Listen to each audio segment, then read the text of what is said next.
Think and Grow Rich by Napoleon Hill, published in 1937. Author's Preface. This book contains the secret. After having been put to a practical test by thousands of people in almost every walk of life, it was Mr. Carnegie's idea that the magic formula which gave him a stupendous fortune ought to be placed within reach of people who do not have time to investigate how men make money, and it was his hope that I might test and demonstrate the soundness of the formula through the experience of men and women in every calling. He believed the formula should be taught in all public schools and colleges, and expressed the opinion that if it were properly taught, it would so revolutionize the entire educational system that the time spent in school could be reduced to less than half. His experience with Charles M. Schwab convinced Mr. Carnegie that much of that which is taught in the schools is of no value whatsoever in connection with the business of earning a living or accumulating riches. He had arrived at this decision because he had taken into his business one young man after another, many of them with but little schooling, and by coaching them in the use of this formula, developed in them rare leadership. Moreover, his coaching made fortunes for every one of them who followed his instructions. In the chapter on faith, you will read the astounding story of the organization of the giant United States Steel Corporation, as it was conceived and carried out by one of the young men, through whom Mr. Carnegie proved that this formula will work for all who are ready for it. This single application of the secret by that young man, Charles M. Schwab, made him a huge fortune in both money and opportunity. Roughly speaking, this particular application of the formula was worth $600 million. These facts give you a fair idea of what the reading of this book may bring to you, provided you know what it is that you want. Even before it had undergone 20 years of practical testing, the secret was passed on to more than 100,000 men and women who have used it for their personal benefit, as Mr. Carnegie planned that they should. Some have made fortunes with it. Others have used it successfully in creating harmony in their homes. Arthur Nash, a Cincinnati tailor, used his near-bankrupt business as a guinea pig on which to test the formula. The business came to life and made a fortune for its owners. It is still thriving, although Mr. Nash has gone. The experiment was so unique that newspapers and magazines gave it more than $1 million worth of laudatory publicity. I gave the secret to Jennings Randolph the day he graduated from college, and he has used it so successfully that he is now serving his third term as a member of Congress, with an excellent opportunity to keep on using it until it carries him to the White House. The secret to which I refer has been mentioned no fewer than 100 times throughout this book. It has not been directly named, for it seems to work more successfully when it is merely uncovered and left in sight, where those who are ready and searching for it may pick it up. That is why Mr. Carnegie tossed it to me so quietly, without giving me its specific name. If you are ready to put it to use, you will recognize this secret at least once in every chapter. I wish I might feel privileged to tell you how you will know if you're ready, but that would deprive you of much of the benefit you will receive when you make the discovery in your own way. When you read it, perhaps you will dismiss any feeling you may have had at the beginning of the book that it promised too much. And two, if you've ever been discouraged, if you have had difficulties to surmount which took the very soul out of you, if you have tried and failed, if you were ever handicapped by illness or physical affliction, the use of the Carnegie formula may prove to be the oasis in the desert of lost hope, for which you have been searching. This secret was extensively used by President Woodrow Wilson during the First World War. It was passed on to every soldier who fought in the war, carefully wrapped in the training received before going to the front. President Wilson told me it was a strong factor in raising the funds needed for the war. A peculiar thing about this secret is that those who once acquire it and use it find themselves literally swept on to success with but little effort, and they never again submit to failure. There is no such thing as something for nothing. The secret to which I refer cannot be had without a price, although the price is far less than its value.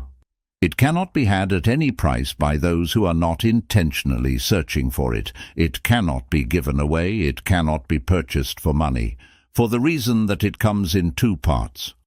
One part is already in possession of those who are ready for it. The secret serves equally well all who are ready for it.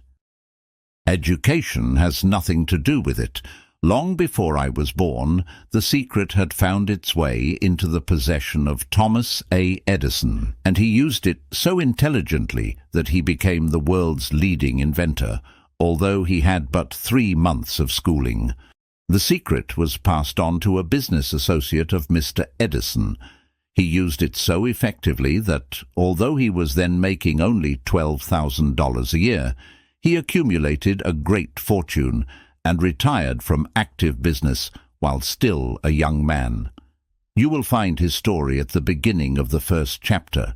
It should convince you that riches are not beyond your reach, that you can still be what you wish to be, that money, fame, recognition and happiness can be had by all who are ready and determined to have these blessings.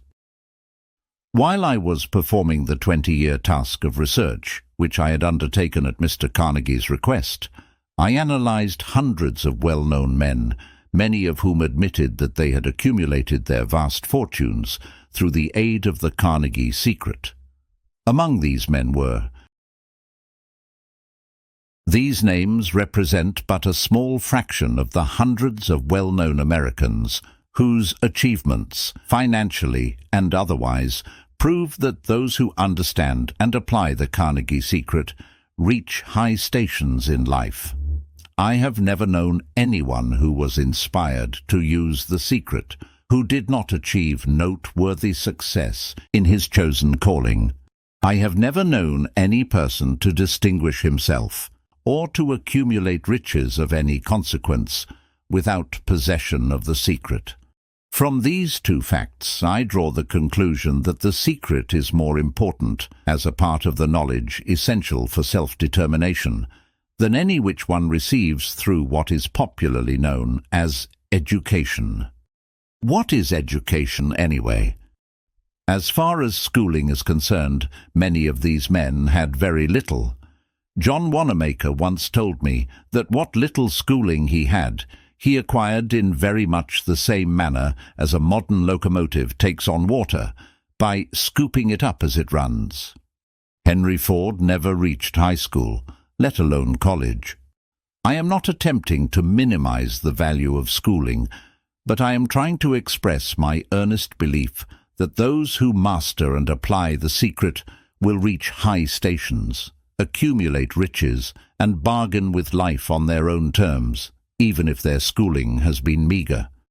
Somewhere, as you read, the secret to which I refer will jump from the page and stand boldly before you if you are ready for it.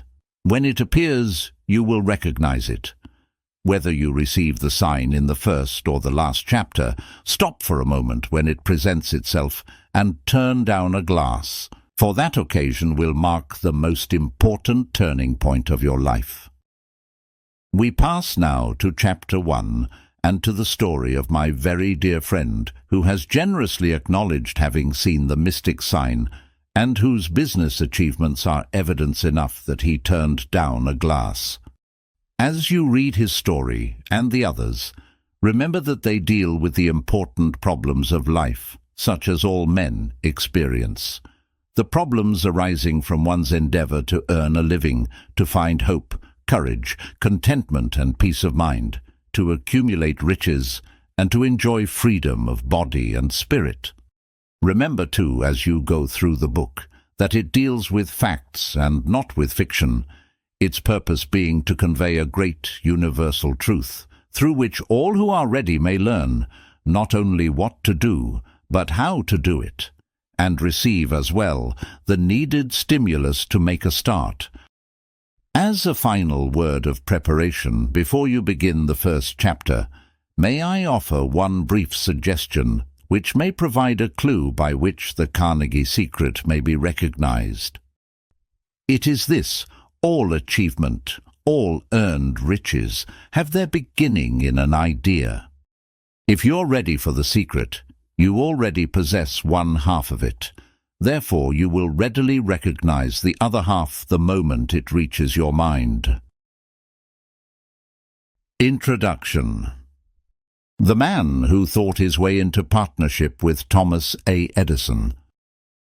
Truly, thoughts are things, and powerful things at that, when they are mixed with definiteness of purpose, persistence, and a burning desire for their translation into riches or other material objects.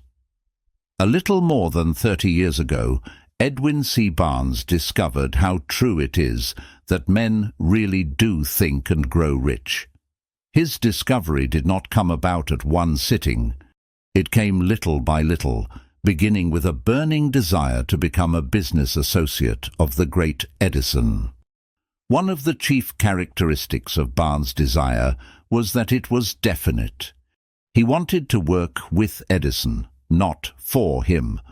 Observe carefully the description of how he went about translating his desire into reality, and you will have a better understanding of the 13 principles which lead to riches.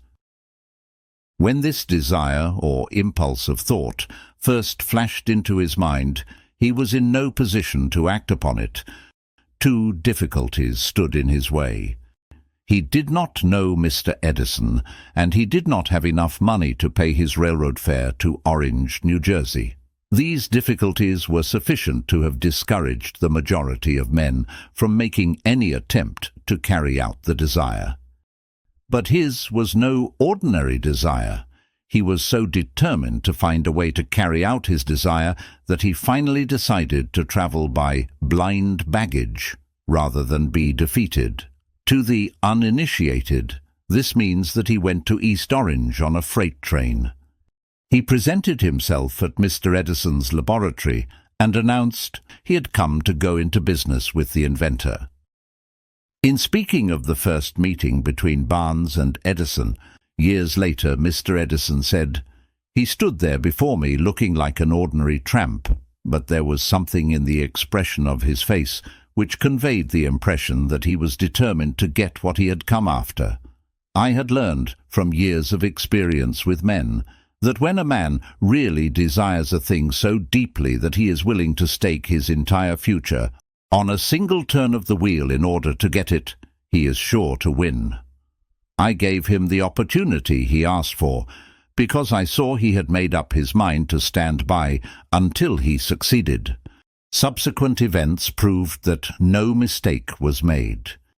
Just what young Barnes said to Mr. Edison on that occasion was far less important than that which he thought. Edison himself said so. It could not have been the young man's appearance which got him his start in the Edison office, for that was definitely against him. It was what he thought that counted. If the significance of this statement could be conveyed to every person who reads it, there would be no need for the remainder of this book. Barnes did not get his partnership with Edison on his first interview. He did get a chance to work in the Edison offices at a very nominal wage, doing work that was unimportant to Edison but most important to Barnes, because it gave him an opportunity to display his merchandise where his intended partner could see it. Months went by. Apparently, nothing happened to bring the coveted goal which Barnes had set up in his mind as his definite major purpose. But something important was happening in Barnes's mind. He was constantly intensifying his desire to become the business associate of Edison. Psychologists have correctly said that when one is truly ready for a thing, it puts in its appearance. Barnes was ready for a business association with Edison, Moreover, he was determined to remain ready until he got that which he was seeking. He did not say to himself, "Ah well, what's the use? I guess I'll change my mind and try for a salesman's job." But he did say, "I came here to go into business with Edison, and I'll accomplish this end if it takes the remainder of my life." He meant it. What a different story men would have to tell if only they would adopt a definite purpose and stand by that purpose until it had time to become an all-consuming obsession. Maybe young Barnes did not know it at the time, but his bulldog determination, his persistence in standing back of a single desire, was destined to mow down all opposition and bring him the opportunity he was seeking. When the opportunity came, it appeared in a different form and from a different direction than Barnes had expected. That is one of the tricks of opportunity. It has a sly habit of slipping in by the back door, and often it comes disguised in the form of misfortune or temporary defeat. Perhaps this is why so many fail to recognize opportunity. Mr. Edison had just perfected a new office device, known at that time as the Edison dictating machine, now the Edophone. His salesmen were not enthusiastic over the machine. They did not believe it could be sold without great effort. Barnes saw his opportunity. It had crawled in quietly, hidden in a strange-looking machine which interested no one but Barnes and the inventor. Barnes knew he could sell the Edison dictating machine. He suggested this to Edison and promptly got his chance. He did sell the machine. In fact, he sold it so successfully that Edison gave him a contract to distribute and market it all over the nation. Out of that business association grew the slogan, "Made by Edison and installed by Barnes." The business alliance has been in operation for more than 30 years. Out of it, Barnes has made himself rich in money. But he has done something infinitely greater. He has proved that one really may think and grow rich. How much actual cash that original desire of Barnes has been worth to him, I have no way of knowing. Perhaps it has brought him $2 or $3 million. But the amount, whatever it is, becomes insignificant when compared with the greater asset he acquired in the form of definite knowledge that an intangible impulse of thought can be transmuted into its physical counterpart by the application of known principles. Barnes literally thought himself into a partnership with the great Edison. He thought himself into a fortune. He had nothing to start with, except the capacity to know what he wanted and to stand by that desire until he realized it. He had no money to begin with. He had but little education. He had no influence. But he did have initiative, faith, and the will to win. With these intangible forces, he made himself #1 man with the greatest inventor who ever lived. Now let us look at a different situation and study a man who had plenty of tangible evidence of riches, but lost it because he stopped 3 feet short of the goal he was seeking. 3 feet from gold. One of the most common causes of failure is the habit of quitting when one is overtaken by temporary defeat. Every person is guilty of this mistake at one time or another. An uncle of R.U. Darby was caught by the gold fever in the gold rush days and went west to dig and grow rich. He had never heard that more gold has been mined from the brains of men than has ever been taken from the earth. He staked a claim and went to work with pick and shovel. The going was hard, but his lust for gold was definite. After weeks of labor, he was rewarded by the discovery of the shining ore. He needed machinery to bring the ore to the surface. Quietly he covered up the mine, retraced his footsteps to his home in Williamsburg, Maryland, told his relatives and a few neighbors of the strike. They got together money for the needed machinery, had it shipped. The uncle and Darby went back to work the mine. The first car of ore was mined and shipped to a smelter. The returns proved they had one of the richest mines in Colorado. A few more cars of that ore would clear the debts. Then would come the big killing in profits. Down went the drills. Up went the hopes of Darby and uncle. Then something happened. The vein of gold ore disappeared. They had come to the end of the rainbow, and the pot of gold was no longer there.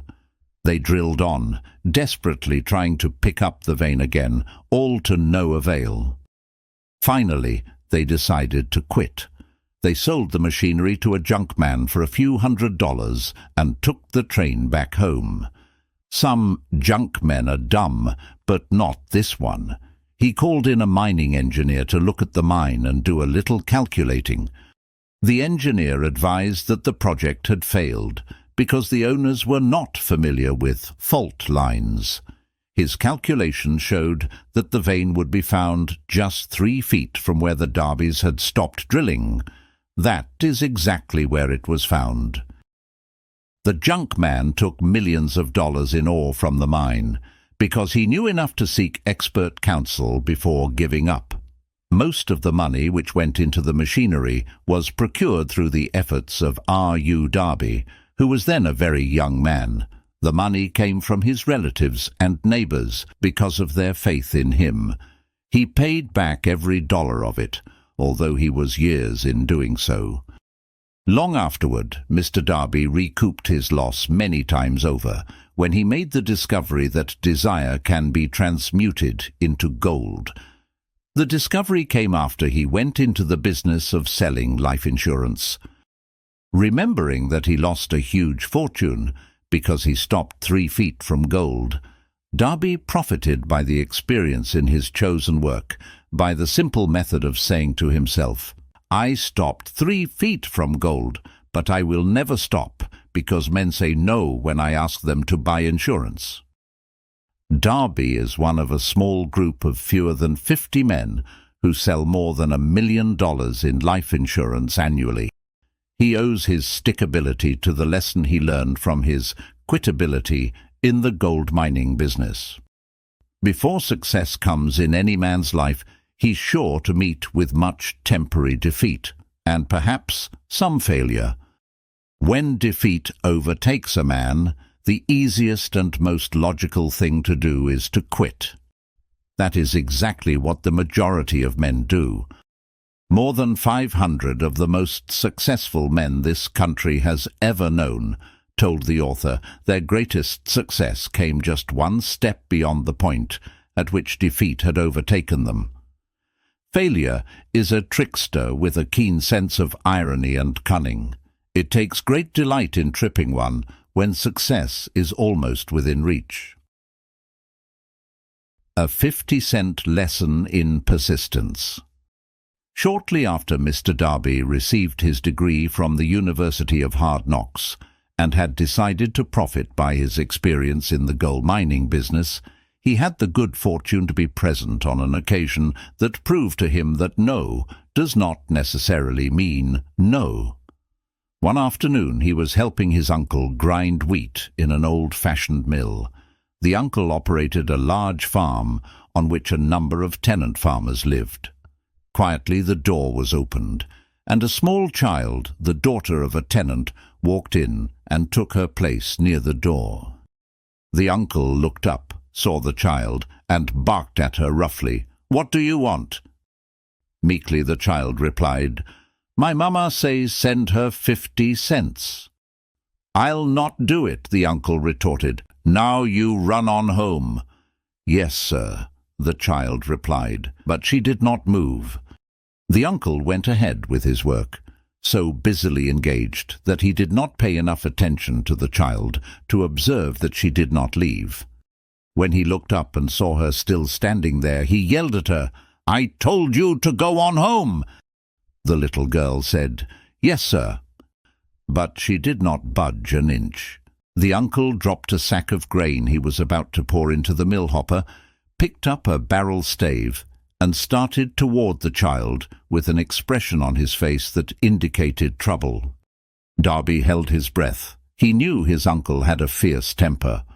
When the uncle reached the spot where the child was standing, she quickly stepped forward one step, looked up into his eyes, and screamed at the top of her shrill voice, "My mama's gotta have that 50 cents." The uncle stopped, looked at her for a minute, then slowly laid the barrel stave on the floor, put his hand in his pocket, took out $50 and gave it to her. The child took the money and slowly backed toward the door, never taking her eyes off the man whom she had just conquered. After she'd gone, the uncle sat down on a box and looked out the window into space for more than 10 minutes. He was pondering with awe over the whipping he had just taken. Mr. Darby, too, was doing some thinking. That was the first time in all his experience that he had seen a poor child deliberately master an adult in authority. How did she do it? What happened to his uncle that caused him to lose his fierceness and become as docile as a lamb? What strange power did this child use that made her master over her superior? These and other similar questions flashed into Darby's mind, but he did not find the answer until years later, when he told me the story. Strangely, the story of this unusual experience was told to the author in the old mill, on the very spot where the uncle took his whipping. Strangely, too, I had devoted nearly a quarter of a century to the study of the power which enabled a poor tenant child to conquer an intelligent man.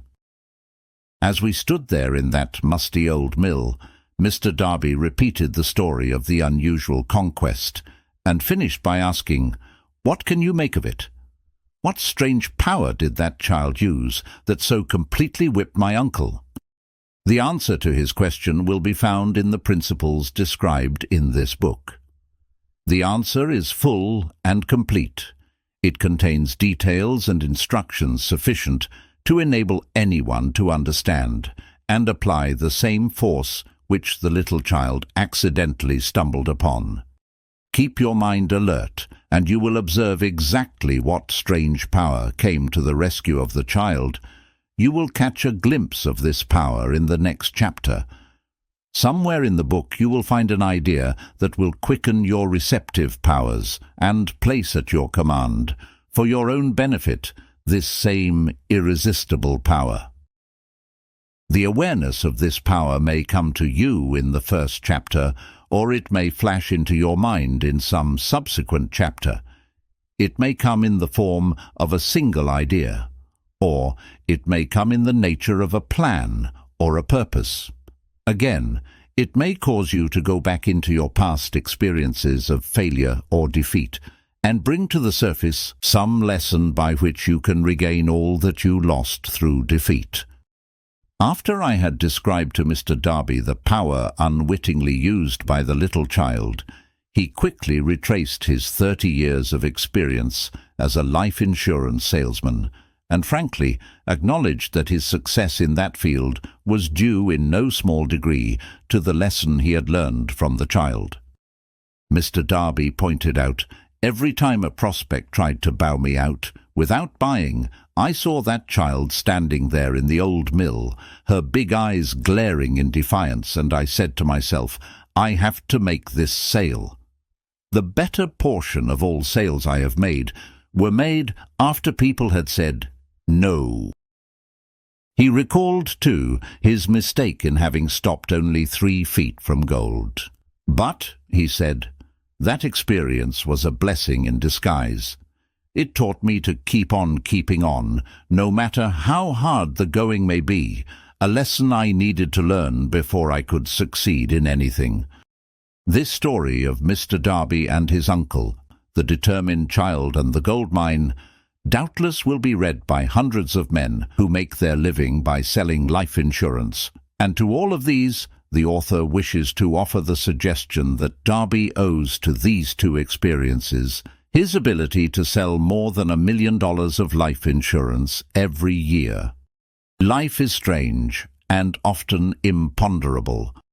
Both the successes and the failures have their roots in simple experiences. Mr. Darby's experiences were commonplace and simple enough, yet they held the answer to his destiny in life. Therefore, they were as important to him as life itself.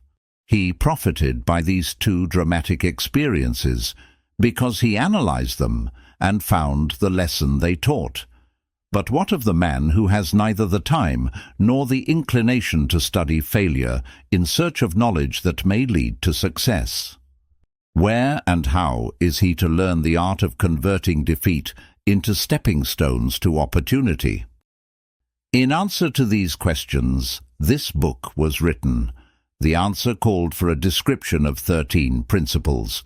But remember, as you read, the answer you may be seeking to the questions which have caused you to ponder over the strangeness of life may be found in your own mind through some idea, plan, or purpose which may spring into your mind as you read.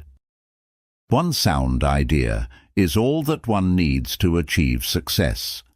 The principles described in this book contain the best and the most practical of all that is known concerning ways and means of creating useful ideas.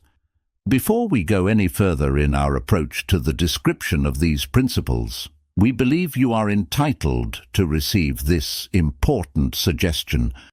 When riches begin to come, they come so quickly, in such great abundance, that one wonders where they have been hiding during all those lean years.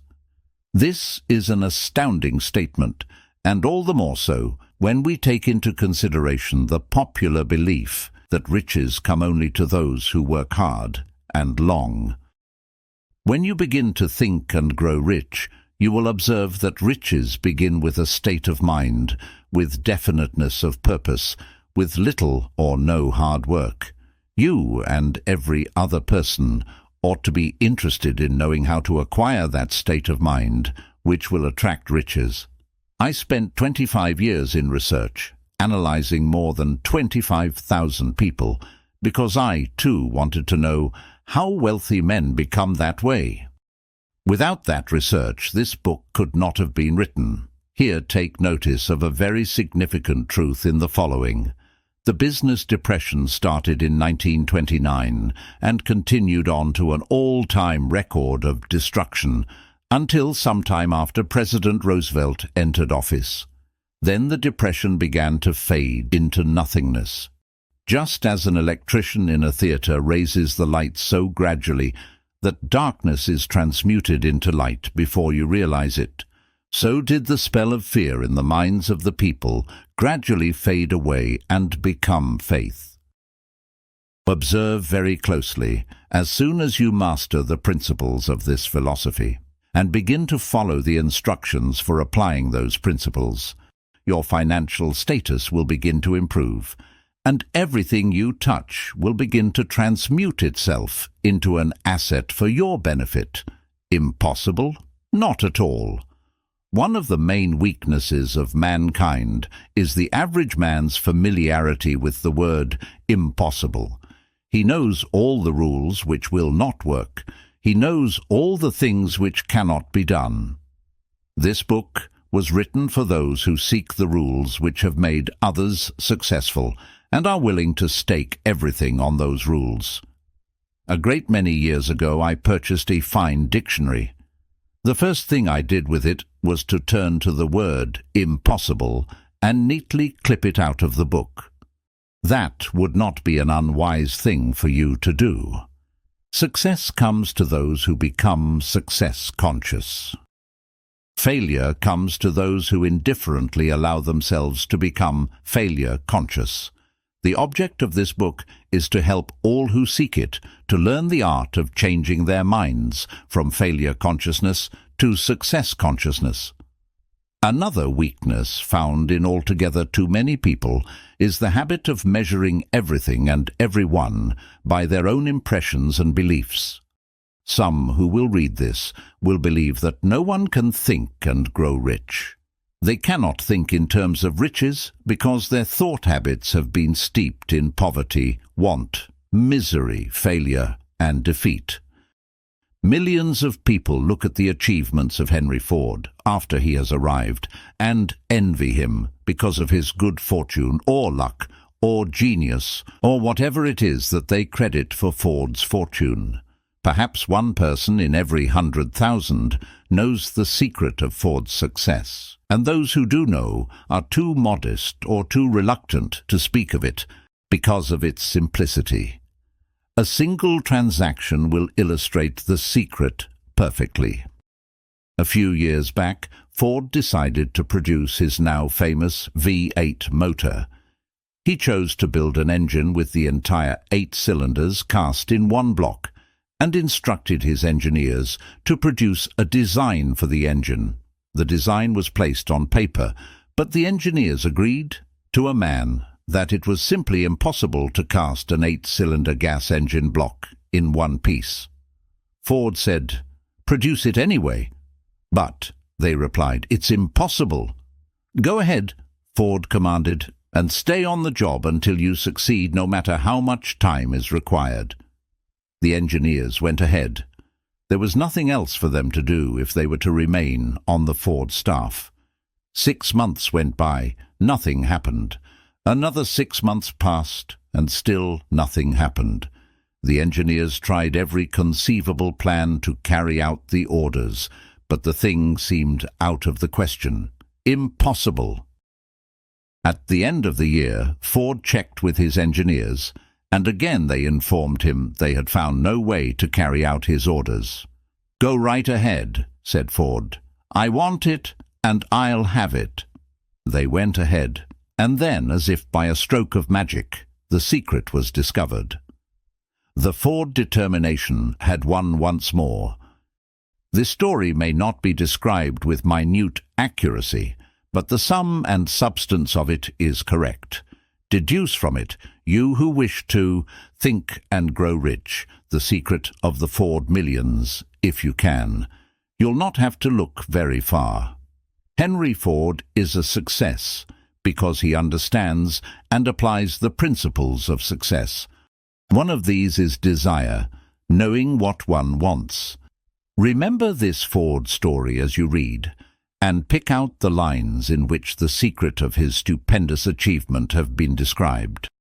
If you can do this, if you can lay your finger on the particular group of principles which made Henry Ford rich, you can equal his achievements in almost any calling for which you are suited. When Henley wrote the prophetic lines, "I am the master of my fate, I am the captain of my soul," he should have informed us that we are the masters of our fate, the captains of our souls, because we have the power to control our thoughts. He should have told us that the ether in which this little earth floats, in which we move and have our being, is a form of energy moving at an inconceivably high rate of vibration, and that the ether is filled with a form of universal power which adapts itself to the nature of the thoughts we hold in our minds, and influences us, in natural ways, to transmute our thoughts into their physical equivalent. If the poet had told us of this great truth, we would know why it is that we are the masters of our fate, the captains of our souls. He should have told us with great emphasis that this power makes no attempt to discriminate between destructive thoughts and constructive thoughts, that it will urge us to translate into physical reality thoughts of poverty, just as quickly as it will influence us to act upon thoughts of riches. He should have told us, too, that our brains become magnetized with the dominating thoughts which we hold in our minds, and by means with which no man is familiar, these magnets attract to us the forces, the people, the circumstances of life, which harmonize with the nature of our dominating thoughts. He should have told us that before we can accumulate riches in great abundance, we must magnetize our minds with intense desire for riches, that we must become money-conscious until the desire for money drives us to create definite plans for acquiring it. But being a poet, and not a philosopher, Henley contented himself by stating a great truth in poetic form, leaving those who followed him to interpret the philosophical meaning of his lines. Little by little, the truth has unfolded itself, until it now appears certain that the principles described in this book hold the secret of mastery over our economic fate. We are now ready to examine the first of these principles. Maintain a spirit of open-mindedness, and remember as you read, they are the invention of no one man. The principles were gathered from the life experiences of more than 500 men who actually accumulated riches in huge amounts. Men who began in poverty, with but little education, without influence. The principles worked for these men. You can put them to work for your own enduring benefit. You will find it easy, not hard, to do. Before you read the next chapter, I want you to know that it conveys factual information which might easily change your entire financial destiny, as it has so definitely brought changes of stupendous proportions to two people described. I want you to know also that the relationship between these two men and myself is such that I could have taken no liberties with the facts, even if I had wished to do so. One of them has been my closest personal friend for almost 25 years. The other is my own son. The unusual success of these two men, success which they generously accredit to the principle described in the next chapter, more than justifies this personal reference as a means of emphasizing the far-flung power of this principle. Almost 15 years ago, I delivered the commencement address at Salem College. I emphasized the principle described in the next chapter with so much intensity that one of the members of the graduating class definitely appropriated it and made it a part of his own philosophy. The young man is now a member of Congress and an important factor in the present administration. He wrote me a letter in which he so clearly stated his opinion of the principle outlined in the next chapter that I have chosen to publish his letter as an introduction to that chapter. It gives you an idea of the rewards to come. My dear Napoleon, my service as a member of Congress having given me an insight into the problems of men and women, I am writing to offer a suggestion which may become helpful to thousands of worthy people.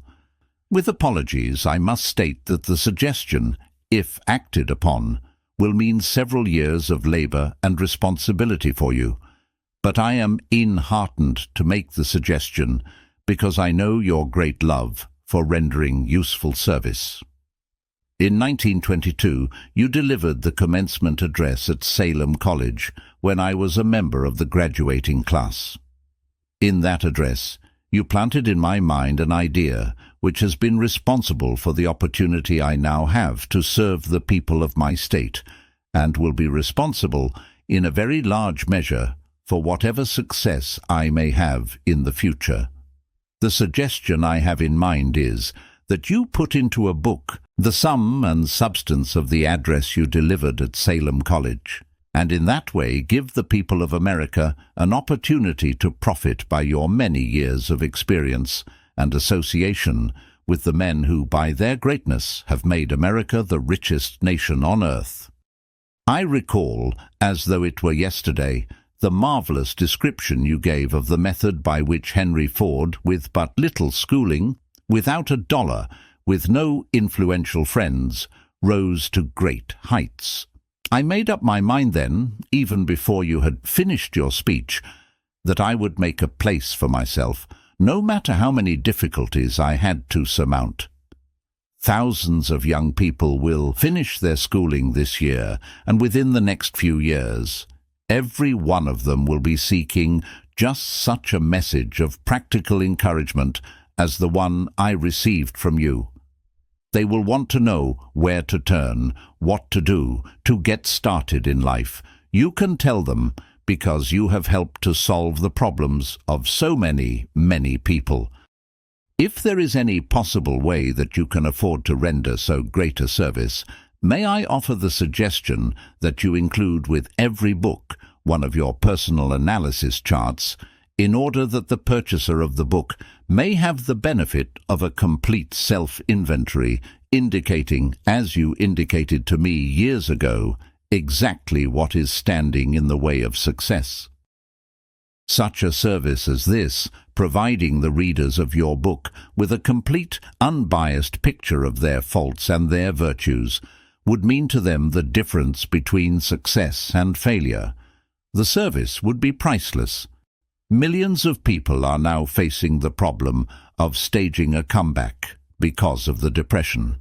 And I speak from personal experience when I say, I know these earnest people would welcome the opportunity to tell you their problems and to receive your suggestions for the solution. You know the problems of those who face the necessity of beginning all over again. There are thousands of people in America today who would like to know how they can convert ideas into money, people who must start at scratch, without finances, and recoup their losses. If anyone can help them, you can. If you publish the book, I would like to own the first copy that comes from the press, personally autographed by you. Cordially yours, Jennings Randolph. Desire, the starting point towards all achievement. When Edwin C. Barnes climbed down from the freight train in Orange, New Jersey, more than 30 years ago, he may have resembled a tramp, but his thoughts were those of a king. As he made his way from the railroad tracks to Thomas A. Edison's office, his mind was at work. He saw himself standing in Edison's presence. He heard himself asking Mr. Edison for an opportunity to carry out the one consuming obsession of his life, a burning desire to become the business associate of the great inventor. Barnes's desire was not a hope. It was not a wish. It was a keen, pulsating desire which transcended everything else. It was definite. The desire was not new when he approached Edison. It had been Barnes's dominating desire for a long time. In the beginning, when the desire first appeared in his mind, it may have been only a wish, but it was no mere wish when he appeared before Edison with it. A few years later, Edwin C. Barnes again stood before Edison, in the same office where he first met the inventor. This time his desire had been translated into reality. He was in business with Edison. The dominating dream of his life had become a reality.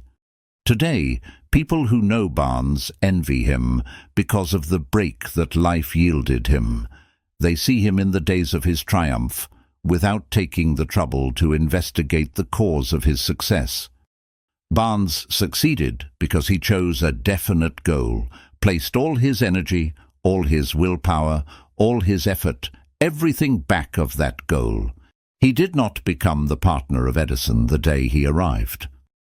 He was content to start in the most menial work, as long as it provided an opportunity to take even one step toward his cherished goal. 5 years passed before the chance he had been seeking made its appearance. During all those years, not one ray of hope, not one promise of attainment of his desire had been held out to him.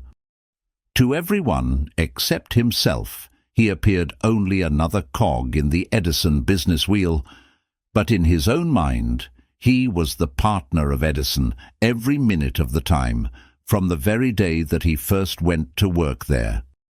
It is a remarkable illustration of the power of a definite desire.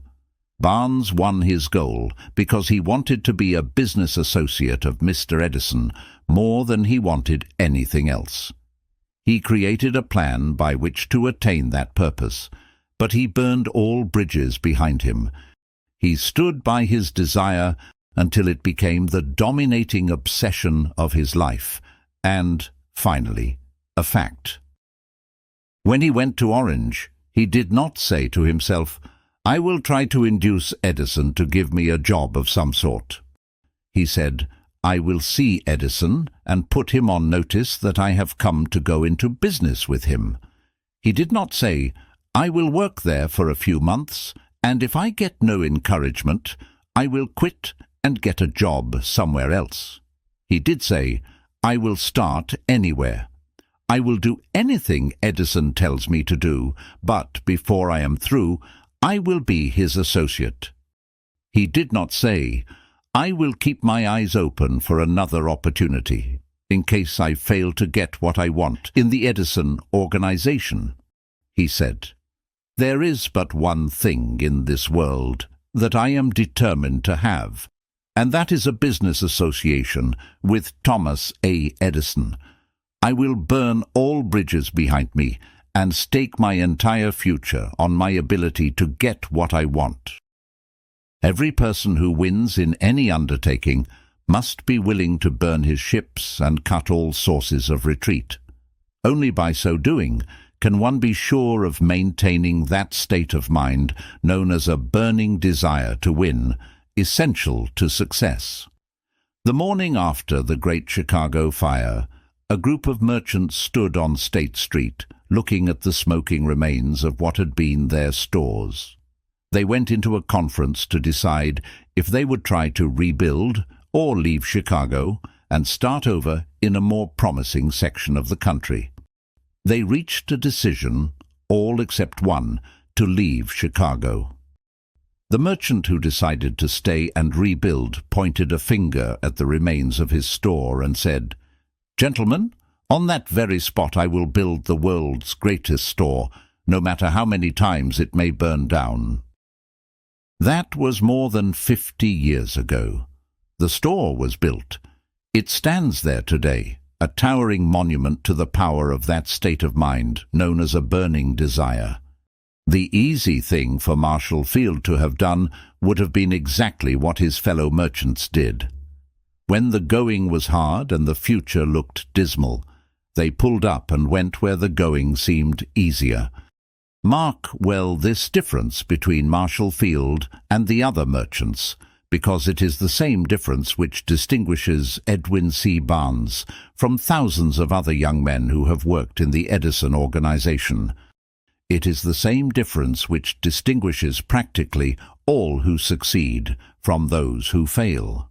Every human being who reaches the age of understanding of the purpose of money wishes for it. Wishing will not bring riches, but desiring riches with a state of mind that becomes an obsession, then planning definite ways and means to acquire riches, and backing those plans with persistence which does not recognize failure, will bring riches. The method by which desire for riches can be transmuted into its financial equivalent consists of 6 definite practical steps.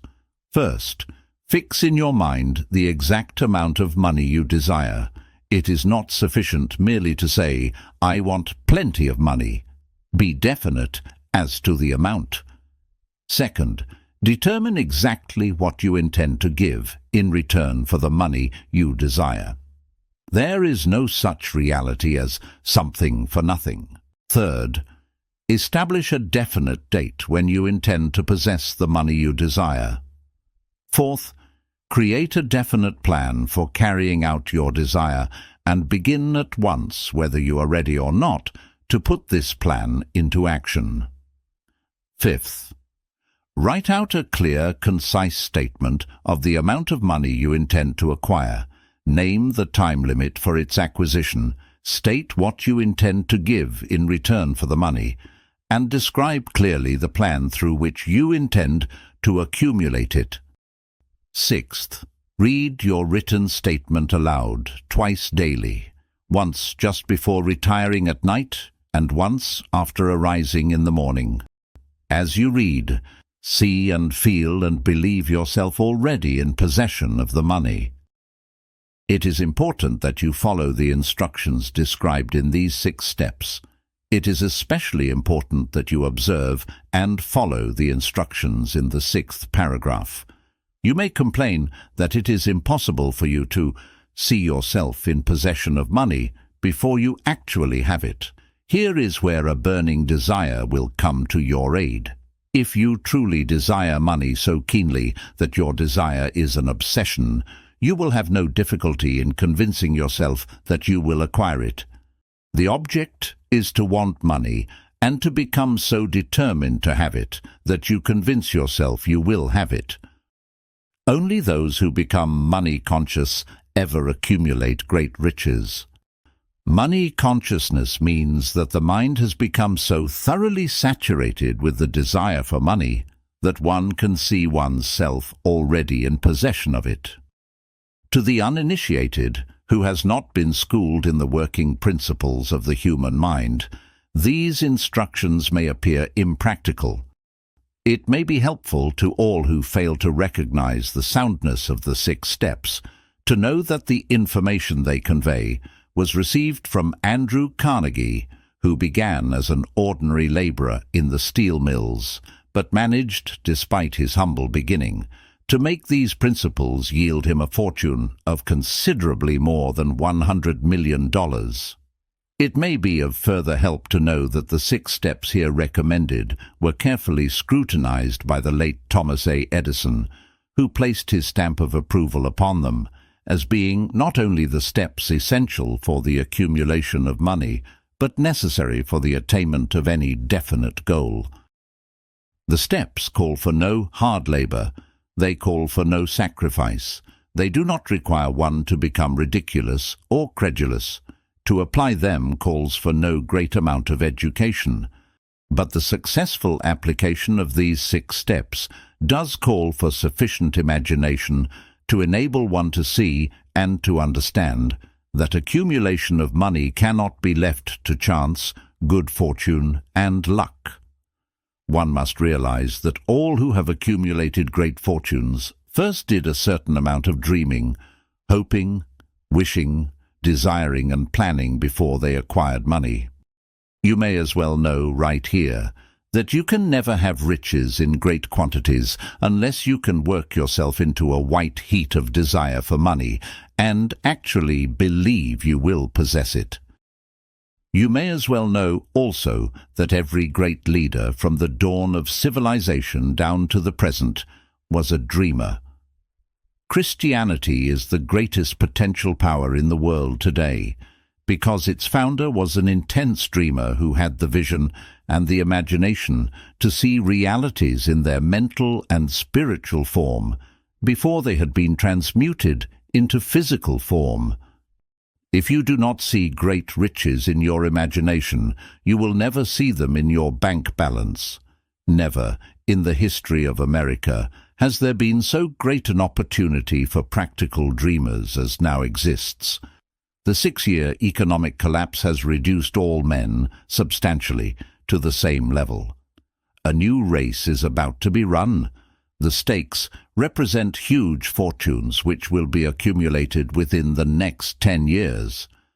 The rules of the race have changed, because we now live in a changed world that definitely favors the masses. Those who had but little or no opportunity to win under the conditions existing during the Depression, when fear paralyzed growth and development.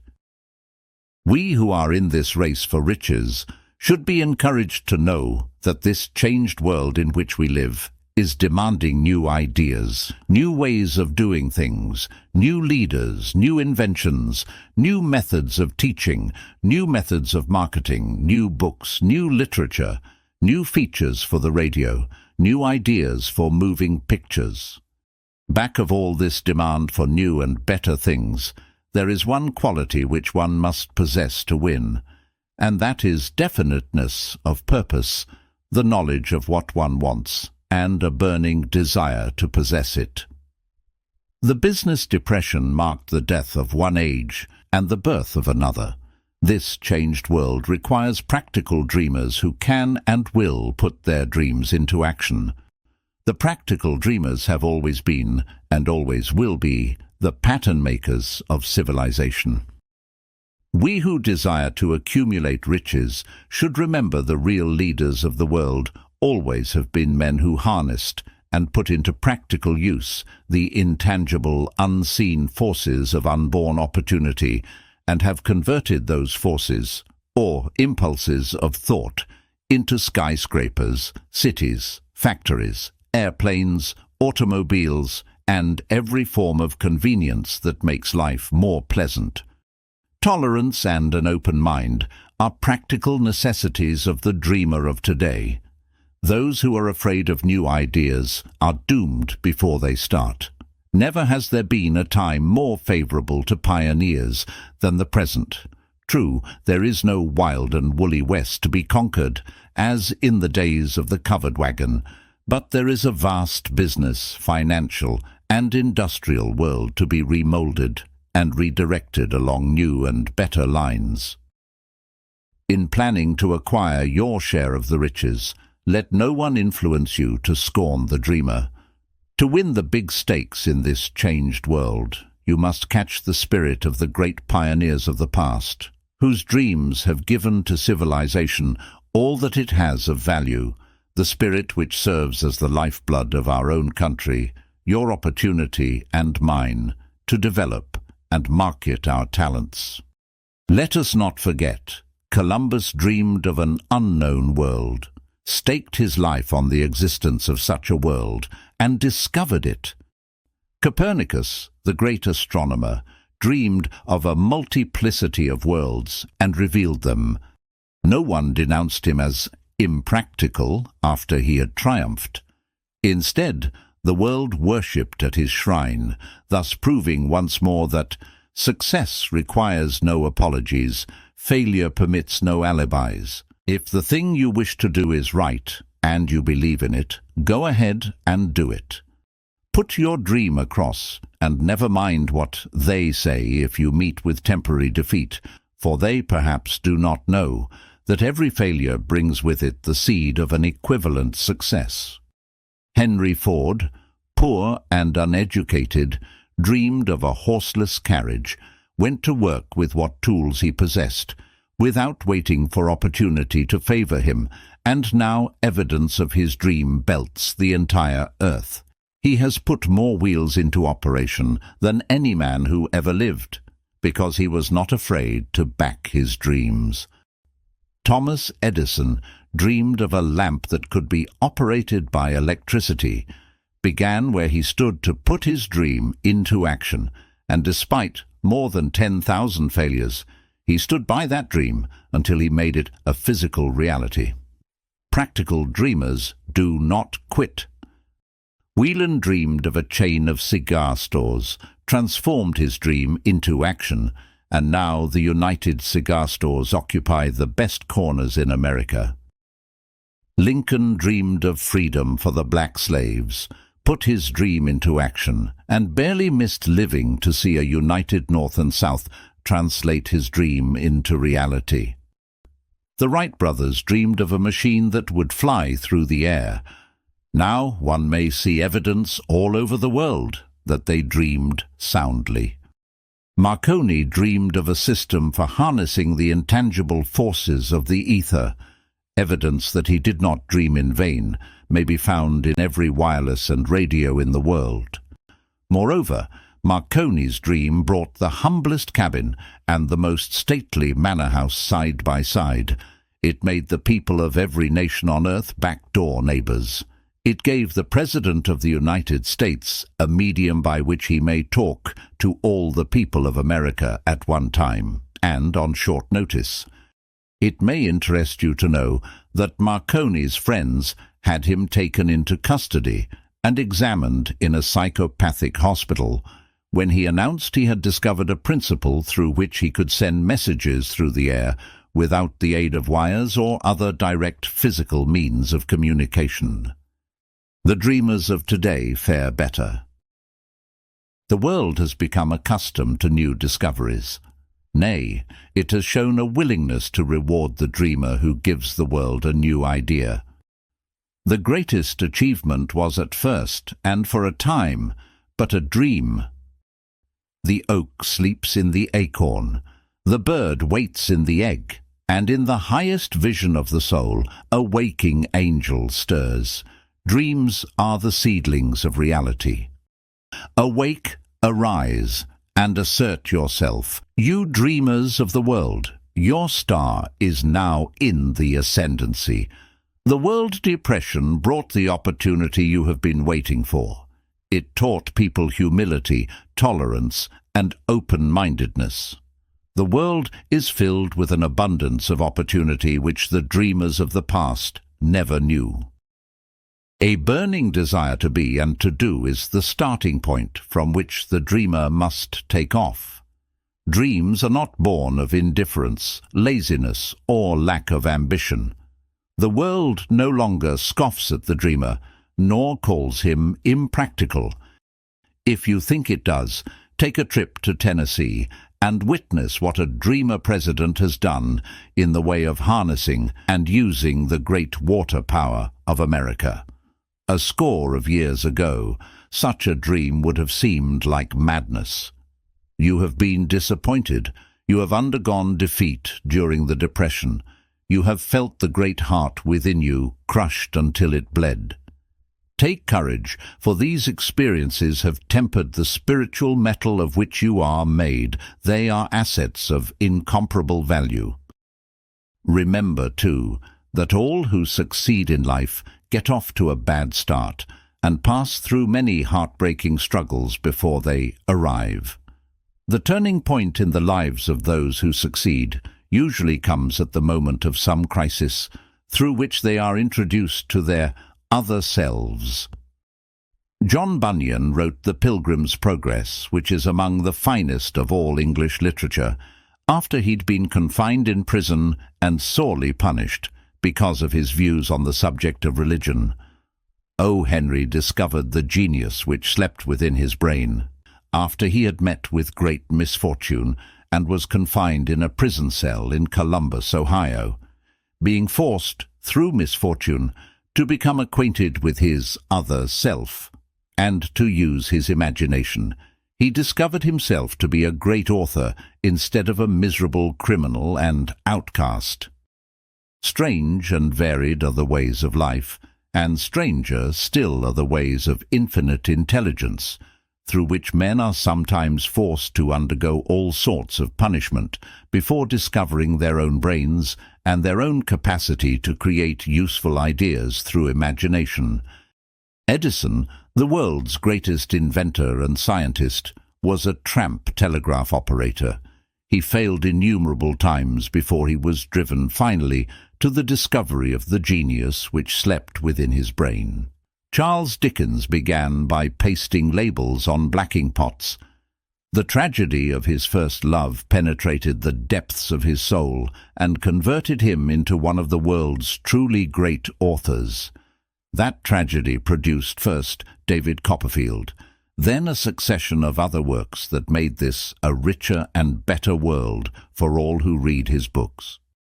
Disappointment over love affairs generally has the effect of driving men to drink and women to ruin, and this because most people never learn the art of transmuting their strongest emotions into dreams of a constructive nature.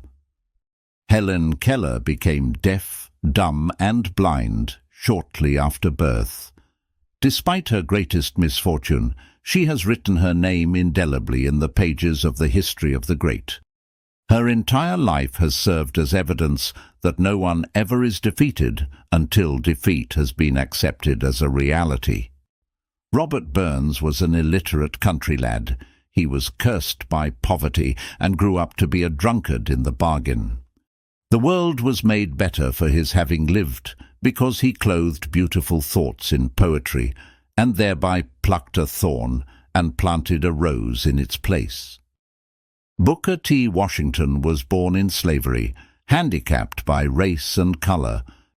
Because he was tolerant, had an open mind at all times, on all subjects, and was a dreamer, he left his impress for good on an entire race. Beethoven was deaf, Milton was blind, but their names will last as long as time endures, because they dreamed and translated their dreams into organized thought. Before passing to the next chapter, kindle anew in your mind the fire of hope, faith, courage, and tolerance. If you have these states of mind and a working knowledge of the principles described, All else that you need will come to you when you are ready for it. Let Emerson state the thought in these words: "Every proverb, every book, every byword that belongs to thee for aid and comfort, shall surely come home through open or winding passages. Every friend whom not thy fantastic will, but the great and tender soul in thee craveth, shall lock thee in his embrace." There is a difference between wishing for a thing and being ready to receive it. No one is ready for a thing until he believes he can acquire it. The state of mind must be belief, not mere hope or wish. Open-mindedness is essential for belief. Closed minds do not inspire faith, courage, and belief. Remember, no more effort is required to aim high in life, to demand abundance and prosperity, than is required to accept misery and poverty. Desire outwits Mother Nature. As a fitting climax to this chapter, I wish to introduce one of the most unusual persons I have ever known. I first saw him 24 years ago, a few minutes after he was born. He came into the world without any physical sign of ears, and the doctor admitted, when pressed for an opinion, that the child might be deaf and mute for life. I challenged the doctor's opinion. I had the right to do so. I was the child's father. I too reached a decision and rendered an opinion, but I expressed the opinion silently, in the secrecy of my own heart. I decided that my son would hear and speak. Nature could send me a child without ears, but nature could not induce me to accept the reality of the affliction. In my own mind, I knew that my son would hear and speak. How? I was sure there must be a way, and I knew I would find it. I thought of the words of the immortal Emerson: "The whole course of things goes to teach us faith. We need only obey." There is guidance for each of us, and by lowly listening we shall hear the right word. The right word? Desire. More than anything else, I desired that my son should not be a deaf-mute. From that desire, I never receded, not for a second. Many years previously I had written, "Our only limitations are those we set up in our own minds." For the first time, I wondered if that statement were true. Lying on the bed in front of me was a newly born child, without the natural equipment of hearing. Surely this was a limitation which that child had not set up in his own mind. What could I do about it? Somehow, I would find a way to transplant into that child's mind my own burning desire for ways and means of conveying sound to his brain without the aid of ears. As soon as the child was old enough to cooperate, I would fill his mind so completely with a burning desire to hear that nature would, by methods of her own, translate it into physical reality. All this thinking took place in my own mind, but I spoke of it to no one. Every day I renewed the pledge I had made to myself. As he grew older and began to take notice of things around him, we observed that he had a slight degree of hearing. When he reached the age when children usually begin talking, he made no attempt to speak, but we could tell by his actions that he could hear certain sounds slightly. That was all I wanted to know. I was convinced that if he could hear, even slightly, he might develop still greater hearing capacity. Then something happened which gave me hope. It came from an entirely unexpected source. We bought a Victrola. When the child heard the music for the first time, he went into ecstasies and promptly appropriated the machine. He soon showed a preference for certain records, among them, "It's a Long Way to Tipperary."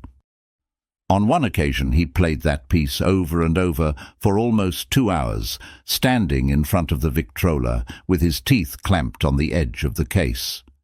The significance of this self-formed habit of his did not become clear to us until years afterward. for we had never heard of the principle of bone conduction of sound at that time. Shortly after he appropriated the Victrola, I discovered that he could hear me quite clearly when I spoke with my lips touching his mastoid bone, or at the base of the brain.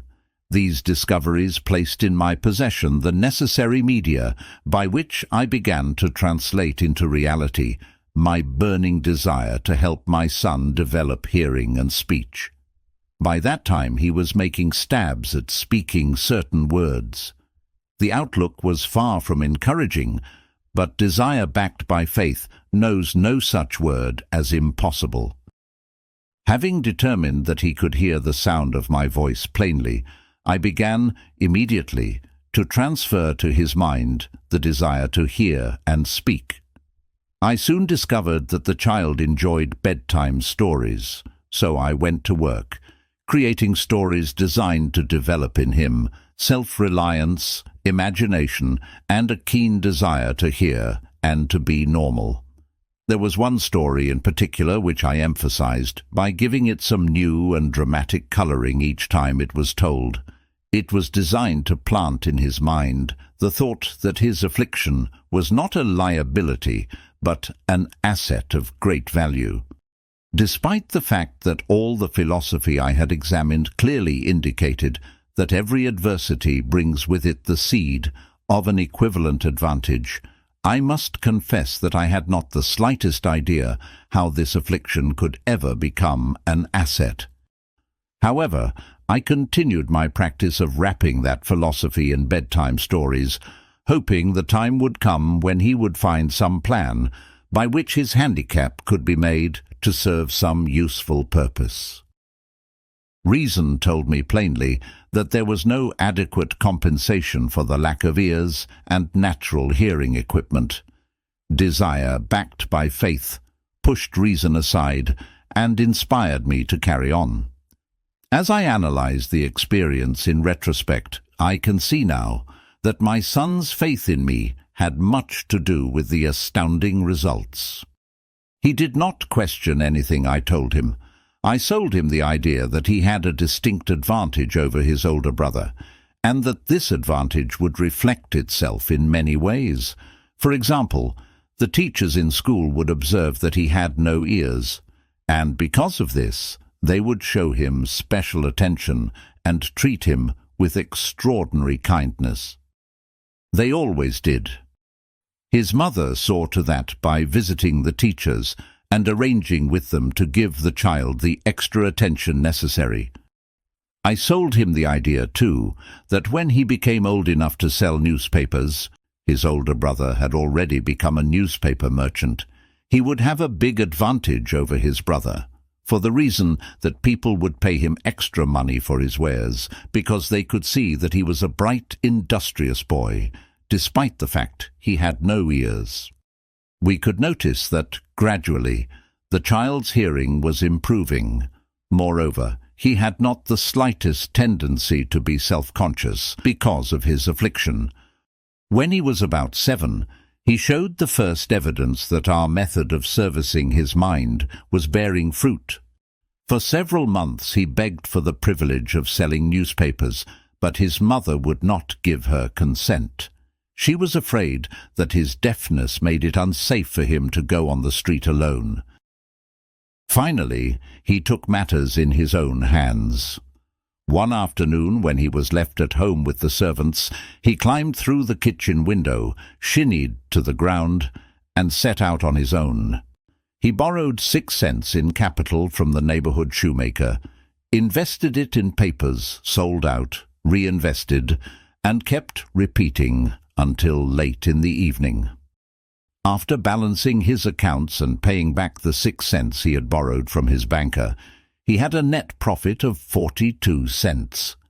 When we got home that night, we found him in bed asleep, with the money tightly clenched in his hand. His mother opened his hand, removed the coins, and cried. My reaction was the reverse.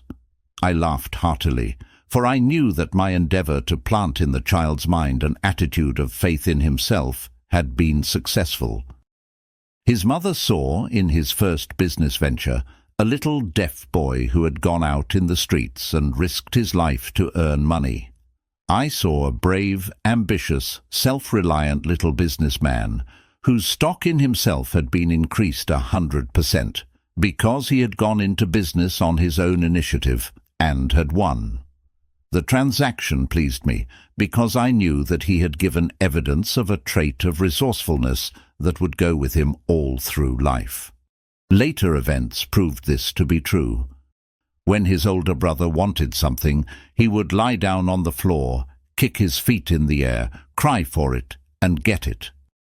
When the little deaf boy wanted something, he would plan a way to earn the money, then buy it for himself. He still follows that plan. Truly, my own son has taught me that handicaps can be converted into stepping stones on which one may climb towards some worthy goal, unless they are accepted as obstacles and used as alibis. The little deaf boy went through the grades, high school and college without being able to hear his teachers, excepting when they shouted loudly at close range. He did not go to a school for the deaf. We would not permit him to learn the sign language. We were determined that he should live a normal life and associate with normal children, and we stood by that decision, although it cost us many heated debates with school officials. While he was in high school, he tried an electrical hearing aid, but it was of no value to him, due, we believed, to a condition that was disclosed when the child was 6 by Dr. J. Gordon Wilson of Chicago, when he operated on one side of the boy's head and discovered that there was no sign of natural hearing equipment. During his last week in college, 18 years after the operation, something happened which marked the most important turning point of his life. Through what seemed to be mere chance, he came into possession of another electrical hearing device, which was sent to him on trial. He was slow about testing it due to his disappointment with a similar device. Finally, he picked the instrument up and, more or less carelessly, placed it on his head, hooked up the battery, and as if by a stroke of magic, his lifelong desire for normal hearing became a reality. For the first time in his life, he heard practically as well as any person with normal hearing. God moves in mysterious ways, his wonders to perform. Overjoyed because of the changed world which had been brought to him through his hearing device, he rushed to the telephone, called his mother, and heard her voice perfectly. The next day he plainly heard the voices of his professors in class for the first time in his life. Previously he could hear them only when they shouted, at short range. He heard the radio. He heard the talking pictures. For the first time in his life, he could converse freely with other people, without the necessity of their having to speak loudly. Truly, he'd come into possession of a changed world. We had refused to accept nature's error, and by persistent desire, we had induced nature to correct that error through the only practical means available. Desire had commenced to pay dividends, but the victory was not yet complete. The boy still had to find a definite and practical way to convert his handicap into an equivalent asset. Hardly realizing the significance of what had already been accomplished, but intoxicated with the joy of his newly discovered world of sound, he wrote a letter to the manufacturer of the hearing aid, enthusiastically describing his experience. Something in his letter, something perhaps which was not written on the lines, but back of them, caused the company to invite him to New York. When he arrived, he was escorted through the factory, and while talking with the chief engineer, telling him about his changed world, a hunch, an idea, or an inspiration flashed into his mind. It was this impulse of thought which converted his affliction into an asset, destined to pay dividends in both money and happiness to thousands for all time to come. The sum and substance of that impulse of thought was this: It occurred to him that he might be of help to the millions of deafened people who go through life without the benefit of hearing devices, if he could find a way to tell them the story of his changed world. Then and there, he reached a decision to devote the remainder of his life to rendering useful service to the hard of hearing. For an entire month, he carried on an intensive research, during which he analyzed the entire marketing system of the manufacturer of the hearing device and created ways and means of communicating with the hard of hearing all over the world for the purpose of sharing with them his newly discovered changed world. When this was done, he put in writing a 2-year plan based upon his findings. When he presented the plan to the company, he was instantly given a position for the purpose of carrying out his ambition. Little did he dream, when he went to work, that he was destined to bring hope and practical relief to thousands of deafened people who, without his help, would have been doomed forever to deaf-mutism. Shortly after he became associated with the manufacturer of his hearing aid, he invited me to attend a class conducted by his company for the purpose of teaching deaf-mutes to hear and to speak. I had never heard of such a form of education. Therefore, I visited the class, skeptical but hopeful that my time would not be entirely wasted. Here I saw a demonstration which gave me a greatly enlarged vision of what I had done to arouse and keep alive in my son's mind the desire for normal hearing. I saw deaf mutes actually being taught to hear and to speak through application of the self-same principle I had used more than 20 years previously in saving my son from deaf-mutism. Thus, through some strange turn of the wheel of fate, my son Blair and I have been destined to aid in correcting deaf-mutism for those as yet unborn, because we're the only living human beings, as far as I know, who have established definitely the fact that deaf-mutism can be corrected to the extent of restoring to normal life those who suffer with this affliction. It has been done for one. It will be done for others. There is no doubt in my mind that Blair would have been a deaf-mute all his life if his mother and I had not managed to shape his mind as we did. The doctor who attended at his birth told us, confidentially, the child might never hear or speak. A few weeks ago, Dr. Irving Voorhees, a noted specialist on such cases, examined Blair very thoroughly. He was astounded when he learned how well my son now hears and speaks, and said his examination indicated that theoretically the boy should not be able to hear at all. But the lad does hear, despite the fact that X-ray pictures show there is no opening in the skull whatsoever from where his ears should be to the brain. When I planted in his mind the desire to hear and talk, and live as a normal person, there went with that impulse some strange influence which caused nature to become bridge builder and span the gulf of silence between his brain and the outer world, by some means which the keenest medical specialists have not been able to interpret. It would be sacrilege for me to even conjecture as to how nature performed this miracle. It would be unforgivable if I neglected to tell the world as much as I know of the humble part I assumed in the strange experience. It is my duty and a privilege to say I believe, and not without reason, that nothing is impossible to the person who backs desire with enduring faith. A burning desire has devious ways of transmuting itself into its physical equivalent. Blair desired normal hearing. Now he has it.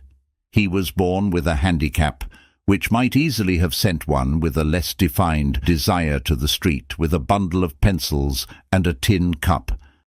That handicap now promises to serve as the medium by which he will render useful service to many millions of hard of hearing, also to give him useful employment at adequate financial compensation the remainder of his life.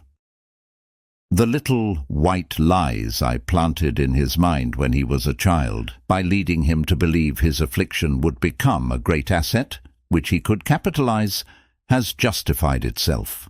There is nothing, right or wrong, which belief, plus burning desire, cannot make real. These qualities are free to everyone. In all my experience in dealing with men and women who had personal problems, I never handled a single case which more definitely demonstrates the power of desire. Authors sometimes make the mistake of writing of subjects of which they have but superficial or very elementary knowledge. It has been my good fortune to have had the privilege of testing the soundness of the power of desire through the affliction of my own son. Perhaps it was providential that the experience came as it did, for surely no one is better prepared than he to serve as an example of what happens when desire is put to the test. If Mother Nature bends to the will of desire, is it logical that mere men can defeat a burning desire? Strange and imponderable is the power of the human mind. We do not understand the method by which it uses every circumstance, every individual, every physical thing within its reach, as a means of transmuting desire into its physical counterpart. Perhaps science will uncover this secret. I planted in my son's mind the desire to hear and to speak as any normal person hears and speaks. That desire has now become a reality. I planted in his mind the desire to convert his greatest handicap into his greatest asset. That desire has been realized. The modus operandi by which this astounding result was achieved is not hard to describe. It consisted of three very definite facts. First, I mixed faith with the desire for normal hearing, which I passed on to my son. Second, I communicated my desire to him in every conceivable way available, through persistent, continuous effort over a period of years. Third, he believed me. As this chapter was being completed, news came of the death of Madame Schumann-Heink. One short paragraph in the news dispatch gives the clue to this unusual woman's stupendous success as a singer. I quote the paragraph because the clue it contains is none other than desire. Early in her career, Madame Schumann-Heink visited the director of the Vienna Court Opera to have him test her voice. But he did not test it. After taking one look at the awkward and poorly dressed girl, he exclaimed, none too gently, "With such a face, and with no personality at all, how can you ever expect to succeed in opera?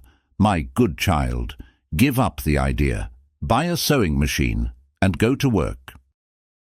You can never be a singer. Never is a long time. The director of the Vienna Court Opera knew much about the technique of singing. He knew little about the power of desire when it assumes the proportion of an obsession.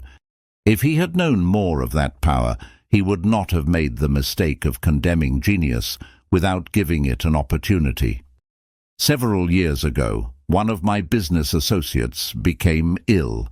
He became worse as time went on, and finally was taken to the hospital for an operation. Just before he was wheeled into the operating room, I took a look at him and wondered how anyone as thin and emaciated as he could possibly go through a major operation successfully. The doctor warned me that there was little, if any, chance of my ever seeing him alive again. But that was the doctor's opinion.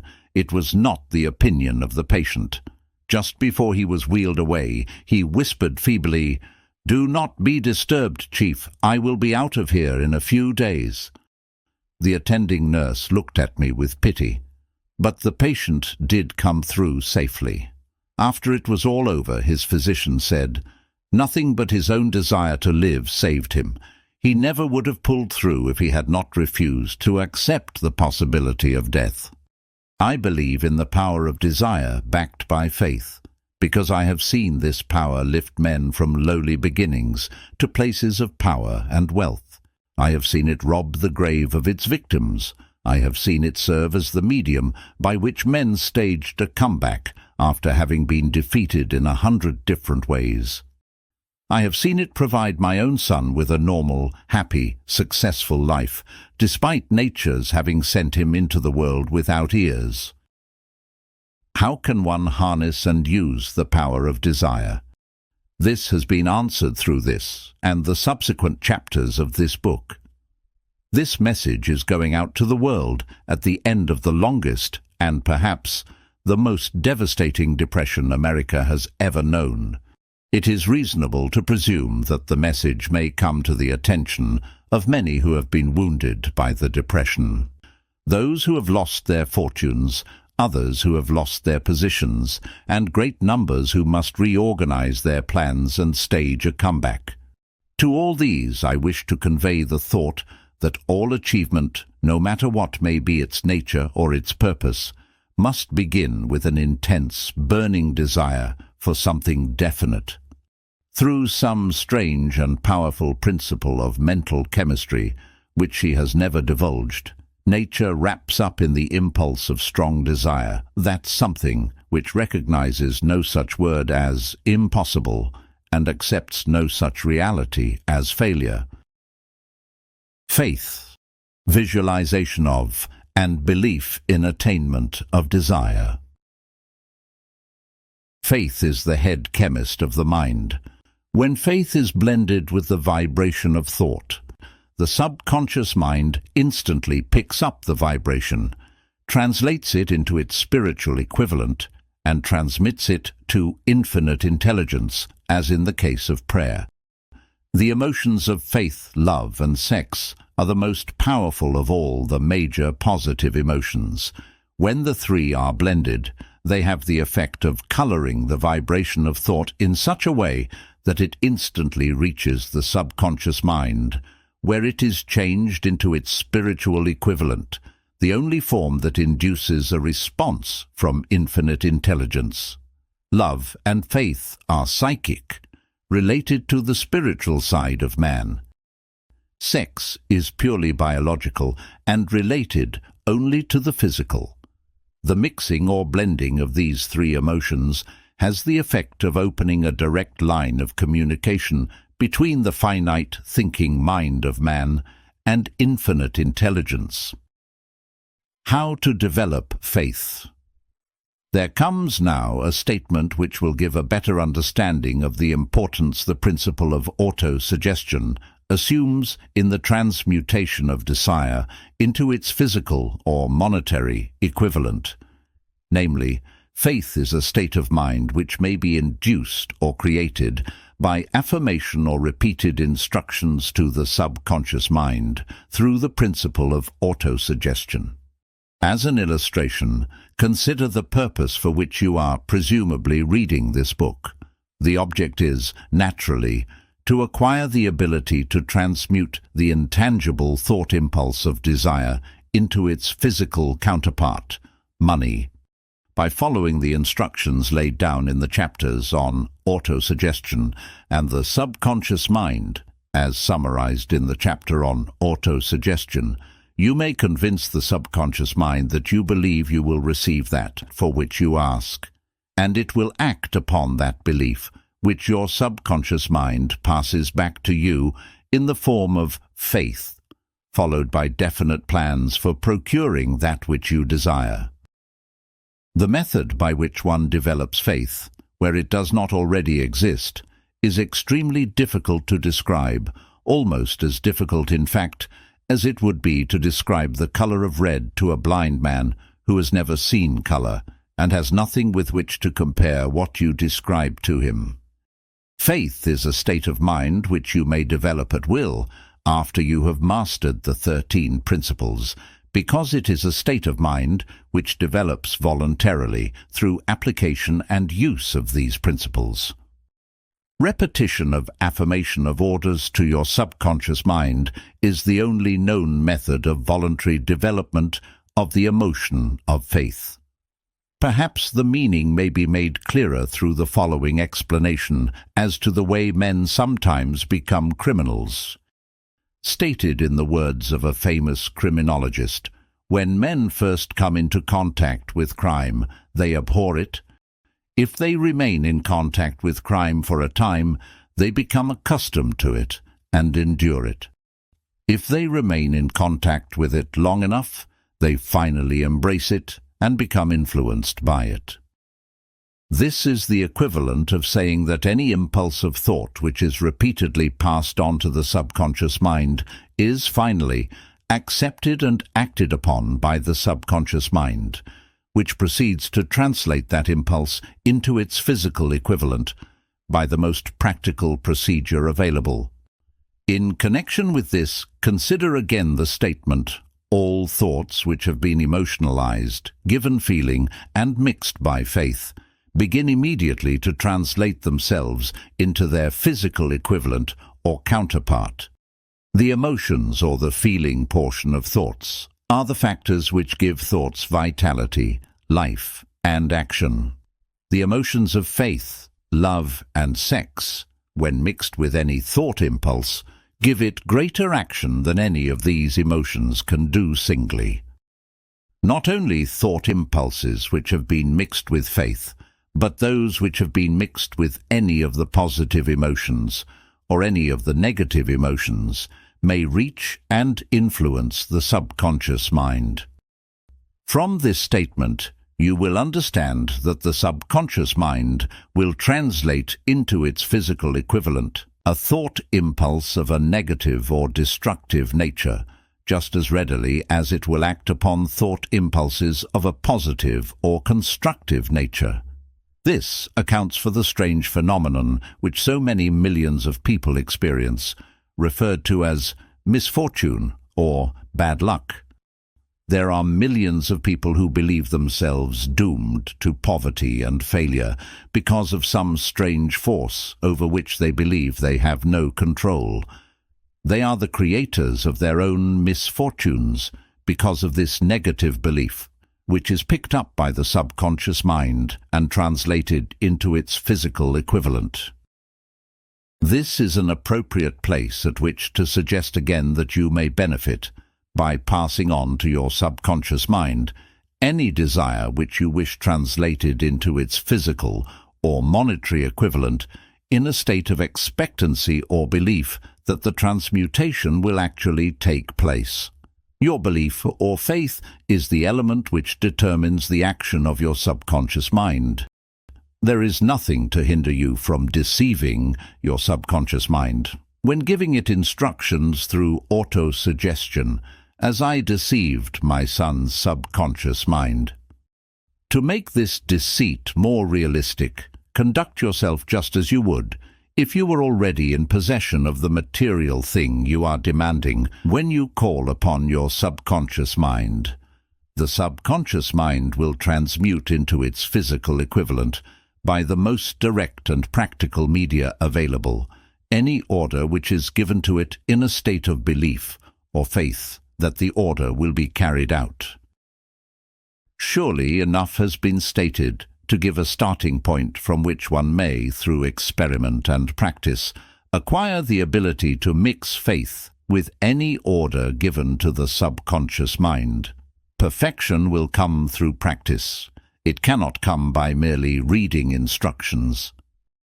If it be true that one may become a criminal by association with crime, and this is a known fact, it is equally true that one may develop faith by voluntarily suggesting to the subconscious mind that one has faith. The mind comes, finally, to take on the nature of the influences which dominate it. Understand this truth, and you will know why it is essential for you to encourage the positive emotions as dominating forces of your mind and discourage and eliminate negative emotions. A mind dominated by positive emotions becomes a favorable abode for the state of mind known as faith. A mind so dominated may, at will, give the subconscious mind instructions which it will accept and act upon immediately. Faith is a state of mind which may be induced by auto-suggestion. All down the ages, the religionists have admonished struggling humanity to have faith in this, that, and the other dogma or creed, but they have failed to tell people how to have faith. They have not stated that faith is a state of mind, and that it may be induced by self-suggestion. In language which any normal human being can understand, we will describe all that is known about the principle through which faith may be developed where it doesn't already exist. Have faith in yourself, faith in the infinite. Before we begin, you should be reminded again that faith is the eternal elixir which gives life, power, and action to the impulse of thought. The foregoing sentence is worth reading a second time, and a third, and a fourth. It is worth reading aloud. Faith is the starting point of all accumulation of riches. Faith is the basis of all miracles and all mysteries which cannot be analyzed by the rules of science. Faith is the only known antidote for failure. Faith is the element, the chemical, which, when mixed with prayer, gives one direct communication with infinite intelligence. Faith is the element which transforms the ordinary vibration of thought, created by the finite mind of man, into the spiritual equivalent. Faith is the only agency through which the cosmic force of infinite intelligence can be harnessed and used by man. Every one of the foregoing statements is capable of proof. The proof is simple and easily demonstrated. It is wrapped up in the principle of auto-suggestion. Let us center our attention, therefore, upon the subject of self-suggestion and find out what it is and what it is capable of achieving. It is a well-known fact that one comes, finally, to believe whatever one repeats to oneself, whether the statement be true or false. If a man repeats a lie over and over, he will eventually accept the lie as truth. Moreover, he will believe it to be the truth. Every man is what he is because of the dominating thoughts which he permits to occupy his mind. Thoughts which a man deliberately places in his own mind and encourages with sympathy, and with which he mixes any one or more of the emotions, constitute the motivating forces which direct and control his every movement, act, and deed. Comes now a very significant statement of truth. Thoughts which are mixed with any feeling of the emotions constitute a magnetic force which attracts from the vibrations of the ether other similar or related thoughts. A thought thus magnetized with emotion may be compared to a seed which, when planted in fertile soil, germinates, grows, and multiplies itself over and over again until that which was originally one small seed becomes countless millions of seeds of the same brand. The ether is a great cosmic mass of eternal forces of vibration. It is made up of both destructive vibrations and constructive vibrations. It carries at all times vibrations of fear, poverty, disease, failure, misery, and vibrations of prosperity, health, success, and happiness, just as surely as it carries the sound of hundreds of orchestrations of music and hundreds of human voices, all of which maintain their own individuality and means of identification through the medium of radio. From the great storehouse of the ether, the human mind is constantly attracting vibrations which harmonize with that which dominates the human mind. Any thought, idea, plan, or purpose which one holds in one's mind attracts, from the vibrations of the ether, a host of its relatives, adds these relatives to its own force, and grows until it becomes the dominating, motivating master of the individual in whose mind it has been housed. Now, let us go back to the starting point and become informed as to how the original seed of an idea, plan, or purpose may be planted in the mind. The information is easily conveyed. Any idea, plan, or purpose may be placed in the mind through repetition of thought. This is why you are asked to write out a statement of your major purpose or definite chief aim, commit it to memory, and repeat it in audible words day after day until these vibrations of sound have reached your subconscious mind. We are what we are because of the vibrations of thought which we pick up and register through the stimuli of our daily environment. Resolve to throw off the influences of any unfortunate environment and to build your own life to order. Taking inventory of mental assets and liabilities, you will discover that your greatest weakness is lack of self-confidence. This handicap can be surmounted, and timidity translated into courage through the aid of the principle of auto-suggestion.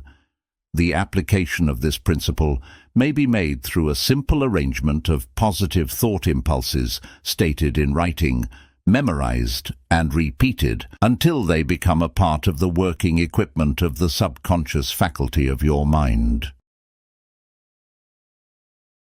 Self-confidence formula. First, I know that I have the ability to achieve the object of my definite purpose in life. Therefore, I demand of myself persistent, continuous action toward its attainment, and I here and now promise to render such action. Second, I realize the dominating thoughts of my mind will eventually reproduce themselves in outward, physical action and gradually transform themselves into physical reality. Therefore, I will concentrate my thoughts for 30 minutes daily upon the task of thinking of the person I intend to become, thereby creating in my mind a clear mental picture of that person. Third, I know through the principle of auto-suggestion, any desire that I persistently hold in my mind will eventually seek expression through some practical means of attaining the object back of it. Therefore, I will devote 10 minutes daily to demanding of myself the development of self-confidence. Fourth, I have clearly written down a description of my definite chief aim in life, and I will never stop trying until I shall have developed sufficient self-confidence for its attainment. Fifth, I fully realize that no wealth or position can long endure unless built upon truth and justice. Therefore, I will engage in no transaction which does not benefit all whom it affects. I will succeed by attracting to myself the forces I wish to use and the cooperation of other people. I will induce others to serve me because of my willingness to serve others. I will eliminate hatred, envy, jealousy, selfishness, and cynicism by developing love for all humanity, because I know that a negative attitude toward others can never bring me success. I will cause others to believe in me because I will believe in them and in myself. I will sign my name to this formula, commit it to memory, and repeat it aloud once a day with full faith that it will gradually influence my thoughts and actions so that I will become a self-reliant and successful person. Back of this formula is a law of nature which no man has yet been able to explain. It has baffled the scientists of all ages. The psychologists have named this law auto-suggestion and let it go at that. The name by which one calls this law is of little importance. The important fact about it is, it works for the glory and success of mankind if it is used constructively. On the other hand, if used destructively, it will destroy just as readily. In this statement may be found a very significant truth, namely, that those who go down in defeat and end their lives in poverty, misery and distress do so because of negative application of the principle of auto-suggestion. The cause may be found in the fact that all impulses of thought have a tendency to clothe themselves in their physical equivalent. The subconscious mind makes no distinction between constructive and destructive thought impulses. It works with the material we feed it through our thought impulses. The subconscious mind will translate into reality a thought driven by fear, just as readily as it will translate into reality a thought driven by courage or faith. The pages of medical history are rich with illustrations of cases of suggestive suicide. A man may commit suicide through negative suggestion just as effectively as by any other means. In a Midwestern city, a man by the name of Joseph Grant, a bank official, borrowed a large sum of the bank's money without the consent of the directors. He lost the money through gambling. One afternoon, the bank examiner came and began to check the accounts. Grant left the bank, took a room in a local hotel, and when they found him 3 days later, he was lying in bed, wailing and moaning, repeating over and over these words, "My God, this will kill me. I cannot stand the disgrace." In a short time, he was dead. The doctors pronounced the case one of mental suicide. Just as electricity will turn the wheels of industry and render useful service if used constructively, or snuff out life if wrongly used, so will the law of auto-suggestion lead you to peace and prosperity, or down into the valley of misery, failure, and death, according to your degree of understanding and application of it. If you fill your mind with fear, doubt, and unbelief in your ability to connect with and use the forces of infinite intelligence, the law of auto-suggestion will take this spirit of unbelief and use it as a pattern by which your subconscious mind will translate it into its physical equivalent. This statement is as true as the statement that 2 and 2 are 4. Like the wind which carries one ship east and another west, the law of auto-suggestion will lift you up or pull you down according to the way you set your sails of thought. The law of auto-suggestion, through which any person may rise to altitudes of achievement which stagger the imagination, is well described in the following verse. If you think you are beaten, you are. If you think you dare not, you don't. If you like to win, but you think you can't, it is almost certain you won't. If you think you'll lose, you're lost. For out of the world we find, success begins with a fellow's will. It's all in the state of mind. If you think you are outclassed, you are. You've got to think high to rise. You've got to be sure of yourself before you can ever win a prize. Life's battles don't always go to the stronger or faster man, but soon or late, the man who wins is the man who thinks he can. Observe the words which have been emphasized, and you will catch the deep meaning which the poet had in mind. Somewhere in your makeup there lies sleeping the seed of achievement which, if aroused and put into action, would carry you to heights such as you may never have hoped to attain. Just as a master musician may cause the most beautiful strains of music to pour forth from the strings of a violin, so may you arouse the genius which lies asleep in your brain and cause it to drive you upward to whatever goal you may wish to achieve. Abraham Lincoln was a failure at everything he tried until he was well past the age of 40. He was a Mr. Nobody from nowhere until a great experience came into his life, aroused the sleeping genius within his heart and brain, and gave the world one of its really great men. That experience was mixed with the emotions of sorrow and love. It came to him through Anne Rutledge, the only woman whom he ever truly loved. It came to him through Anne Rutledge, the only woman whom he ever truly loved. It is a known fact that the emotion of love is closely akin to the state of mind known as faith, and this for the reason that love comes very near to translating one's thought impulses into their spiritual equivalent. During his work of research, the author discovered that there was the influence of a woman's love back of nearly every one of them.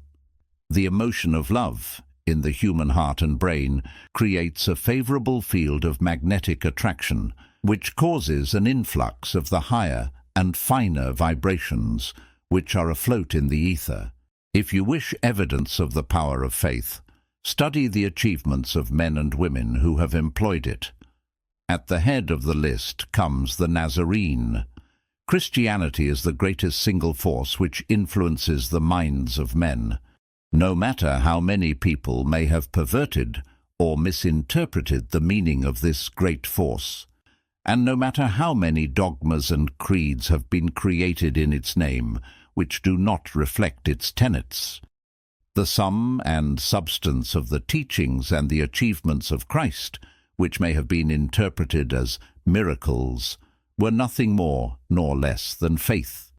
If there are any such phenomena as miracles, they are produced only through the state of mind known as faith.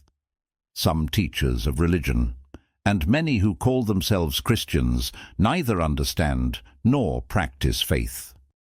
Let us consider the power of faith as it is now being demonstrated by a man who is well known to all of civilization, Mahatma Gandhi of India. In this man, the world has one of the most astounding examples known to civilization of the possibilities of faith. Gandhi wields more potential power than any man living at this time, and this despite the fact that he has none of the orthodox tools of power, such as money, battleships, soldiers, and materials of warfare. Gandhi has no money, he has no home, he does not own a suit of clothes, but he does have power. How does he come by that power? He created it out of his understanding of the principle of faith, and through his ability to transplant that faith into the minds of 200 million people. Gandhi has accomplished through the influence of faith that which the strongest military power on earth could not and never will accomplish through soldiers and military equipment. He has accomplished the astounding feat of influencing 200 million minds to coalesce and move in unison as a single mind. What other force on earth except faith could do as much? There will come a day when employees, as well as employers, will discover the possibilities of faith. That day is dawning. The whole world has had ample opportunity during the recent business depression to witness what the lack of faith will do to business. Surely civilization has produced a sufficient number of intelligent human beings to make use of this great lesson which the depression has taught the world. During this depression, the world had evidence in abundance that widespread fear will paralyze the wheels of industry and business. Out of this experience will arise leaders in business and industry who will profit by the example which Gandhi has set for the world. And they will apply to business the same tactics which he has used in building the greatest following known in the history of the world. These leaders will come from the rank and file of the unknown men who now labor in the steel plants, the coal mines, the automobile factories, and in the small towns and cities of America. Business is due for a reform, make no mistake about this. The methods of the past, based upon economic combinations of force and fear, will be supplanted by the better principles of faith and cooperation. Men who labor will receive more than daily wages. They will receive dividends from the business, the same as those who supply the capital for business. But first, they must give more to their employers and stop this bickering and bargaining by force at the expense of the public. They must earn the right to dividends. Moreover, and this is the most important thing of all, they will be led by leaders who will understand and apply the principles employed by Mahatma Gandhi. Only in this way may leaders get from their followers the spirit of full cooperation, which constitutes power in its highest and most enduring form. This stupendous machine age in which we live, and from which we are just emerging, has taken the soul out of men. Its leaders have driven men as though they were pieces of cold machinery. They were forced to do so by the employees who have bargained, at the expense of all concerned, to get and not to give. The watchword of the future will be human happiness and contentment, and when this state of mind shall have been attained, the production will take care of itself, more effectively than anything that has ever been accomplished where men did not, and could not mix faith and individual interest with their labor. Because of the need for faith and cooperation in operating business and industry, it will be both interesting and profitable to analyze an event which provides an excellent understanding of the method by which industrialists and businessmen accumulate great fortunes, by giving before they try to get. The event chosen for this illustration dates back to 1900, when the United States Steel Corporation was being formed. As you read the story, keep in mind these fundamental facts, and you will understand how ideas have been converted into huge fortunes. First, the huge United States Steel Corporation was born in the mind of Charles M. Schwab, in the form of an idea he created through his imagination. Second, he mixed faith with his idea. Third, he formulated a plan for the transformation of his idea into physical and financial reality. Fourth, he put his plan into action with his famous speech at the University Club. Fifth, he applied and followed through on his plan with persistence, and backed it with firm decision until it had been fully carried out. Sixth, he prepared the way for success by a burning desire for success.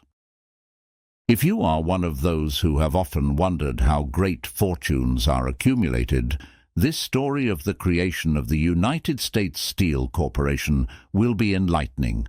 If you have any doubt that men can think and grow rich, this story should dispel that doubt, because you can plainly see in the story of the United States Steel the application of a major portion of the 13 principles described in this book. This astounding description of the power of an idea was dramatically told by John Lowell in the New York World Telegram, with whose courtesy it is here reprinted. A pretty after-dinner speech for $1 billion. When, on the evening of December 12, 1900, some 80 of the nation's financial nobility gathered in the banquet hall of the University Club on Fifth Avenue to do honor to a young man from out of the West, not half a dozen of the guests realized they were to witness the most significant episode in American industrial history. J. Edward Simmons and Charles Stuart Smith, their hearts full of gratitude for the lavish hospitality bestowed on them by Charles M. Schwab during a recent visit to Pittsburgh, had arranged the dinner to introduce the 38-year-old steelman to Eastern banking society. But they didn't expect him to stampede the convention. They warned him, in fact, that the bosoms within New York's stuffed shirts would not be responsive to oratory, and that if he didn't want to bore the Stillmans and Harrimans and Vanderbilts, he had better limit himself to 15 or 20 minutes of polite vaporings and let it go at that. Even John Pierpont Morgan, sitting on the right hand of Schwab, as became his imperial dignity, intended to grace the banquet table with his presence only briefly. And so far as the press and public were concerned, the whole affair was of so little moment that no mention of it found its way into print the next day. So the two hosts and their distinguished guests ate their way through the usual 7 or 8 courses.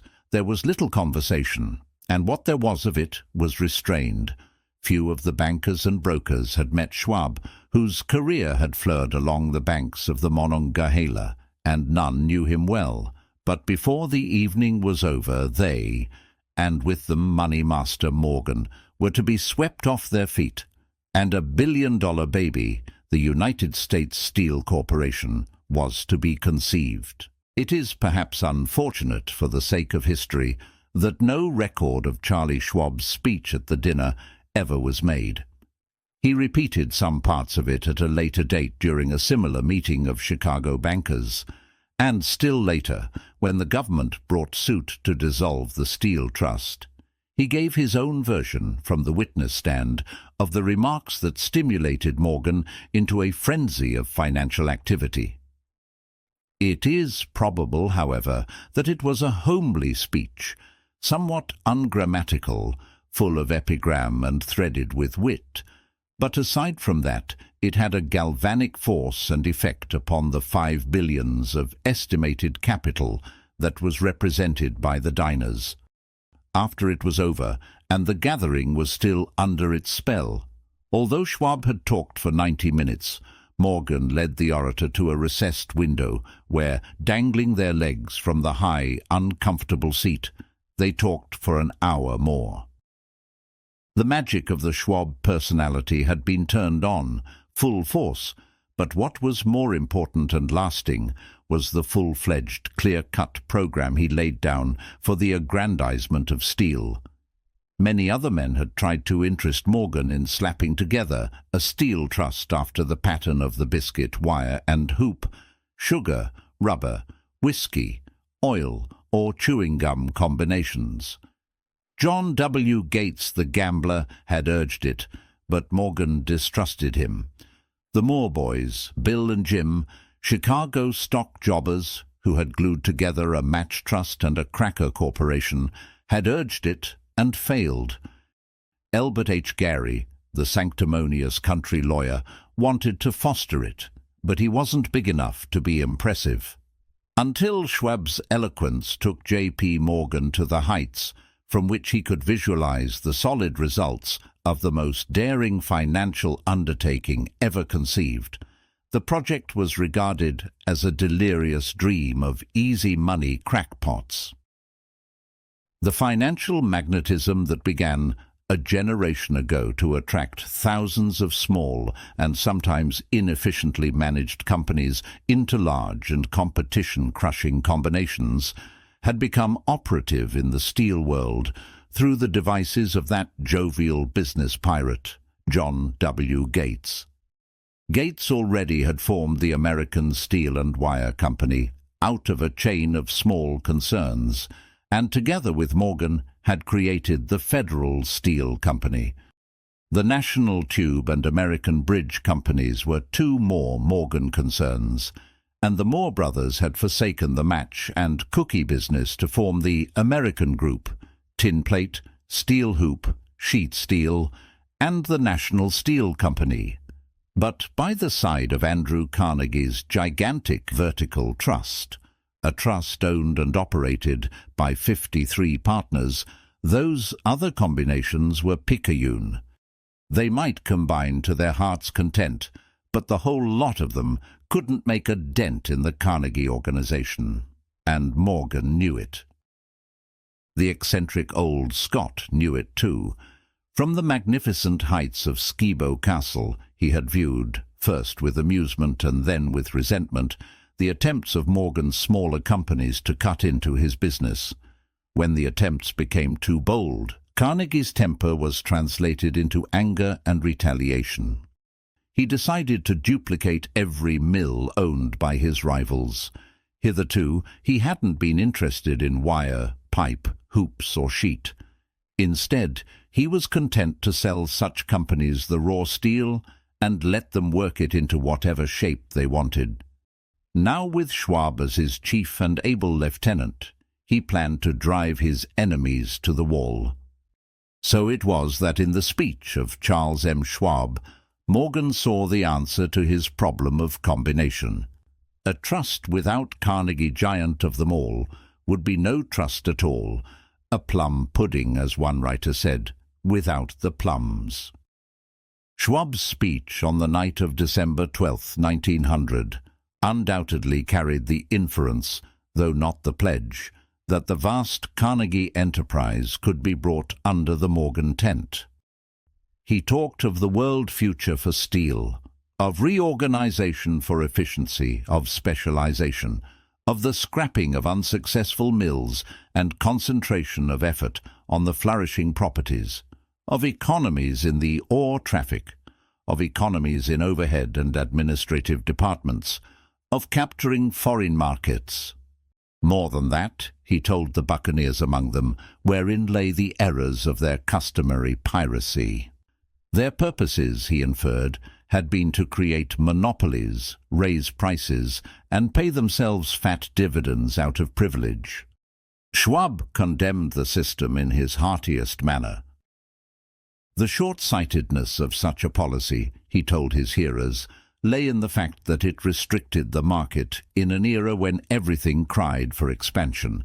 By cheapening the cost of steel, he argued, an ever-expanding market would be created, more uses for steel would be devised, and a goodly portion of the world trade could be captured. So the dinner at the University Club came to an end. Morgan went home to think about Schwab's rosy predictions. Schwab went back to Pittsburgh's to run the steel business for Andrew Carnegie, while Gary and the rest went back to their stock tickers to fiddle around in anticipation of the next move. It was not long coming. It took Morgan about 1 week to digest the feast of reason Schwab had placed before him. When he had assured himself that no financial indigestion was to result, he sent for Schwab and found that young man rather coy. Mr. Carnegie, Schwab indicated, might not like it if he found his trusted company president had been flirting with the Emperor of Wall Street, the street upon which Carnegie was resolved never to tread. Then it was suggested by John W. Gates, the go-between, that if Schwab happened to be in the Bellevue Hotel in Philadelphia, J.P. Morgan might also happen to be there.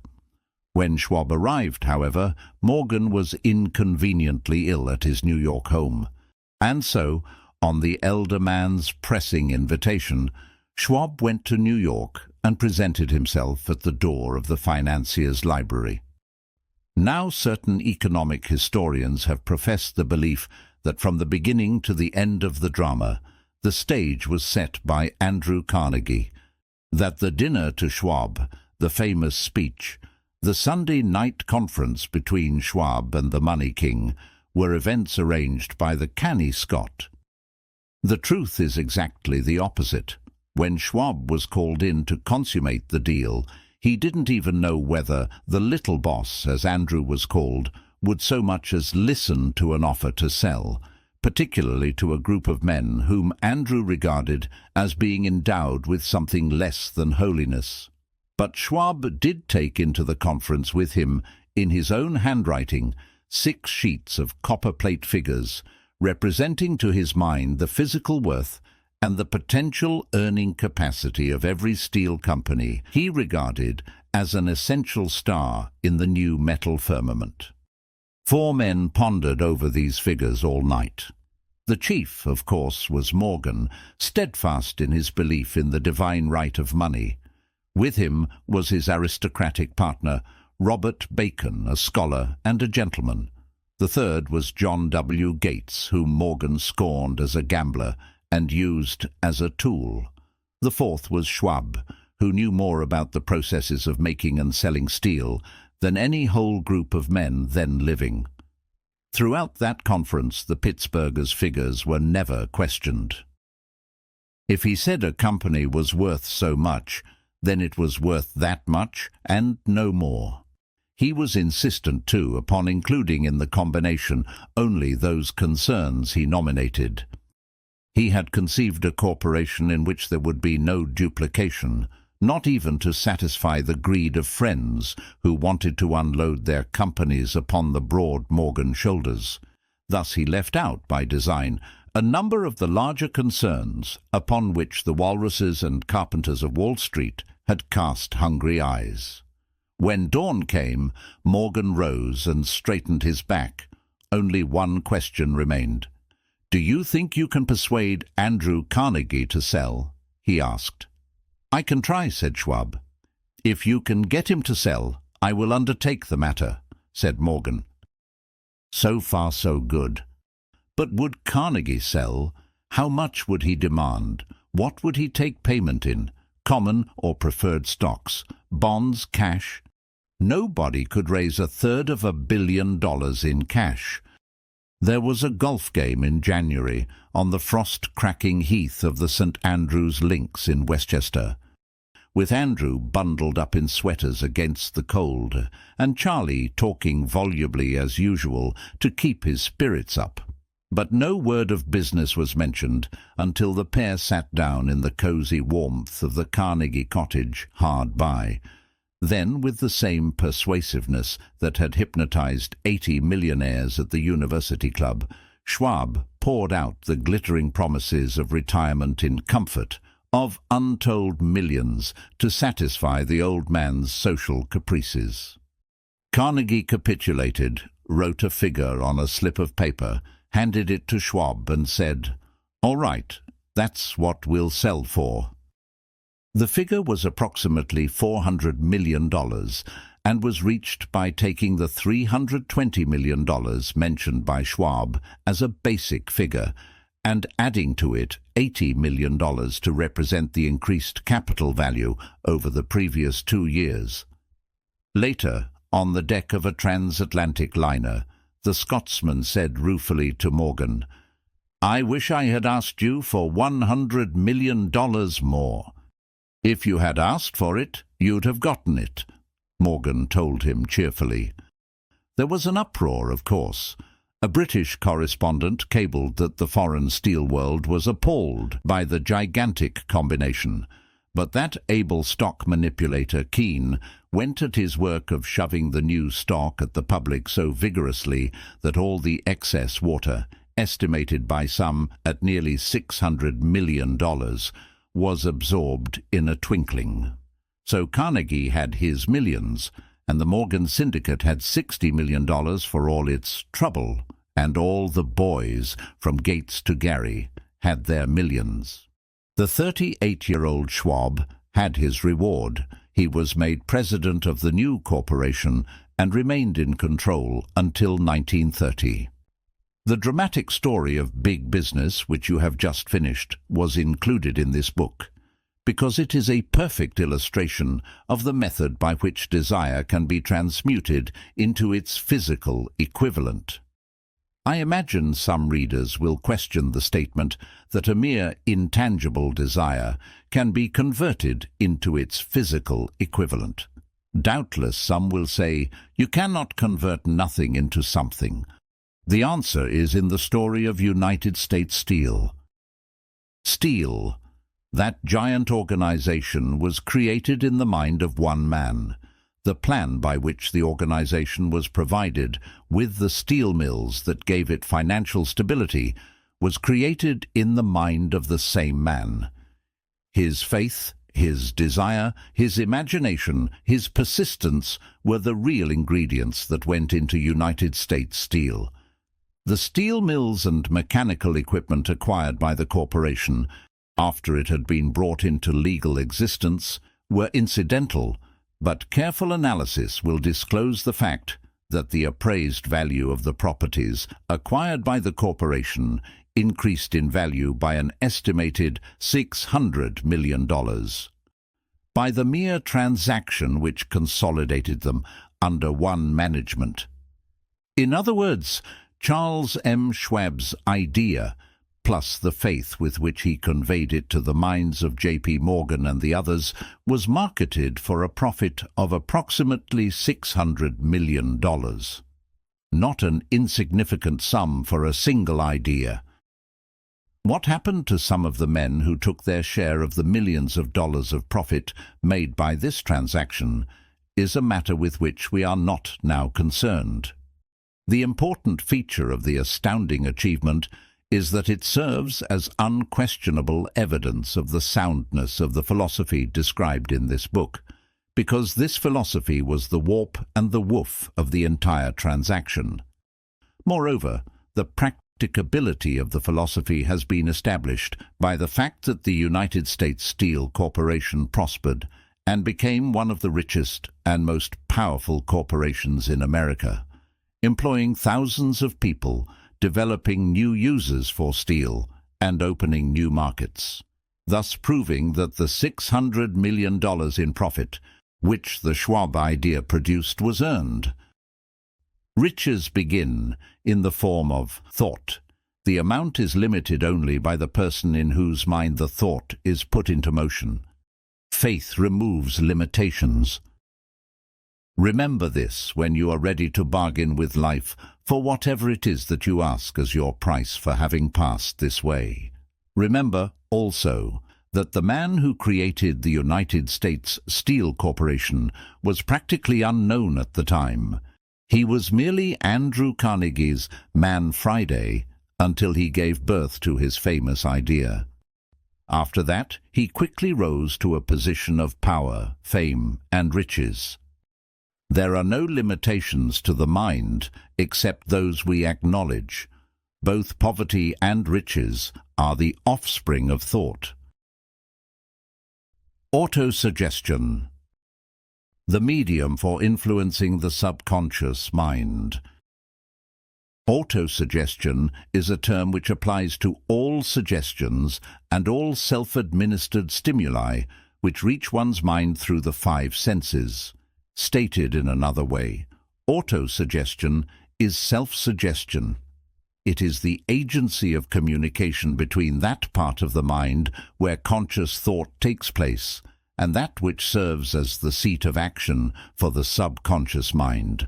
Through the dominating thoughts which one permits to remain in the conscious mind, the principle of auto-suggestion voluntarily reaches the subconscious mind and influences it with these thoughts.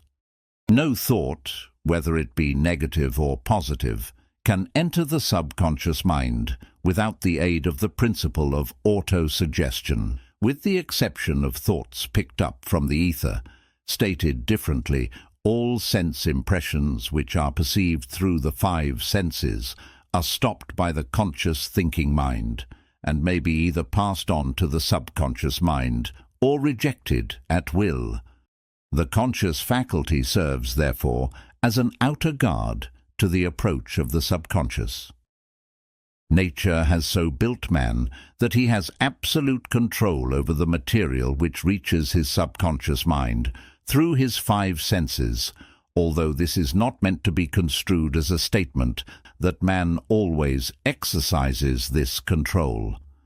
In the great majority of instances, he does not exercise it, which explains why so many people go through life in poverty.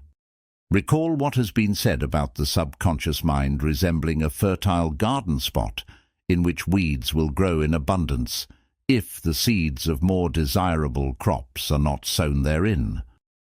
Auto-suggestion is the agency of control through which an individual may voluntarily feed his subconscious mind on thoughts of a creative nature, or by neglect permit thoughts of a destructive nature to find their way into this rich garden of the mind. You were instructed in the last of the 6 steps described in the chapter on desire to read aloud twice daily the written statement of your desire for money, and to see and feel yourself already in possession of the money. By following these instructions, you communicate the object of your desire directly to your subconscious mind in a spirit of absolute faith. Through repetition of this procedure, you voluntarily create thought habits which are favorable to your efforts to transmute desire into its monetary equivalent. Go back to these 6 steps described in Chapter 2 and read them again very carefully before you proceed further. Then read very carefully the 4 instructions for the organization of your mastermind group described in the chapter on organized planning.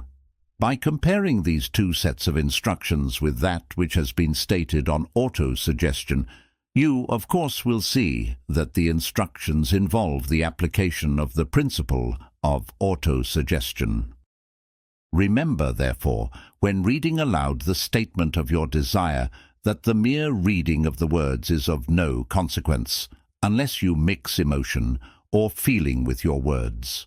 If you repeat 1,000,000 times the famous Emile Coué formula, day by day, in every way, I am getting better and better, without mixing emotion and faith with your words, you will experience no desirable results. Your subconscious mind recognizes and acts upon only thoughts which have been well mixed with emotion or feeling.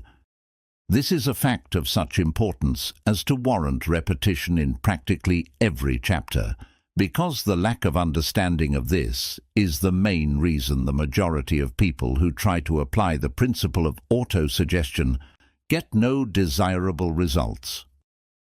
Plain, unemotional words do not influence the subconscious mind. You will get no appreciable results until you learn to reach your subconscious mind with thoughts or spoken words which have been well emotionalized with belief. Do not become discouraged if you cannot control and direct your emotions the first time you try to do so. Remember, there is no such possibility as something for nothing. Ability to reach and influence your subconscious mind has its price, and you must pay that price. You cannot cheat, even if you desire to do so. The price of ability to influence your subconscious mind is everlasting persistence in applying the principles described here. You cannot develop the desired ability for a lower price. You, and you alone, must decide whether or not the reward for which you are striving is worth the price you must pay for it in effort. Wisdom and cleverness alone will not attract and retain money except in a few very rare instances, where the law of averages favors the attraction of money through these sources. The method of attracting money described here does not depend upon the law of averages. Moreover, the method plays no favorites. It will work for one person as effectively as it will for another. Where failure is experienced, it is the individual, not the method, which has failed. If you try and fail, make another effort, and still another, until you succeed. Your ability to use the principle of autosuggestion will depend very largely upon your capacity to concentrate upon a given desire, until that desire becomes a burning obsession. When you begin to carry out the instructions in connection with the 6 steps described in the 2nd chapter, it will be necessary for you to make use of the principle of concentration. Let us here offer suggestions for the effective use of concentration. When you begin to carry out the first of the 6 steps, which instructs you to fix in your own mind the exact amount of money you desire, hold your thoughts on that amount of money by concentration or fixation of attention with your eyes closed until you can actually see the physical appearance of the money. Do this at least once each day. As you go through these exercises, follow the instructions given in the chapter on faith and see yourself actually in possession of the money. Here is a most significant fact. The subconscious mind takes any orders given it in a spirit of absolute faith and acts upon those orders, although the orders often have to be presented over and over again through repetition before they are interpreted by the subconscious mind.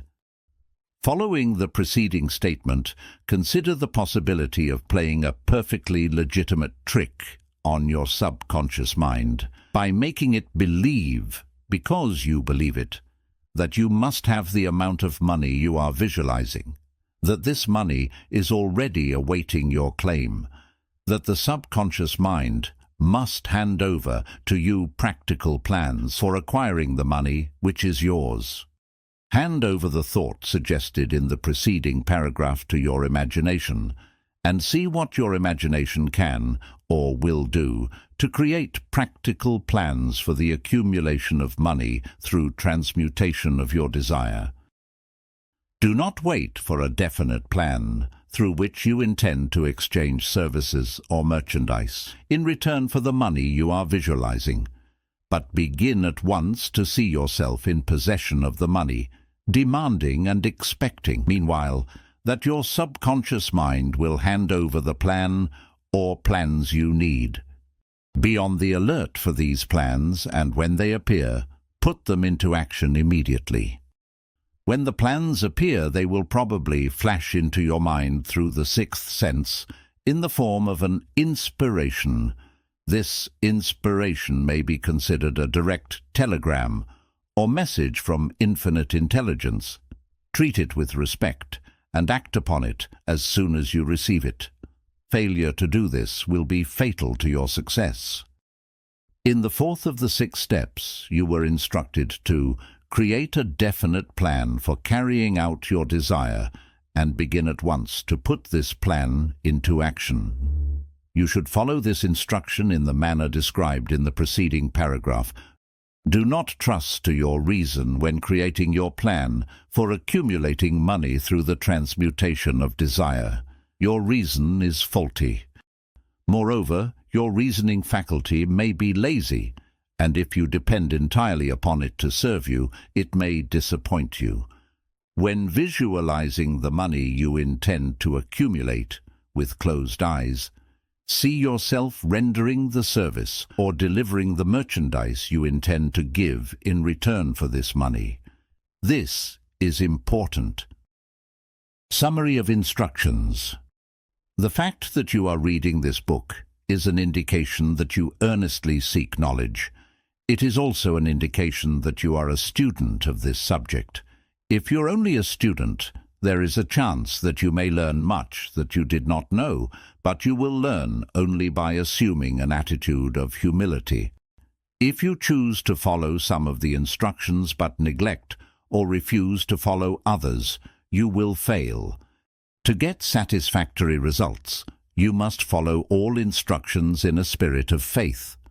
The instructions given in connection with the 6 steps in the 2nd chapter will now be summarized and blended with the principles covered by this chapter as follows.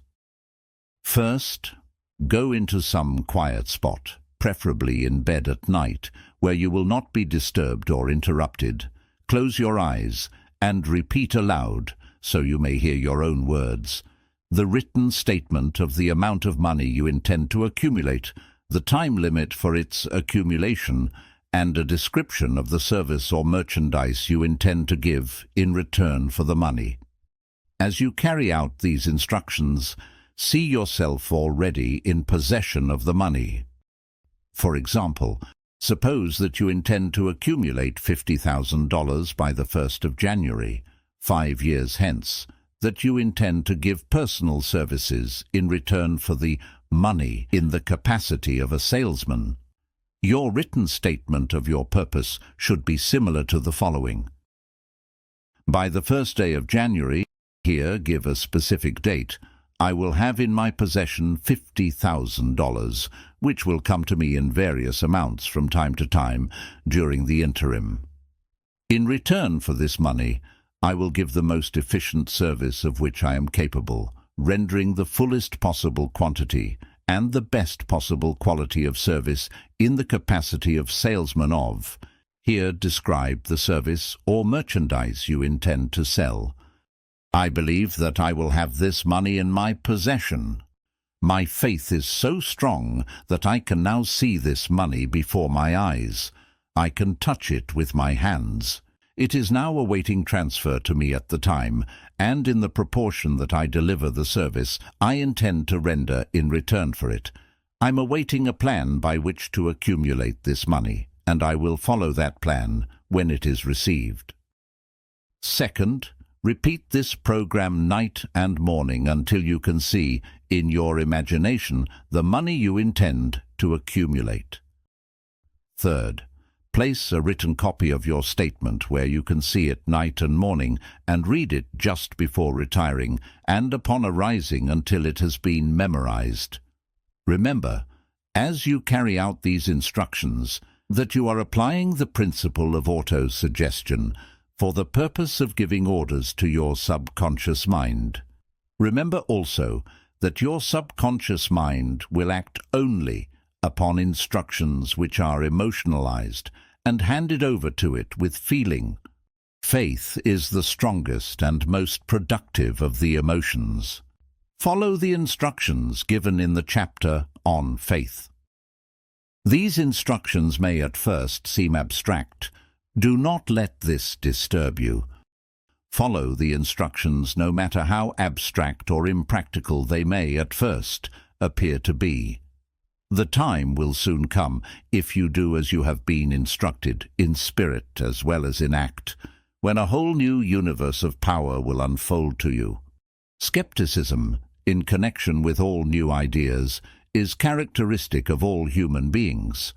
But if you follow the instructions outlined, your skepticism will soon be replaced by belief, and this in turn will soon become crystallized into absolute faith. Then you will have arrived at the point where you may truly say, "I am the master of my fate. I am the captain of my soul." Many philosophers have made the statement that man is the master of his own earthly destiny, but most of them have failed to say why he is the master. The reason that man may be the master of his own earthly status, and especially his financial status, is thoroughly explained in this chapter. Man may become the master of himself and of his environment because he has the power to influence his subconscious mind, and through it gain the cooperation of infinite intelligence. You are now reading the chapter which represents the keystone to the arch of this philosophy. The instructions contained in this chapter must be understood and applied with persistence if you succeed in transmuting desire into money. The actual performance of transmuting desire into money involves the use of auto-suggestion as an agency by which one may reach and influence the subconscious mind. The other principles are simply tools with which to apply auto-suggestion. Keep this thought in mind and you will, at all times, be conscious of the important part. The principle of auto-suggestion is to play in your efforts to accumulate money through the methods described in this book. Carry out these instructions as though you were a small child. Inject into your efforts something of the faith of a child. The author has been most careful to see that no impractical instructions were included because of his sincere desire to be helpful. After you have read the entire book, come back to this chapter and follow in spirit and in action this instruction. Read the entire chapter aloud once a night until you become thoroughly convinced that the principle of auto-suggestion is sound, that it will accomplish for you all that has been claimed for it. As you read, underscore with a pencil every sentence which impressed you favorably. Follow the foregoing instruction to the letter, and it will open the way for a complete understanding and mastery of the principles of success. Specialized knowledge, personal experience or observations. There are two kinds of knowledge. One is general, the other is specialized. General knowledge, no matter how great in quantity or variety it may be, is of but little use in the accumulation of money. The faculties of the great universities possess in the aggregate practically every form of general knowledge known to civilization. Most of the professors have but little or no money. They specialize on teaching knowledge, but they do not specialize on the organization or the use of knowledge. Knowledge will not attract money unless it is organized and intelligently directed through practical plans of action to the definite end of accumulation of money. Lack of understanding of this fact has been the source of confusion to millions of people who falsely believe that knowledge is power. It is nothing of the sort. Knowledge is only potential power. It becomes power only when and if it is organized into definite plans of action and directed to a definite end. This missing link in all systems of education known to civilization today may be found in the failure of educational institutions to teach their students how to organize and use knowledge after they acquire it. Many people make the mistake of assuming that, because Henry Ford had but little schooling, he is not a man of education. Those who make this mistake do not know Henry Ford, nor do they understand the real meaning of the word educate. That word is derived from the Latin word educo, meaning to educe, to draw out, to develop from within. An educated man is not necessarily one who has an abundance of general or specialized knowledge. An educated man is one who has so developed the faculties of his mind that he may acquire anything he wants or its equivalent without violating the rights of others. Henry Ford comes well within the meaning of this definition. During the World War, a Chicago newspaper published certain editorials in which, among other statements, Henry Ford was called an ignorant pacifist. Mr. Ford objected to the statements and brought suit against the paper for libeling him. When the suit was tried in the courts, the attorneys for the paper pleaded justification and placed Mr. Ford himself on the witness stand for the purpose of proving to the jury that he was ignorant. The attorneys asked Mr. Ford a great variety of questions, all of them intended to prove, by his own evidence, that, while he might possess considerable specialized knowledge pertaining to the manufacture of automobiles, he was, in the main, ignorant. Mr. Ford was plied with such questions as the following: Who was Benedict Arnold, and how many soldiers did the British send over to America to put down the rebellion of 1776? In answer to the last question, Mr. Ford replied, I do not know the exact number of soldiers the British sent over, but I have heard that it was a considerably larger number than ever went back. Finally, Mr. Ford became tired of this line of questioning, and in reply to a particularly offensive question, he leaned over, pointed his finger at the lawyer who had asked the question, and said, If I should really want to answer the foolish question you have just asked, or any of the other questions you have been asking me, let me remind you that I have a row of electric push-buttons on my desk, and by pushing the right button, I can summon to my aid men who can answer any question I desire to ask concerning the business to which I am devoting most of my efforts. Now, will you kindly tell me why I should clutter up my mind with general knowledge for the purpose of being able to answer questions when I have men around me who can supply any knowledge I require? There certainly was good logic to that reply. That answer floored the lawyer. Every person in the courtroom realized it was the answer, not of an ignorant man, but of a man of education. Any man is educated who knows where to get knowledge when he needs it, and how to organize that knowledge into definite plans of action. Through the assistance of his mastermind group, Henry Ford had at his command all the specialized knowledge he needed to enable him to become one of the wealthiest men in America. It was not essential that he have this knowledge in his own mind. Surely no person who has sufficient inclination and intelligence to read a book of this nature can possibly miss the significance of this illustration. Before you can be sure of your ability to transmute desire into its monetary equivalent, you will require specialized knowledge of the service, merchandise, or profession which you intend to offer in return for fortune. Perhaps you may need much more specialized knowledge than you have the ability or the inclination to acquire, and if this should be true, you may bridge your weakness through the aid of your mastermind group. Andrew Carnegie stated that he personally knew nothing about the technical end of the steel business. Moreover, he did not particularly care to know anything about it. The specialized knowledge which he required for the manufacture and marketing of steel he found available through the individual units of his mastermind group. The accumulation of great fortunes calls for power, and power is acquired through highly organized and intelligently directed specialized knowledge.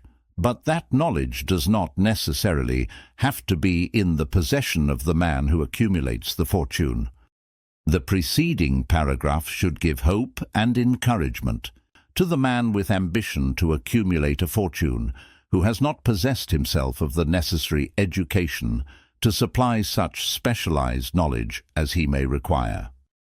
Men sometimes go through life suffering from inferiority complexes because they are not men of education. The man who can organize and direct a mastermind group of men who possess knowledge useful in the accumulation of money is just as much a man of education as any man in the group. Remember this if you suffer from a feeling of inferiority, because your schooling has been limited.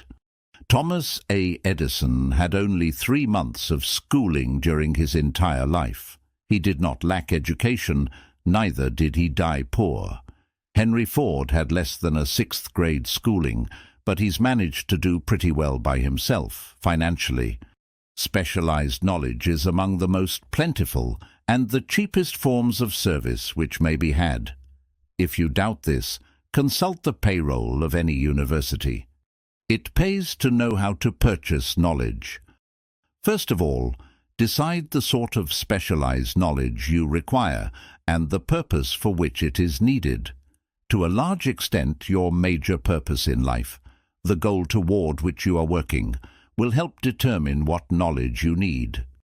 With this question settled, your next move requires that you have accurate information concerning dependable sources of knowledge.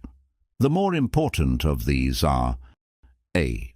One's own experience and education. B. Experience and education available through cooperation of others, for example, Mastermind Alliance. C. Colleges and universities. D.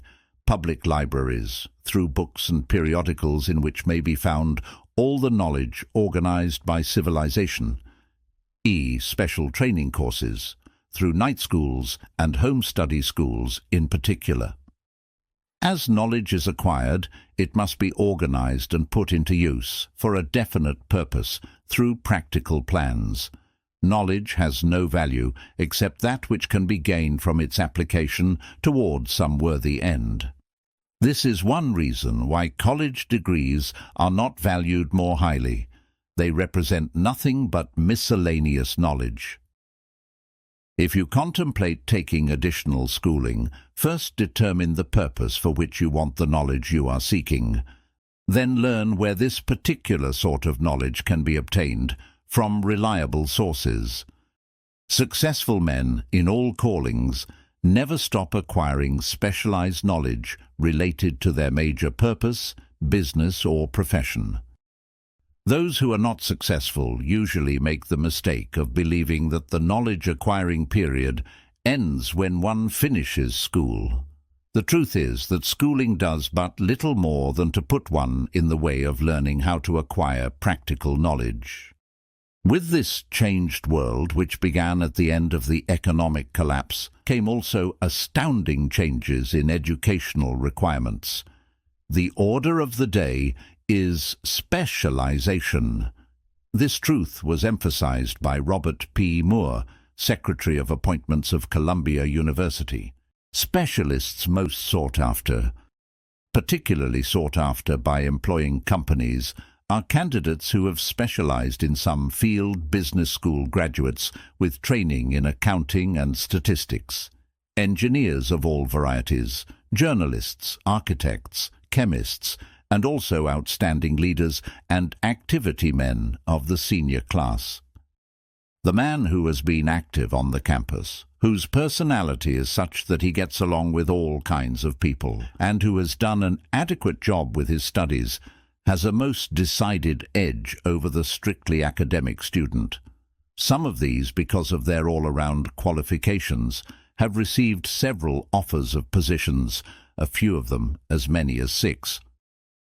In departing from the conception that the straight A student was invariably the one to get the choice of the better jobs, Mr. Moore said that most companies look not only to academic records, but to activity records and personalities of the students. One of the largest industrial companies, the leader in its field, in writing to Mr. Moore concerning prospective seniors at the college, said, "We are interested primarily in finding men who can make exceptional progress in management work. For this reason, we emphasize qualities of character, intelligence and personality far more than specific educational background." Apprenticeship proposed. Proposing a system of apprenticing students in offices, stores and industrial occupations during the summer vacation, Mr. Moore asserts that after the first 2 or 3 years of college, every student should be asked to choose a definite future course, and to call a halt if he has been merely pleasantly drifting without purpose through an unspecialized academic curriculum. Colleges and universities must face the practical consideration that all professions and occupations now demand specialists, he said, urging that educational institutions accept more direct responsibility for vocational guidance. One of the most reliable and practical sources of knowledge available to those who need specialized schooling is the night schools operated in most large cities. The correspondence schools give specialized training anywhere the U.S. males go on all subjects that can be taught by the extension method. One advantage of home study training is the flexibility of the study program, which permits one to study during spare time. Another stupendous advantage of home study training, if the school is carefully chosen, is the fact that most courses offered by home study schools carry with them generous privileges of consultation, which can be of priceless value to those needing specialized knowledge. No matter where you live, you can share the benefits. Anything acquired without effort and without cost is generally unappreciated, often discredited. Perhaps this is why we get so little from our marvelous opportunity in public schools. The self-discipline one receives from a definite program of specialized study makes up to some extent for the wasted opportunity when knowledge was available without cost. Correspondence schools are highly organized business institutions. Their tuition fees are so low that they are forced to insist upon prompt payments. Being asked to pay, whether the student makes good grades or poor, has the effect of causing one to follow through with the course when he would otherwise drop it. More than 25 years ago, I enrolled for a home study course in advertising. After completing 8 or 10 lessons, I stopped studying, but the school did not stop sending me bills. Moreover, it insisted upon payment, whether I kept up my studies or not.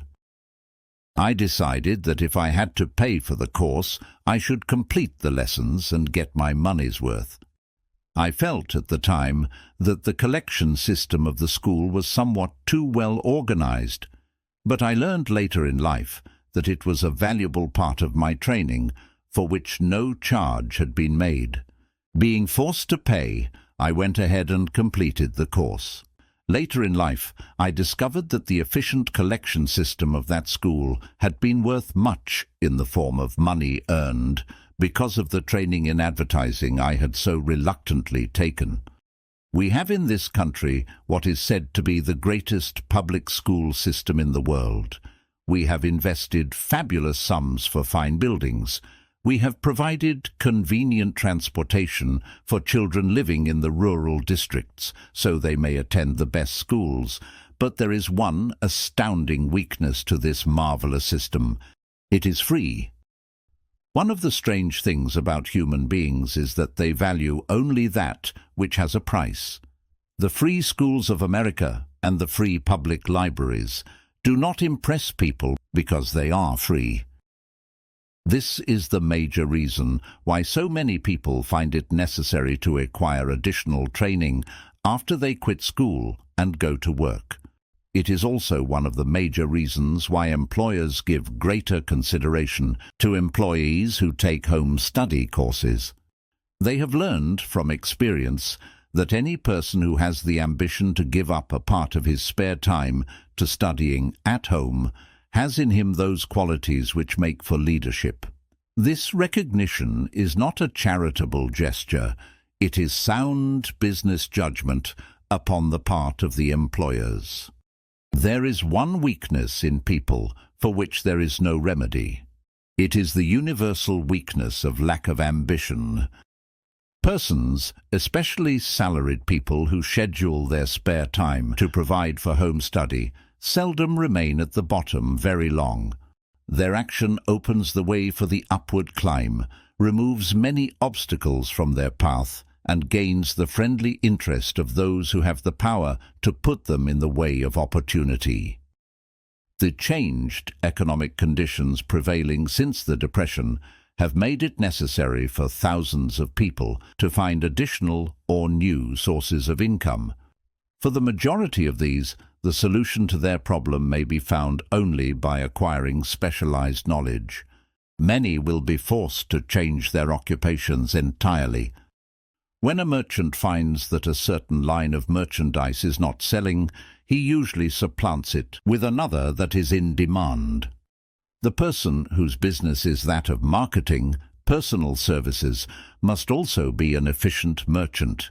If his services do not bring adequate returns in one occupation, he must change to another, where broader opportunities are available.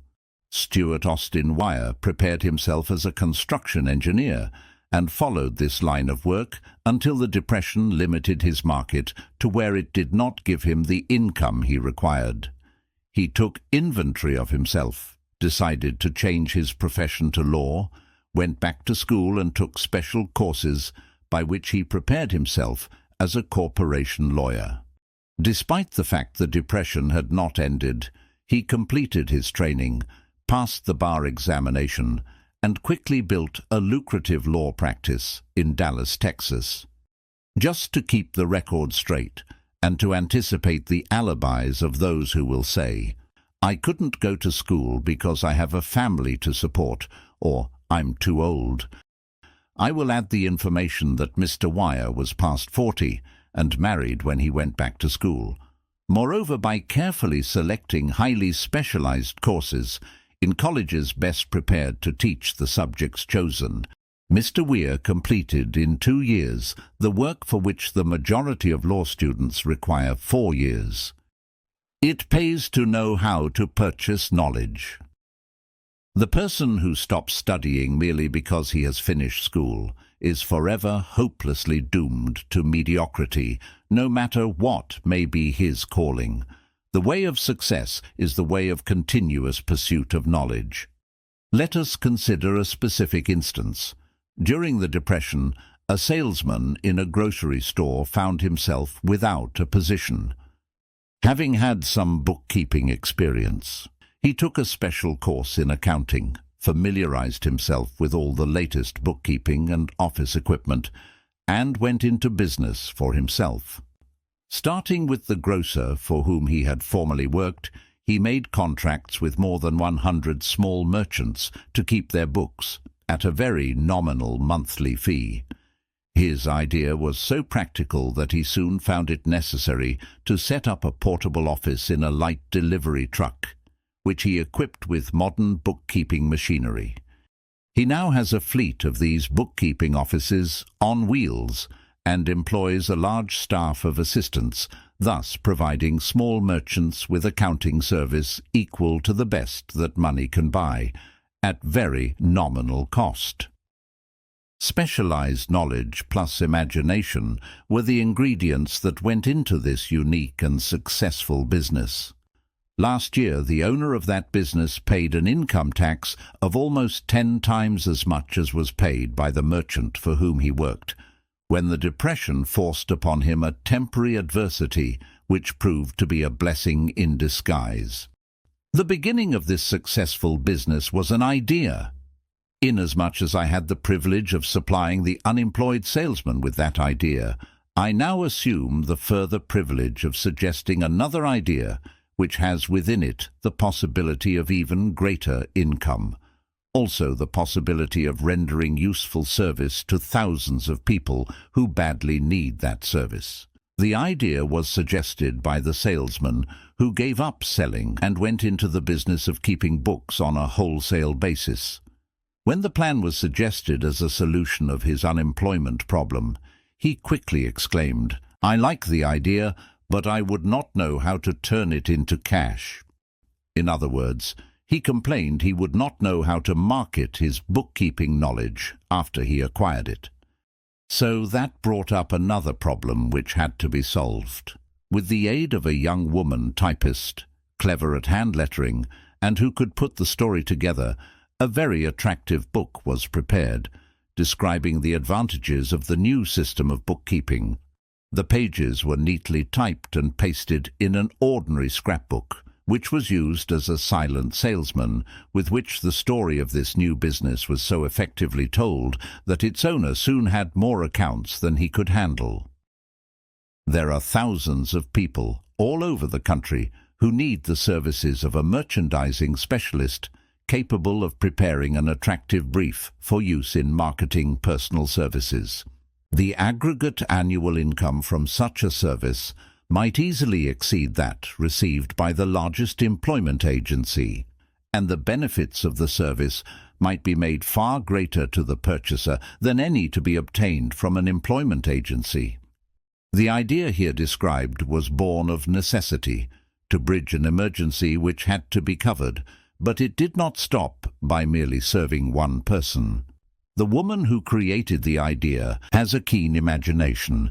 She saw in her newly born brainchild the making of a new profession, one that is destined to render valuable service to thousands of people who need practical guidance in marketing personal services.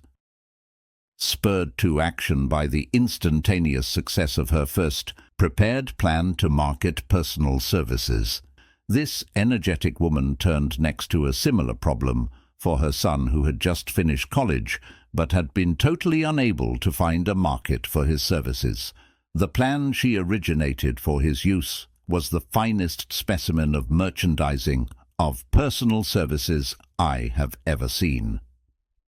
When the plan book had been completed, it contained nearly 50 pages of beautifully typed, properly organized information telling the story of her son's native ability, schooling, personal experiences, and a great variety of other information. The plan book also contained a complete description of the position her son desired, together with a marvelous word picture of the exact plan he would use in filling the position.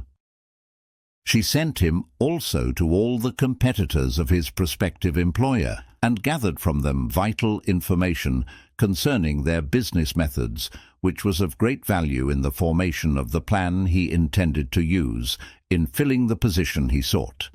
When the plan had been finished, it contained more than half a dozen very fine suggestions for the use and benefit of the prospective employer. One may be inclined to ask, why go to all this trouble to secure a job? The answer is straight to the point. Also, it is dramatic because it deals with a subject which assumes the proportion of a tragedy, with millions of men and women whose sole source of income is personal services. The answer is, doing a thing well never is trouble. The plan prepared by this woman for the benefit of her son helped him get the job for which he applied at the first interview at a salary fixed by himself. And this, too, is important. The position did not require the young man to start at the bottom. He began as a junior executive at an executive's salary. Why go to all this trouble, do you ask?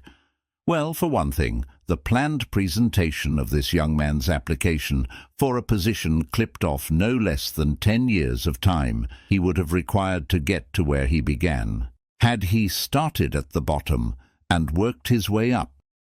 This idea of starting at the bottom and working one's way up may appear to be sound, but the major objection to it is this: Too many of those who begin at the bottom never manage to lift their heads high enough to be seen by opportunity, so they remain at the bottom.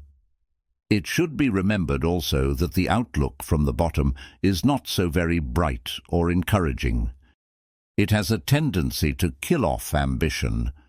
We call it getting into a rut, which means that we accept our fate because we form the habit of daily routine, a habit that finally becomes so strong we cease to try to throw it off. And that is another reason why it pays to start 1 or 2 steps above the bottom. By so doing, one forms the habit of looking around, of observing how others get ahead, of seeing opportunity, and of embracing it without hesitation. Dan Halpin is a splendid example of what I mean. During his college days, he was manager of the famous 1930 National Championship Notre Dame football team when it was under the direction of the late Knute Rockne. Perhaps he was inspired by the great football coach to aim high and not mistake temporary defeat for failure, just as Andrew Carnegie, the great industrial leader, inspired his young business lieutenants to set high goals for themselves. At any rate, young Halpin finished college at a mighty unfavorable time when the Depression had made jobs scarce. So, after a fling at investment banking and motion pictures, he took the first opening with a potential future he could find, selling electrical hearing aids on a commission basis. Anyone could start in that kind of job, and Halpin knew it, but it was enough to open the door of opportunity to him. For almost 2 years he continued in a job not to his liking, and he would never have risen above that job if he had not done something about his dissatisfaction. He aimed first at the job of assistant sales manager of his company, and got the job. That one step upward placed him high enough above the crowd to enable him to see still greater opportunity. Also, it placed him where opportunity could see him. He made such a fine record selling hearing aids that A.M. Andrews, chairman of the board of the Dictograph Products Company, a business competitor of the company for which Halpin worked, wanted to know something about that man, Dan Halpin, who was taking big sales away from the long-established Dictograph Company. He sent for Halpin. When the interview was over, Halpin was the new sales manager in charge of the Acousticon division. Then, to test young Halpin's mettle, Mr. Andrews went away to Florida for 3 months, leaving him to sink or swim in his new job. He was inspired to put so much into his job that he was recently elected vice president of the company and general manager of the Acousticon and Silent Radio division, a job which most men would be proud to earn through 10 years of loyal effort. Halpin turned the trick in little more than 6 months. It is difficult to say whether Mr. Andrews or Mr. Halpin is more deserving of eulogy, for the reason that both showed evidence of having an abundance of that very rare quality known as imagination. Mr. Andrews deserves credit for seeing in young Halpin a go-getter of the highest order. Halpin deserves credit for refusing to compromise with life by accepting and keeping a job he did not want, and that is one of the major points I am trying to emphasize through this entire philosophy, that we rise to high positions or remain at the bottom because of conditions we can control if we desire to control them. I am also trying to emphasize another point, namely that both success and failure are largely the results of habit. I have not the slightest doubt that Dan Halpin's close association with the greatest football coach America ever knew planted in his mind the same brand of desire to excel which made the Notre Dame football team world famous. Truly, there is something to the idea that hero worship is helpful, provided one worships a winner. Halpin tells me that Rockne was one of the world's greatest leaders of men in all history. My belief in the theory that business associations are vital factors, both in failure and in success, was recently demonstrated when my son Blair was negotiating with Dan Halpin for a position. Mr. Halpin offered him a beginning salary of about one-half what he could have gotten from a rival company. I brought parental pressure to bear and induced him to accept the place with Mr. Halpin because I believe that close association with one who refuses to compromise with circumstances he does not like is an asset that can never be measured in terms of money. The bottom is a monotonous, dreary, unprofitable place for any person. That is why I have taken the time to describe how lowly beginnings may be circumvented by proper planning. Also, that is why so much space has been devoted to a description of this new profession, created by a woman who was inspired to do a fine job of planning, because she wanted her son to have a favorable break. With the changed conditions ushered in by the world economic collapse, came also the need for newer and better ways of marketing personal services. It is hard to determine why someone had not previously discovered this stupendous need, in view of the fact that more money changes hands in return for personal services than for any other purpose. Perhaps some will find in the idea here briefly described the nucleus of the riches they desire. Ideas with much less merit have been the seedlings from which great fortunes have grown. Woolworth's 5 and 10 cent store idea, for example, had far less merit, but it piled up a fortune for its creator. Those seeing opportunity lurking in this suggestion will find valuable aid in the chapter on organized planning. Incidentally, an efficient merchandiser of personal services would find a growing demand for his services wherever there are men and women who seek better markets for their services. By applying the mastermind principle, a few people with suitable talent could form an alliance and have a paying business very quickly. One would need to be a fair writer, with a flair for advertising and selling, and one should be a first-class business-getter who would let the world know about the service. If one person possessed all these abilities, he might carry on the business alone until it outgrew him. The woman who prepared the personal service sales plan for her son now receives requests from all parts of the country for her cooperation in preparing similar plans for others who desire to market their personal services for more money. She has a staff of expert typists, artists, and writers who have the ability to dramatize the case history so effectively that one's personal services can be marketed for much more money than the prevailing wages for similar services.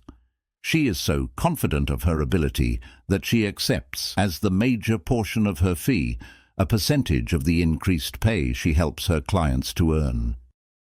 It must not be supposed that her plan merely consists of clever salesmanship, by which she helps men and women to demand and receive more money for the same services they formerly sold for less pay. She looks after the interests of the purchaser as well as the seller of personal services, and so prepares her plans that the employer receives full value for the additional money he pays. If you have the imagination and seek a more profitable outlet for your personal services, this suggestion may be the stimulus for which you have been searching. The idea is capable of yielding an income far greater than that of the average doctor, lawyer, or engineer whose education required several years in college. The idea is saleable to those seeking new positions, in practically all positions calling for managerial or executive ability, and those desiring rearrangement of incomes in their present positions. There is no fixed price for sound ideas. Back of all ideas is specialized knowledge. Unfortunately, for those who do not find riches in abundance, specialized knowledge is more abundant and more easily acquired than ideas. Because of this very truth, there is a universal demand and an ever-increasing opportunity for the person capable of helping men and women to sell their personal services advantageously. Capability means imagination, the one quality needed to combine specialized knowledge with ideas in the form of organized plans designed to yield riches. If you have imagination, this chapter may present you with an idea sufficient to serve as the beginning of the riches you desire. Remember, the idea is the main thing. Specialized knowledge may be found just around the corner, any corner. Imagination, the workshop of the mind. The imagination is literally the workshop wherein are fashioned all plans created by man. The impulse, the desire, is given shape, form, and action through the aid of the imaginative faculty of the mind. It has been said that man can create anything which he can imagine. Of all the ages of civilization, this is the most favorable for the development of the imagination, because it is an age of rapid change.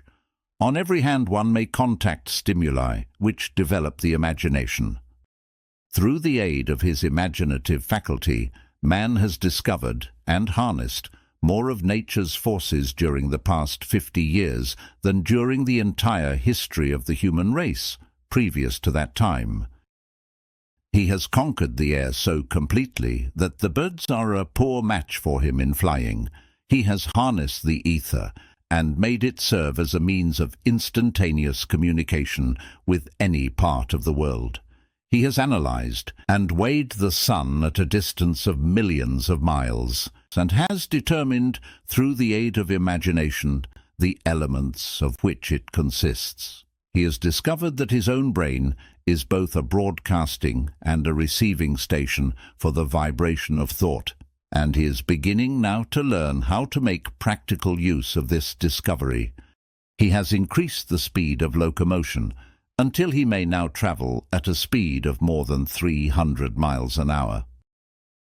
Man's only limitation within reason lies in his development and use of his imagination. He has not yet reached the apex of development in the use of his imaginative faculty. He has merely discovered that he has an imagination and has commenced to use it in a very elementary way. Two forms of imagination. The imaginative faculty functions in two forms. One is known as synthetic imagination and the other as creative imagination. Synthetic imagination. Through this faculty one may arrange old concepts, ideas, or plans into new combinations. This faculty creates nothing. It merely works with the material of experience, education, and observation with which it is fed. It is the faculty used most by the inventor, with the exception of the man who draws upon the creative imagination when he cannot solve his problem through synthetic imagination. Creative imagination. Through the faculty of creative imagination, the finite mind of man has direct communication with infinite intelligence. It is the faculty through which hunches and inspirations are received. It is by this faculty that all basic or new ideas are handed over to man. It is through this faculty that thought vibrations from the minds of others are received. It is through this faculty that one individual may tune in or communicate with the subconscious minds of other men. The creative imagination works automatically in the manner described in subsequent pages.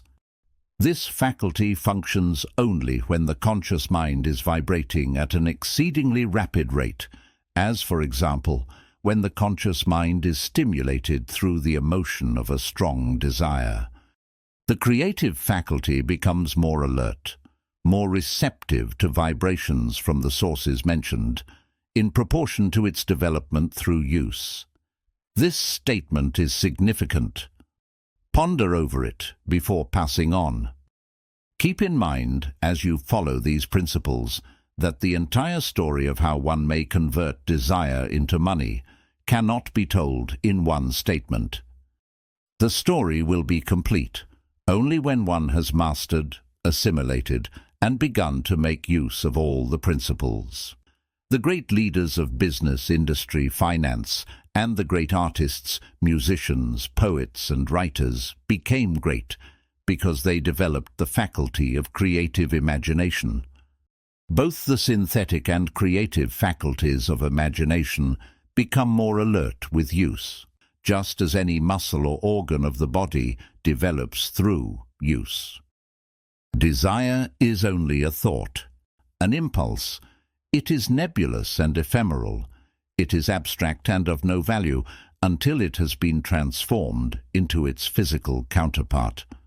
While the synthetic imagination is the one which will be used most frequently, in the process of transforming the impulse of desire into money, you must keep in mind the fact that you may face circumstances and your imaginative faculty may have become weak through inaction. It can be revived and made alert through use. This faculty does not die, though it may become quiescent through lack of use. Center your attention, for the time being, on the development of the synthetic imagination, because this is the faculty which you will use more often in the process of converting desire into money. Transformation of the intangible impulse of desire into the tangible reality of money calls for the use of a plan or plans. These plans must be formed with the aid of the imagination and mainly with the synthetic faculty. Read the entire book through, then come back to this chapter and begin at once to put your imagination to work on the building of a plan or plans for the transformation of your desire into money. Detailed instructions for the building of plans have been given in almost every chapter. Carry out the instructions best suited to your needs. Reduce your plan to writing if you have not already done so. The moment you complete this, you will have definitely given concrete form to the intangible desire. Read the preceding sentence once more. Read it aloud, very slowly, and as you do so, remember that the moment you reduce the statement of your desire and a plan for its realization to writing, you have actually taken the first of a series of steps, which will enable you to convert the thought into its physical counterpart. The earth on which you live, you, yourself, and every other material thing are the result of evolutionary change, through which microscopic bits of matter have been organized and arranged in an orderly fashion. Moreover, and this statement is of stupendous importance, this earth, every one of the billions of individual cells of your body, and every atom of matter, began as an intangible form of energy. Desire is thought impulse. Thought impulses are forms of energy. When you begin with the thought impulse, desire, to accumulate money, you're drafting into your service the same stuff that nature used in creating this earth, and every material form in the universe, including the body and brain, in which the thought impulses function. As far as science has been able to determine, the entire universe consists of but two elements, matter and energy. Through the combination of energy and matter has been created everything perceptible to man, from the largest star which floats in the heavens down to and including man himself. You are now engaged in the task of trying to profit by nature's method. You are trying to adapt yourself to nature's laws by endeavoring to convert desire into its physical or monetary equivalent. You can do it. It has been done before. You can build a fortune through the aid of laws which are immutable. But first, you must become familiar with these laws and learn to use them. Through repetition, and by approaching the description of these principles from every conceivable angle, the author hopes to reveal to you the secret through which every great fortune has been accumulated. Strange and paradoxical as it may seem, the secret is not a secret. Nature herself advertises it in the earth on which we live, the stars, the planets suspended within our view, in the elements above and around us, in every blade of grass and every form of life within our vision. Nature advertises this secret in the terms of biology, in the conversion of a tiny cell, so small that it may be lost on the point of a pin, into the human being now reading this line. The conversion of desire into its physical equivalent is certainly no more miraculous. Do not become discouraged if you do not fully comprehend all that has been stated. Unless you have long been a student of the mind, it is not to be expected that you will assimilate all that is in this chapter upon a first reading, but you will, in time, make good progress. The principles which follow will open the way for understanding of imagination. Assimilate that which you understand as you read this philosophy for the first time. Then, when you reread and study it, you will discover that something has happened to clarify it and give you a broader understanding of the whole. Above all, do not stop nor hesitate in your study of these principles until you have read the book at least 3 times, for then you will not want to stop. How to make practical use of imagination. Ideas are the beginning points of all fortunes. Ideas are products of the imagination. Let us examine a few well-known ideas which have yielded huge fortunes, with the hope that these illustrations will convey definite information concerning the method by which imagination may be used in accumulating riches. The Enchanted Kettle. 50 years ago, an old country doctor drove to town, hitched his horse, quietly slipped into a drugstore by the back door, and began dickering with the young drug clerk. His mission was destined to yield great wealth to many people. It was destined to bring to the South the most far-flung benefit since the Civil War.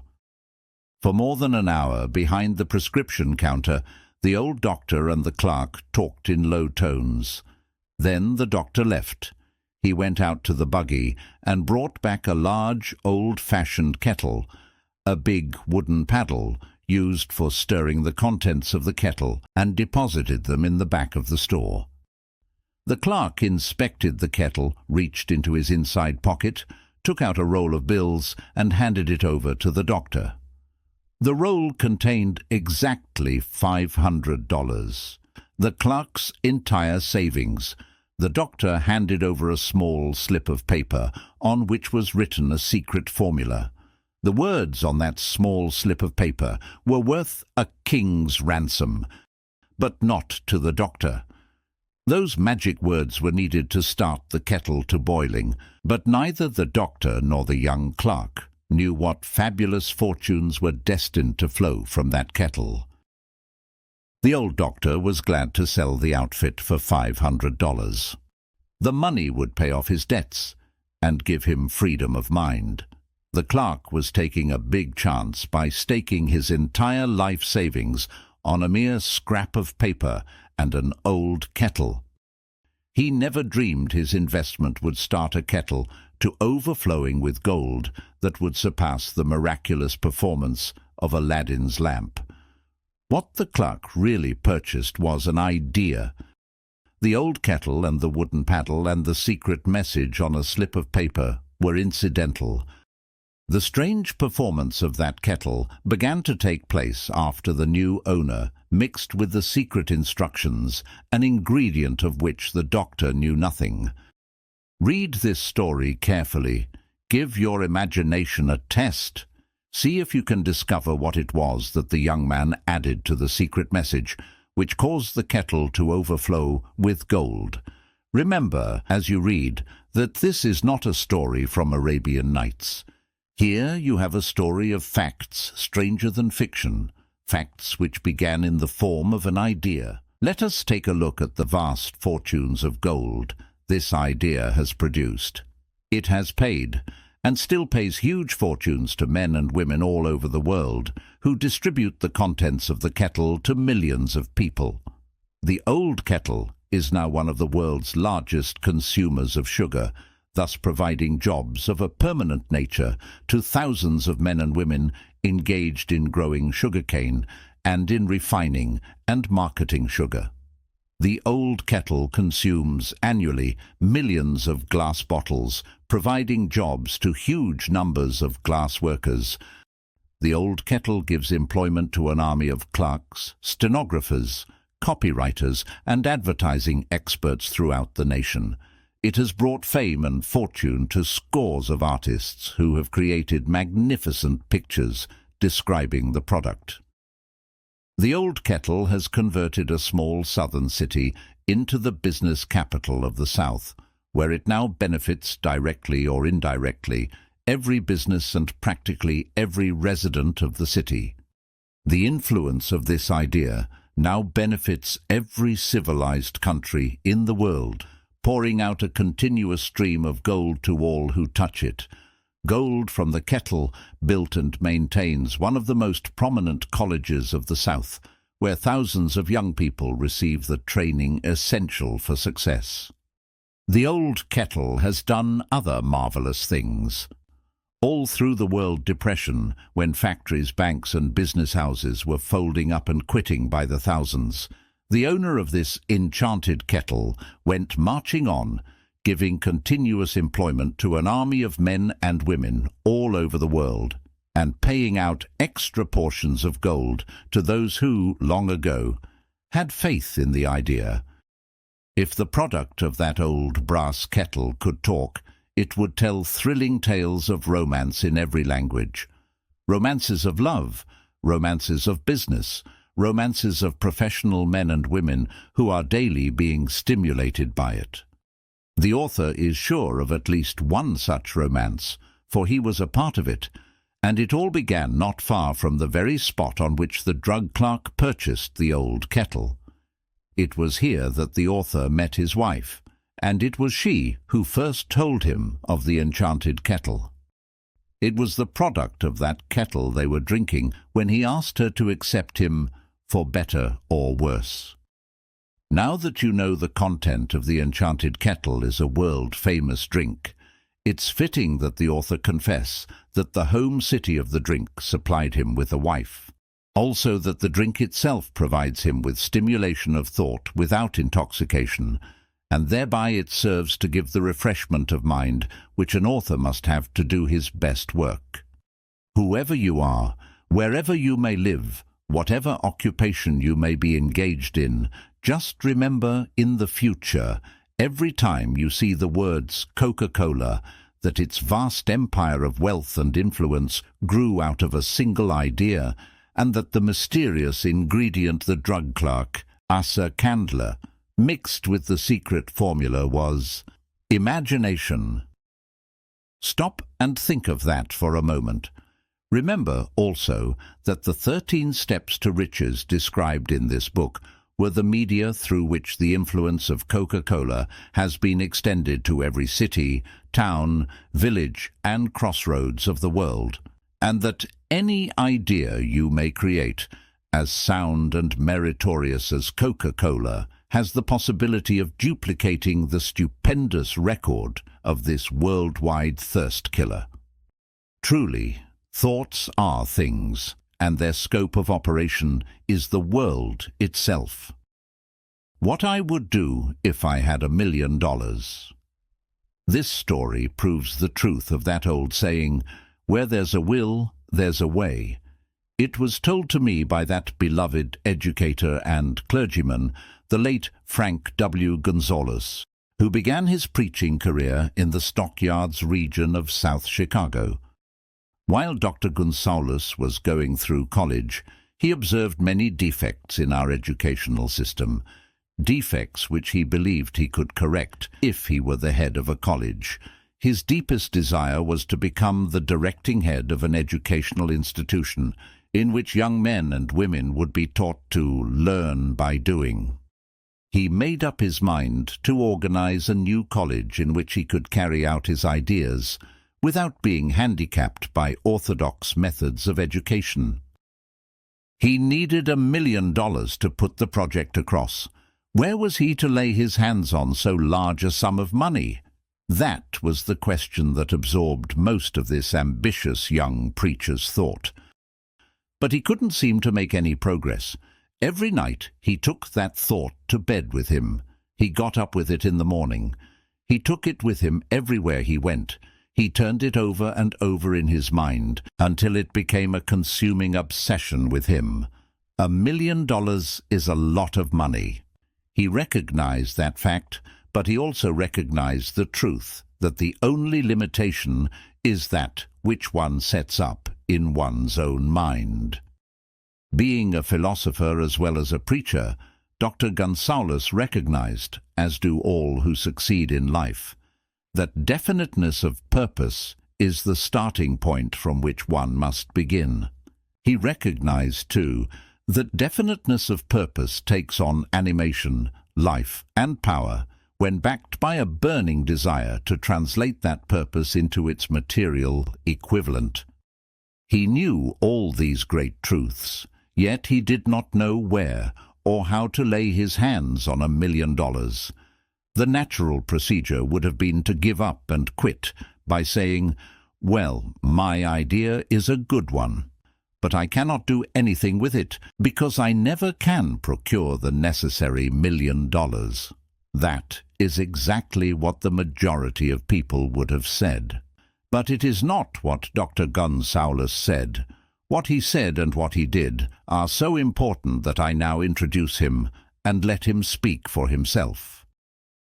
One Saturday afternoon, I sat in my room thinking of ways and means of raising the money to carry out my plans.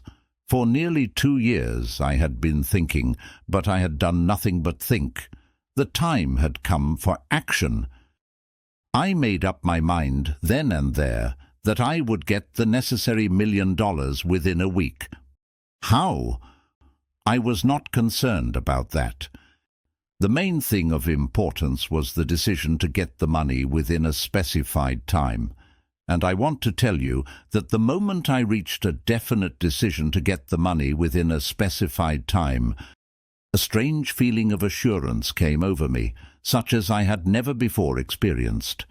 Something inside me seemed to say, "Why didn't you reach that decision a long time ago?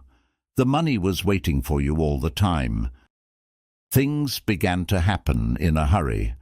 I called the newspapers and announced I would preach a sermon the following morning, entitled, "What I Would Do If I Had $1 Million."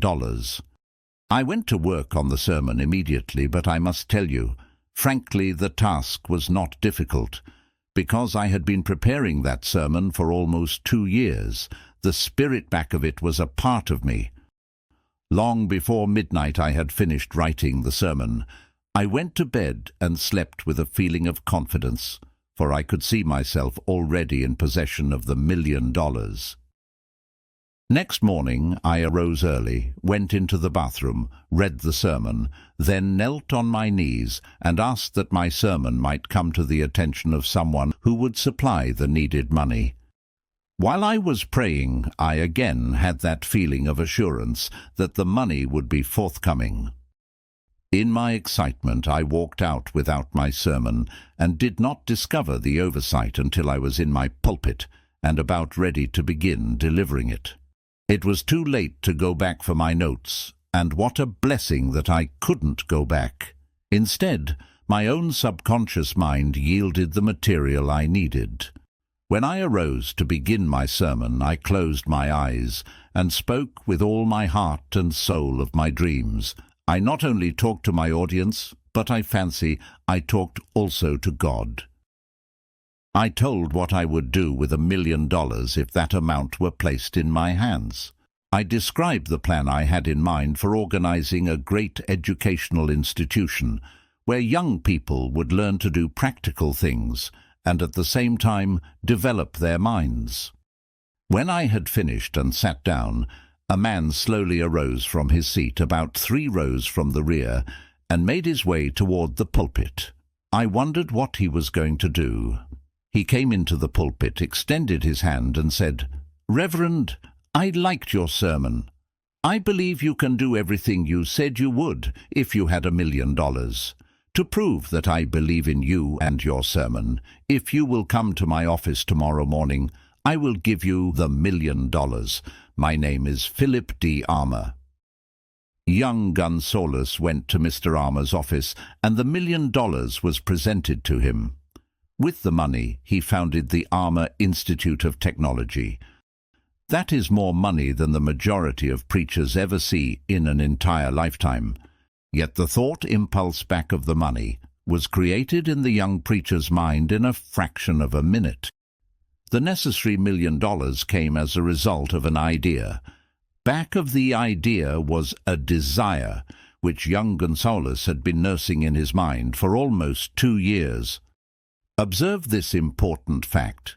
He got the money within 36 hours after he reached a definite decision in his own mind to get it, and decided upon a definite plan for getting it. There was nothing new or unique about young Gonzalez's vague thinking about $1 million and weakly hoping for it.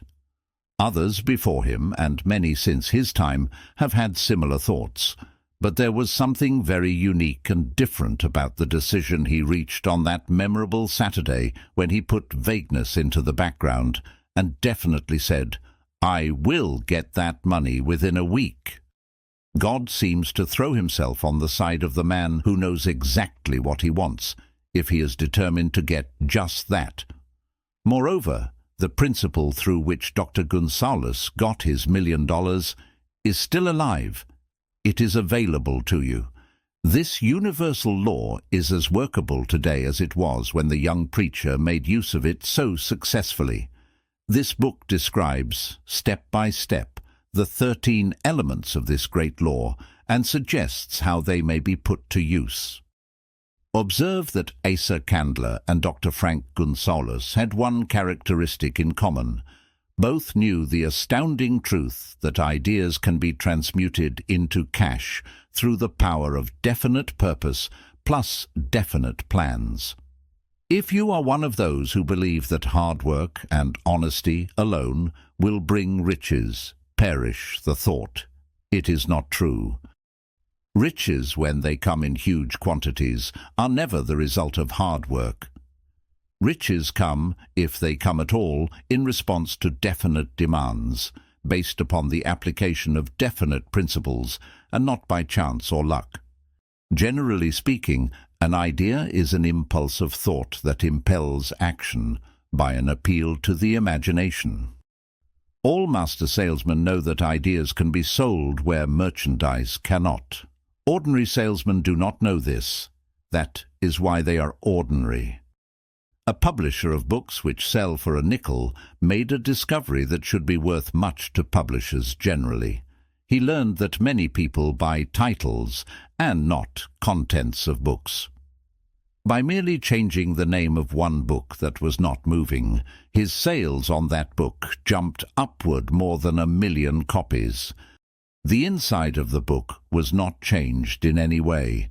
He merely ripped off the cover bearing the title that did not sell and put on a new cover with a title that had box office value. That, as simple as it may seem, was an idea. It was imagination. There is no standard price on ideas. The creator of ideas makes his own price, and if he is smart, gets it. The moving picture industry created a whole flock of millionaires. Most of them were men who couldn't create ideas, but they had the imagination to recognize ideas when they saw them. The next flock of millionaires will grow out of the radio business, which is new and not overburdened with men of keen imagination. The money will be made by those who discover or create new and more meritorious radio programs and have the imagination to recognize merit and to give the radio listeners a chance to profit by it. The sponsor, that unfortunate victim who now pays the cost of all radio entertainment, soon will become idea-conscious and demands something for his money. The man who beats the sponsor to the draw and supplies programs that render useful service is the man who will become rich in this new industry. Crooners and light chatter artists, who now pollute the air with wisecracks and silly giggles, will go the way of all light timbers, and their places will be taken by real artists who interpret carefully planned programs which have been designed to service the minds of men, as well as provide entertainment. Here is a wide-open field of opportunity screaming its protest at the way it is being butchered because of lack of imagination, and begging for rescue at any price. Above all, the thing that radio needs is new ideas. If this new field of opportunity intrigues you, perhaps you might profit by the suggestion that the successful radio programs of the future will give more attention to creating buyer audiences and less attention to listener audiences. Stated more plainly, the builder of radio programs who succeeds in the future must find practical ways to convert listeners into buyers. Sponsors are becoming a bit weary of buying glib selling talks based upon statements grabbed out of thin air. They want, and in the future will demand, indisputable proof that the Whosit program not only gives millions of people the silliest giggle ever, but that the silly giggler can sell merchandise. Another thing that might as well be understood by those who contemplate entering this new field of opportunity: radio advertising is going to be handled by an entirely new group of advertising experts, separate and distinct from the old-time newspaper and magazine advertising agency men. The old-timers in the advertising game cannot read the modern radio scripts because they have been schooled to see ideas. The new radio technique demands men who can interpret ideas from a written manuscript in terms of sound. It costs the author a year of hard labor and many thousands of dollars to learn this. There is plenty of room in radio for those who can produce or recognize ideas. If the foregoing comment on the opportunities of radio has not started your idea factory to work, you had better forget it. Your opportunity is in some other field. If the comment intrigued you in the slightest degree, then go further into it, and you may find the one idea you need to round out your career. Never let it discourage you if you have no experience in radio. Andrew Carnegie knew very little about making steel, but he made practical use of two of the principles described in this book, and made the steel business yield him a fortune. The story of practically every great fortune starts with the day when a creator of ideas and a seller of ideas got together and worked in harmony. Carnegie surrounded himself with men who could do all that he could not do, men who created ideas, and men who put ideas into operation, and made himself and the others fabulously rich. Millions of people go through life hoping for favorable breaks.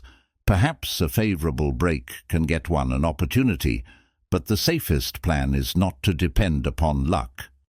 It was a favorable break that gave me the biggest opportunity of my life, but 25 years of determined effort had to be devoted to that opportunity before it became an asset. The break consisted of my good fortune in meeting and gaining the cooperation of Andrew Carnegie. On that occasion, Carnegie planted in my mind the idea of organizing the principles of achievement into a philosophy of success. Thousands of people have profited by the discoveries made in the 25 years of research, and several fortunes have been accumulated through the application of the philosophy. The beginning was simple. It was an idea which anyone might have developed. The favorable break came through Carnegie. But what about the determination, definiteness of purpose, and the desire to attain the goal and the persistent effort of 25 years? It was no ordinary desire that survived disappointment, discouragement, temporary defeat, criticism, and the constant reminding of waste of time. It was a burning desire, an obsession. When the idea was first planted in my mind by Mr. Carnegie, it was coaxed, nursed, and enticed to remain alive. Gradually, the idea became a giant under its own power, and it coaxed, nursed, and drove me. Ideas are like that. First you give life and action and guidance to ideas, then they take on power of their own, and sweep aside all opposition. Ideas are intangible forces, but they have more power than the physical brains that give birth to them. They have the power to live on, after the brain that creates them has returned to dust. For example, take the power of Christianity. That began with a simple idea, born in the brain of Christ. Its chief tenet was, "Do unto others as you would have others do unto you." Christ has gone back to the source from whence he came, but his idea goes marching on. Someday it may grow up and come into its own. Then it will have fulfilled Christ's deepest desire. The idea has been developing only 2,000 years. Give it time. Success requires no explanations. Failure permits no alibis. Organized planning. The crystallization of desire into action. You have learned that everything man creates or acquires begins in the form of desire. That desire is taken on the first lap of its journey from the abstract to the concrete, into the workshop of the imagination, where plans for its transition are created and organized. In Chapter 2, you were instructed to take 6 definite practical steps as your first move in translating the desire for money into its monetary equivalent. One of these steps is the formation of a definite practical plan, or plans, through which this transformation may be made. You will now be instructed how to build plans, which will be practical by: ally yourself with a group of as many people as you may need for the creation and carrying out of your plan, or plans for the accumulation of money-making use of the mastermind principle described in a later chapter. Compliance with this instruction is absolutely essential. Do not neglect it. Before forming your mastermind alliance, decide what advantages and benefits you may offer the individual members of your group in return for their cooperation. No one will work indefinitely without some form of compensation. No intelligent person will either request or expect another to work without adequate compensation, although this may not always be in the form of money. C. Arrange to meet with the members of your mastermind group at least twice a week, and more often if possible, until you have jointly perfected the necessary plan, or plans for the accumulation of money. D. Maintain perfect harmony between yourself and every member of your mastermind group.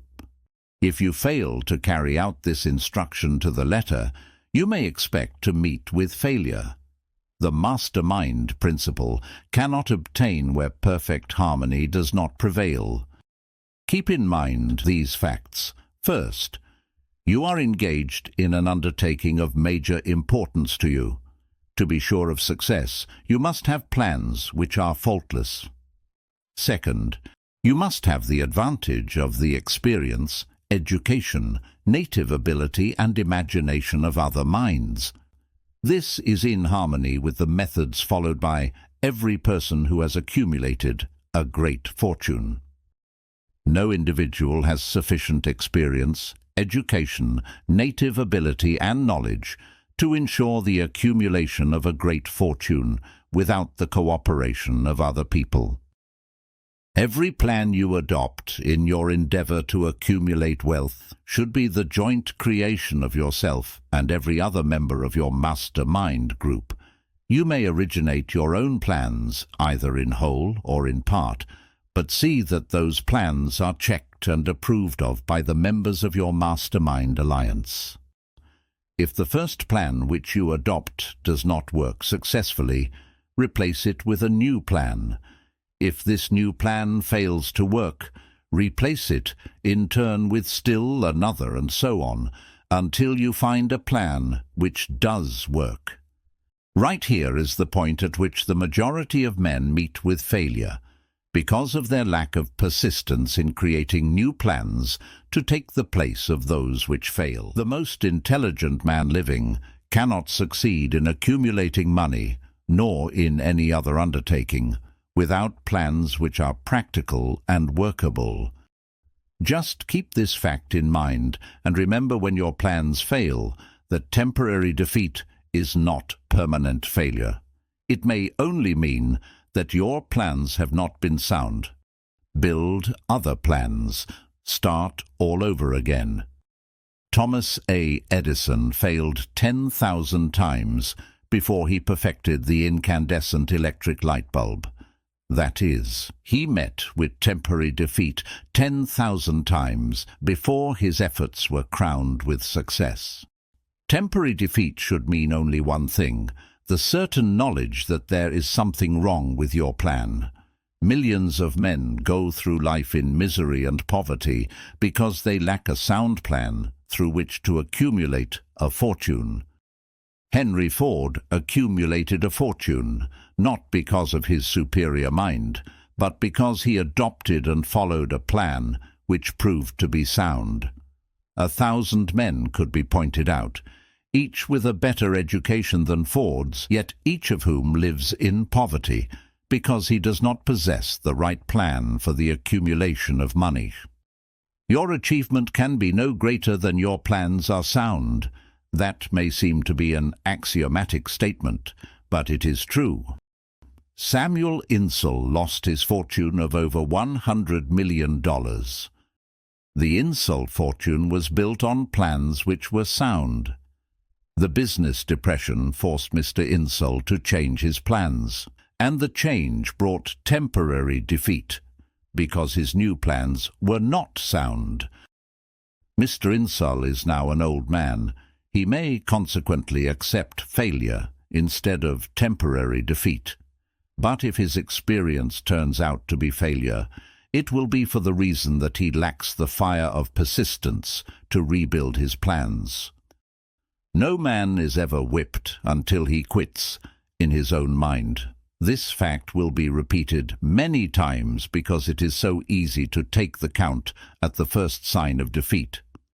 James J. Hill met with temporary defeat when he first endeavored to raise the necessary capital to build a railroad from the east to the west. But he, too, turned defeat into victory through new plans. Henry Ford met with temporary defeat, not only at the beginning of his automobile career, but after he had gone far toward the top. He created new plans and went marching on to financial victory. We see men who have accumulated great fortunes, but we often recognize only their triumph, overlooking the temporary defeats which they had to surmount before arriving. No follower of this philosophy can reasonably expect to accumulate a fortune without experiencing temporary defeat. When defeat comes, accept it as a signal that your plans are not sound. Rebuild those plans and set sail once more toward your coveted goal. If you give up before your goal has been reached, you are a quitter. A quitter never wins, and a winner never quits. Lift this sentence out, write it on a piece of paper in letters an inch high, and place it where you will see it every night before you go to sleep and every morning before you go to work. When you begin to select members for your mastermind group, endeavor to select those who do not take defeat seriously. Some people foolishly believe that only money can make money. This is not true. Desire, transmuted into its monetary equivalent through the principles laid down here, is the agency through which money is made. Money, of itself, is nothing but inert matter. It cannot move, think, or talk, but it can hear when a man who desires it calls it to come. Planning the sale of services. The remainder of this chapter has been given over to a description of ways and means of marketing personal services. The information here conveyed will be of practical help to any person having any form of personal services to market, but it will be of priceless benefit to those who aspire to leadership in their chosen occupations. Intelligent planning is essential for success in any undertaking designed to accumulate riches. Here will be found detailed instructions to those who must begin the accumulation of riches by selling personal services. It should be encouraging to know that practically all the great fortunes began in the form of compensation for personal services, or from the sale of ideas. What else, except ideas and personal services, would one not possessed of property have to give in return for riches? Broadly speaking, there are two types of people in the world. One type is known as leaders, and the other as followers. Decide at the outset whether you intend to become a leader in your chosen calling or remain a follower. The difference in compensation is vast. The follower cannot reasonably expect the compensation to which a leader is entitled, although many followers make the mistake of expecting such pay. It is no disgrace to be a follower. On the other hand, it is no credit to remain a follower. Most great leaders began in the capacity of followers.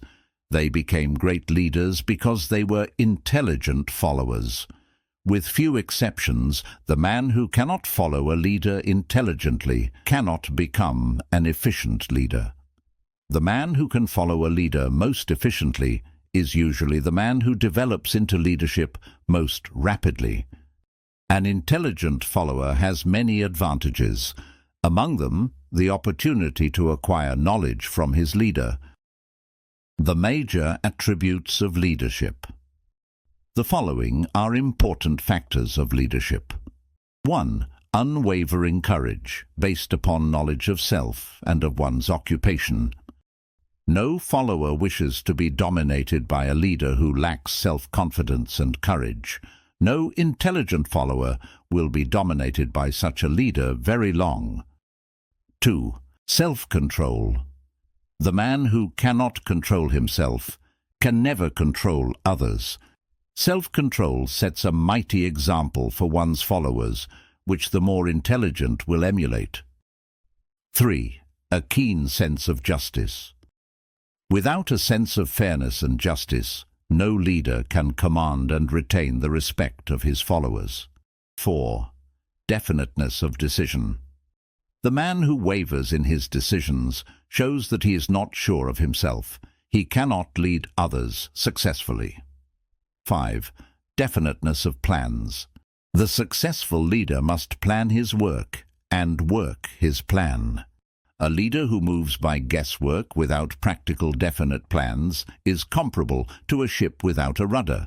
Sooner or later, he will land on the rocks.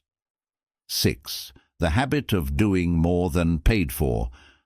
One of the penalties of leadership is the necessity of willingness upon the part of the leader to do more than he requires of his followers. 7. A pleasing personality. No slovenly, careless person can become a successful leader. Leadership calls for respect. Followers will not respect a leader who doesn't grade high on all of the factors of a pleasing personality. 8. Sympathy and understanding. The successful leader must be in sympathy with his followers. Moreover, he must understand them and their problems. 9. Mastery of detail. Successful leadership calls for mastery of details of the leader's position. 10. Willingness to assume full responsibility. The successful leader must be willing to assume responsibility for the mistakes and the shortcomings of his followers. If he tries to shift this responsibility, he will not remain the leader. If one of his followers makes a mistake and shows himself incompetent, the leader must consider that it is he who failed. Cooperation. The successful leader must understand and apply the principle of cooperative effort and be able to induce his followers to do the same. Leadership calls for power, and power calls for cooperation. There are two forms of leadership. The first, and by far the most effective, is leadership by consent of and with the sympathy of the followers. The second is leadership by force, without the consent and sympathy of the followers. History is filled with evidences that leadership by force cannot endure. The downfall and disappearance of dictators and kings is significant. It means that people will not follow forced leadership indefinitely. The world has just entered a new era of relationship between leaders and followers, which very clearly calls for new leaders and a new brand of leadership in business and industry. Those who belong to the old school of leadership by force must acquire an understanding of the new brand of leadership, cooperation, or be relegated to the rank and file of the followers. There is no other way out for them. The relationship of employer and employee, or of leader and follower in the future, will be one of mutual cooperation, based upon an equitable division of the profits of business. In the future, the relationship of employer and employee will be more like a partnership than it has been in the past. Napoleon, Kaiser Wilhelm of Germany, the Tsar of Russia, and the King of Spain were examples of leadership by force. Their leadership passed. Without much difficulty, one might point to the prototypes of these ex-leaders among the business, financial, and labor leaders of America who have been dethroned or slated to go. Leadership by consent of the followers is the only brand which can endure. Men may follow the forced leadership temporarily, but they will not do so willingly. The new brand of leadership will embrace the 11 factors of leadership described in this chapter, as well as some other factors. The man who makes these the basis of his leadership will find abundant opportunity to lead in any walk of life. The Depression was prolonged largely because the world lacked leadership of the new brand. At the end of the Depression, the demand for leaders who are competent to apply the new methods of leadership has greatly exceeded the supply. Some of the old type of leaders will reform and adapt themselves to the new brand of leadership. But generally speaking, the world will have to look for new timber for its leadership. This necessity may be your opportunity.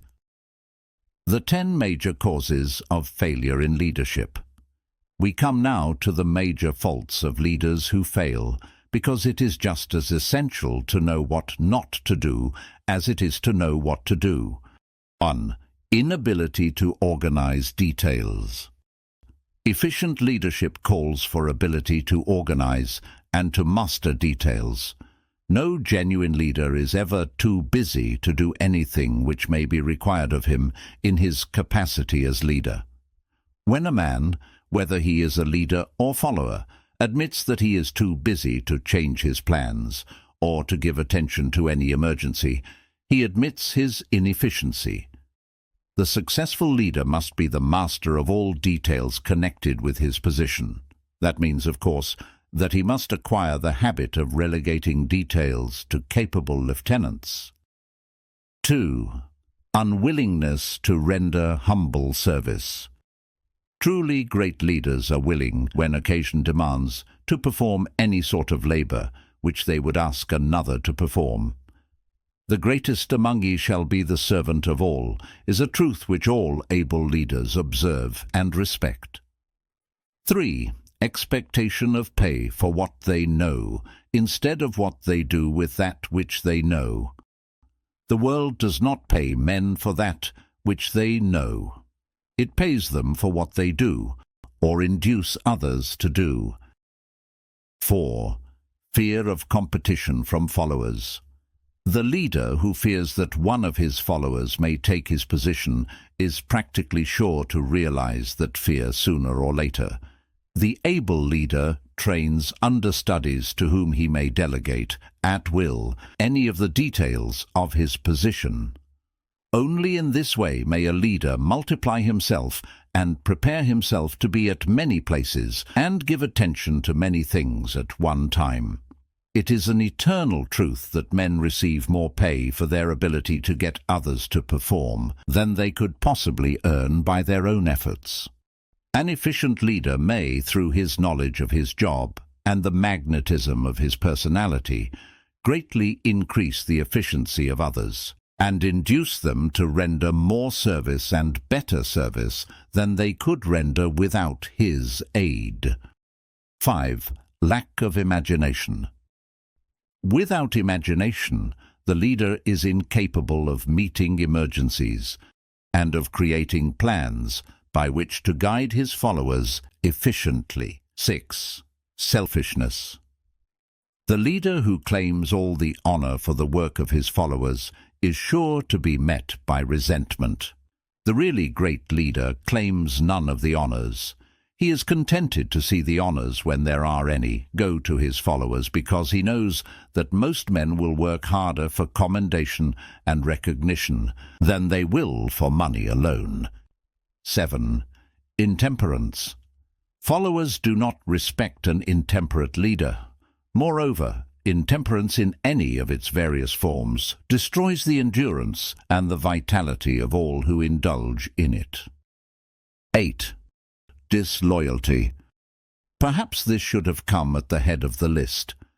The leader who is not loyal to his trust and to his associates, those above him and those below him, cannot long maintain his leadership. Disloyalty marks one as being less than the dust of the earth and brings down on one's head the contempt he deserves. Lack of loyalty is one of the major causes of failure in every walk of life. 9. The emphasis of the authority of leadership. The efficient leader leads by encouraging and not by trying to instill fear in the hearts of his followers. The leader who tries to impress his followers with his authority comes within the category of leadership through force. If a leader is a real leader, he will have no need to advertise that fact except by his conduct, his sympathy, understanding, fairness, and a demonstration that he knows his job. 20. Emphasis of title. The competent leader requires no title to give him the respect of his followers. The man who makes too much over his title generally has little else to emphasize. The doors to the office of the real leader are open to all who wish to enter, and his working quarters are free from formality or ostentation.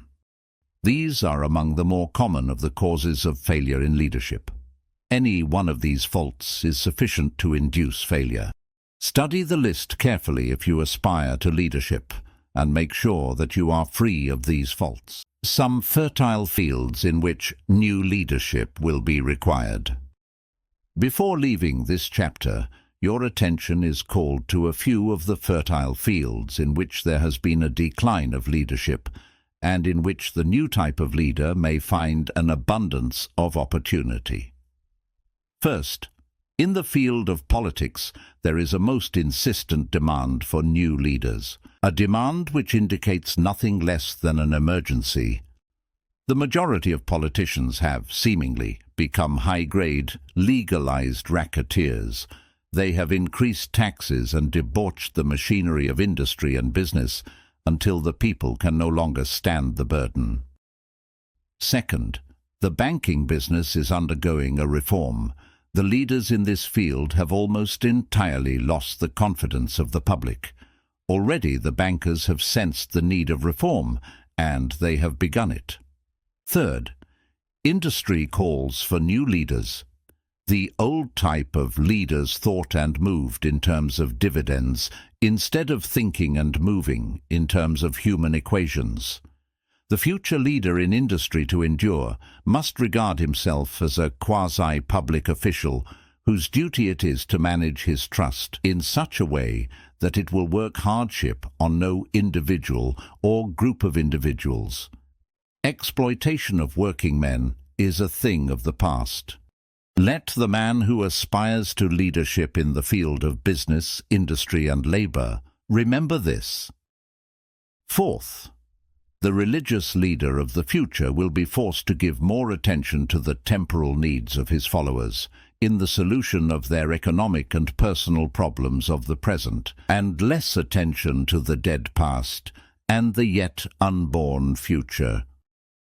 Fifth, in the professions of law, medicine and education, a new brand of leadership, and to some extent new leaders, will become a necessity. This is especially true in the field of education. The leader in that field must, in the future, find ways and means of teaching people how to apply the knowledge they receive in school. He must deal more with practice and less with theory. Sixth, new leaders will be required in the field of journalism. Newspapers of the future, to be conducted successfully, must be divorced from special privilege and relieved from the subsidy of advertising. They must cease to be organs of propaganda for the interests which patronize their advertising columns. The type of newspaper which publishes scandal and lewd pictures will eventually go the way of all forces which debauch the human mind. These are but a few of the fields in which opportunities for new leaders and a new brand of leadership are now available. The world is undergoing a rapid change.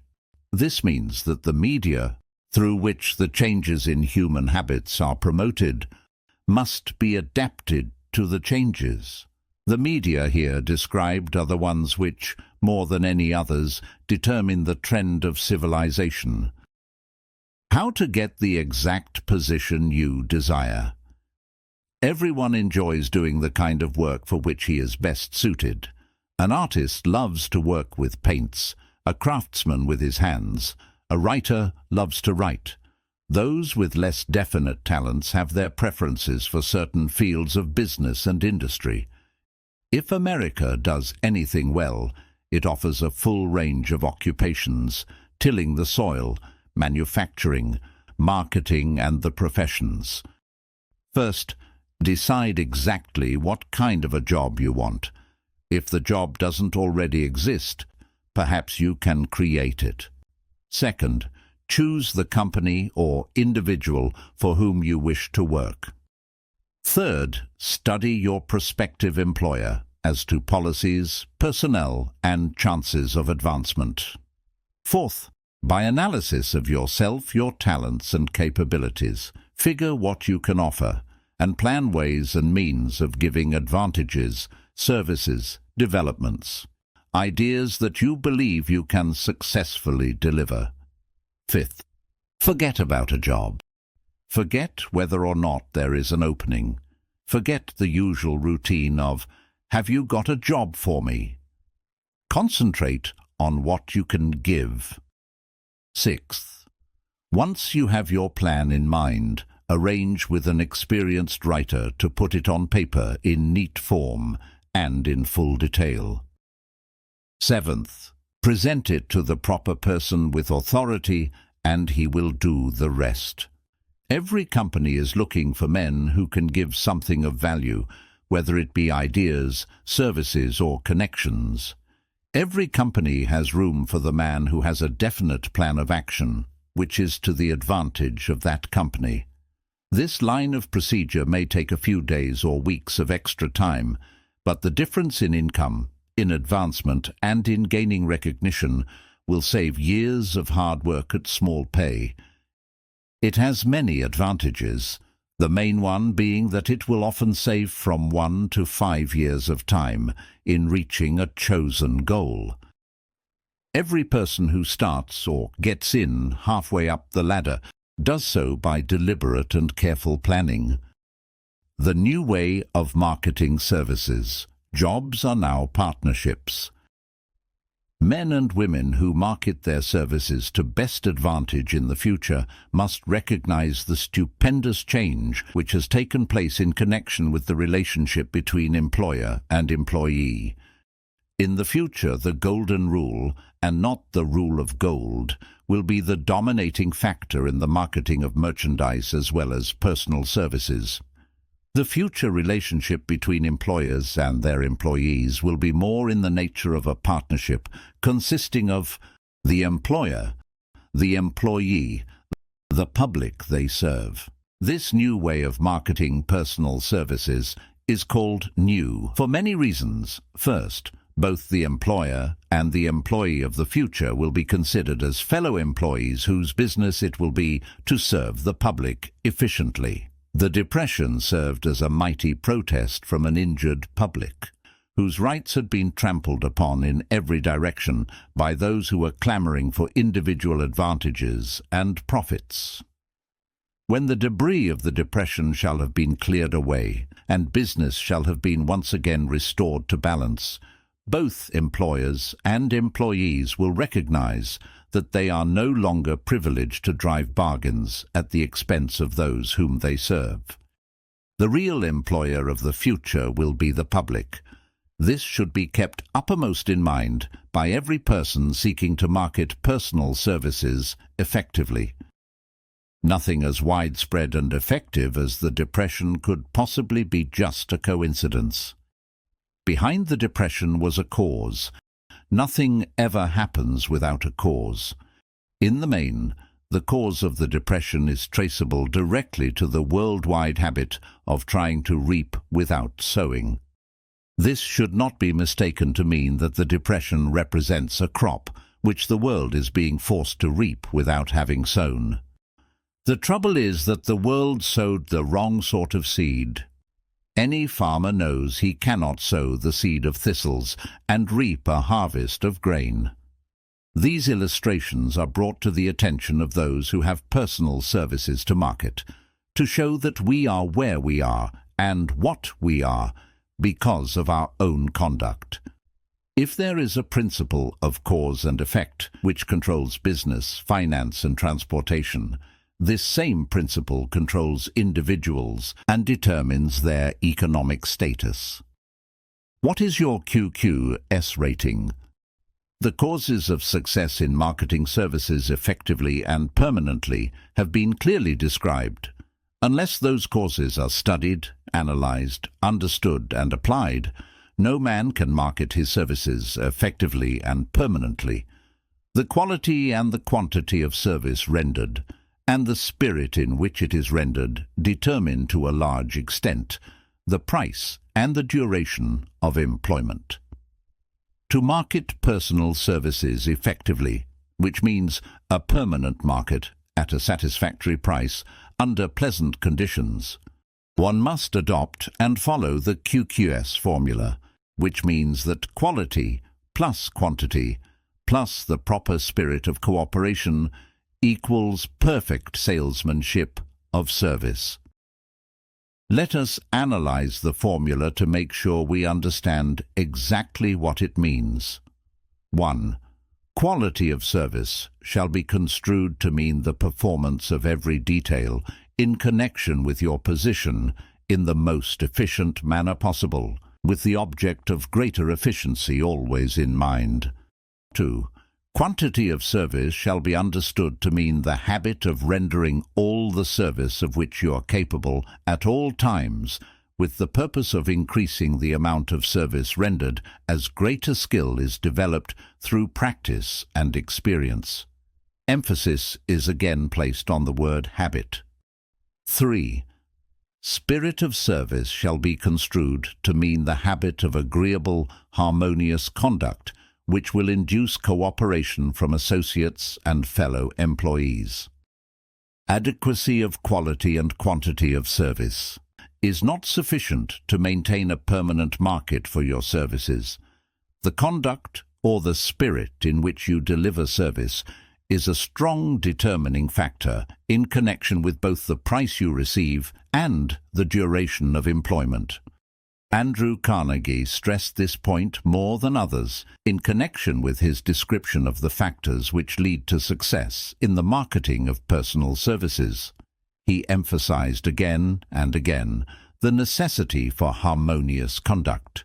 He stressed the fact that he would not retain any man, no matter how great a quantity or how efficient the quality of his work, unless he worked in a spirit of harmony. Mr. Carnegie insisted upon men being agreeable. To prove that he placed a high value upon this quality, he permitted many men who conformed to his standards to become very wealthy. Those who did not conform had to make room for others. The importance of a pleasing personality has been stressed because it is a factor which enables one to render service in the proper spirit. If one has a personality which pleases and renders service in a spirit of harmony, these assets often make up for deficiencies in both the quality and the quantity of service one renders. Nothing, however, can be successfully substituted for pleasing conduct. The 30 major causes of failure. How many of these are holding you back? Life's greatest tragedy consists of men and women who earnestly try and fail. The tragedy lies in the overwhelmingly large majority of people who fail, as compared to the few who succeed. I have had the privilege of analyzing several thousand men and women, 98% of whom were classed as failures. There is something radically wrong with a civilization and a system of education which permit 98% of the people to go through life as failures. But I did not write this book for the purpose of moralizing on the rights and wrongs of the world. That would require a book 100 times the size of this one. My analysis work proved that there are 30 major reasons for failure and 13 major principles through which people accumulate fortunes. In this chapter, a description of the 30 major causes of failure will be given. As you go over the list, check yourself by it point by point, for the purpose of discovering how many of these causes of failure stand between you and success. 1. Unfavorable hereditary background. There is but little, if anything, which can be done for people who are born with a deficiency in brain power. This philosophy offers but one method of bridging this weakness, through the aid of the mastermind. Observe with profit, however, that this is the only one of the 30 causes of failure, which may not be easily corrected by any individual. 2. Lack of a well-defined purpose in life.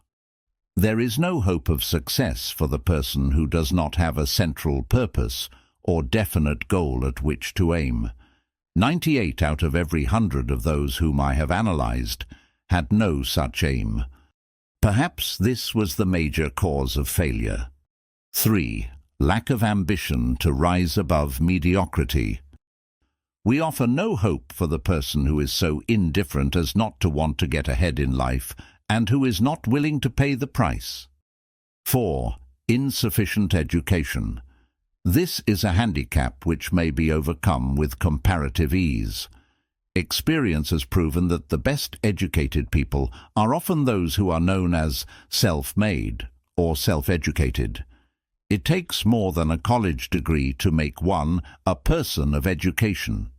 Any person who is educated is one who has learned to get whatever he wants in life without violating the rights of others.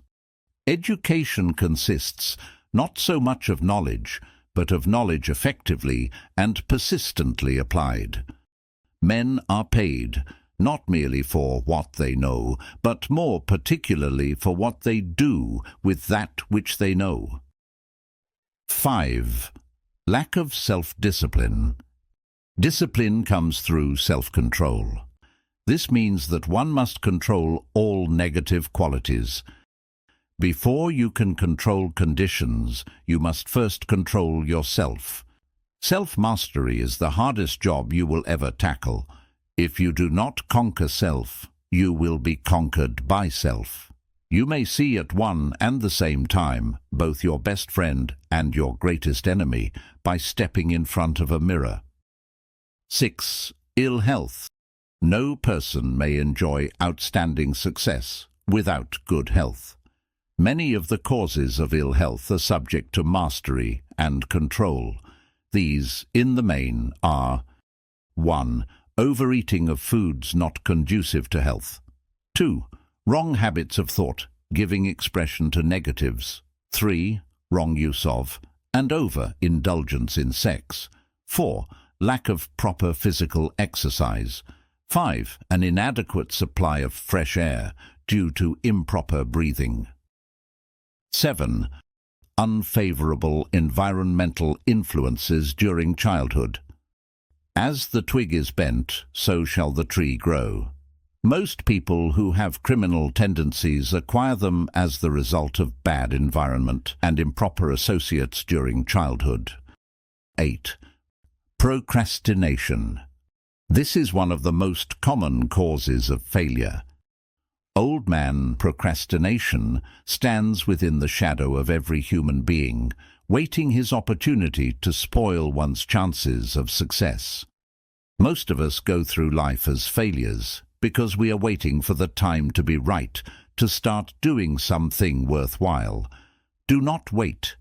The time will never be just right. Start where you stand and work with whatever tools you may have at your command. And better tools will be found as you go along. 9. Lack of persistence.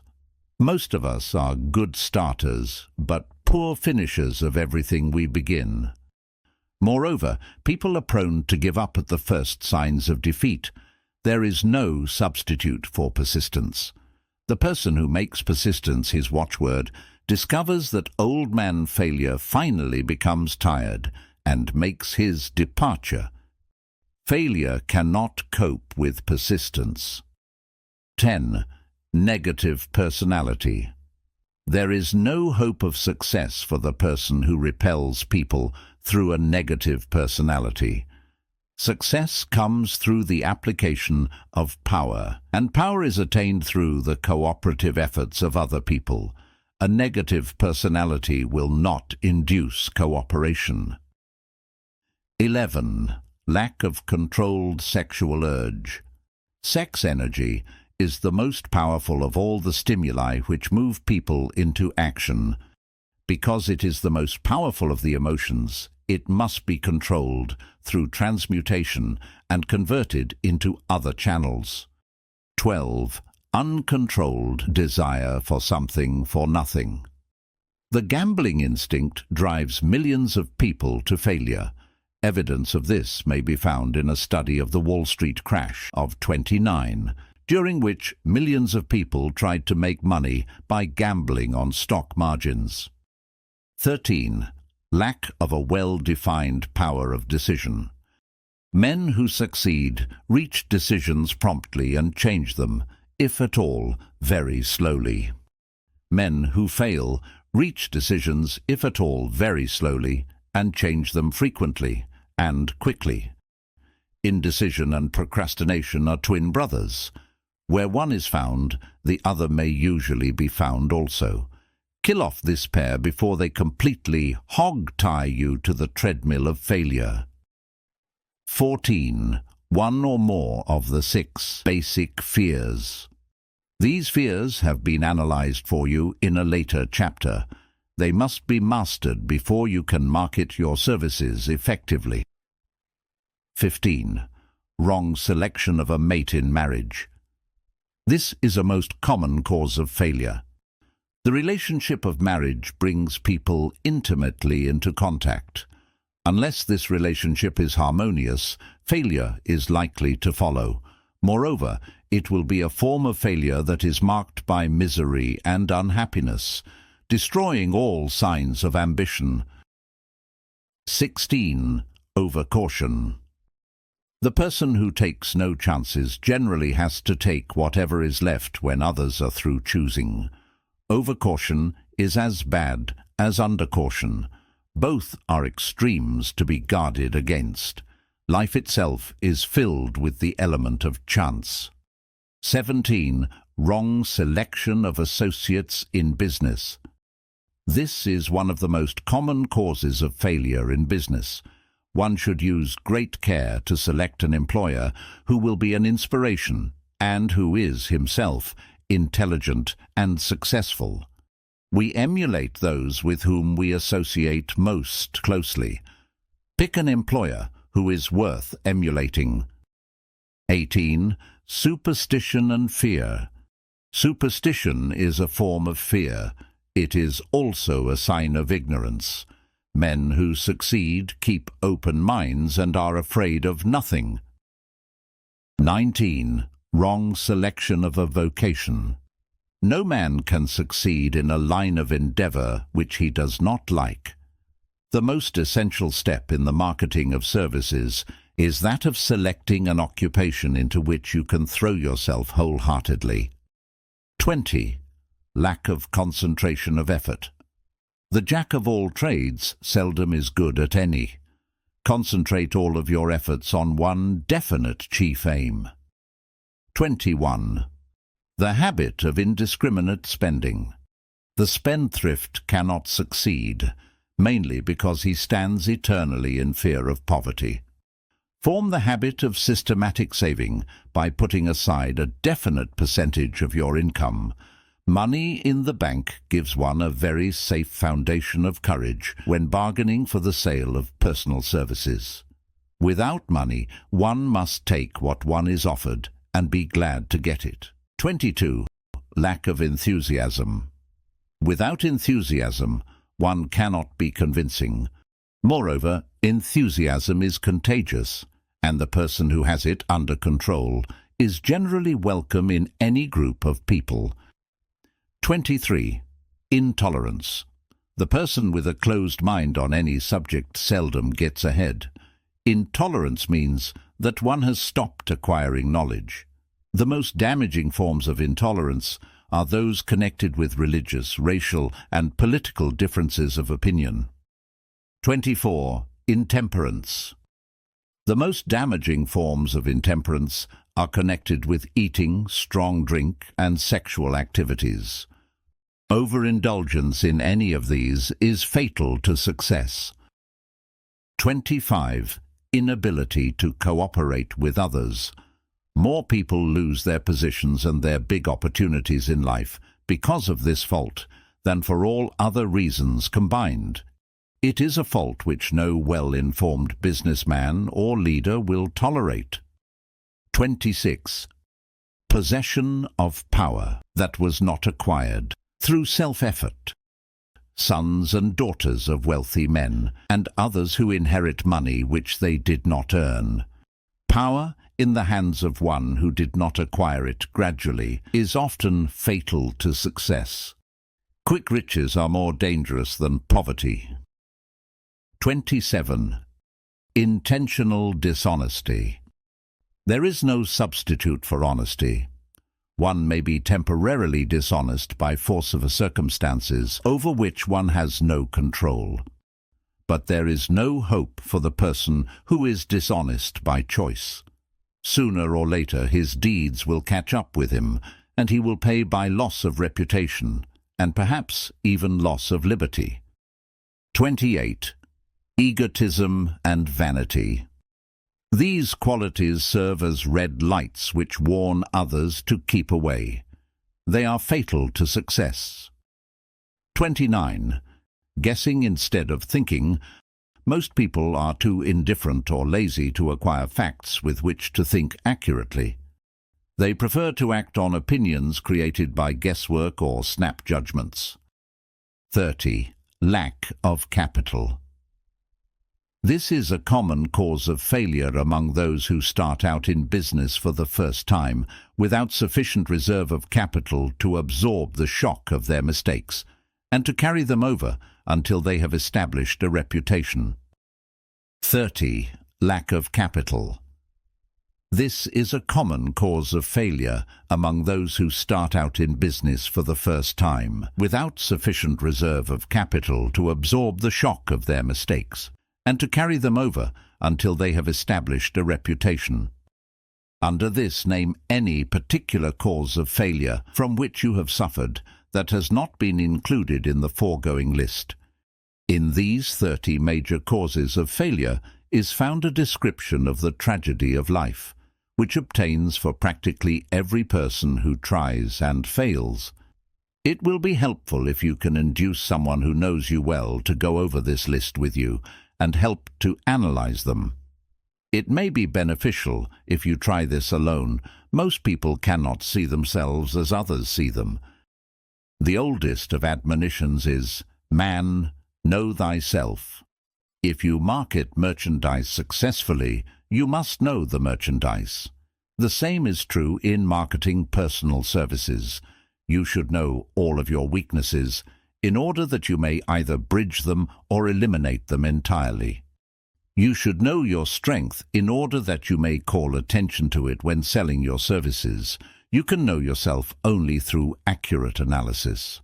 The folly of ignorance in connection with self was displayed by a young man who applied to the manager of a well-known business for a position. He made a very good impression until the manager asked him what salary he expected. He replied that he had no fixed sum in mind, lack of a definite aim. The manager then said, "We will pay you all you are worth after we try you out for a week." "I will not accept it," the applicant replied, "because I am getting more than that where I am now employed."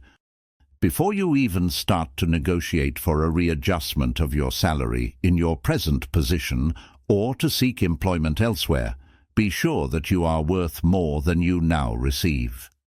It is one thing to want money. Everyone wants more. But it is something entirely different to be worth more. Many people mistake their wants for their just dues. Your financial requirements or wants have nothing whatever to do with your worth.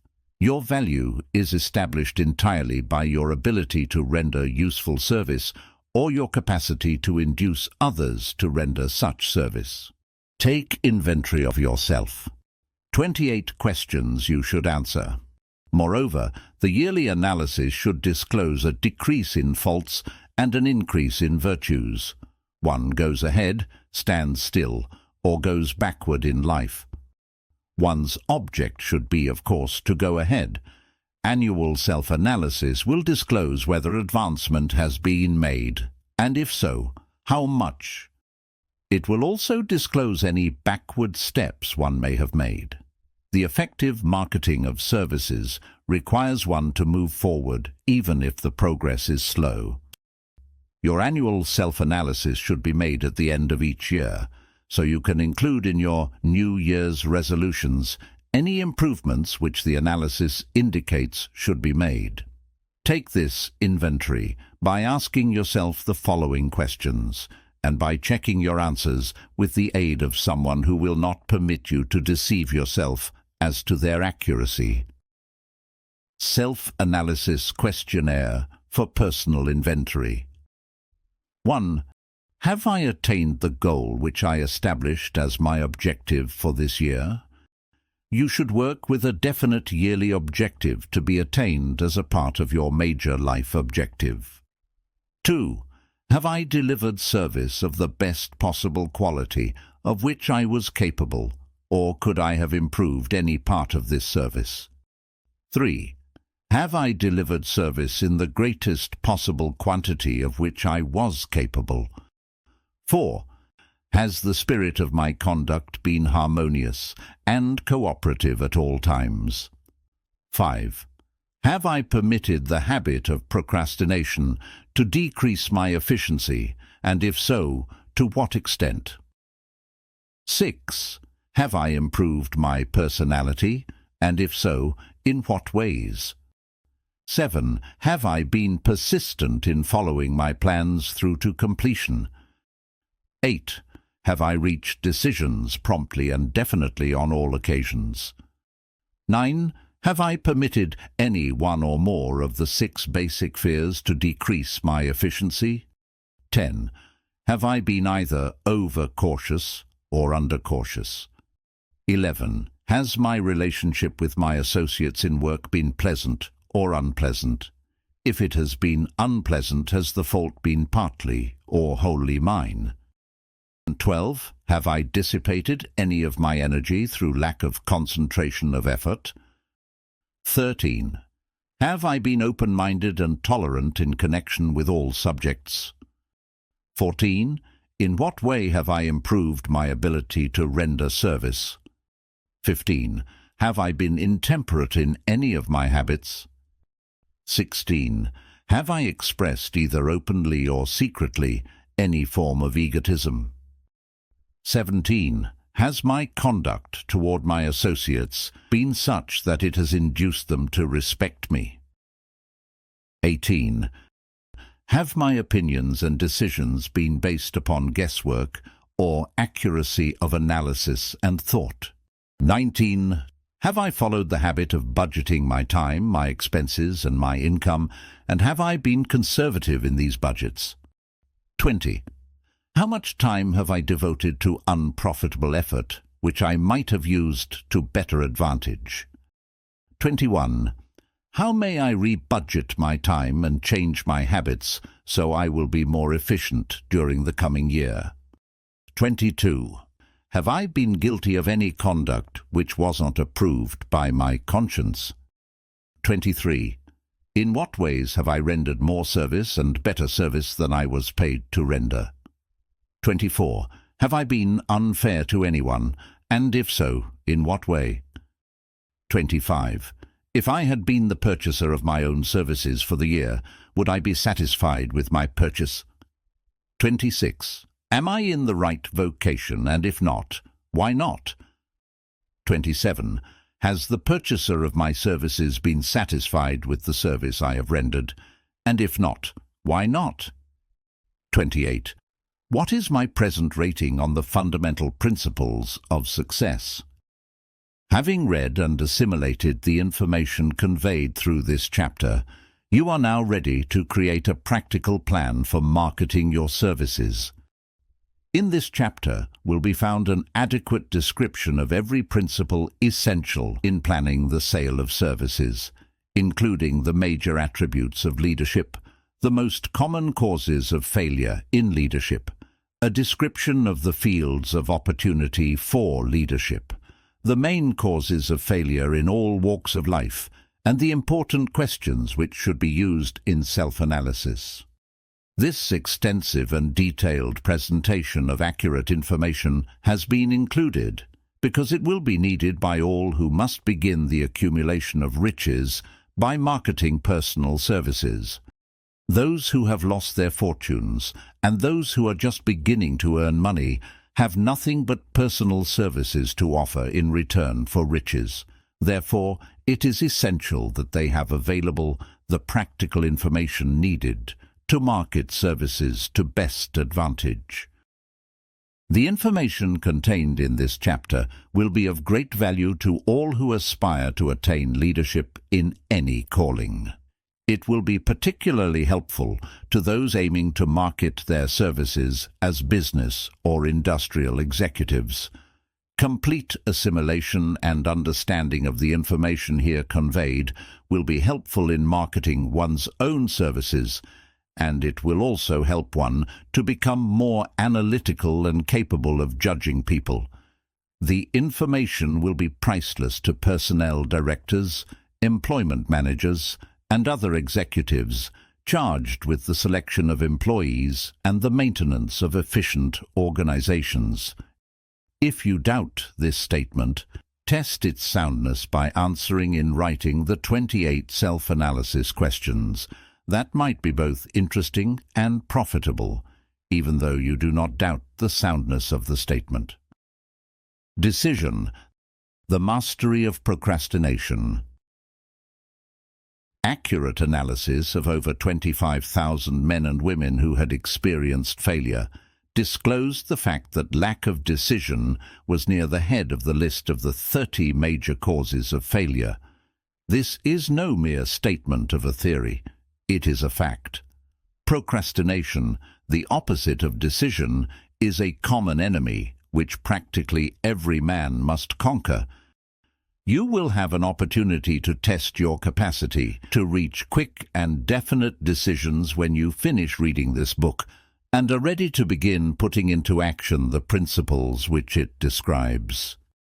Analysis of several hundred people who had accumulated fortunes well beyond the $1 million mark disclosed the fact that every one of them had the habit of reaching decisions promptly and of changing these decisions slowly, if and when they were changed. People who fail to accumulate money without exception have the habit of reaching decisions, if at all, very slowly, and of changing these decisions quickly and often. One of Henry Ford's most outstanding qualities is his habit of reaching decisions quickly and definitely, and changing them slowly. This quality is so pronounced in Mr. Ford that it has given him the reputation of being obstinate. It was this quality which prompted Mr. Ford to continue to manufacture his famous Model T, the world's ugliest car, when all of his advisors and many of the purchasers of the car were urging him to change it. Perhaps Mr. Ford delayed too long in making the change, but the other side of the story is that Mr. Ford's firmness of decision yielded a huge fortune before the change in model became necessary. There is but little doubt that Mr. Ford's habit of definiteness of decision assumes the proportion of obstinacy, but this quality is preferable to slowness in reaching decisions and quickness in changing them. The majority of people who fail to accumulate money sufficient for their needs are generally easily influenced by the opinions of others. They permit the newspapers and the gossiping neighbors to do their thinking for them. Opinions are the cheapest commodities on earth. Everyone has a flock of opinions ready to be wished upon anyone who will accept them. If you're influenced by opinions when you reach decisions, you will not succeed in any undertaking, much less in that of transmuting your own desire into money. If you are influenced by the opinions of others, you will have no desire of your own. Keep your own counsel when you begin to put into practice the principles described here, by reaching your own decisions and following them. Take no one into your confidence except the members of your mastermind group, and be very sure in your selection of this group that you choose only those who will be in complete sympathy and harmony with your purpose. Close friends and relatives, while not meaning to do so, often handicap one through opinions and sometimes through ridicule, which is meant to be humorous. Thousands of men and women carry inferiority complexes with them all through life, because some well-meaning but ignorant person destroyed their confidence through opinions or ridicule. You have a brain and mind of your own. Use it and reach your own decisions. If you need facts or information from other people to enable you to reach decisions, as you probably will in many instances, acquire these facts or secure the information you need quietly, without disclosing your purpose. It is characteristic of people who have but a smattering or a veneer of knowledge to try to give the impression that they have much knowledge. Such people generally do too much talking and too little listening. Keep your eyes and ears wide open and your mouth closed if you wish to acquire the habit of prompt decision. Those who talk too much do little else.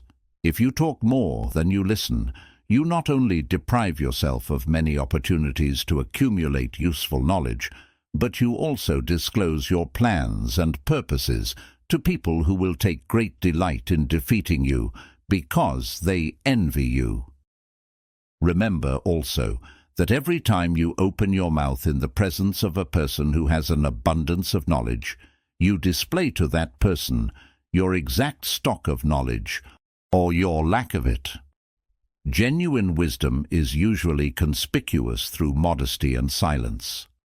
Keep in mind the fact that every person with whom you associate is, like yourself, seeking the opportunity to accumulate money. If you talk about your plans too freely, you may be surprised when you learn that some other person has beaten you to your goal by putting into action ahead of you the plans of which you talked unwisely. Let one of your first decisions be to keep a closed mouth and open ears and eyes, as a reminder to yourself to follow this advice. It will be helpful if you copy the following epigram in large letters and place it where you will see it daily. Tell the world what you intend to do, but first show it. This is the equivalent of saying that deeds and not words are what count most.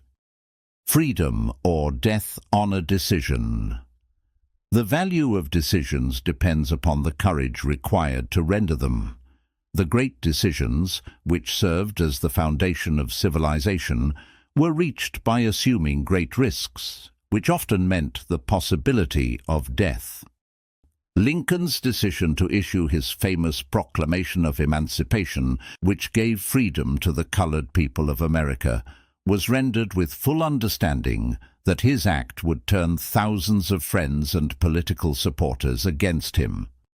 He knew, too, that the carrying out of that proclamation would mean death to thousands of men on the battlefield. In the end, it cost Lincoln his life. That required courage. Socrates' decision to drink the cup of poison rather than compromise in his personal belief was a decision of courage.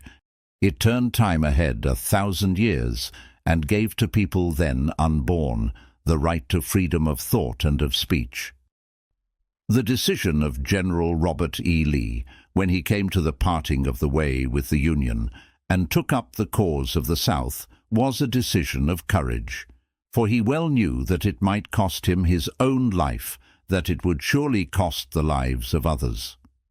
But the greatest decision of all time, as far as any American citizen is concerned, was reached in Philadelphia, July 4th, 1776, when 56 men signed their names to a document which they well knew would bring freedom to all Americans, or leave every one of the 56 hanging from a gallows. You have heard of this famous document, but you may not have drawn from it the great lesson in personal achievement it so plainly taught. We all remember the date of this momentous decision. But few of us realize what courage that decision required. We remember our history as it was taught. We remember dates and the names of the men who fought. But we know little of the real forces back of these names, dates and places. We know still less of that intangible power which ensured us freedom long before Washington's armies reached Yorktown. We read the history of the Revolution and falsely imagined that George Washington was the father of our country, that it was he who won our freedom, while the truth is, Washington was only an accessory after the fact, because victory for his armies had been ensured long before Lord Cornwallis surrendered. This is not intended to rob Washington of any of the glory he so richly merited. Its purpose, rather, is to give greater attention to the astounding power that was the real cause of his victory. It is nothing short of tragedy that the writers of history have missed entirely even the slightest reference to the irresistible power which gave birth and freedom to the nation, destined to set up new standards of independence for all the peoples of the earth. I say it is a tragedy, because it is the self-same power which must be used by every individual who surmounts the difficulties of life and forces life to pay the price asked. Let us briefly review the events which gave birth to this power. The story begins with an incident in Boston, March 5th, 1770. British soldiers were patrolling the streets, by their presence openly threatening the citizens. The colonists resented armed men marching in their midst. They began to express their resentment openly, hurling stones as well as epithets at the marching soldiers, until the commanding officer gave orders. "Fix bayonets! Charge!" The battle was on. It resulted in the death and injury of many. The incident aroused such resentment that the Provincial Assembly called a meeting for the purpose of taking definite action. Two of the members of that assembly were John Hancock and Samuel Adams. They spoke up courageously and declared that a move must be made to eject all British soldiers from Boston. Remember this: a decision in the minds of two men might properly be called the beginning of the freedom which we of the United States now enjoy. Remember, too, that the decision of these two men called for faith and courage, because it was dangerous. Before the assembly adjourned, Samuel Adams was appointed to call on and demand the withdrawal of the British troops. The request was granted. The troops were removed from Boston, but the incident was not closed. It had caused a situation destined to change the entire trend of civilization. Strange, is it not, how the great changes such as the American Revolution and the World War often have their beginnings in circumstances which seem unimportant.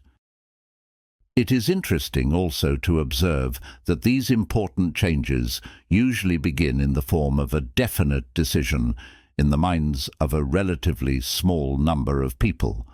Few of us know the history of our country well enough to realize that John Hancock, Samuel Adams, and Richard Henry Lee were the real fathers of our country. Richard Henry Lee became an important factor in this story by reason of the fact that he and Samuel Adams communicated frequently, sharing freely their fears and their hopes concerning the welfare of the people of their provinces. From this practice, Adams conceived the idea that a mutual exchange of letters between the 13 colonies might help to bring about the coordination of effort so badly needed in connection with the solution of their problems. 2 years after the clash with the soldiers in Boston, Adams presented this idea to the Assembly in the form of a motion that a correspondence committee be established among the colonies, with definitely appointed correspondents in each colony, for the purpose of friendly cooperation for the betterment of the colonies of British America. The Committee of Correspondence was organized. Observe that this move provided the way for increasing the power of the mastermind by adding to it men from all the colonies. Take notice that this procedure constituted the first organized planning of the disgruntled colonists. In union there is strength. The citizens of the colonies had been waging disorganized warfare against the British soldiers through incidents similar to the Boston riot, but nothing of benefit had been accomplished. Their individual grievances had not been consolidated under one mastermind. No group of individuals had put their hearts, minds, souls, and bodies together in one definite decision to settle their difficulty with the British once and for all, until Adams, Hancock, and Lee got together. Meanwhile, the British were not idle. They too were doing some planning and masterminding on their own account, with the advantage of having back of them money and organized soldiery. One of the governor's first acts was to send a messenger to call on Samuel Adams for the purpose of endeavoring to stop his opposition by fear.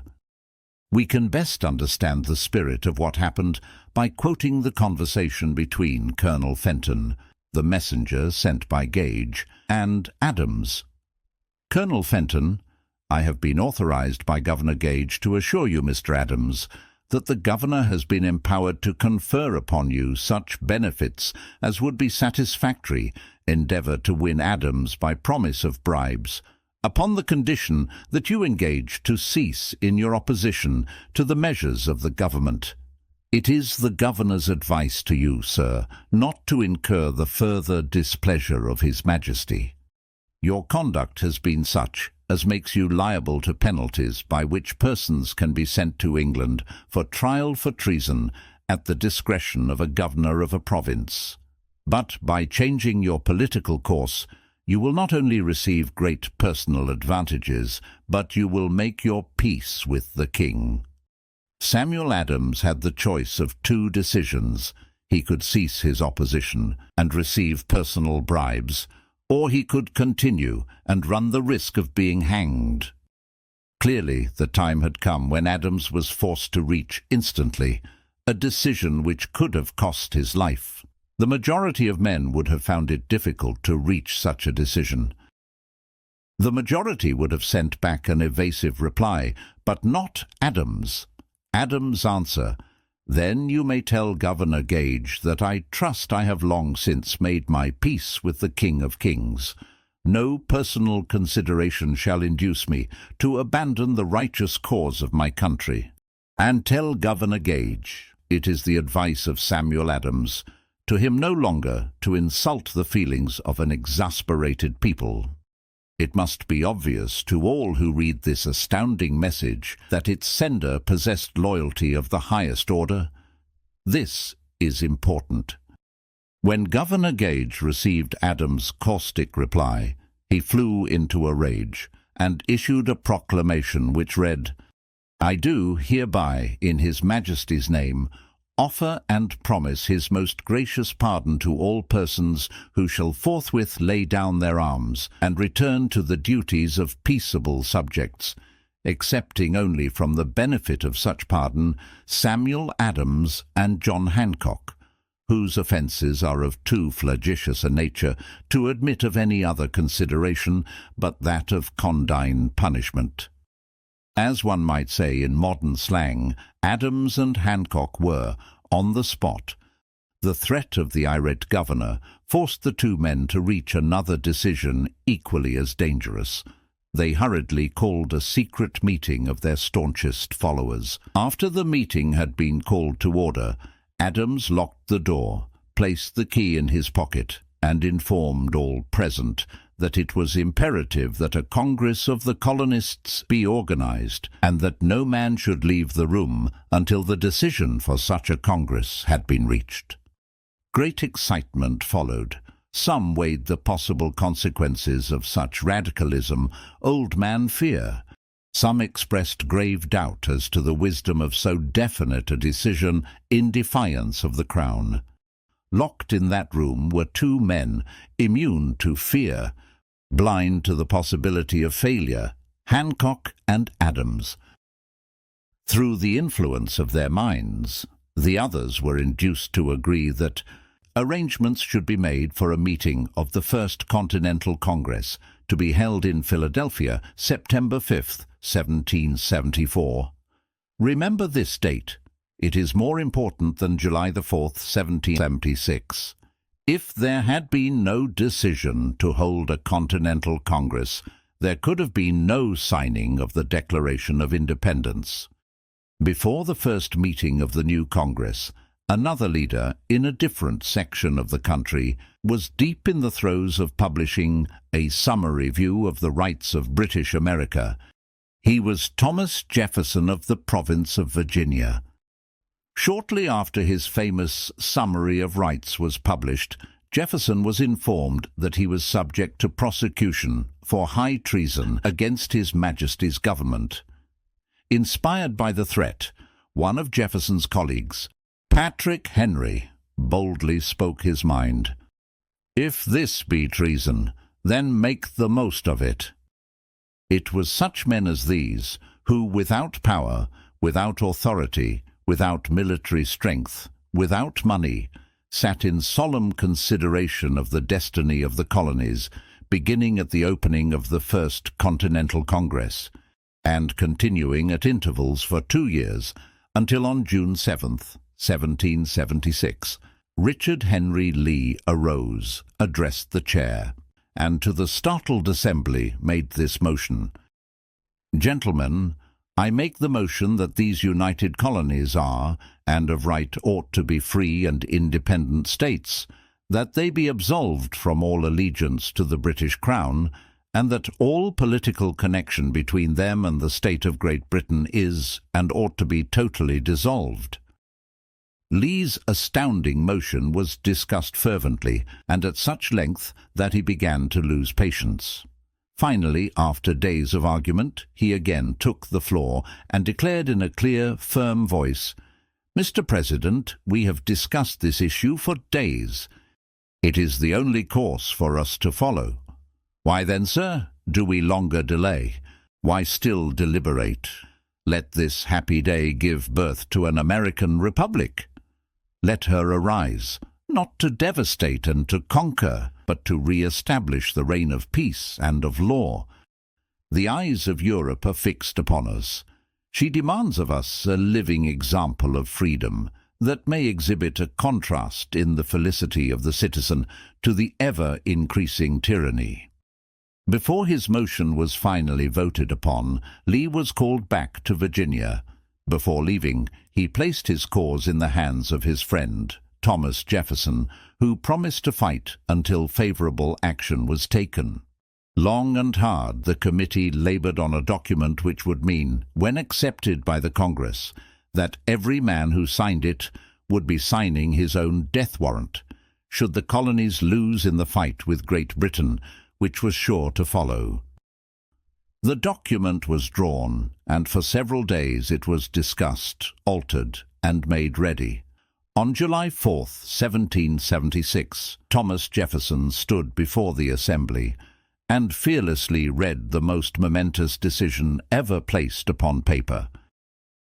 When, in the course of human events, it is necessary for one people to dissolve the political bands which have connected them with another, and to assume, among the powers of the earth, the separate and equal station to which the laws of nature and of nature's God entitle them, a decent respect to the opinions of mankind requires that they should declare the causes which impel them to the separation. When Jefferson finished, the document was voted upon, accepted, and signed by the 56 men, everyone staking his own life upon his decision to write his name. By that decision came into existence a nation destined to bring to mankind forever the privilege of making decisions. By decisions made in a similar spirit of faith, and only by such decisions, can men solve their personal problems and win for themselves high estates of material and spiritual wealth. Let us not forget this. Analyze the events which led to the Declaration of Independence, and be convinced that this nation, which now holds a position of commanding respect and power among all nations of the world, was born of a decision created by a mastermind consisting of 56 men. Note well the fact that it was their decision which ensured the success of Washington's armies, because the spirit of that decision was in the heart of every soldier who fought with him, and served as a spiritual power which recognizes no such thing as failure. Note also that the power which gave this nation its freedom is the self-same power that must be used by every individual who becomes self-determining. This power is made up of the principles described in this book. It will not be difficult to detect, in the story of the Declaration of Independence, at least 6 of these principles: desire, decision, faith, persistence, the mastermind, and organized planning. Throughout this philosophy will be found the suggestion that thought, backed by strong desire, has a tendency to transmute itself into its physical equivalent. Before passing on, I wish to leave with you the suggestion that one may find in this story a perfect description of the method by which thought makes this astounding transformation. In your search for the secret of the method, do not look for a miracle, because you will not find it. You will find only the eternal laws of nature. These laws are available to every person who has the faith and the courage to use them. They may be used to bring freedom to a nation, or to accumulate riches. There is no charge save the time necessary to understand and appropriate them. Those who reach decisions promptly and definitely know what they want and generally get it. The leaders in every walk of life decide quickly and firmly. That is the major reason why they are leaders. The world has the habit of making room for the man whose words and actions show that he knows where he is going. Indecision is a habit which usually begins in youth. The habit takes on permanency as the youth goes through graded school, high school, and even through college, without definiteness of purpose. The major weakness of all educational systems is that they neither teach nor encourage the habit of definite decision. The habit of indecision, acquired because of the deficiencies of our school systems, goes with the student into the occupation he chooses, if, in fact, he chooses his occupation. Generally, the youth just out of school seeks any job that can be found. He takes the first place he finds because he has fallen into the habit of indecision. 98 out of every 100 people working for wages today are in the positions they hold because they lacked the definiteness of decision to plan a definite position and the knowledge of how to choose an employer. Definiteness of decision always requires courage, sometimes very great courage. The 56 men who signed the Declaration of Independence staked their lives on the decision to affix their signatures to that document. The person who reaches a definite decision to procure the particular job and make life pay the price he asks does not stake his life on that decision. He stakes his economic freedom. Financial independence, riches, desirable business, and professional positions are not within reach of the person who neglects or refuses to expect, plan, and demand these things. The person who desires riches in the same spirit that Samuel Adams desired freedom for the colonies is sure to accumulate wealth.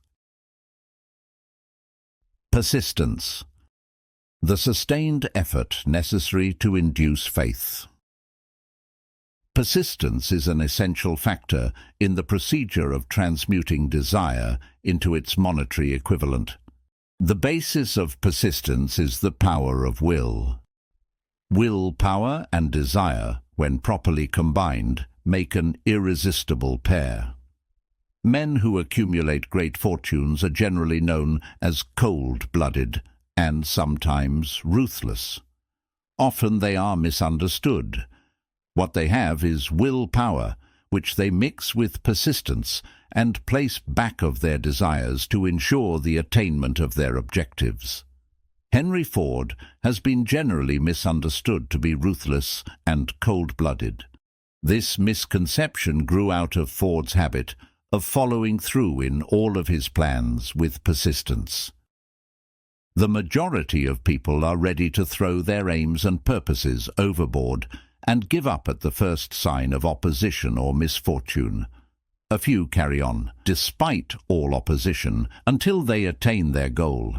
These few are the Fords, Carnegies, Rockefellers, and Edisons. There may be no heroic connotation to the word persistence, but the quality is to the character of man what carbon is to steel. The building of a fortune generally involves the application of the entire 13 factors of this philosophy. These principles must be understood. They must be applied with persistence by all who accumulate money. If you're following this book with the intention of applying the knowledge it conveys, your first test as to your persistence will come when you begin to follow the 6 steps described in the 2nd chapter. Unless you are one of the 2 out of every 100 who already have a definite goal at which you are aiming and a definite plan for its attainment, you may read the instructions and then pass on with your daily routine and never comply with those instructions. The author is checking you up at this point because lack of persistence is one of the major causes of failure. Moreover, experience with thousands of people has proved that lack of persistence is a weakness common to the majority of men. It is a weakness which may be overcome by effort. The ease with which lack of persistence may be conquered will depend entirely upon the intensity of one's desire. The starting point of all achievement is desire. Keep this constantly in mind. Weak desires bring weak results, just as a small amount of fire makes a small amount of heat. If you find yourself lacking in persistence, this weakness may be remedied by building a stronger fire under your desires. Continue to read through to the end, then go back to Chapter 2 and start immediately to carry out the instructions given in connection with the 6 steps. The eagerness with which you follow these instructions will indicate clearly how much or how little you really desire to accumulate money.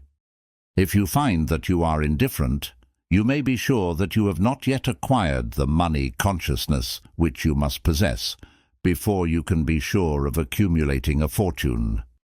Fortunes gravitate to men whose minds have been prepared to attract them, just as surely as water gravitates to the ocean. In this book may be found all the stimuli necessary to attune any normal mind to the vibrations which will attract the object of one's desires. If you find you are weak in persistence, center your attention upon the instructions contained in the chapter on power.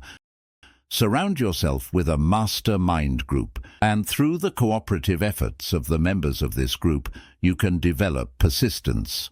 You will find additional instructions for the development of persistence in the chapters on auto-suggestion and the subconscious mind.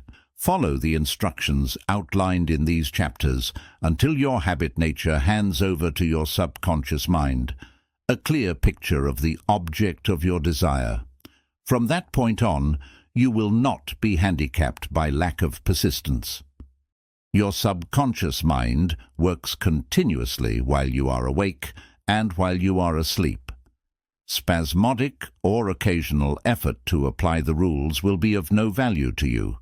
To get results, you must apply all of the rules until their application becomes a fixed habit with you. In no other way can you develop the necessary money consciousness. Poverty is attracted to the one whose mind is favorable to it, as money is attracted to him whose mind has been deliberately prepared to attract it, and through the same laws. Poverty consciousness will voluntarily seize the mind which is not occupied with the money consciousness. A poverty consciousness develops without conscious application of habits favorable to it. The money consciousness must be created to order, unless one is born with such a consciousness. Catch the full significance of the statements in the preceding paragraph, and you will understand the importance of persistence in the accumulation of a fortune. Without persistence, you will be defeated even before you start. With persistence, you will win. If you have ever experienced a nightmare, you will realize the value of persistence. You are lying in bed, half awake, with the feeling that you're about to smother. You are unable to turn over or to move a muscle. You realize that you must begin to regain control over your muscles. Through persistent effort of willpower, you finally manage to move the fingers of one hand. By continuing to move your fingers, you extend your control to the muscles of one arm until you can lift it. Then you gain control of the other arm in the same manner. You finally gain control over the muscles of one leg, and then extend it to the other leg. Then, with one supreme effort of will, you regain complete control over your muscular system and snap out of your nightmare. You may find it necessary to snap out of your mental inertia through a similar procedure, moving slowly at first, then increasing your speed, until you gain complete control over your will. Be persistent, no matter how slowly you may, at first, have to move. With persistence will come success. If you select your mastermind group with care, you will have in it at least one person who will aid you in the development of persistence. Some men who have accumulated great fortunes did so because of necessity. They developed the habit of persistence because they were so closely driven by circumstances that they had to become persistent. There is no substitute for persistence. It cannot be supplanted by any other quality. Remember this, and it will hearten you in the beginning when the going may seem difficult and slow.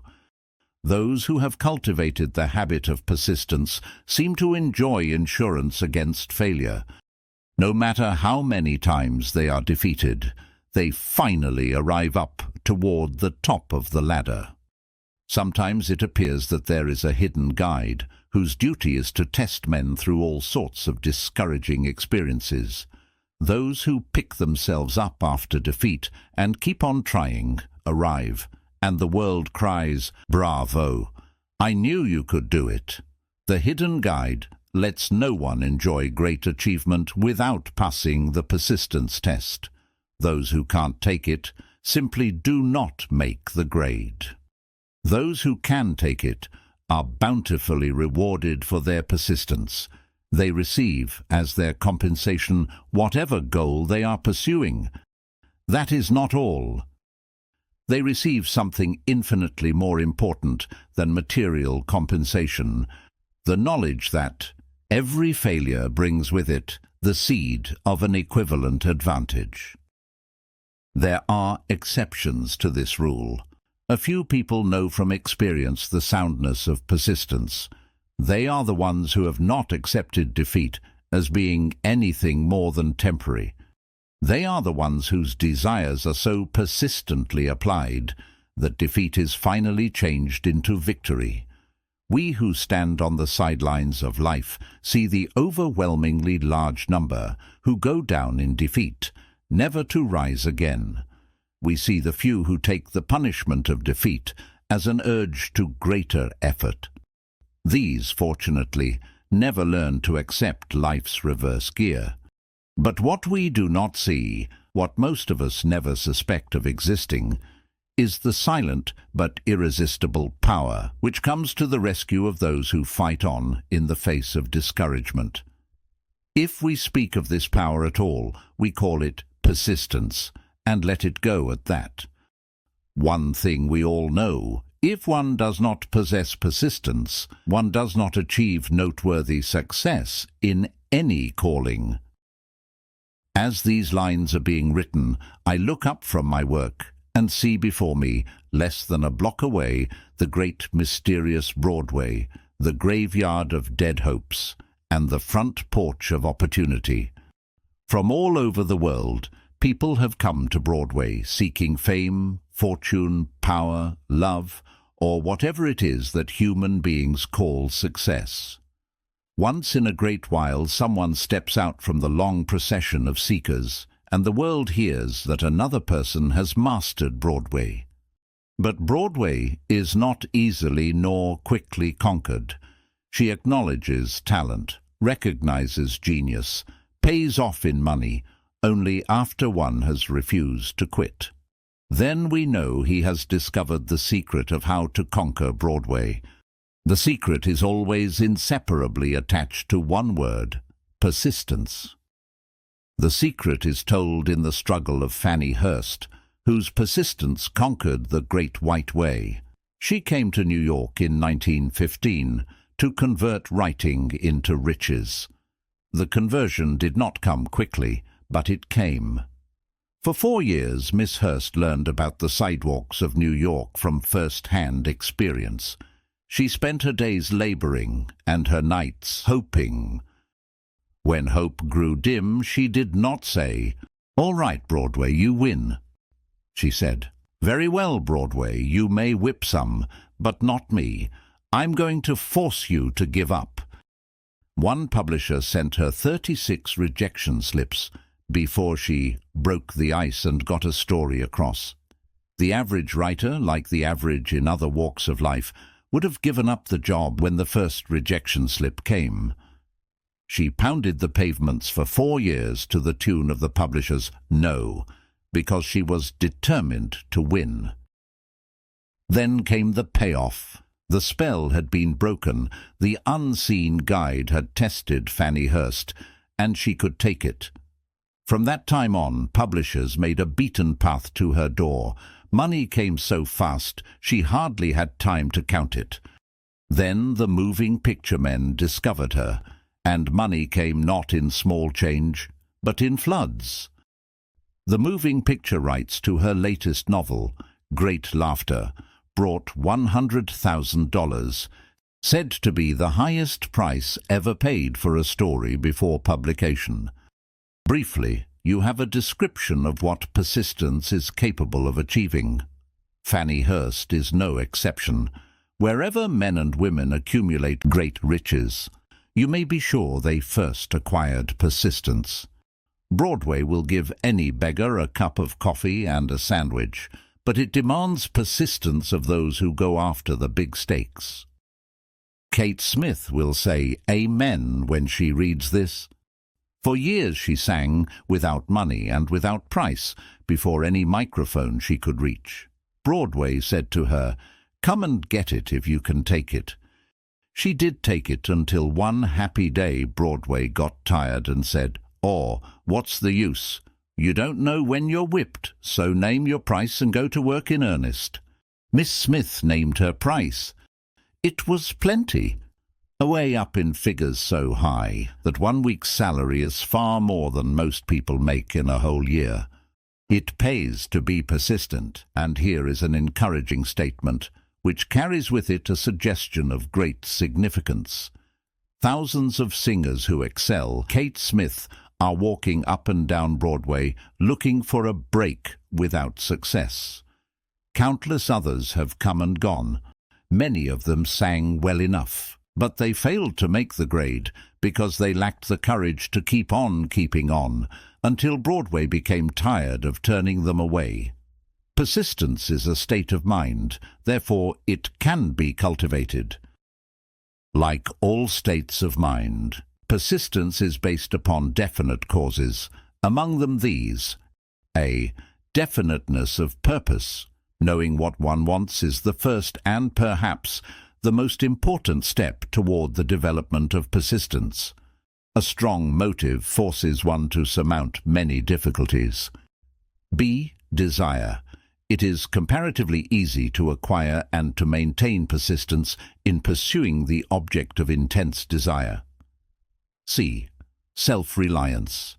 Belief in one's ability to carry out a plan encourages one to follow the plan through with persistence. Self-reliance can be developed through the principle described in the chapter on auto-suggestion. D. Definiteness of plans. Organized plans, even though they may be weakened entirely impractical, encourage persistence. E. Accurate knowledge. Knowing that one's plans are sound, based upon experience or observation, encourages persistence. Guessing, instead of knowing, destroys persistence. F. Cooperation. Sympathy, understanding, and harmonious cooperation with others tend to develop persistence. G. Willpower. The habit of concentrating one's thoughts upon the building of plans for the attainment of a definite purpose leads to persistence. H. Habit. Persistence is the direct result of habit. The mind absorbs and becomes a part of the daily experiences upon which it feeds. Fear, the worst of all enemies, can be effectively cured by forced repetition of acts of courage. Everyone who has seen active service in war knows this. Before leaving the subject of persistence, take inventory of yourself and determine in what particular, if any, you are lacking in this essential quality. Measure yourself courageously, point by point, and see how many of the 8 factors of persistence you lack. The analysis may lead to discoveries that will give you a new grip on yourself. Symptoms of lack of persistence. Here you will find the real enemies which stand between you and noteworthy achievement. Here you will find not only the symptoms indicating weakness of persistence, but also the deeply seated subconscious causes of this weakness. Study the list carefully and face yourself squarely if you really wish to know who you are and what you are capable of doing. These are the weaknesses which must be mastered by all who accumulate riches. 1. Failure to recognize and to clearly define exactly what one wants. 2.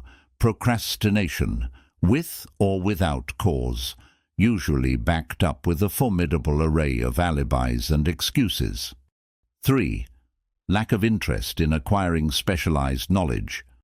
4. Indecision, the habit of passing the buck on all occasions instead of facing issues squarely, also backed by alibis. 5. The habit of relying upon alibis instead of creating definite plans for the solution of problems. 6. Self-satisfaction. There is but little remedy for this affliction, and no hope for those who suffer from it. 7. Indifference, usually reflected in one's readiness to compromise on all occasions, rather than meet opposition and fight it. 8. The habit of blaming others for one's mistakes and accepting unfavorable circumstances as being unavoidable. 9. Weakness of desire, due to neglect in the choice of motives that impel action. 10. Willingness, even eagerness, to quit at the first sign of defeat. 11. Lack of organized plans, placed in writing where they may be analyzed. 12. The habit of neglecting to move on ideas or to grasp opportunity when it presents itself. 13. Wishing instead of willing. 14. The habit of compromising with poverty instead of aiming at riches. General absence of ambition to be, to do, and to own. 15. Searching for all the shortcuts to riches, trying to get without giving a fair equivalent, usually reflected in the habit of gambling, endeavoring to drive sharp bargains. 16. Fear of criticism. Failure to create plans and to put them into action because of what other people will think, do, or say. This enemy belongs at the head of the list because it generally exists in one's subconscious mind, where its presence is not recognized. Let us examine some of the symptoms of the fear of criticism. The majority of people permit relatives, friends, and the public at large to so influence them that they cannot live their own lives, because they fear criticism. Huge numbers of people make mistakes in marriage, stand by the bargain, and go through life miserable and unhappy because they fear criticism which may follow if they correct the mistake. Anyone who has submitted to this form of fear knows the irreparable damage it does by destroying ambition, self-reliance, and the desire to achieve. Millions of people neglect to acquire belated educations after having left school because they fear criticism. Countless numbers of men and women, both young and old, permit relatives to wreck their lives in the name of duty because they fear criticism. Duty doesn't require any person to submit to the destruction of his personal ambitions and the right to live his own life in his own way. People refuse to take chances in business because they fear the criticism which may follow if they fail. The fear of criticism, in such cases, is stronger than the desire for success. Too many people refuse to set high goals for themselves or even neglect selecting a career because they fear the criticism of relatives and friends who may say, "Don't aim so high. People will think you are crazy." When Andrew Carnegie suggested that I devote 20 years to the organization of a philosophy of individual achievement, my first impulse of thought was fear of what people might say. The suggestion set up a goal for me, far out of proportion to any I had ever conceived. As quick as a flash, my mind began to create alibis and excuses, all of them traceable to the inherent fear of criticism. Something inside of me said, "You can't do it. The job is too big and requires too much time. What will your relatives think of you? How will you earn a living? No one has ever organized a philosophy of success. What right have you to believe you can do it? Who are you anyway, to aim so high? Remember your humble birth. What do you know about philosophy? People will think you are crazy." And they did. Why hasn't some other person done this before now? These and many other questions flashed into my mind and demanded attention. It seemed as if the whole world had suddenly turned its attention to me with the purpose of ridiculing me into giving up all desire to carry out Mr. Carnegie's suggestion. I had a fine opportunity then and there to kill off ambition before it gained control of me.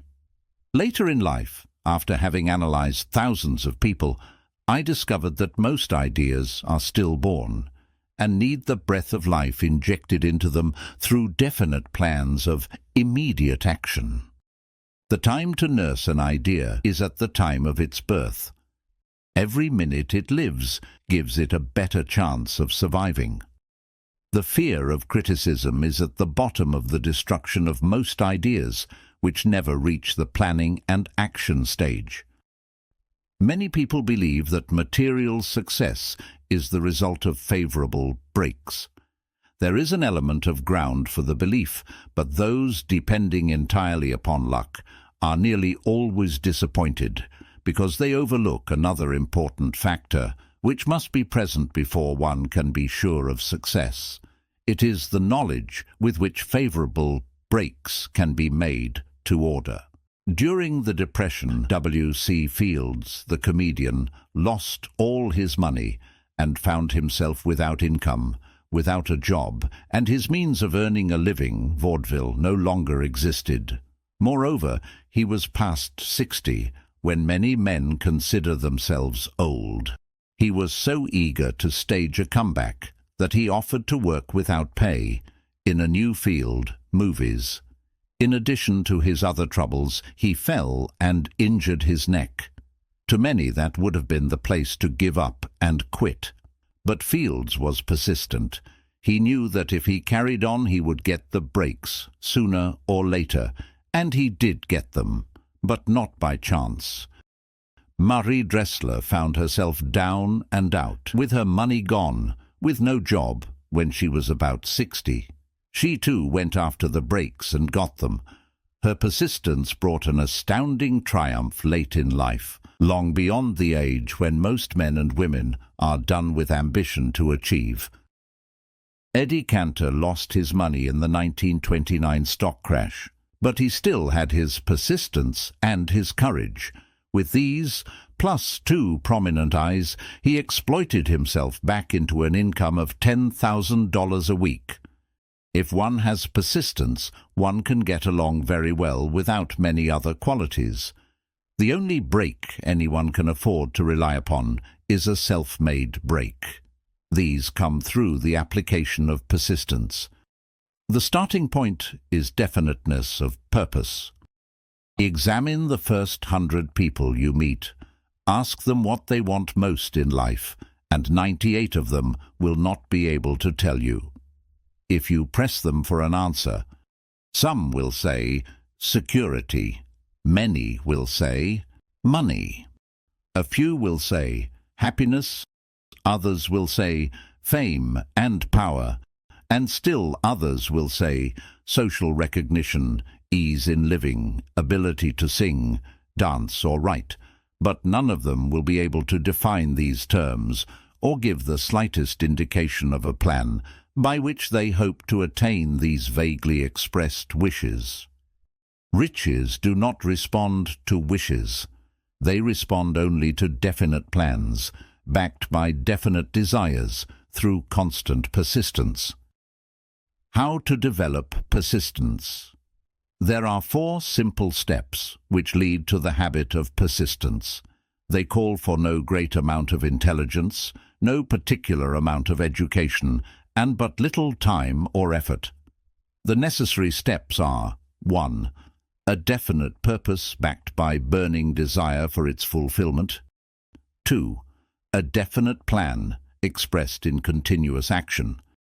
3. A mind closed tightly against all negative and discouraging influences, including negative suggestions of relatives, friends, and acquaintances. 4. A friendly alliance with one or more persons who will encourage one to follow through with both plan and purpose. These 4 steps are essential for success in all walks of life. The entire purpose of the 13 principles of this philosophy is to enable one to take these 4 steps as a matter of habit. These are the steps by which one may control one's economic destiny. They are the steps that lead to freedom and independence of thought. They are the steps that lead to riches in small or great quantities. They lead the way to power, fame, and worldly recognition. They are the 4 steps which guarantee favorable breaks. They are the steps that convert dreams into physical realities. They lead also to the mastery of fear, discouragement, indifference. There is a magnificent reward for all who learn to take these 4 steps. It is the privilege of writing one's own ticket and of making life yield whatever price is asked. I have no way of knowing the facts, but I venture to conjecture that Mrs. Wallace Simpson's great love for a man was not accidental, nor the result of favorable breaks alone. Her first duty was to love. She knew what she wanted, not after she met the Prince of Wales, but long before that. Twice, when she had failed to find it, she had the courage to continue her search. Her rise from obscurity was of the slow, progressive, persistent order, but it was sure.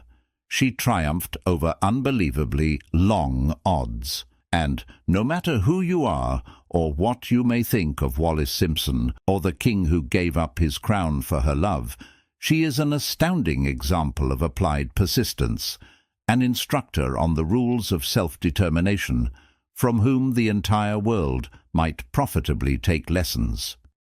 When you think of Wallace Simpson, think of one who knew what she wanted and shook the greatest empire on earth to get it.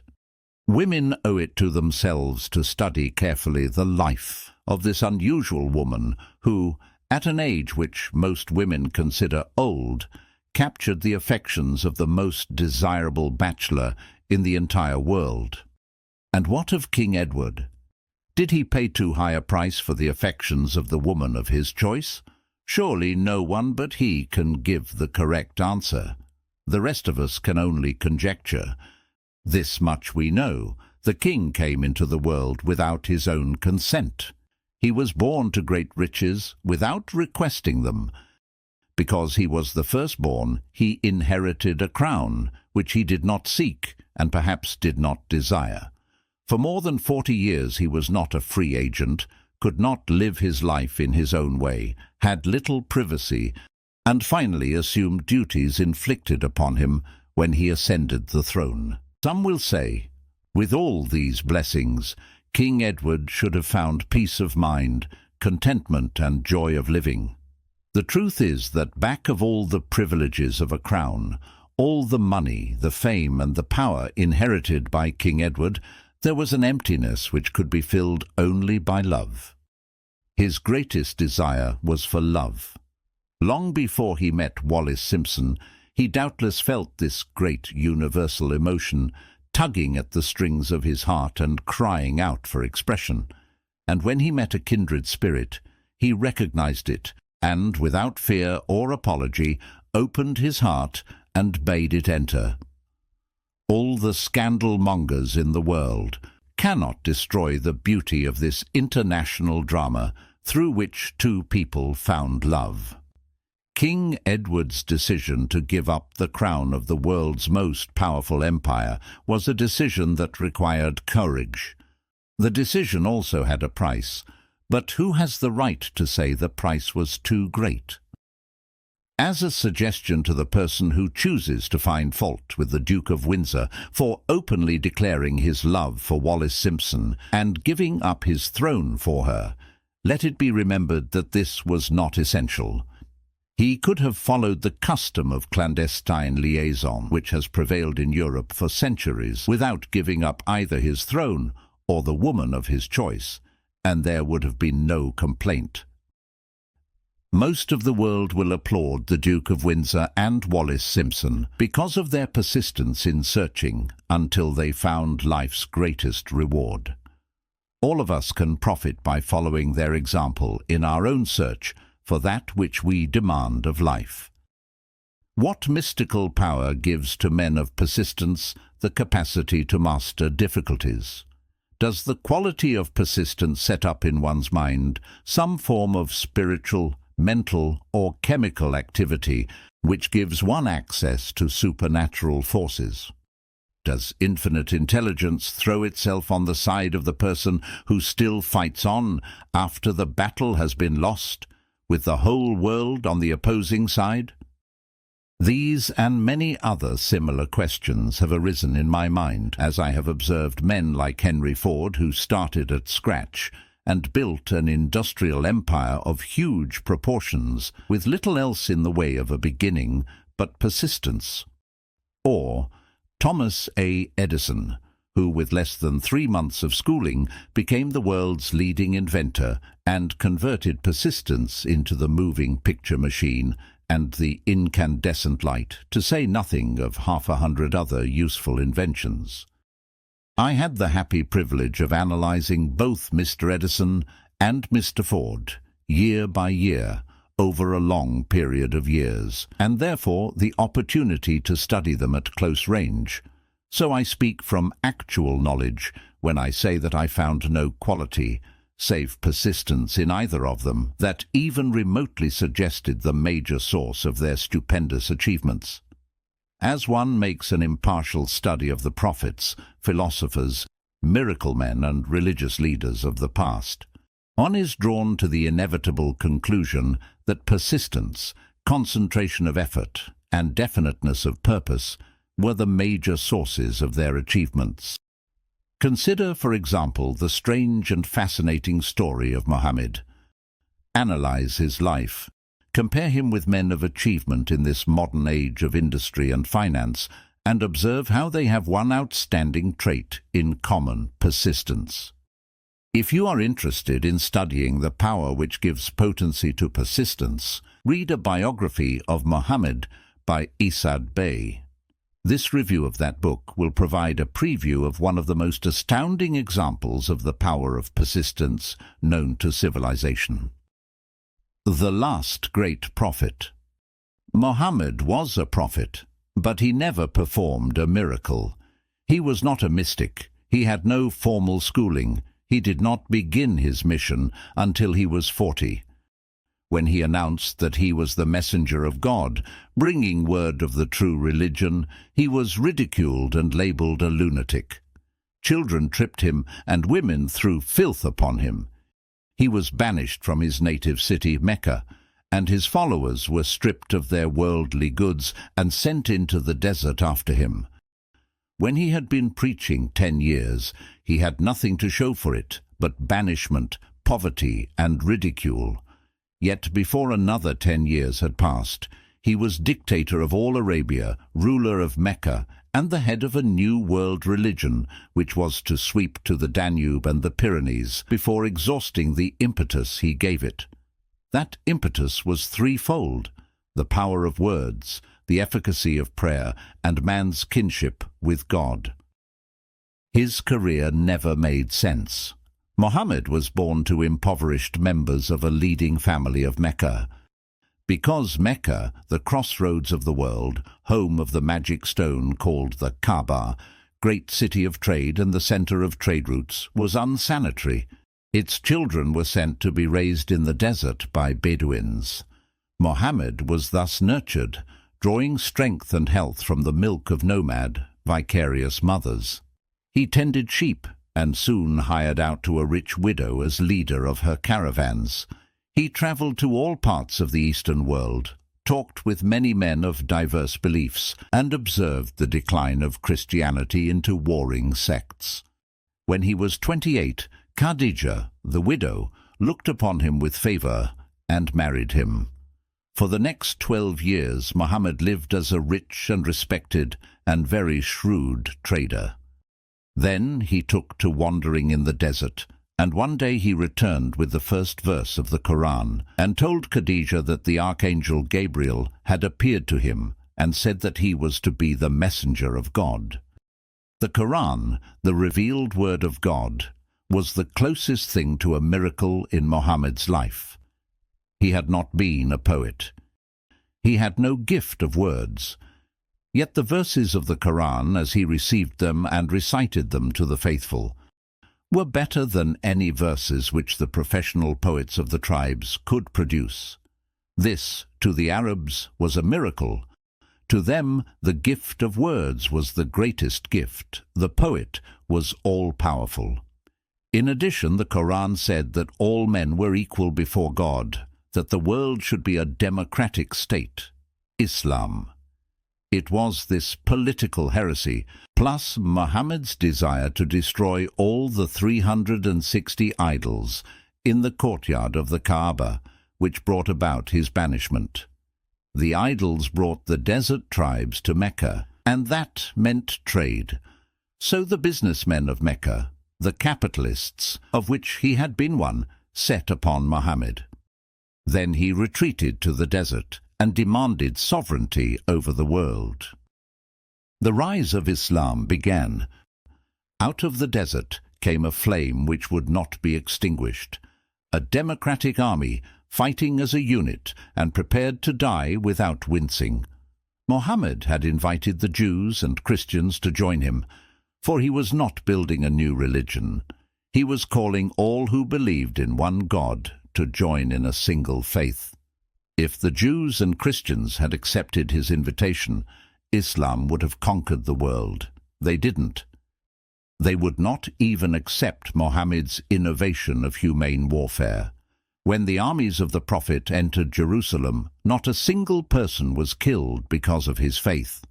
When the Crusaders entered the city, centuries later, not a Muslim man, woman, or child was spared. But the Christians did accept one Muslim idea, the place of learning, the university. Power of the mastermind, the driving force. Power is essential for success in the accumulation of money. Plans are inert and useless without sufficient power to translate them into action. This chapter will describe the method by which an individual may attain and apply power. Power may be defined as organized and intelligently directed knowledge. Power, as the term is here used, refers to organized effort, sufficient to enable an individual to transmute desire into its monetary equivalent. Organized effort is produced through the coordination of effort of two or more people who work toward a definite end in a spirit of harmony. Power is required for the accumulation of money. Power is necessary for the retention of money after it has been accumulated. Let us ascertain how power may be acquired. If power is organized knowledge, let us examine the sources of knowledge. 1. Infinite intelligence. This source of knowledge may be contacted through the procedure described in another chapter, with the aid of creative imagination. 2. Accumulated experience. The accumulated experience of man may be found in any well-equipped public library. An important part of this accumulated experience is taught in public schools and colleges, where it has been classified and organized. 3. Experiment and research. In the field of science and in practically every other walk of life, men are gathering, classifying and organizing new facts daily. This is the source to which one must turn when knowledge is not available through accumulated experience. Here, too, the creative imagination must often be used. Knowledge may be acquired from any of the foregoing sources. It may be converted into power by organizing it into definite plans, and by expressing those plans in terms of action. Examination of the three major sources of knowledge will readily disclose the difficulty an individual would have, if he depended upon his efforts alone, in assembling knowledge and expressing it through definite plans in terms of action. If his plans are comprehensive, and if they contemplate large proportions, he must generally induce others to cooperate with him before he can inject into them the necessary element of power. Gaining power through the master mind. The master mind may be defined as coordination of knowledge and effort in a spirit of harmony between two or more people for the attainment of a definite purpose. In a preceding chapter, instructions were given for the creation of plans for the purpose of translating desire into its monetary equivalent. If you carry out these instructions with persistence and intelligence, and use discrimination in the selection of your mastermind group, your objective will have been halfway reached, even before you begin to recognize it. So you may better understand the intangible potentialities of power through a properly chosen mastermind group. We will here explain the two characteristics of the mastermind principle, one of which is economic in nature and the other psychic. The economic feature is obvious. Economic advantages may be created by any person who surrounds himself with the advice, counsel, and personal cooperation of a group of men who are willing to lend him wholehearted aid in a spirit of perfect harmony. This form of cooperative alliance has been the basis of nearly every great fortune. Your understanding of this great truth may definitely determine your financial status. The psychic phase of the mastermind principle is much more abstract, much more difficult to comprehend, because it has reference to the spiritual forces with which the human race as a whole is not well acquainted. You may catch a significant suggestion from this statement. No two minds ever come together without thereby creating a third invisible, intangible force which may be likened to a third mind. Keep in mind the fact that there are only two known elements in the whole universe, energy and matter. It is a well-known fact that matter may be broken down into units of molecules, atoms, and electrons. There are units of matter which may be isolated, separated, and analyzed. Likewise, there are units of energy. The human mind is a form of energy, a part of it being spiritual in nature. When the minds of two people are coordinated in a spirit of harmony, the spiritual units of energy of each mind form an affinity, which constitutes the psychic phase of the master mind. The mastermind principle, or rather the economic feature of it, was first called to my attention by Andrew Carnegie over 25 years ago. Discovery of this principle was responsible for the choice of my life's work. Mr. Carnegie's mastermind group consisted of a staff of approximately 50 men with whom he surrounded himself for the definite purpose of manufacturing and marketing steel. He attributed his entire fortune to the power he accumulated through this mastermind. Analyze the record of any man who has accumulated a great fortune, and many of those who have accumulated modest fortunes, and you will find that they have either consciously or unconsciously employed the mastermind principle. Great power can be accumulated through no other principle.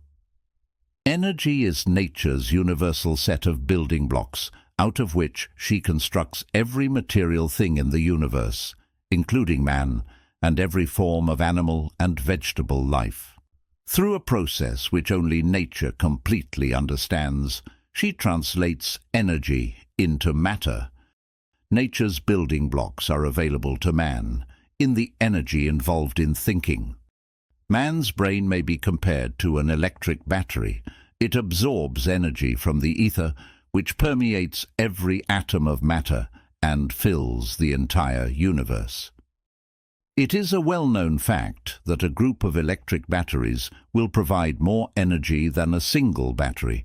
It is also a well-known fact that an individual battery will provide energy in proportion to the number and capacity of the cells it contains. The brain functions in a similar fashion. This accounts for the fact that some brains are more efficient than others, and leads to this significant statement: a group of brains coordinated in a spirit of harmony will provide more thought energy than a single brain, just as a group of electric batteries will provide more energy than a single battery.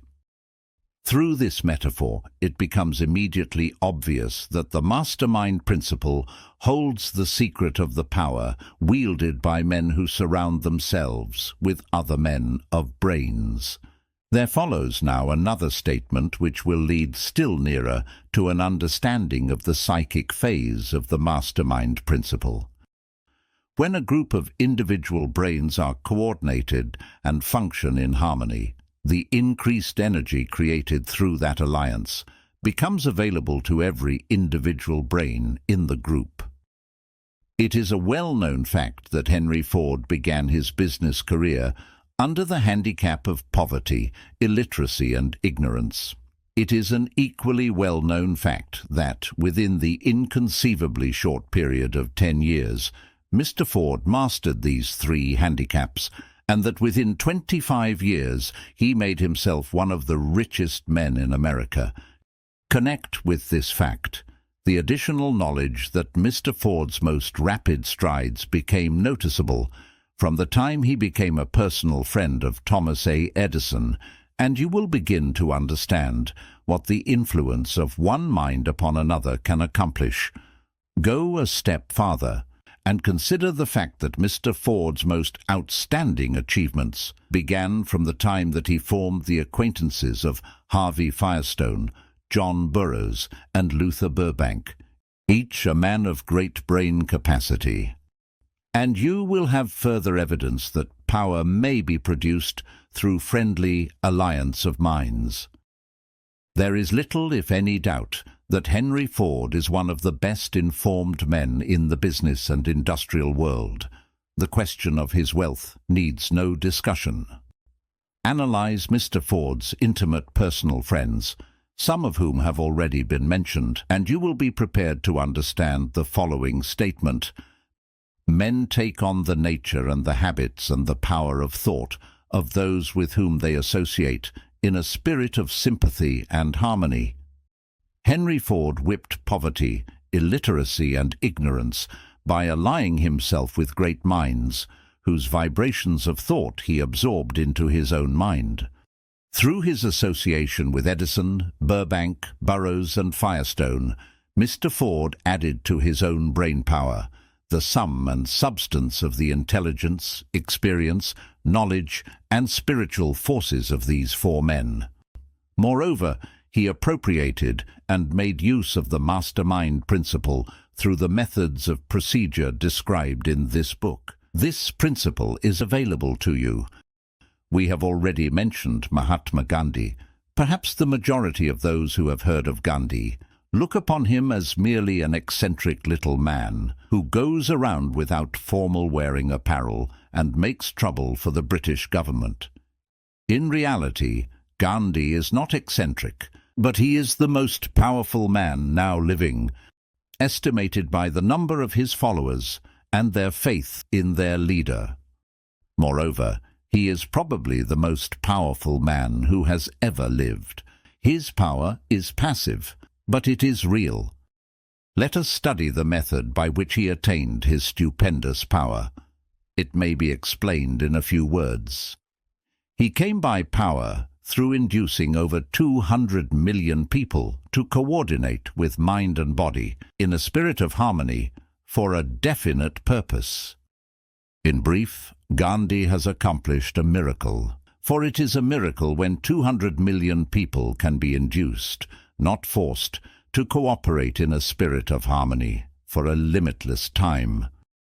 If you doubt that this is a miracle, try to induce any two people to cooperate in a spirit of harmony for any length of time.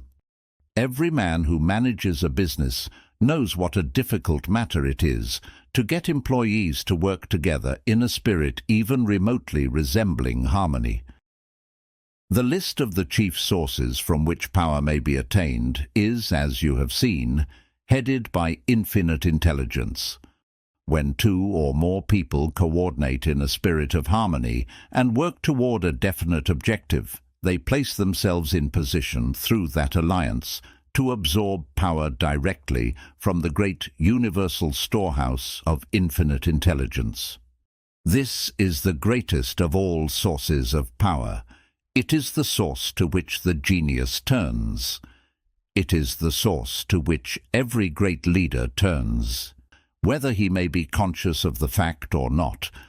The other two major sources from which the knowledge necessary for the accumulation of power may be obtained are no more reliable than the five senses of man. The senses are not always reliable. Infinite intelligence does not err.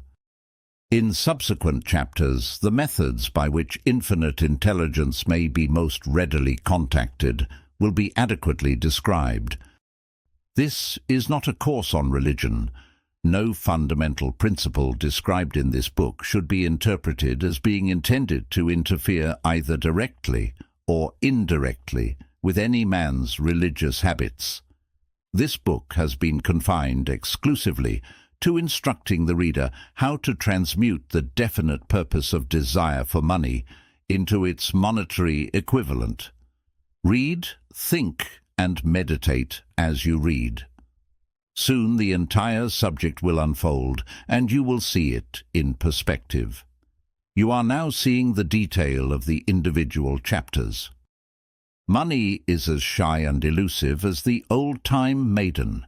It must be wooed and won by methods not unlike those used by a determined lover in pursuit of the girl of his choice. And coincidental as it is, the power used in the wooing of money is not greatly different from that used in wooing a maiden. That power, when successfully used in the pursuit of money, must be mixed with faith. It must be mixed with desire. It must be mixed with persistence.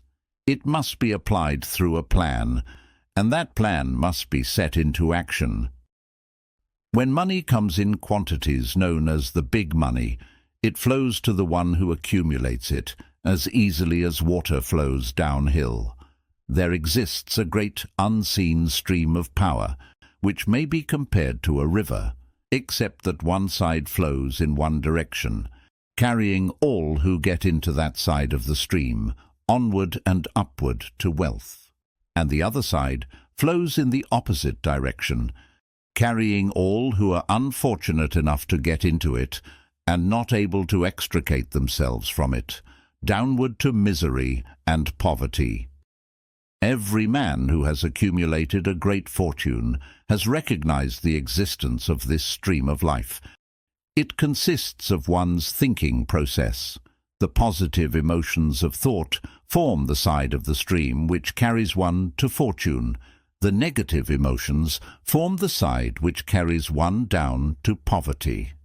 This carries a thought of stupendous importance to the person who is following this book with the object of accumulating a fortune.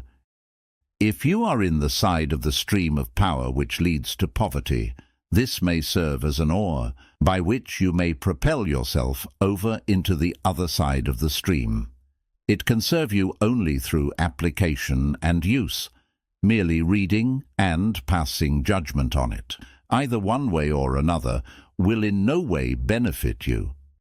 Some people undergo the experience of alternating between the positive and negative sides of the stream, being at times on the positive side and at times on the negative side.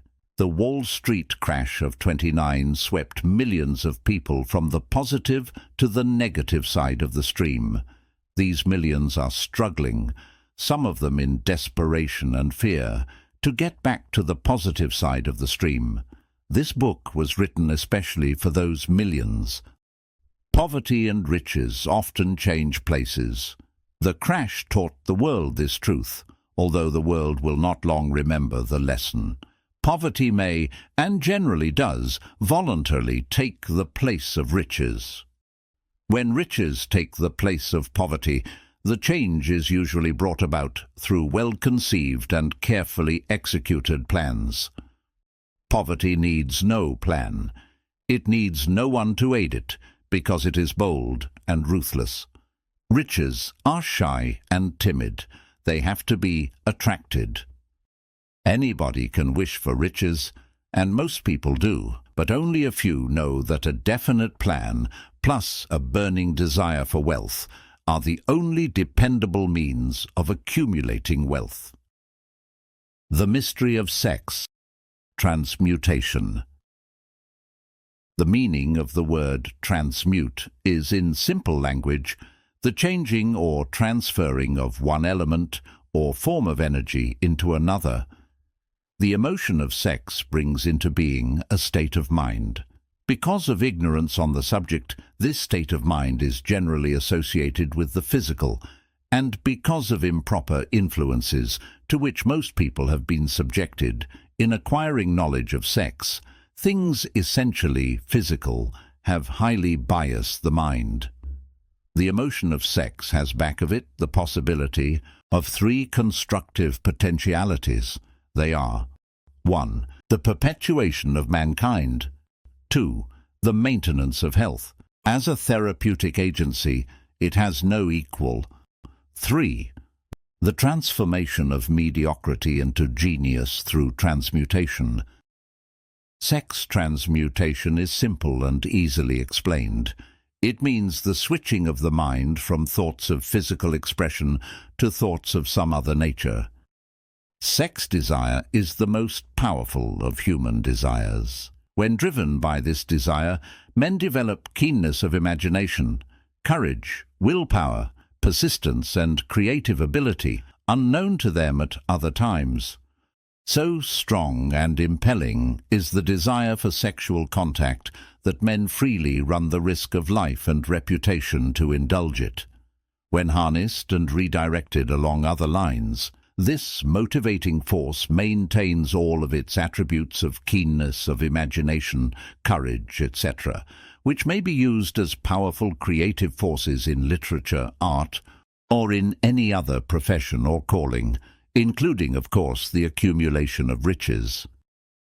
Fortunate indeed is the person who has discovered how to give sex emotion an outlet through some form of creative effort, for he has, by that discovery, lifted himself to the status of a genius.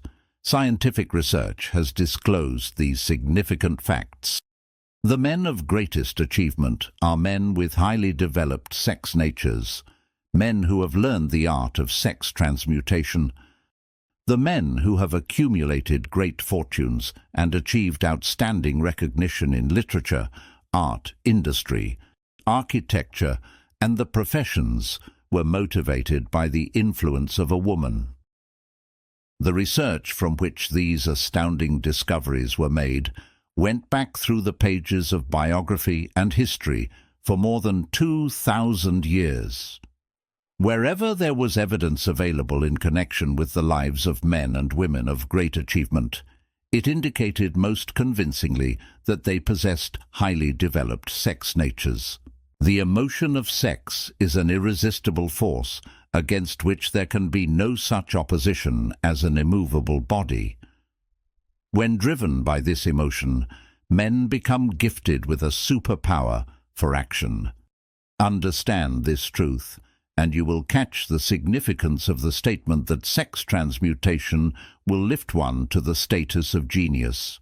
The emotion of sex contains the secret of creative ability. Destroy the sex glands, whether in man or beast, and you have removed the major source of action. For proof of this, observe what happens to any animal after it has been castrated. A bull becomes as docile as a cow, after it has been altered sexually. The 10 Mind Stimuli. The human mind responds to stimuli through which it may be keyed up to high rates of vibration, known as enthusiasm, creative imagination, intense desire, etc. The stimuli to which the mind responds most freely are 1. The desire for sex expression.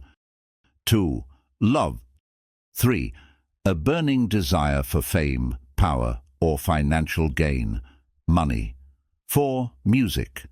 5. Friendship between either those of the same sex or those of the opposite sex. 6. A mastermind alliance based upon the harmony of 2 or more people who ally themselves for spiritual or temporal advancement. 7.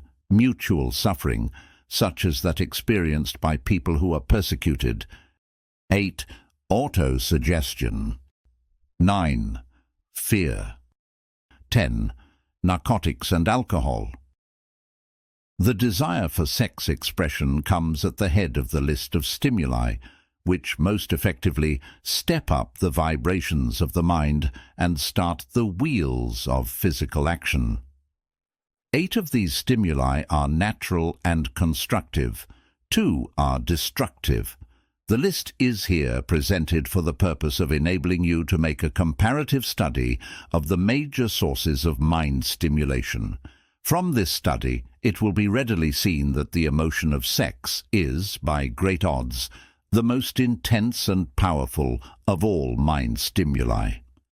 This comparison is necessary as a foundation for proof of the statement that transmutation of sex energy may lift one to the status of a genius. Let us find out what constitutes a genius. Some wiseacre has said that a genius is a man who wears long hair, eats strange food, lives alone, and serves as a target for the joke-makers. A better definition of a genius is a man who has discovered how to increase the vibrations of thought to the point where he can freely communicate with sources of knowledge not available through the ordinary rate of vibration of thought. The person who thinks will want to ask some questions concerning this definition of genius. The first question will be, how may one communicate with sources of knowledge which are not available through the ordinary rate of vibration of thought? The next question will be, are there known sources of knowledge which are available only to genius? And if so, what are these sources, and exactly how may they be reached? We shall offer proof of the soundness of some of the more important statements made in this book, or at least we shall offer evidence through which you may secure your own proof through experimentation, and in doing so we shall answer both of these questions. Genius is developed through the sixth sense. The reality of a sixth sense has been fairly well established. This sixth sense is creative imagination. The faculty of creative imagination is one which the majority of people never use during an entire lifetime, and if used at all, it usually happens by mere accident. A relatively small number of people use, with deliberation and purpose aforethought, the faculty of creative imagination. Those who use this faculty voluntarily and with understanding of its functions are genius. The faculty of creative imagination is the direct link between the finite mind of man and infinite intelligence. All so-called revelations referred to in the realm of religion, and all discoveries of basic or new principles in the field of invention take place through the faculty of creative imagination. When ideas or concepts flash into one's mind through what is popularly called a hunch, they come from one or more of the following sources. 1. Infinite intelligence. 2. One's subconscious mind, wherein is stored every sense impression and thought impulse which ever reached the brain through any of the 5 senses. 3. From the mind of some other person who has just released the thought or picture of the idea or concept through conscious thought or from the other person's subconscious storehouse. There are no other known sources from which inspired ideas or hunches may be received. The creative imagination functions best when the mind is vibrating due to some form of mind stimulation at an exceedingly high rate. That is, when the mind is functioning at a rate of vibration higher than that of ordinary, normal thought. When brain action has been stimulated through one or more of the 10 mind stimulants, it has the effect of lifting the individual far above the horizon of ordinary thought and permits him to envision distance, scope and quality of thoughts available on the lower plane, such as that occupied while one is engaged in the solution of the problems of business and professional routine. When lifted to this higher level of thought, through any form of mind stimulation, an individual occupies, relatively, the same position as one who has ascended in an airplane to a height from which he may see over and beyond the horizon line, which limits his vision, while on the ground. Moreover, while on this higher level of thought, the individual is not hampered or bound by any of the stimuli which circumscribe and limit his vision, while wrestling with the problems of gaining the 3 basic necessities of food, clothing, and shelter. He's in a world of thought in which the ordinary workaday thoughts have been as effectively removed as are the hills and valleys and other limitations of physical vision when he rises in an airplane. While on this exalted plane of thought, the creative faculty of the mind is given freedom for action. The way has been cleared for the 6th sense to function. It becomes receptive to ideas which could not reach the individual under any other circumstances. The 6th sense is the faculty which marks the difference between a genius and an ordinary individual. The creative faculty becomes more alert and receptive to vibrations originating outside the individual's subconscious mind. The more this faculty is used, and the more the individual relies upon it and makes demands upon it for thought impulses. This faculty can be cultivated and developed only through use. That which is known as one's conscience operates entirely through the faculty of the 6th sense. The great artists, writers, musicians, and poets become great because they acquire the habit of relying upon the still small voice which speaks from within through the faculty of creative imagination. It is a fact well known to people who have keen imaginations that their best ideas come through so-called hunches. There is a great orator who does not attain to greatness until he closes his eyes and begins to rely entirely upon the faculty of creative imagination. When asked why he closed his eyes just before the climaxes of his oratory, he replied, "I do it because then I speak through ideas which come to me from within." One of America's most successful and best-known financiers followed the habit of closing his eyes for 2 or 3 minutes before making a decision. When asked why he did this, he replied, "With my eyes closed, I'm able to draw upon a source of superior intelligence."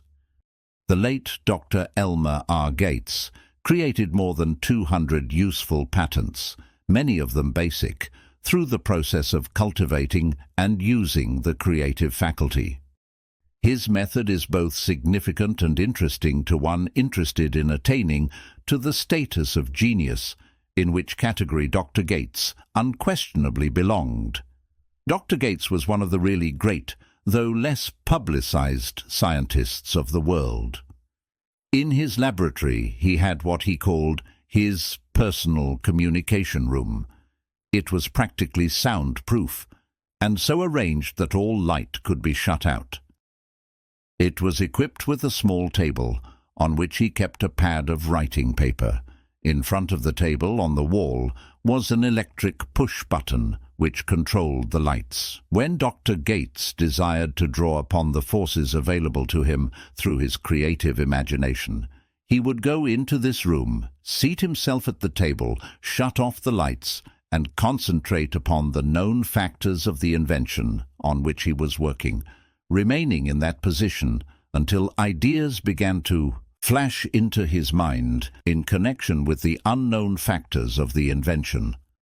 On one occasion, ideas came through so fast that he was forced to write for almost 3 hours. When the thoughts stopped flowing and he examined his notes, he found they contained a minute description of principles which had not a parallel among the known data of the scientific world. Moreover, the answer to his problem was intelligently presented in those notes. In this manner, Dr. Gates completed over 200 patents, which had been begun but not completed by half-baked brains. Dr. Gates earned his living by sitting for ideas for individuals and corporations. Some of the largest corporations in America paid him substantial fees by the hour for sitting for ideas. The reasoning faculty is often faulty because it is largely guided by one's accumulated experience. Not all knowledge which one accumulates through experience is accurate. Ideas received through the creative faculty are much more reliable for the reason that they come from sources more reliable than any which are available to the reasoning faculty of the mind.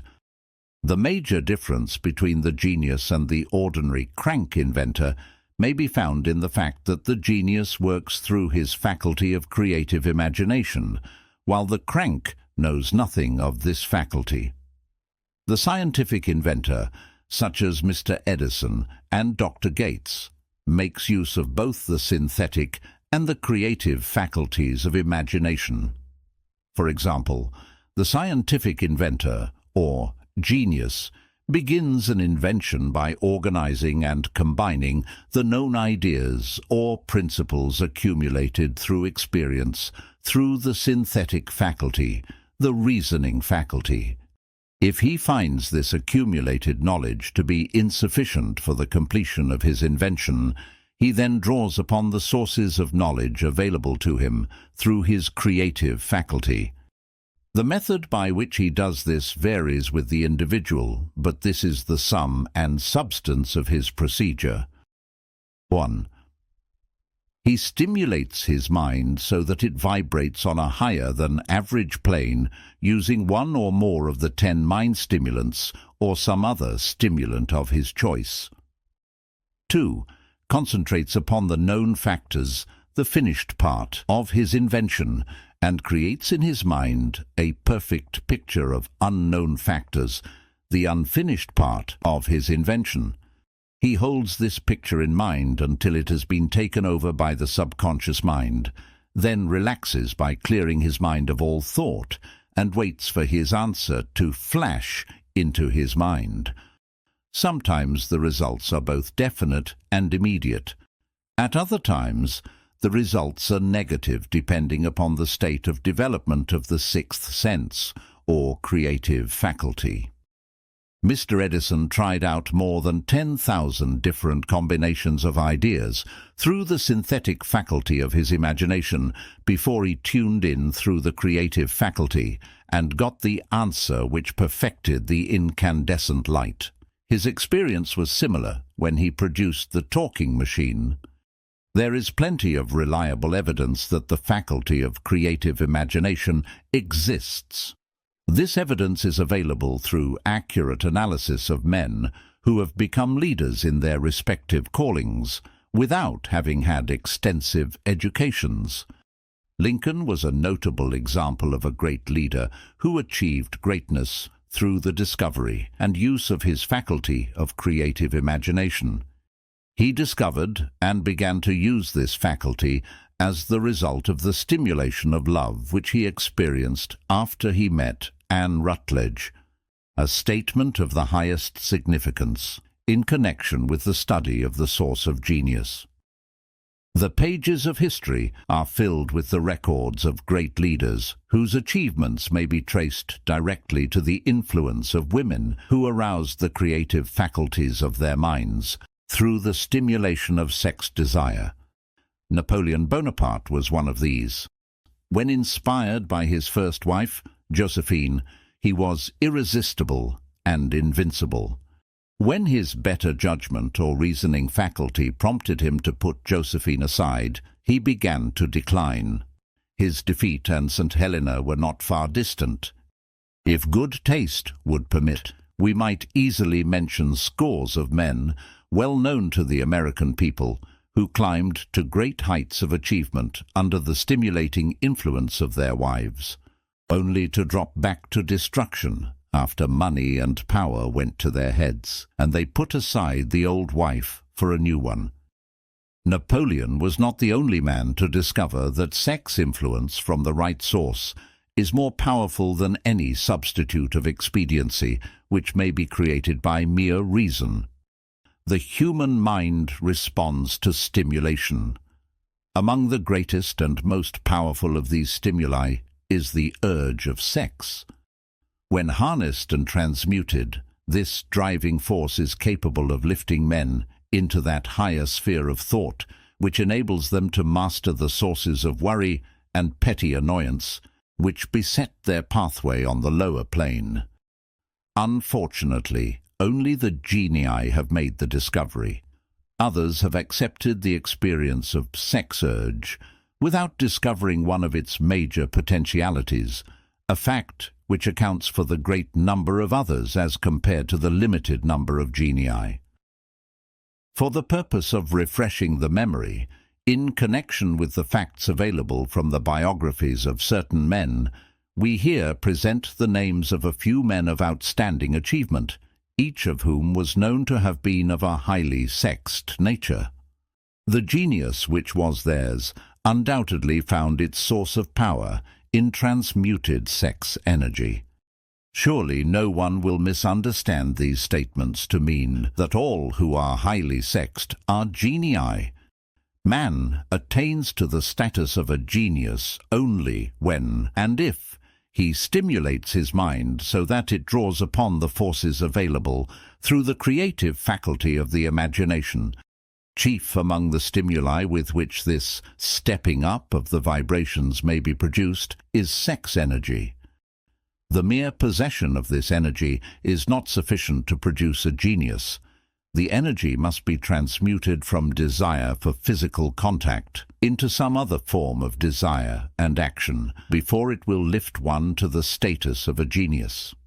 Far from becoming genii because of great sex desires, the majority of men lower themselves, through misunderstanding and misuse of this great force, to the status of the lower animals. Why men seldom succeed before 40. I discovered from the analysis of over 25,000 people that men who succeed in an outstanding way seldom do so before the age of 40, and more often they do not strike their real pace until they are well beyond the age of 50. This fact was so astounding that it prompted me to go into the study of its cause most carefully, carrying the investigation over a period of more than 12 years. This study disclosed the fact that the major reason why the majority of men who succeed do not begin to do so before the age of 40 to 50 is their tendency to dissipate energies through overindulgence in physical expression of the emotion of sex. The majority of men never learn that the urge of sex has other possibilities, which far transcend in importance that of mere physical expression. The majority of those who make this discovery do so after having wasted many years at a period when the sex energy is at its height, prior to the age of 45 to 50. This usually is followed by noteworthy achievement. The lives of many men up to, and sometimes well past the age of 40, reflect a continued dissipation of energies, which could have been more profitably turned into better channels. Their finer and more powerful emotions are sown wildly to the four winds. Out of this habit of the male grew the term sowing his wild oats. The desire for sexual expression is by far the strongest and most impelling of all the human emotions, And for this very reason, this desire, when harnessed and transmuted into action, other than that of physical expression, may raise one to the status of a genius. History is not lacking in examples of men who attained to the status of genii as the result of the use of artificial mind stimulants in the form of alcohol and narcotics. Edgar Allan Poe wrote The Raven while under the influence of liquor, dreaming dreams that mortal never dared to dream before. Robert Burns wrote best when intoxicated. For auld lang syne, my dear, we'll take a cup of kindness yet for auld lang syne. But let it be remembered that many such men have destroyed themselves in the end.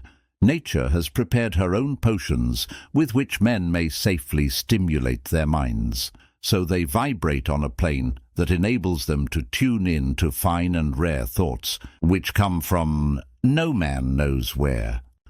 No satisfactory substitute for nature's stimulants has ever been found. It is a fact well known to psychologists that there is a very close relationship between sex desires and spiritual urges, a fact which accounts for the peculiar behavior of people who participate in religious revivals, common among the primitive types. The world is ruled, and the destiny of civilization is established by the human emotions. People are influenced in their actions, not by reason so much as by feelings. The creative faculty of the mind is set into action entirely by emotions, and not by cold reason. A mind stimulant is any influence which will either temporarily or permanently increase the vibrations of thought. The 10 major stimulants described are those most commonly resorted to. Through these sources one may commune with infinite intelligence, or enter, at will, the storehouse of the subconscious mind, either one's own or that of another person, a procedure which is all there is of genius. A teacher who has trained and directed the efforts of more than 30,000 salespeople made the astounding discovery that highly sexed men are the most efficient salesmen. The explanation is that the factor of personality known as personal magnetism is nothing more nor less than sex energy. Through cultivation and understanding, this vital force may be drawn upon and used to great advantage in the relationships between people. This energy may be communicated to others through the following media. 1. The handshake. The touch of the hand indicates instantly the presence of magnetism or the lack of it. 2. The tone of voice. Magnetism or sex energy is the factor with which the voice may be colored or made musical and charming. 3. Posture and carriage of the body. Highly sexed people move briskly and with grace and ease. 4. The vibrations of thought. Highly sexed people mix the emotion of sex with their thoughts, or may do so at will, and in that way may influence those around them. 5. Body adornment. People who are highly sexed are usually very careful about their personal appearance. They usually select clothing of a style becoming to their personality, physique, complexion, etc. When employing salesmen, the more capable sales manager looks for the quality of personal magnetism as the first requirement of a salesman. Enthusiasm is one of the most important requisites in salesmanship, no matter what one is selling. Master salesmen attain the status of mastery in selling because they, either consciously or unconsciously, transmute the energy of sex into sales enthusiasm. In this statement may be found a very practical suggestion as to the actual meaning of sex transmutation. The salesman who knows how to take his mind off the subject of sex and direct it in sales effort with as much enthusiasm and determination as he would apply to its original purpose, has acquired the art of sex transmutation, whether he knows it or not. The majority of salesmen who transmute their sex energy do so without being in the least aware of what they are doing or how they are doing it. Transmutation of sex energy calls for more willpower than the average person cares to use for this purpose. Those who find it difficult to summon willpower sufficient for transmutation may gradually acquire this ability. Though this requires willpower, the reward for the practice is more than worth the effort. The entire subject of sex is one with which the majority of people appear to be unpardonably ignorant. The urge of sex has been grossly misunderstood and slandered by the ignorant for so long that the very word sex is seldom used in polite society. Men and women who are known to be blessed, yes, blessed, with highly sexed natures are usually looked upon as being people who will bear watching. Instead of being called blessed, they are usually called cursed.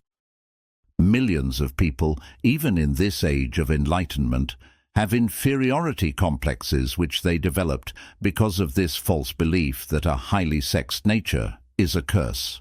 These statements of the virtue of sex energy should not be construed as justification for the libertine. The emotion of sex is a virtue only when used intelligently and with discrimination.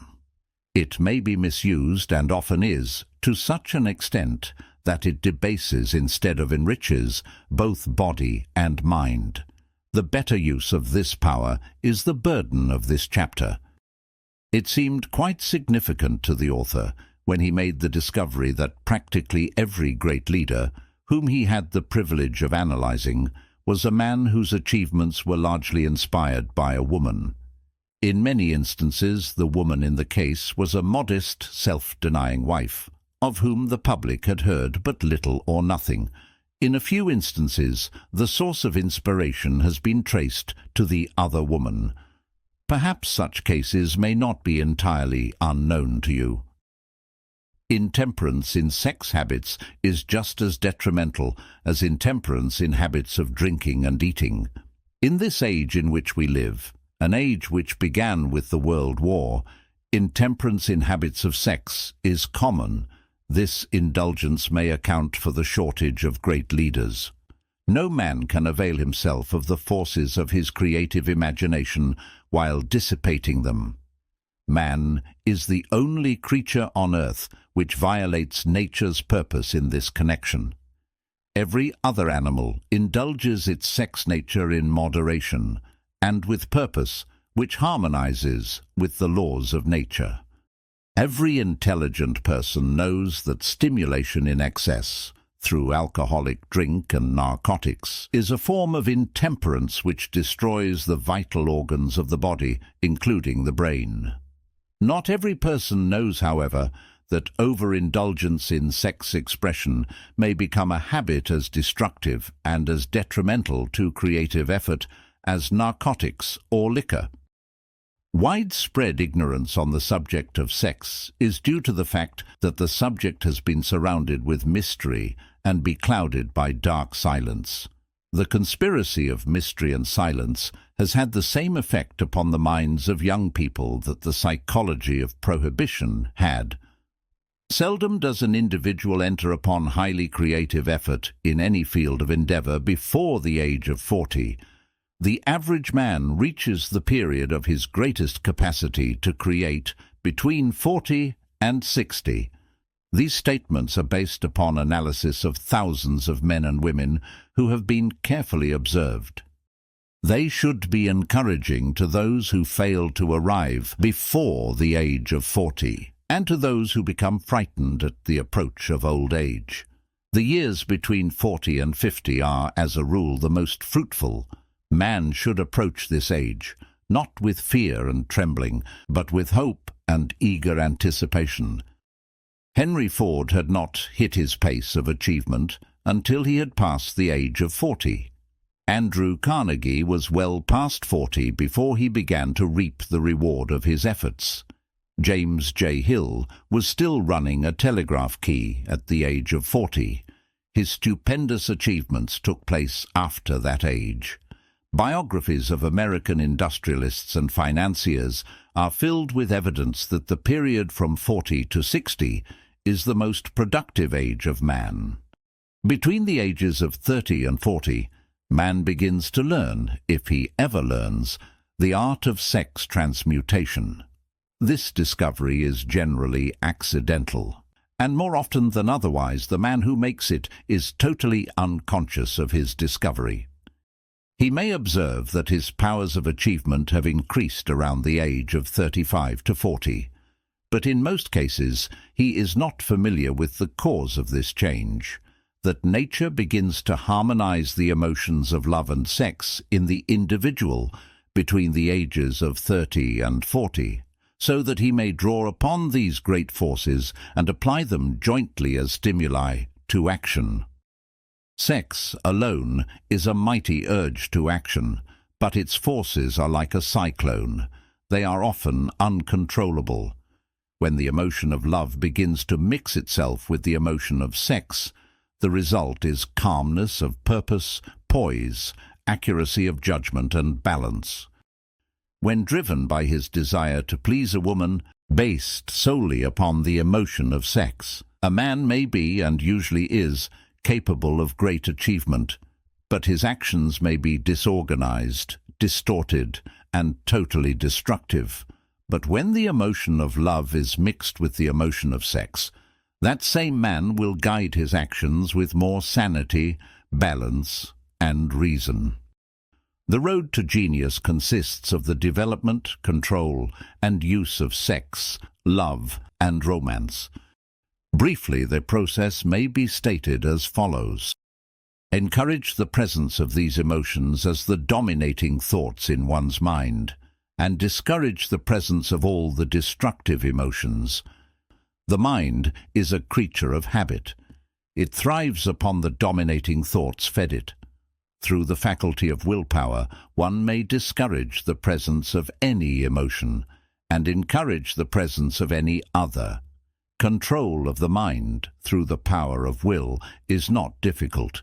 Control comes from persistence and habit. The secret of control lies in understanding the process of transmutation.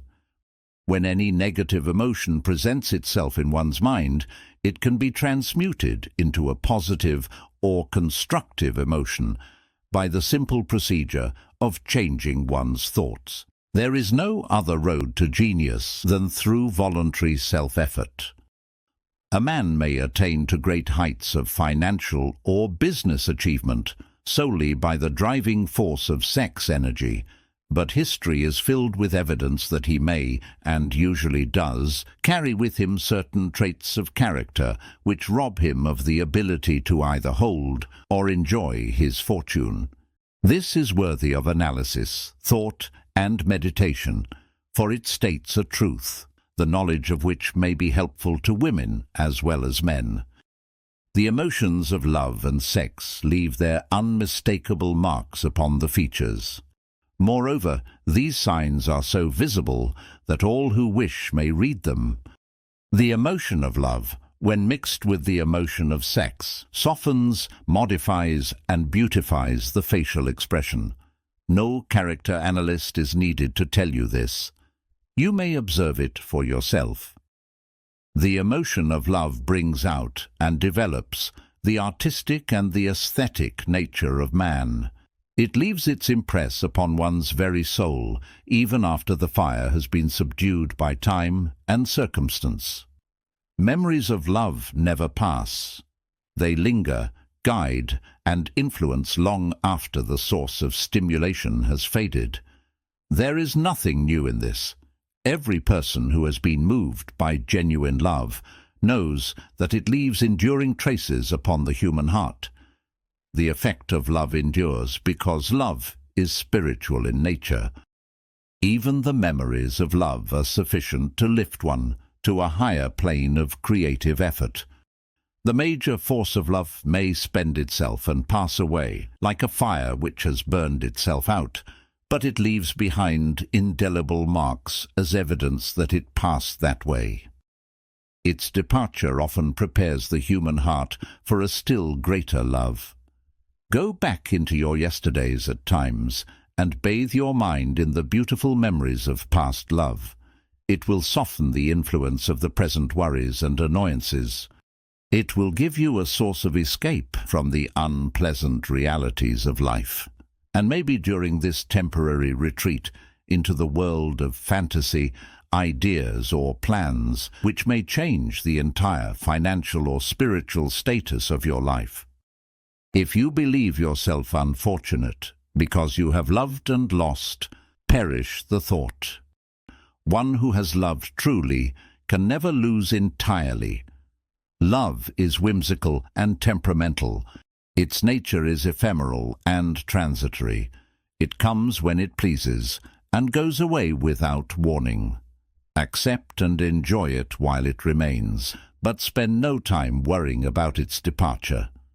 Worry will never bring it back. Dismiss also the thought that love never comes but once.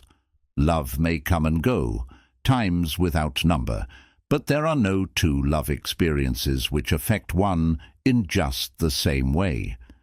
There may be, and there usually is, one love experience which leaves a deeper imprint on the heart than all the others, but all love experiences are beneficial, except to the person who becomes resentful and cynical when love makes its departure.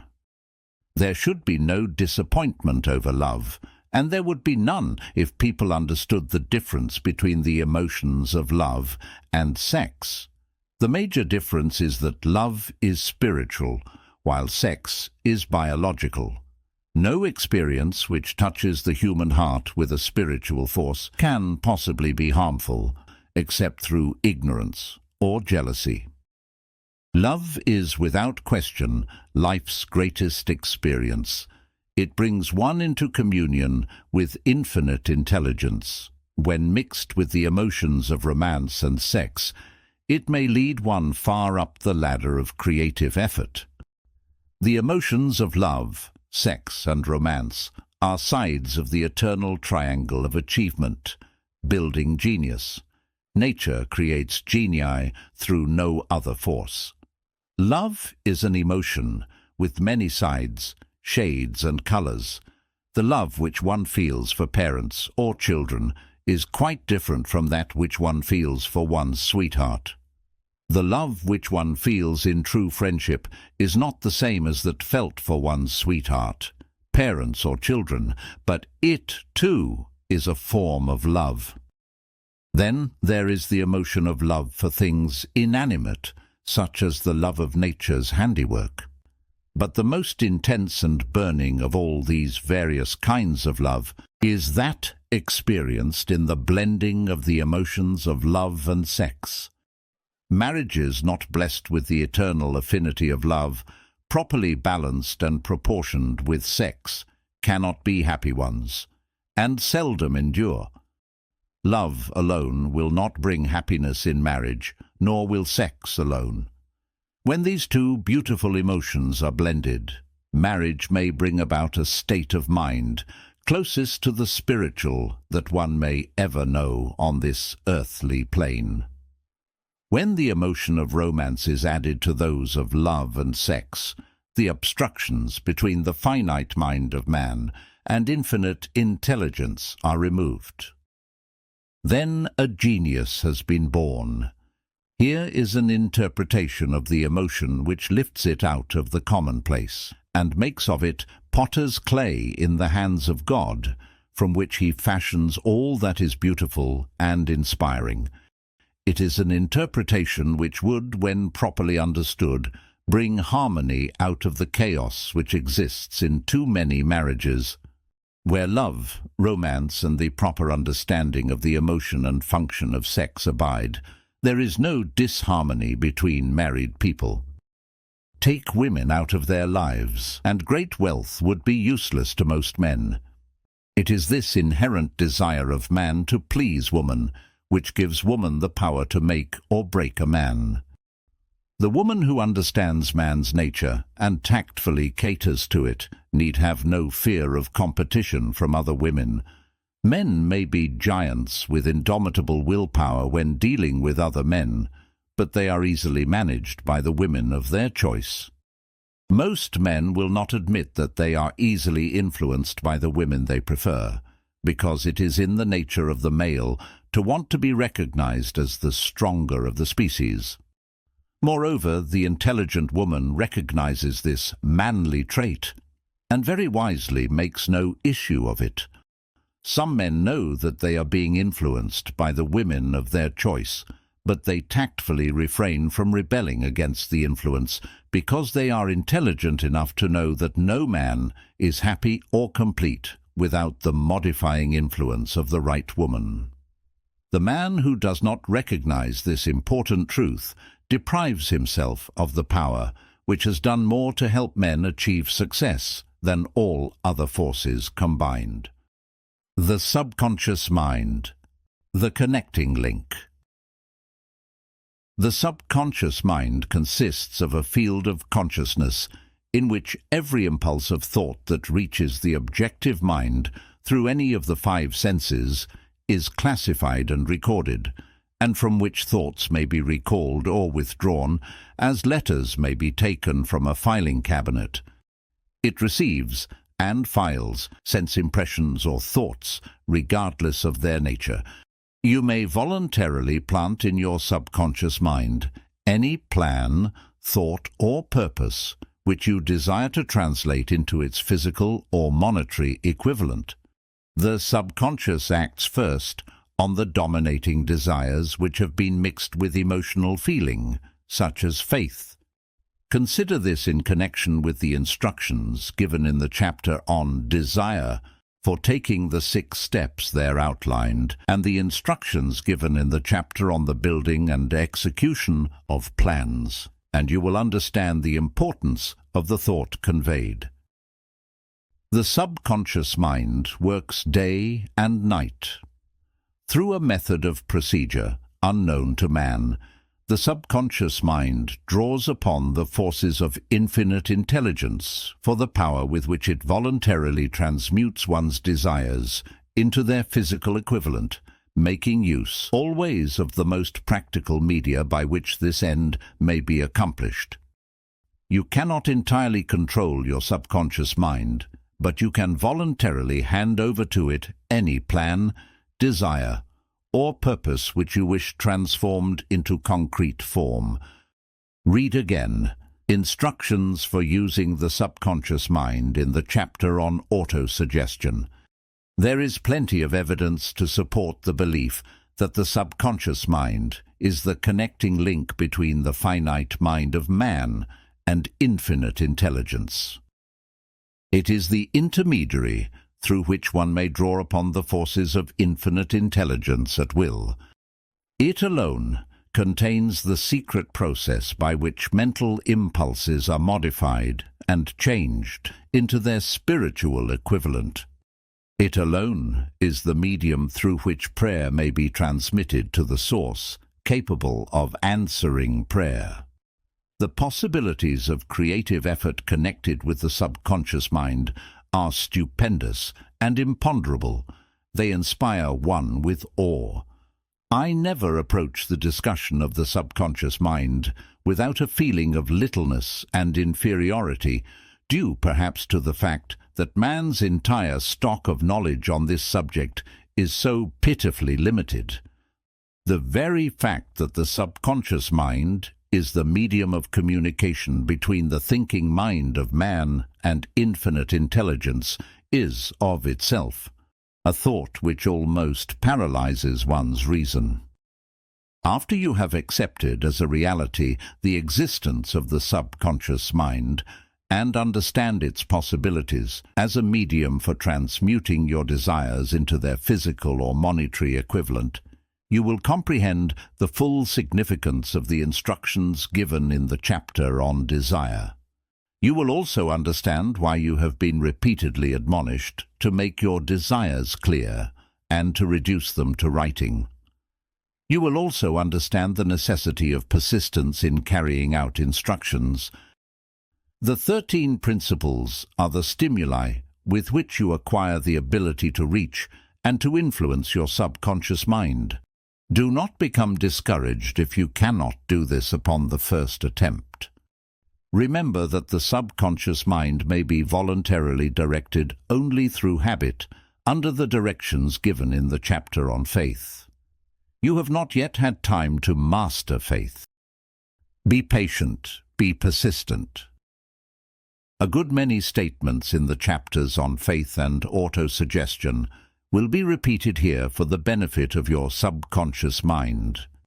Remember, your subconscious mind functions voluntarily, whether you make any effort to influence it or not. This naturally suggests to you that thoughts of fear and poverty and all negative thoughts serve as stimuli to your subconscious mind unless you master these impulses and give it more desirable food upon which it may feed. The subconscious mind will not remain idle. If you fail to plant desires in your subconscious mind, it will feed upon the thoughts which reach it as the result of your neglect. We have already explained that thought impulses, both negative and positive, are reaching the subconscious mind continuously. For the present, it is sufficient if you remember that you are living daily in the midst of all manner of thought impulses which are reaching your subconscious mind without your knowledge. Some of these impulses are negative, some are positive. You are now engaged in trying to help shut off the flow of negative impulses and to aid in voluntarily influencing your subconscious mind through positive impulses of desire. When you achieve this, you will possess the key which unlocks the door to your subconscious mind.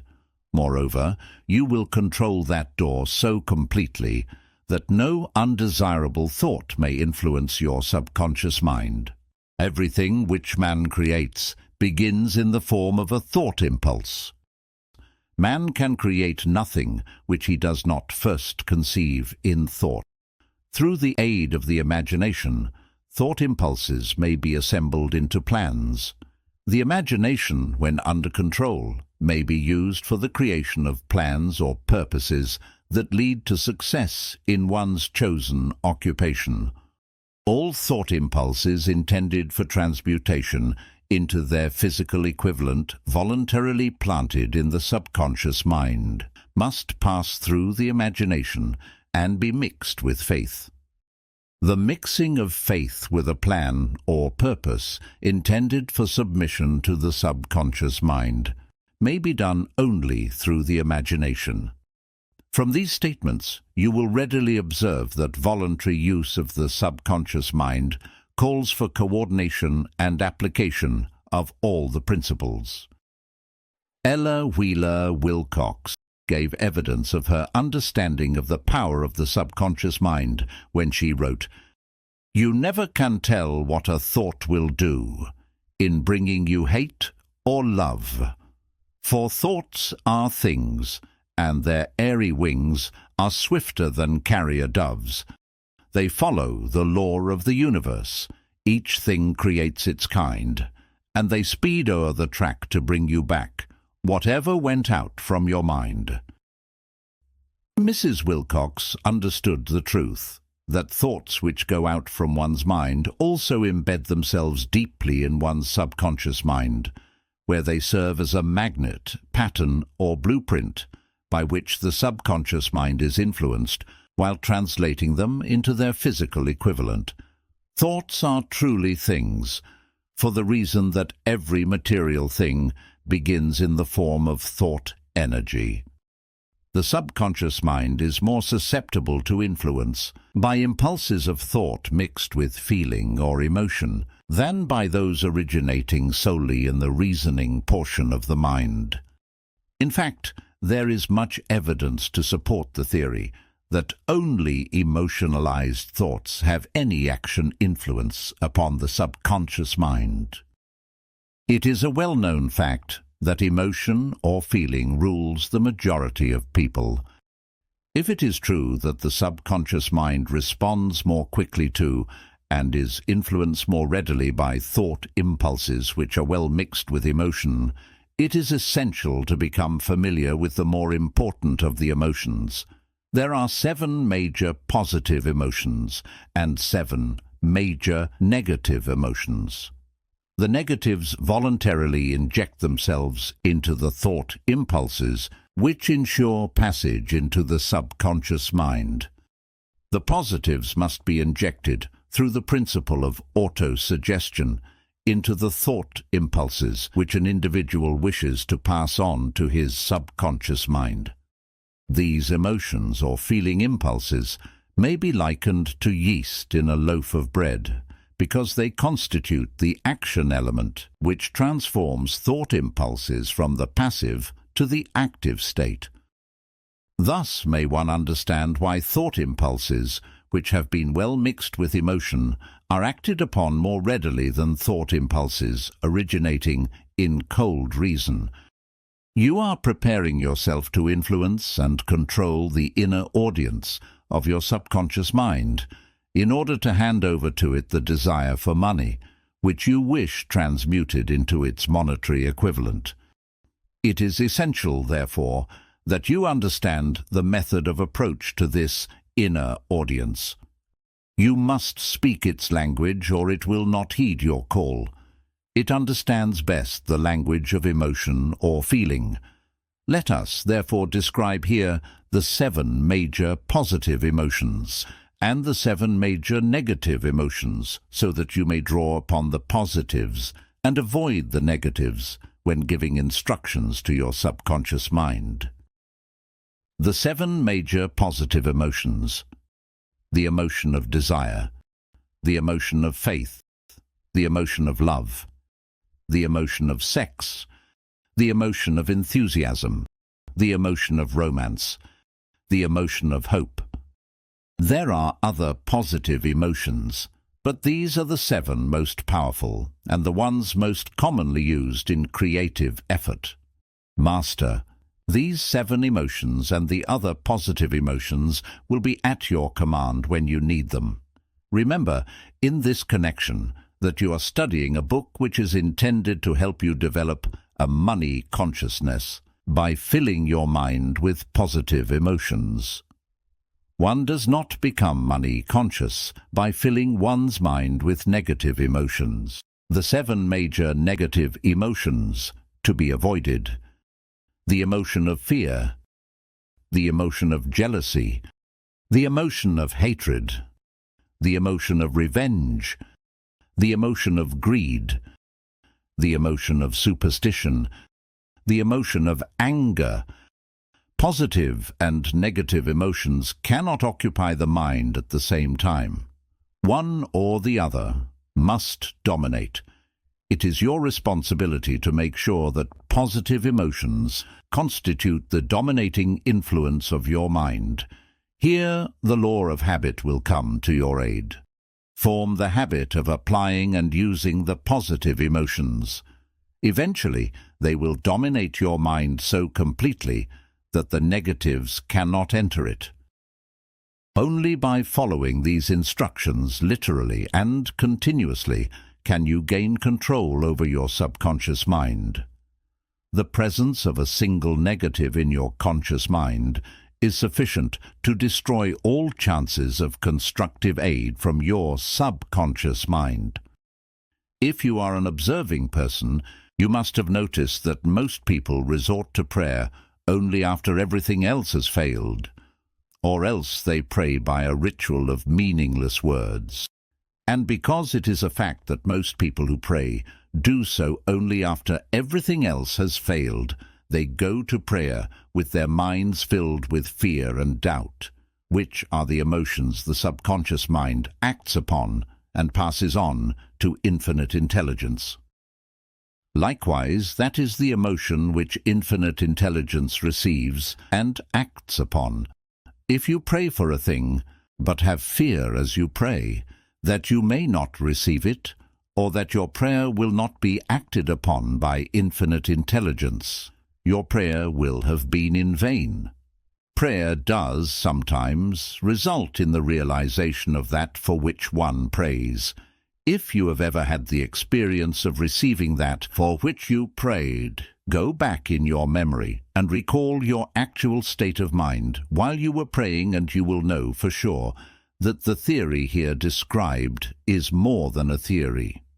The time will come when the schools and educational institutions of the country will teach the science of prayer. Moreover, then prayer may be and will be reduced to a science.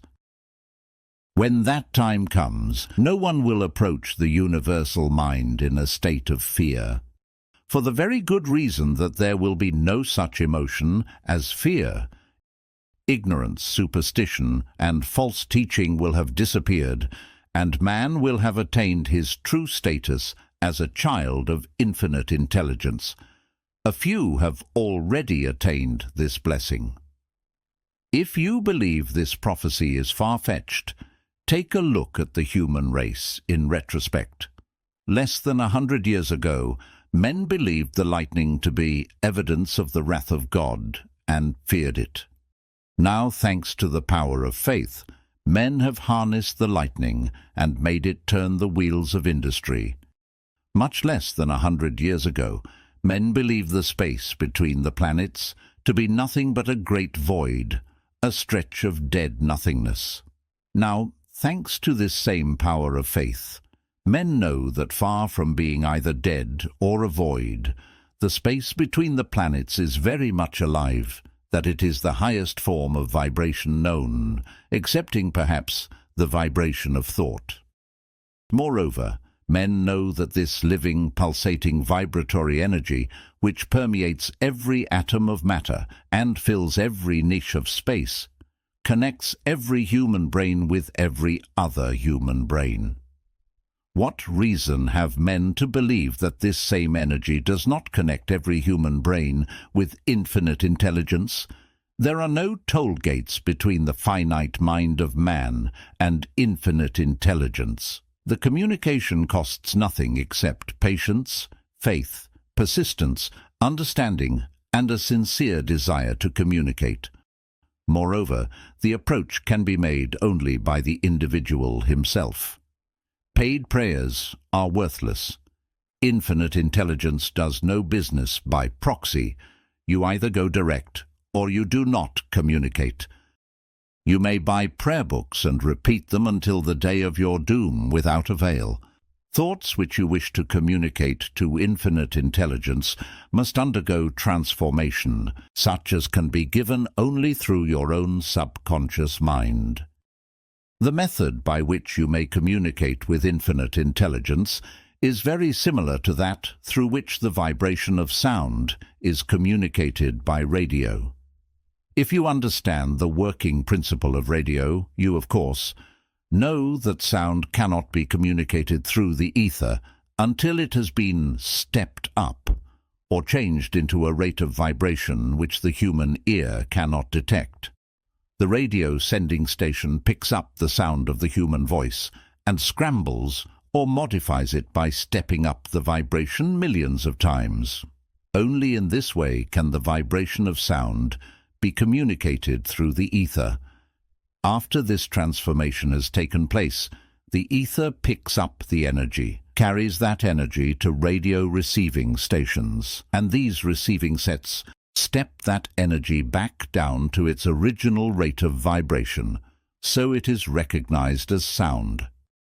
The subconscious mind is the intermediary, which translates one's prayers into terms which infinite intelligence can recognize, and brings back the answer in the form of a definite plan or idea for procuring the object of the prayer. Understand this principle, and you will know why mere words read from a prayer book cannot and will never serve as an agency of communication between the mind of man and infinite intelligence.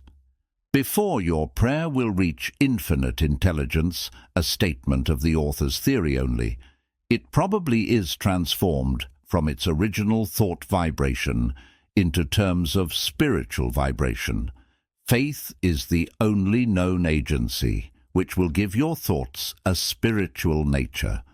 Faith and fear make poor bedfellows. Where one is found, the other cannot exist. The brain. a broadcasting and receiving station for thought. More than 20 years ago, the author, working in conjunction with the late Dr. Alexander Graham Bell and Dr. Elmer R. Gates, observed that every human brain is both a broadcasting and receiving station for the vibration of thought. Through the medium of the ether, in a fashion similar to that employed by the radio broadcasting principle, every human brain is capable of picking up vibrations of thought, which are being released by other brains. In connection with the statement in the preceding paragraph, compare and consider the description of the creative imagination as outlined in the chapter on imagination. The creative imagination is the receiving set of the brain, which receives thoughts released by the brains of others. It is the agency of communication between one's conscious or reasoning mind and the four sources from which one may receive thought stimuli. When stimulated or stepped up to a high rate of vibration, the mind becomes more receptive to the vibration of thought, which reaches it through the ether from outside sources. This stepping up process takes place through the positive emotions or the negative emotions. Through the emotions, the vibrations of thought may be increased. Vibrations of an exceedingly high rate are the only vibrations picked up and carried by the ether from one brain to another. Thought is energy traveling at an exceedingly high rate of vibration. Thought which has been modified or stepped up by any of the major emotions vibrates at a much higher rate than ordinary thought, and it is this type of thought which passes from one brain to another through the broadcasting machinery of the human brain. The emotion of sex stands at the head of the list of human emotions as far as intensity and driving force are concerned.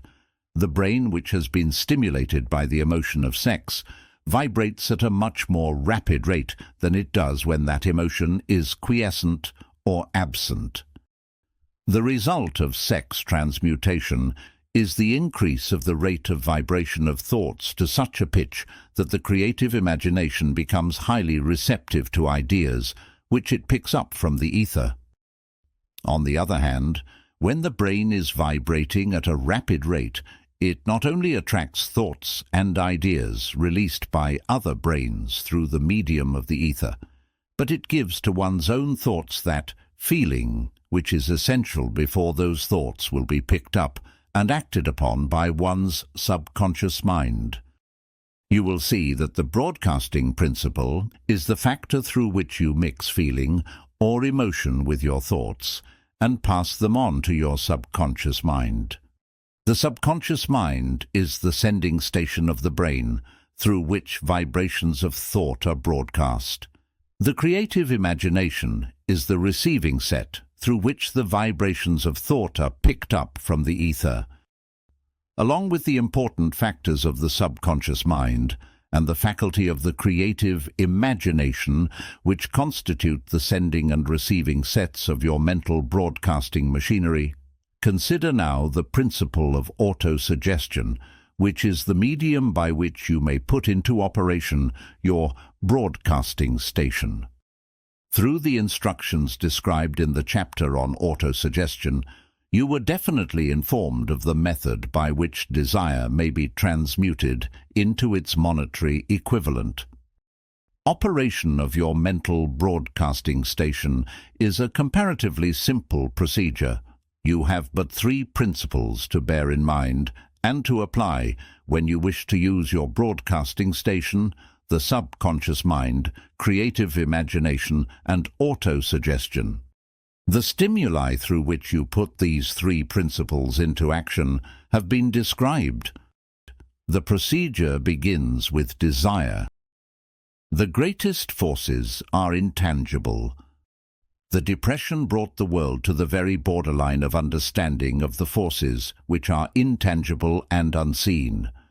Through the ages which have passed, man has depended too much upon his physical senses and has limited his knowledge to physical things, which he could see, touch, weigh, and measure. We are now entering the most marvelous of all ages, an age which will teach us something of the intangible forces of the world about us. Perhaps we shall learn as we pass through this age that the other self is more powerful than the physical self we see when we look into a mirror. Sometimes men speak lightly of the intangibles, the things which they cannot perceive through any of their five senses. And when we hear them, it should remind us that all of us are controlled by forces which are unseen and intangible. The whole of mankind has not the power to cope with, nor to control the intangible force wrapped up in the rolling waves of the oceans.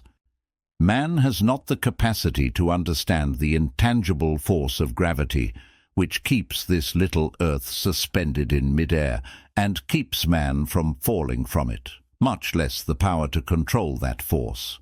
Man is entirely subservient to the intangible force which comes with a thunderstorm, and he is just as helpless in the presence of the intangible force of electricity.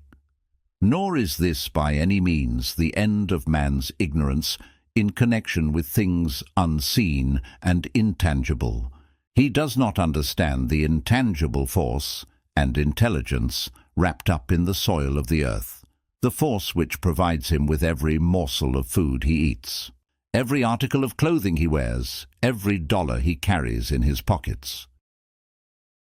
The dramatic story of the brain.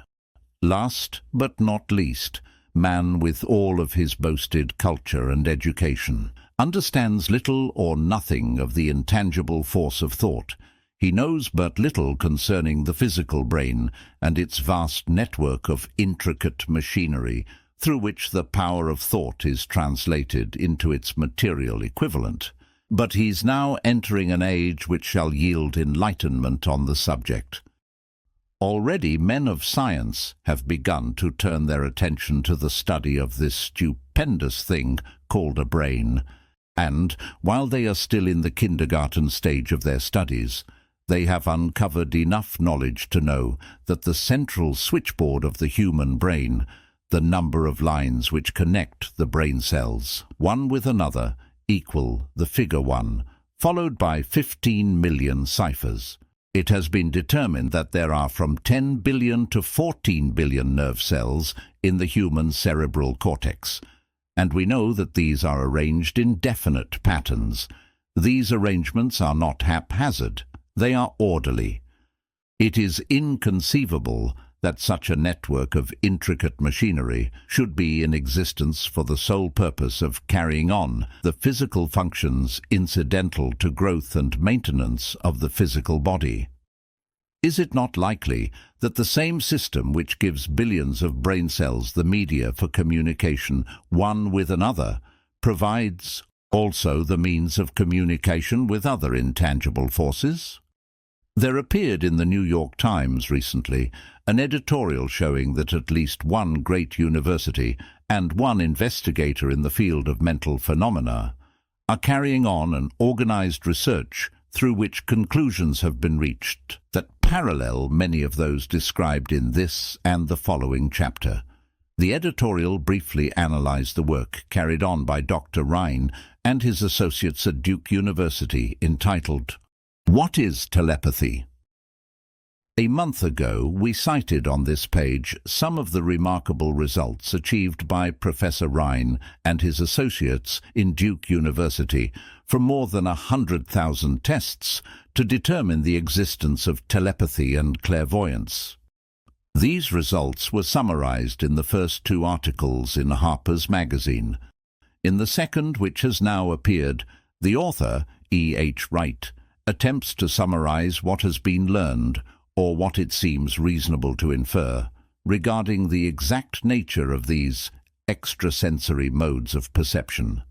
The actual existence of telepathy and clairvoyance now seems to some scientists enormously probable as the result of Rhine's experiments. Various percipients were asked to name as many cards in a special pack as they could without looking at them and without other sensory access to them. About a score of men and women were discovered who could regularly name so many of the cards correctly that there was not one chance in many a million of their having done their feats by luck or accident. But how did they do them? These powers, assuming that they exist, do not seem to be sensory. There is no known organ for them. The experiments worked just as well at distances of several hundred miles as they did in the same room. These facts also dispose, in Mr. Wright's opinion, of the attempt to explain telepathy or clairvoyance through any physical theory of radiation. All known forms of radiant energy decline inversely as the square of the distance traversed. Telepathy and clairvoyance do not, but they do vary through physical causes, as our other mental powers do. Contrary to widespread opinion, they do not improve when the percipient is asleep or half asleep, but, on the contrary, when he is most wide awake and alert. Rhine discovered that a narcotic will invariably lower a percipient's score, while a stimulant will always send it higher. The most reliable performer, apparently, cannot make a good score unless he tries to do his best. One conclusion that Wright draws with some confidence is that telepathy and clairvoyance are really one and the same gift. That is, the faculty that sees a card face down on a table seems to be exactly the same one that reads a thought residing only in another mind. There are several grounds for believing this. So far, for example, the two gifts have been found in every person who enjoys either of them. In every one so far, the two have been of equal vigor, almost exactly. Screens, walls, distances have no effect at all on either. Wright advances from this conclusion to express what he puts forward as no more than the mere hunch that other extrasensory experiences, prophetic dreams, premonitions of disaster and the like, may also prove to be part of the same faculty. The reader is not asked to accept any of these conclusions unless he finds it necessary, but the evidence that Rhine has piled up must remain impressive. In view of Dr. Rhine's announcement in connection with the conditions under which the mind responds to what he terms extrasensory modes of perception, I now feel privileged to add to his testimony by stating that my associates and I have discovered what we believe to be the ideal conditions under which the mind can be stimulated, so that the sixth sense described in the next chapter can be made to function in a practical way. The conditions to which I refer consist of a close working alliance between myself and two members of my staff. Through experimentation and practice, we have discovered how to stimulate our minds by applying the principle used in connection with the invisible counselors described in the next chapter, so that we can, by a process of blending our three minds into one, find the solution to a great variety of personal problems which are submitted by my clients. The procedure is very simple. We sit down at a conference table, clearly state the nature of the problem we have under consideration, then begin discussing it. Each contributes whatever thoughts that may occur. The strange thing about this method of mind stimulation is that it places each participant in communication with unknown sources of knowledge, definitely outside his own experience. If you understand the principle described in the chapter on the mastermind, you, of course, recognize the round table procedure here, described as being a practical application of the mastermind. This method of mind stimulation, through harmonious discussion of definite subjects between three people, illustrates the simplest and most practical use of the mastermind. By adopting and following a similar plan, any student of this philosophy may come into possession of the famous Carnegie formula, briefly described in the introduction. The sixth sense, the door to the temple of wisdom. The 13th principle is known as the sixth sense, through which infinite intelligence may and will communicate voluntarily, without any effort from or demands by the individual. This principle is the apex of the philosophy. It can be assimilated, understood, and applied only by first mastering the other 12 principles. The sixth sense is that portion of the subconscious mind which has been referred to as the creative imagination. It has also been referred to as the receiving set, through which ideas, plans, and thoughts flash into the mind. The flashes are sometimes called hunches or inspirations. The sixth sense defies description. It cannot be described to a person who has not mastered the other principles of this philosophy, because such a person has no knowledge and no experience with which the sixth sense may be compared. Understanding of the sixth sense comes only by meditation, through mind development from within. The sixth sense probably is the medium of contact between the finite mind of man and infinite intelligence, and for this reason it is a mixture of both the mental and the spiritual. It is believed to be the point at which the mind of man contacts the universal mind.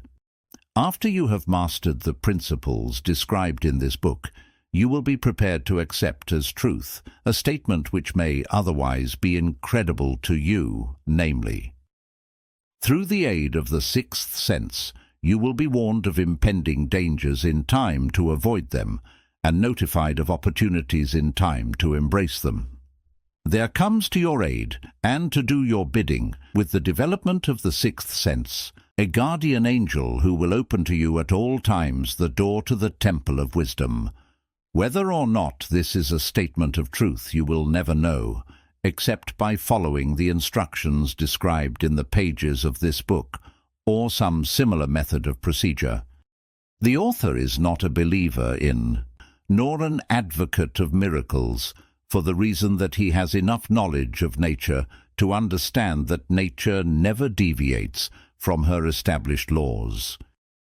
Some of her laws are so incomprehensible that they produce what appear to be miracles. The sixth sense comes as near to being a miracle as anything I have ever experienced, and it appears so only because I do not understand the method by which this principle is operated.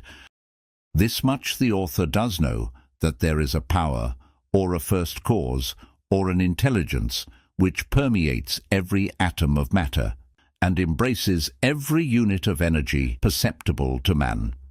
That this infinite intelligence converts acorns into oak trees, causes water to flow downhill in response to the law of gravity, follows night with day and winter with summer, each maintaining its proper place and relationship to the other. This intelligence may, through the principles of this philosophy, be induced to aid in transmuting desires into concrete or material form. The author has this knowledge because he has experimented with it and has experienced it. Step by step through the preceding chapters you have been led to this, the last principle. If you have mastered each of the preceding principles, you are now prepared to accept, without being skeptical, the stupendous claims made here. If you have not mastered the other principles, you must do so before you may determine definitely whether or not the claims made in this chapter are fact or fiction. While I was passing through the age of hero worship, I found myself trying to imitate those whom I most admired. Moreover, I discovered that the element of faith with which I endeavored to imitate my idols gave me great capacity to do so quite successfully. I have never entirely divested myself of this habit of hero worship, although I have passed the age commonly given over to such. My experience has taught me that the next best thing to being truly great is to emulate the great by feeling and action as nearly as possible. Long before I had ever written a line for publication or endeavored to deliver a speech in public, I followed the habit of reshaping my own character by trying to imitate the 9 men whose lives and life works had been most impressive to me. These 9 men were Emerson, Paine, Edison, Darwin, Lincoln, Burbank, Napoleon, Ford, and Carnegie. Every night over a long period of years, I held an imaginary council meeting with this group, whom I called my invisible counselors. The procedure was this. Just before going to sleep at night, I would shut my eyes and see in my imagination this group of men seated with me around my council table. Here I had not only an opportunity to sit among those whom I considered to be great, but I actually dominated the group by serving as the chairman.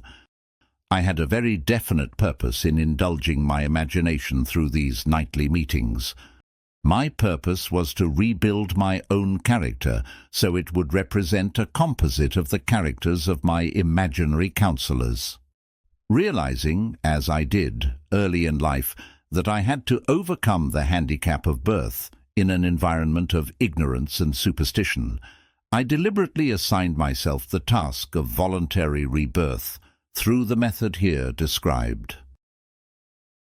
Building character through auto-suggestion. Being an earnest student of psychology, I knew, of course, that all men have become what they are because of their dominating thoughts and desires. I knew that every deeply seated desire has the effect of causing one to seek outward expression through which that desire may be transmuted into reality. I knew that self-suggestion is a powerful factor in building character, that it is, in fact, the sole principle through which character is builded. With this knowledge of the principles of mind operation, I was fairly well armed with the equipment needed in rebuilding my character. In these imaginary council meetings, I called on my cabinet members for the knowledge I wished each to contribute, addressing myself to each member in audible words as follows.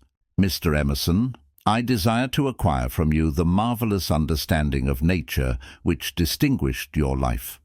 I ask that you make an impress upon my subconscious mind of whatever qualities you possessed which enabled you to understand and adapt yourself to the laws of nature. I ask that you assist me in reaching and drawing upon whatever sources of knowledge are available to this end. Mr. Burbank, I request that you pass on to me the knowledge which enabled you to so harmonize the laws of nature that you caused the cactus to shed its thorns and become an edible food. Give me access to the knowledge which enabled you to make 2 blades of grass grow where but 1 grew before, and helped you to blend the coloring of the flowers with more splendor and harmony, for you alone have successfully gilded the lily. Napoleon, I desire to acquire from you by emulation the marvelous ability you possess to inspire men, and to arouse them to greater and more determined spirit of action, also to acquire the spirit of enduring faith, which enabled you to turn defeat into victory and to surmount staggering obstacles. Mr. Paine, I desire to acquire from you the freedom of thought and the courage and clarity with which to express convictions which so distinguished you. Mr. Darwin, I wish to acquire from you the marvelous patience and ability to study cause and effect, without bias or prejudice, so exemplified by you in the field of natural science. Mr. Lincoln, I desire to build into my own character the keen sense of justice, the untiring spirit of patience, the sense of humor, the human understanding and the tolerance, which were your distinguishing characteristics. Mr. Carnegie, I am already indebted to you for my choice of a life work, which has brought me great happiness and peace of mind. I wish to acquire a thorough understanding of the principles of organized effort, which you use so effectively in the building of a great industrial enterprise. Mr. Ford, you have been among the most helpful of the men who have supplied much of the material essential to my work. I wish to acquire your spirit of persistence, the determination, poise and self-confidence which have enabled you to master poverty, organize, unify and simplify human effort, so I may help others to follow in your footsteps. Mr. Edison, I have seated you nearest to me at my right, because of the personal cooperation you have given me. During my research into the causes of success and failure, I wish to acquire from you the marvelous spirit of faith with which you have uncovered so many of nature's secrets, the spirit of unremitting toil with which you have so often wrested victory from defeat.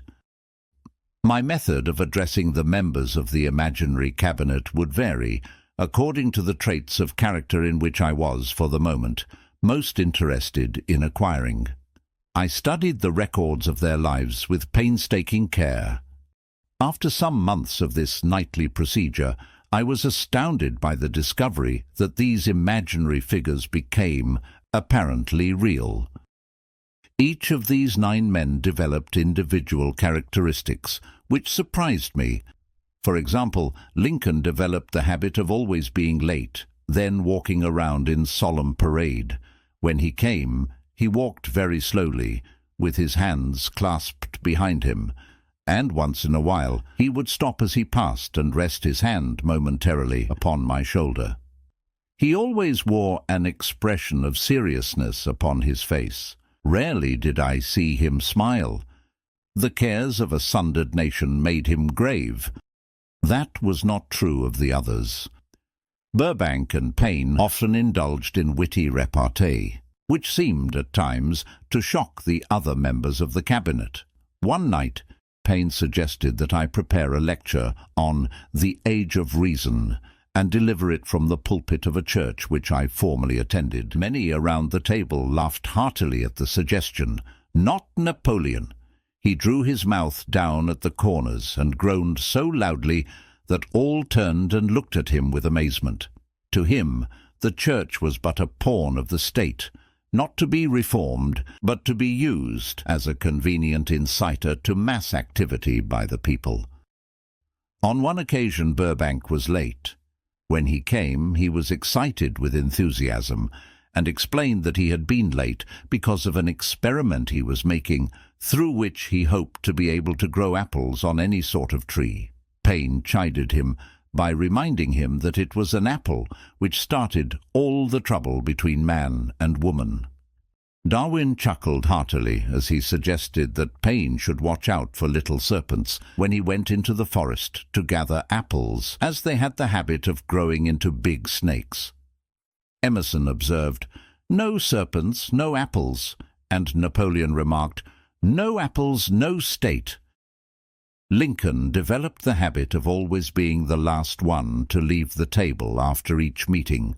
On one occasion, he leaned across the end of the table, his arms folded, and remained in that position for many minutes. I made no attempt to disturb him. Finally, he lifted his head slowly, and got up and walked to the door, then turned around, came back, and laid his hand on my shoulder and said, "My boy, you will need much courage if you remain steadfast in carrying out your purpose in life. But remember, when difficulties overtake you, the common people have common sense. Adversity will develop it." One evening Edison arrived ahead of all the others. He walked over and seated himself at my left, where Emerson was accustomed to sit, and said, "You are destined to witness the discovery of the secret of life. When the time comes, you will observe that life consists of great swarms of energy, or entities, each as intelligent as human beings think themselves to be.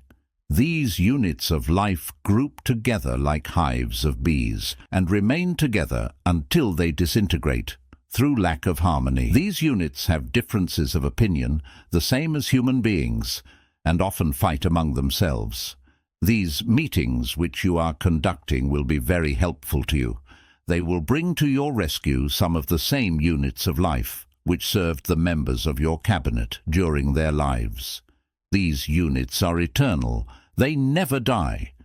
Your own thoughts and desires, serve as the magnet which attracts units of life from the great ocean of life out there. Only the friendly units are attracted, the ones which harmonize with the nature of your desires. The other members of the cabinet began to enter the room. Edison got up and slowly walked around to his own seat. Edison was still living when this happened. It impressed me so greatly that I went to see him and told him about the experience. He smiled broadly and said, "Your dream was more a reality than you may imagine it to have been." He added no further explanation to his statement. These meetings became so realistic that I became fearful of their consequences and discontinued them for several months. The experiences were so uncanny, I was afraid if I continued them, I would lose sight of the fact that the meetings were purely experiences of my imagination. Some 6 months after I had discontinued the practice, I was awakened one night, or thought I was, when I saw Lincoln standing at my bedside. He said, "The world will soon need your services. It is about to undergo a period of chaos which will cause men and women to lose faith and become panic-stricken. Go ahead with your work and complete your philosophy. That is your mission in life. If you neglect it for any cause whatsoever, you will be reduced to a primal state and be compelled to retrace the cycles through which you have passed during thousands of years."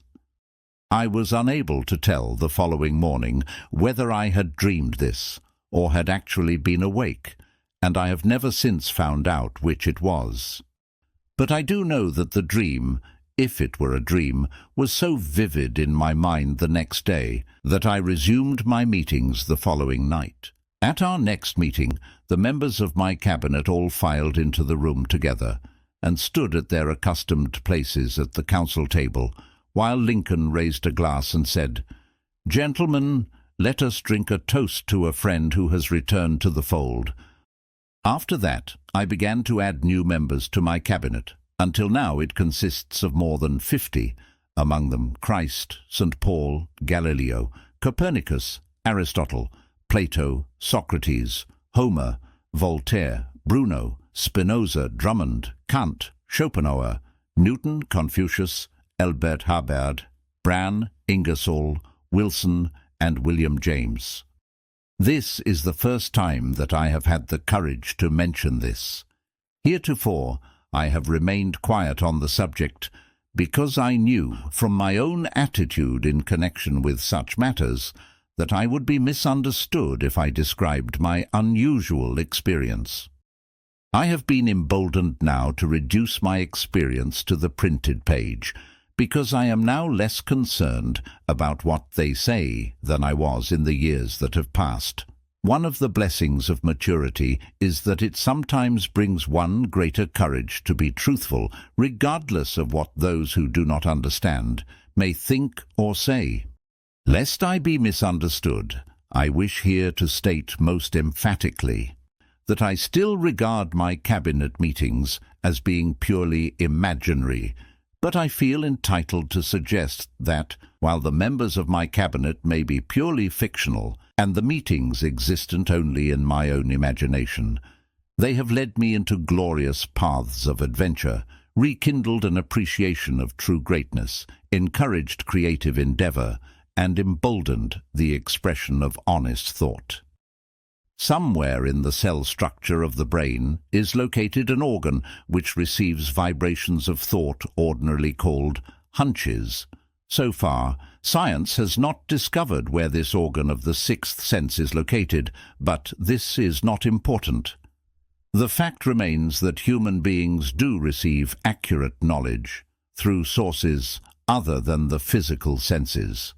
Such knowledge, generally, is received when the mind is under the influence of extraordinary stimulation. Any emergency which arouses the emotions and causes the heart to beat more rapidly than normal may, and generally does, bring the sixth sense into action. Anyone who has experienced a near accident while driving knows that on such occasions the sixth sense often comes to one's rescue and aids by split seconds in avoiding the accident. These facts are mentioned preliminary to a statement of fact which I shall now make, namely that during my meetings with the invisible counselors, I find my mind most receptive to ideas, thoughts, and knowledge which reach me through the sixth sense. I can truthfully say that I owe entirely to my invisible counselors full credit for such ideas, facts, or knowledge as I received through inspiration. On scores of occasions, when I have faced emergencies, some of them so grave that my life was in jeopardy, I have been miraculously guided past these difficulties through the influence of my invisible counselors. My original purpose in conducting council meetings with imaginary beings was solely that of impressing my own subconscious mind through the principle of auto-suggestion with certain characteristics which I desired to acquire. In more recent years, my experimentation has taken on an entirely different trend. I now go to my imaginary counselors with every difficult problem which confronts me and my clients. The results are often astonishing, although I do not depend entirely on this form of counsel. You, of course, have recognized that this chapter covers a subject with which a majority of people are not familiar. The sixth sense is a subject that will be of great interest and benefit to the person whose aim is to accumulate vast wealth, but it need not claim the attention of those whose desires are more modest. Henry Ford undoubtedly understands and makes practical use of the sixth sense. His vast business and financial operations make it necessary for him to understand and use this principle. The late Thomas A. Edison understood and used the sixth sense in connection with the development of inventions, especially those involving basic patents, in connection with which he had no human experience and no accumulated knowledge to guide him, as was the case while he was working on the talking machine and the moving picture machine. Nearly all great leaders, such as Napoleon, Bismarck, Joan of Arc, Christ, Buddha, Confucius, and Mohammed, understood and probably made use of the sixth sense almost continuously. The major portion of their greatness consisted of their knowledge of this principle. The sixth sense is not something that one can take off and put on at will. Ability to use this great power comes slowly through application of the other principles outlined in this book. Seldom does any individual come into workable knowledge of the sixth sense before the age of 40. More often, the knowledge is not available until one is well past 50, and this for the reason that the spiritual forces with which the sixth sense is so closely related do not mature and become usable except through years of meditation, self-examination, and serious thought. No matter who you are or what may have been your purpose in reading this book, you can profit by it without understanding the principle described in this chapter. This is especially true if your major purpose is that of accumulation of money or other material things. The chapter on the sixth sense was included because the book is designed for the purpose of presenting a complete philosophy by which individuals may unerringly guide themselves in attaining whatever they ask of life. The starting point of all achievement is desire. The finishing point is that brand of knowledge which leads to understanding of self, understanding of others, understanding of the laws of nature, recognition, and understanding of happiness. This sort of understanding comes in its fullness only through familiarity with and use of the principle of the sixth sense. Hence that principle had to be included as a part of this philosophy for the benefit of those who demand more than money. Having read the chapter, you must have observed that while reading it, you were lifted to a high level of mental stimulation. Come back to this again a month from now, read it once more and observe that your mind will soar to a still higher level of stimulation.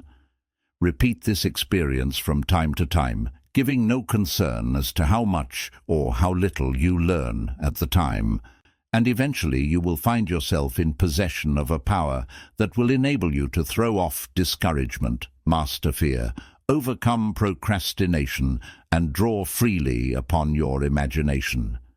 Then you will have felt the touch of that unknown something which has been the moving spirit of every truly great thinker, leader, artist, musician, writer, statesman. Then you will be in position to transmute your desires into their physical or financial counterpart as easily as you may lie down and quit at the first sign of opposition. Faith versus fear. Previous chapters have described how to develop faith through auto-suggestion, desire, and the subconscious. The next chapter presents detailed instructions for the mastery of fear. Here will be found a full description of the 6 fears which are the cause of all: discouragement, timidity, procrastination, indifference, indecision, and the lack of ambition, self-reliance, initiative, self-control, and enthusiasm. Search yourself carefully as you study these 6 enemies, as they may exist only in your subconscious mind, where their presence will be hard to detect.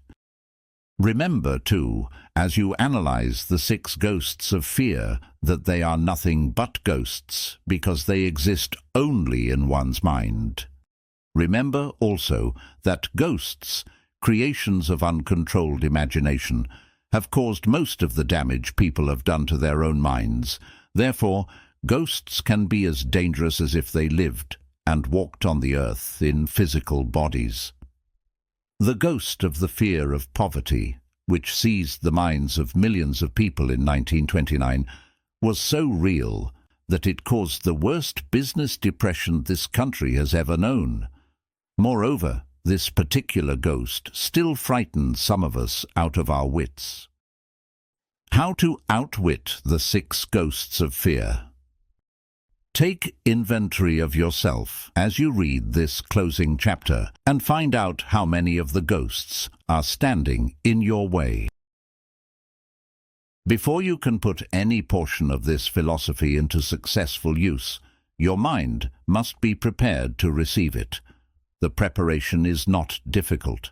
It begins with study, analysis, and understanding of 3 enemies which you shall have to clear out.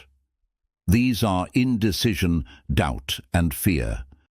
The 6th sense will never function while these 3 negatives or any of them remain in your mind. The members of this unholy trio are closely related. Where one is found, the other 2 are close at hand. Indecision is the seedling of fear. Remember this as you read. Indecision crystallizes into doubt. The 2 blend and become fear. The blending process often is slow. This is one reason why these 3 enemies are so dangerous. They germinate and grow without their presence being observed. The remainder of this chapter describes an end which must be attained before the philosophy as a whole can be put into practical use. It also analyzes a condition which has but lately reduced huge numbers of people to poverty, and it states a truth which must be understood by all who accumulate riches, whether measured in terms of money or a state of mind of far greater value than money. The purpose of this chapter is to turn the spotlight of attention upon the cause and the cure of the 6 basic fears. Before we can master an enemy, we must know its name, its habits, and its place of abode. As you read, analyze yourself carefully and determine which, if any, of the 6 common fears have attached themselves to you. Do not be deceived by the habits of these subtle enemies. Sometimes they remain hidden in the subconscious mind, where they are difficult to locate and still more difficult to eliminate. The 6 basic fears. There are 6 basic fears, with some combination of which every human suffers at one time or another. Most people are fortunate if they do not suffer from the entire 6. Named in the order of their most common appearance, they are the fear of poverty, the fear of criticism, the fear of ill health, the fear of loss of love of someone, the fear of old age, the fear of death. All other fears are of minor importance. They can be grouped under these 6 headings. The prevalence of these fears, as a curse to the world, runs in cycles. For almost 6 years, while the Depression was on, we floundered in the cycle of fear of poverty. During the World War, we were in the cycle of fear of death. Just following the war, we were in the cycle of fear of ill health, as evidenced by the epidemic of disease which spread itself all over the world. Fears are nothing more than states of mind. One's state of mind is subject to control and direction. Physicians, as everyone knows, are less subject to attack by disease than ordinary laymen, for the reason that physicians do not fear disease. Physicians without fear or hesitation have been known to physically contact hundreds of people daily who were suffering from such contagious diseases as smallpox without becoming infected. Their immunity against the disease consisted largely, if not solely, in their absolute lack of fear. Man can create nothing which he does not first conceive in the form of an impulse of thought. Following this statement comes another of still greater importance, namely, man's thought impulses begin immediately to translate themselves into their physical equivalent, whether those thoughts are voluntary or involuntary. Thought impulses which are picked up through the ether by mere chance, thoughts which have been released by other minds, may determine one's financial, business, professional, or social destiny, just as surely as do the thought impulses which one creates by intent and design. We are here laying the foundation for the presentation of a fact of great importance to the person who does not understand why some people appear to be lucky, while others of equal or greater ability, training, experience and brain capacity seem destined to ride with misfortune. This fact may be explained by the statement that every human being has the ability to completely control his own mind, and with this control, obviously, every person may open his mind to the thought impulses which are being released by other brains, or close the doors tightly and admit only thought impulses of his own choice. Nature has endowed man with absolute control over but one thing, and that is thought. This fact, coupled with the additional fact that everything which man creates begins in the form of a thought, leads one very near to the principle by which fear may be mastered. If it is true that all thought has a tendency to clothe itself in its physical equivalent, it is equally true that thought impulses of fear and poverty cannot be translated into terms of courage and financial gain. The people of America began to think of poverty following the Wall Street crash of 1929.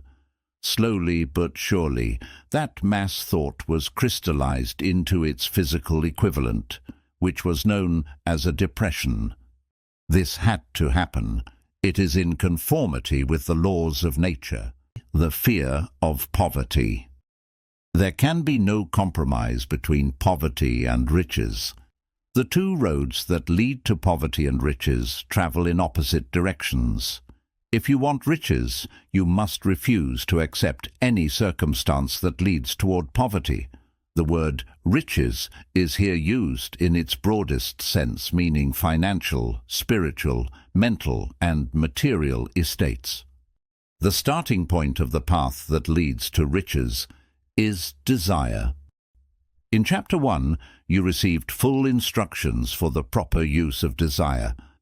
In this chapter on fear, you have complete instructions for preparing your mind to make practical use of desire. Here, then, is the place to give yourself a challenge which will definitely determine how much of this philosophy you have absorbed. Here is the point at which you can turn prophet and foretell accurately what the future holds in store for you. If, after reading this chapter, you are willing to accept poverty, you may as well make up your mind to receive poverty. This is one decision you cannot avoid. If you demand riches, determine what form and how much will be required to satisfy you. You know the road that leads to riches. You have been given a roadmap which, if followed, will keep you on that road. If you neglect to make the start, or stop before you arrive, no one will be to blame but you. This responsibility is yours. No alibi will save you from accepting the responsibility if you now fail or refuse to demand riches of life, because the acceptance calls for but one thing, incidentally, the only thing you can control, and that is a state of mind. A state of mind is something that one assumes. It cannot be purchased, it must be created. The fear of poverty is, without doubt, the most destructive of the 6 basic fears. It has been placed at the head of the list because it is the most difficult to master. Considerable courage is required to state the truth about the origin of this fear, and still greater courage to accept the truth after it has been stated. The fear of poverty grew out of man's inherited tendency to prey upon his fellow man economically. Nearly all animals lower than man are motivated by instinct, but their capacity to think is limited. Therefore they prey upon one another physically. Man, with his superior sense of intuition, with the capacity to think and to reason, does not eat his fellow man bodily. He gets more satisfaction out of eating him financially. Man is so avaricious that every conceivable law has been passed to safeguard him from his fellow man. Of all the ages of the world of which we know anything, the age in which we live seems to be one that is outstanding because of man's money madness. A man is considered less than the dust of the earth unless he can display a fat bank account. But if he has money, never mind how he acquired it, he is a king or a big shot. He is above the law. He rules in politics. He dominates in business. And the whole world about him bows in respect when he passes. Nothing brings man so much suffering and humility as poverty. Only those who've experienced poverty understand the full meaning of this. It is no wonder that man fears poverty. Through a long line of inherited experiences, man has learned, for sure, that some men cannot be trusted where matters of money and earthly possessions are concerned. This is a rather stinging indictment, the worst part of it being that it is true. So eager is man to possess wealth that he will acquire it in whatever manner he can, through legal methods if possible, through other methods if necessary or expedient. Self-analysis may disclose weaknesses which one does not like to acknowledge. This form of examination is essential to all who demand of life more than mediocrity and poverty. Remember, as you check yourself point by point, that you are both the court and the jury, the prosecuting attorney and the attorney for the defense, and that you are the plaintiff and the defendant also. Face the facts squarely, ask yourself definite questions, and demand direct replies. When the examination is over, you will know more about yourself. If you do not feel that you can be an impartial judge in this self-examination, call upon someone who knows you well to serve as judge while you cross-examine yourself. You are after the truth. Get it, no matter at what cost, even though it may temporarily embarrass you.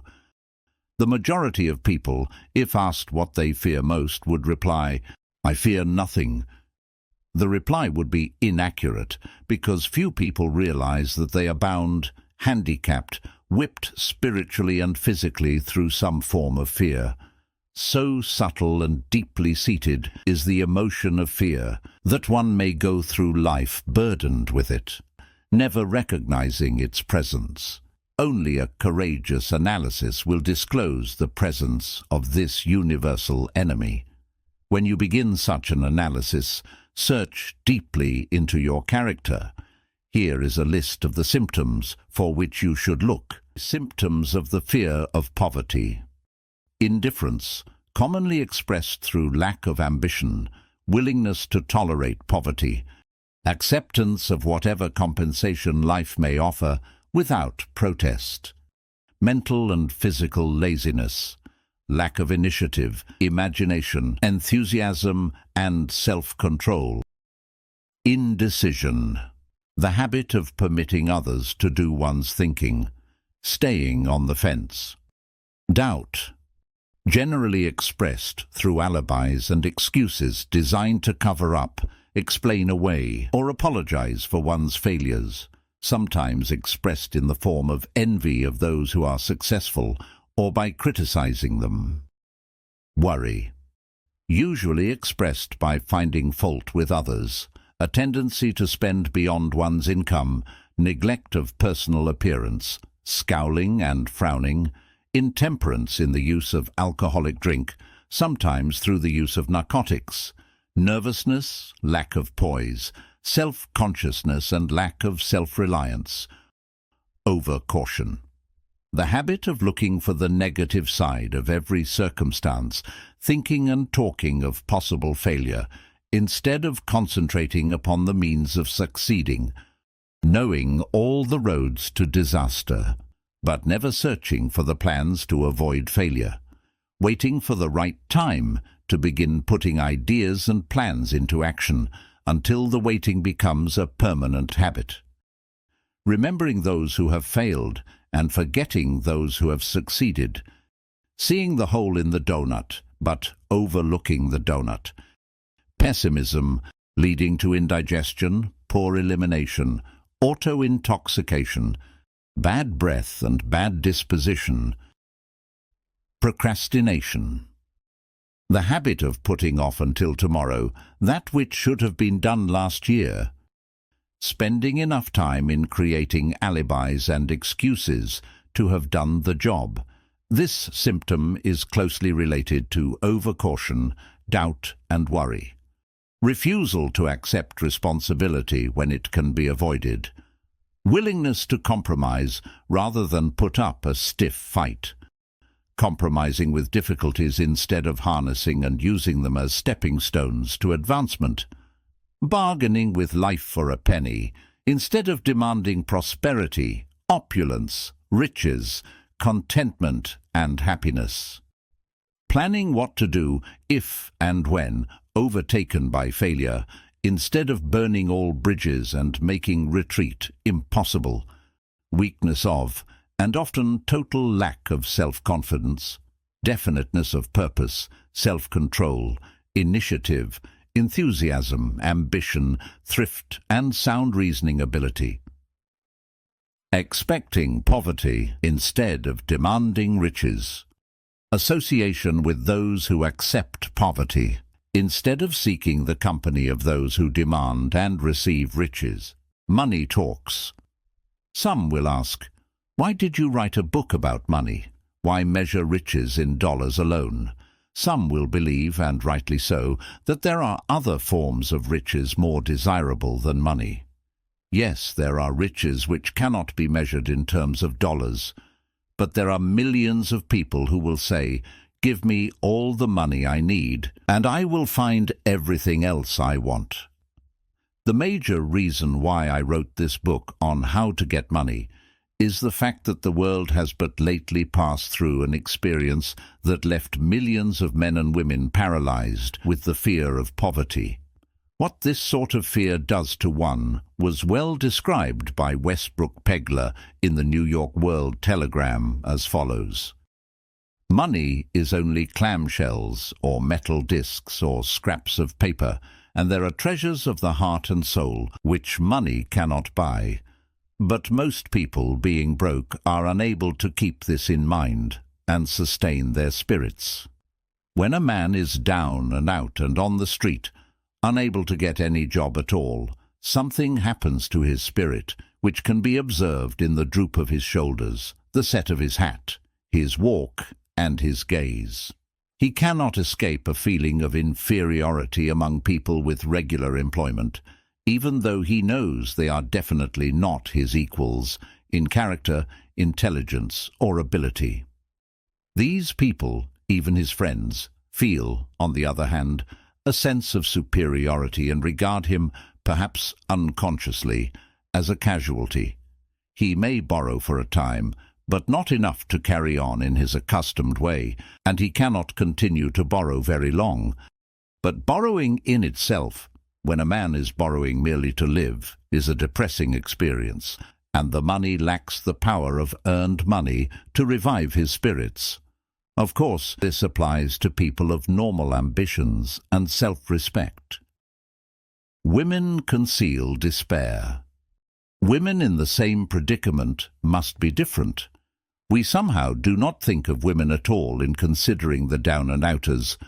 They are scarce in the breadlines, they rarely are seen begging on the streets, and they are not recognizable in crowds by the same plain signs which identify busted men. There must be many of them, but their despair is not apparent. When a man is down and out, he has time on his hands for brooding. He may travel miles to see a man about a job and discover that the job is filled, or that it is one of those jobs with no base pay, but only a commission on the sale of some useless knick-knack which nobody would buy, except out of pity. Money makes difference.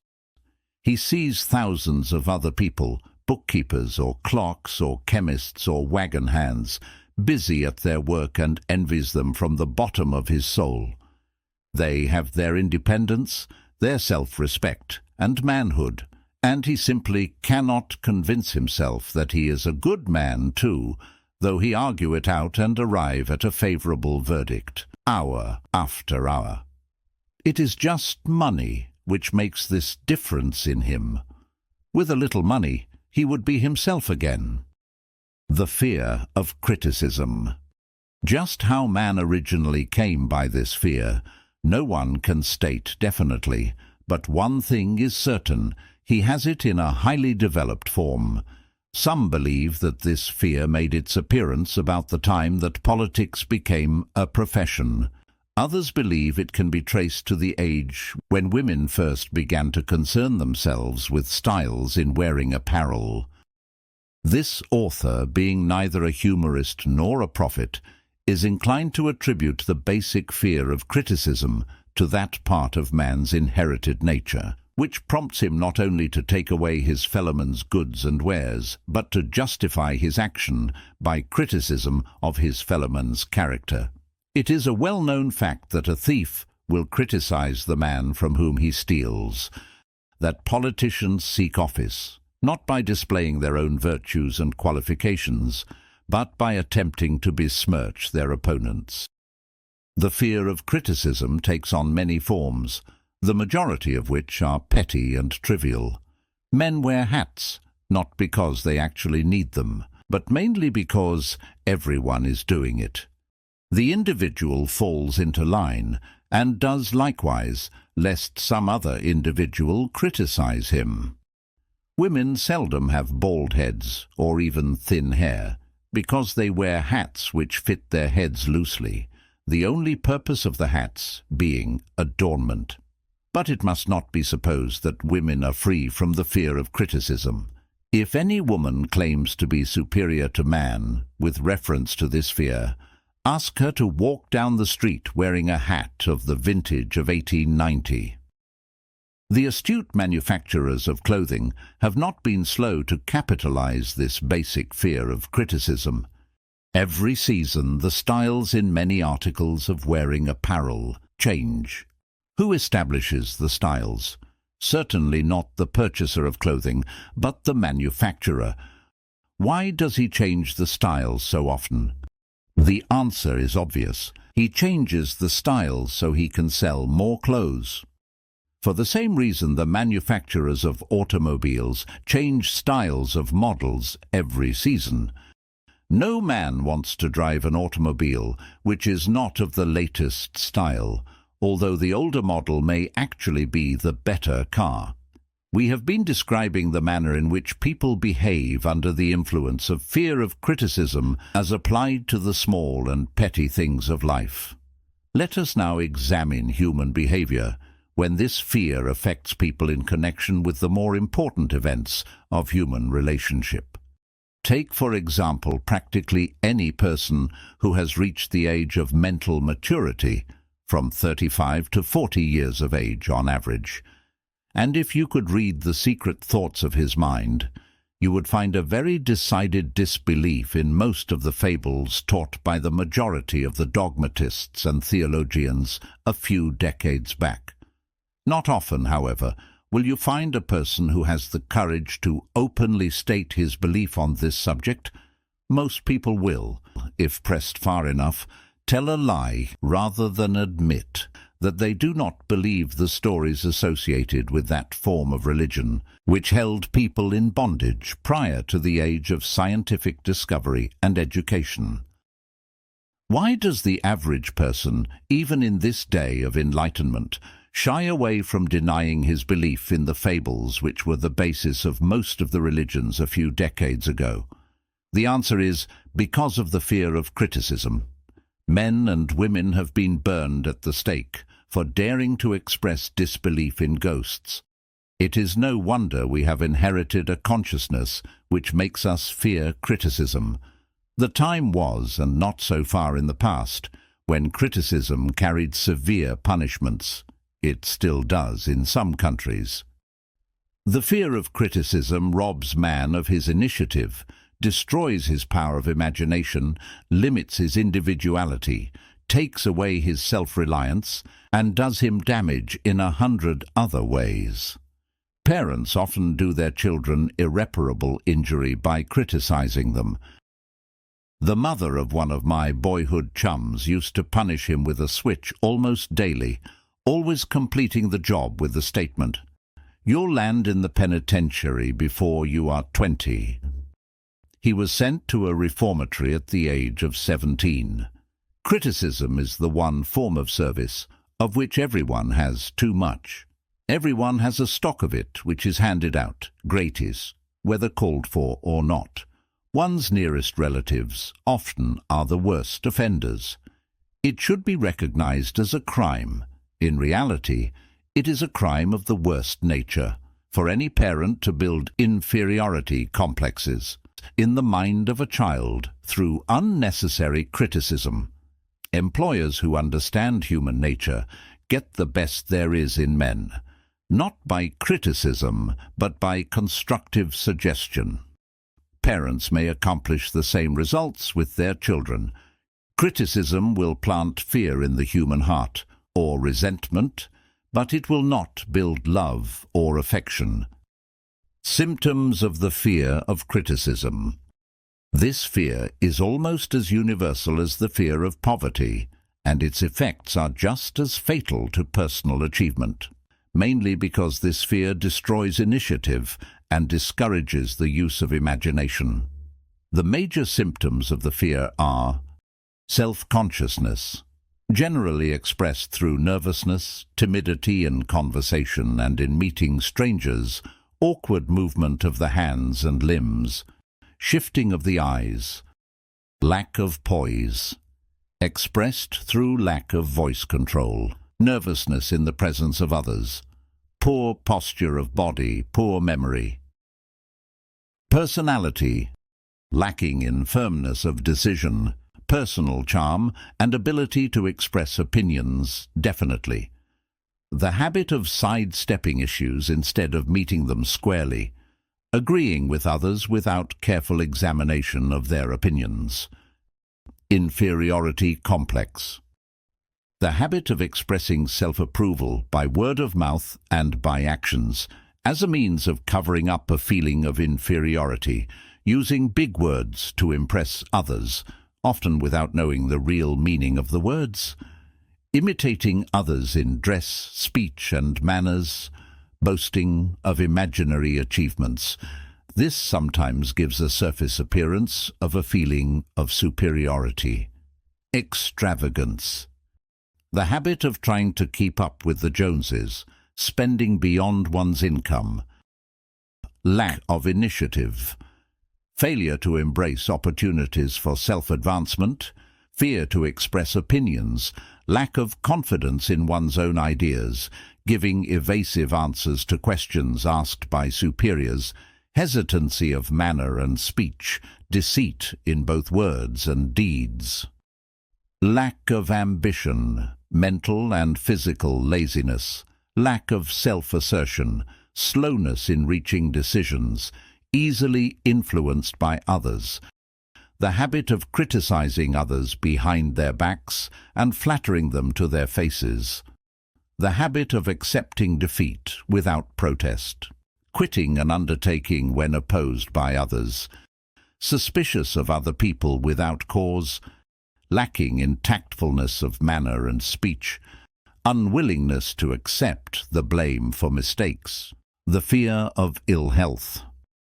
This fear may be traced to both physical and social heredity.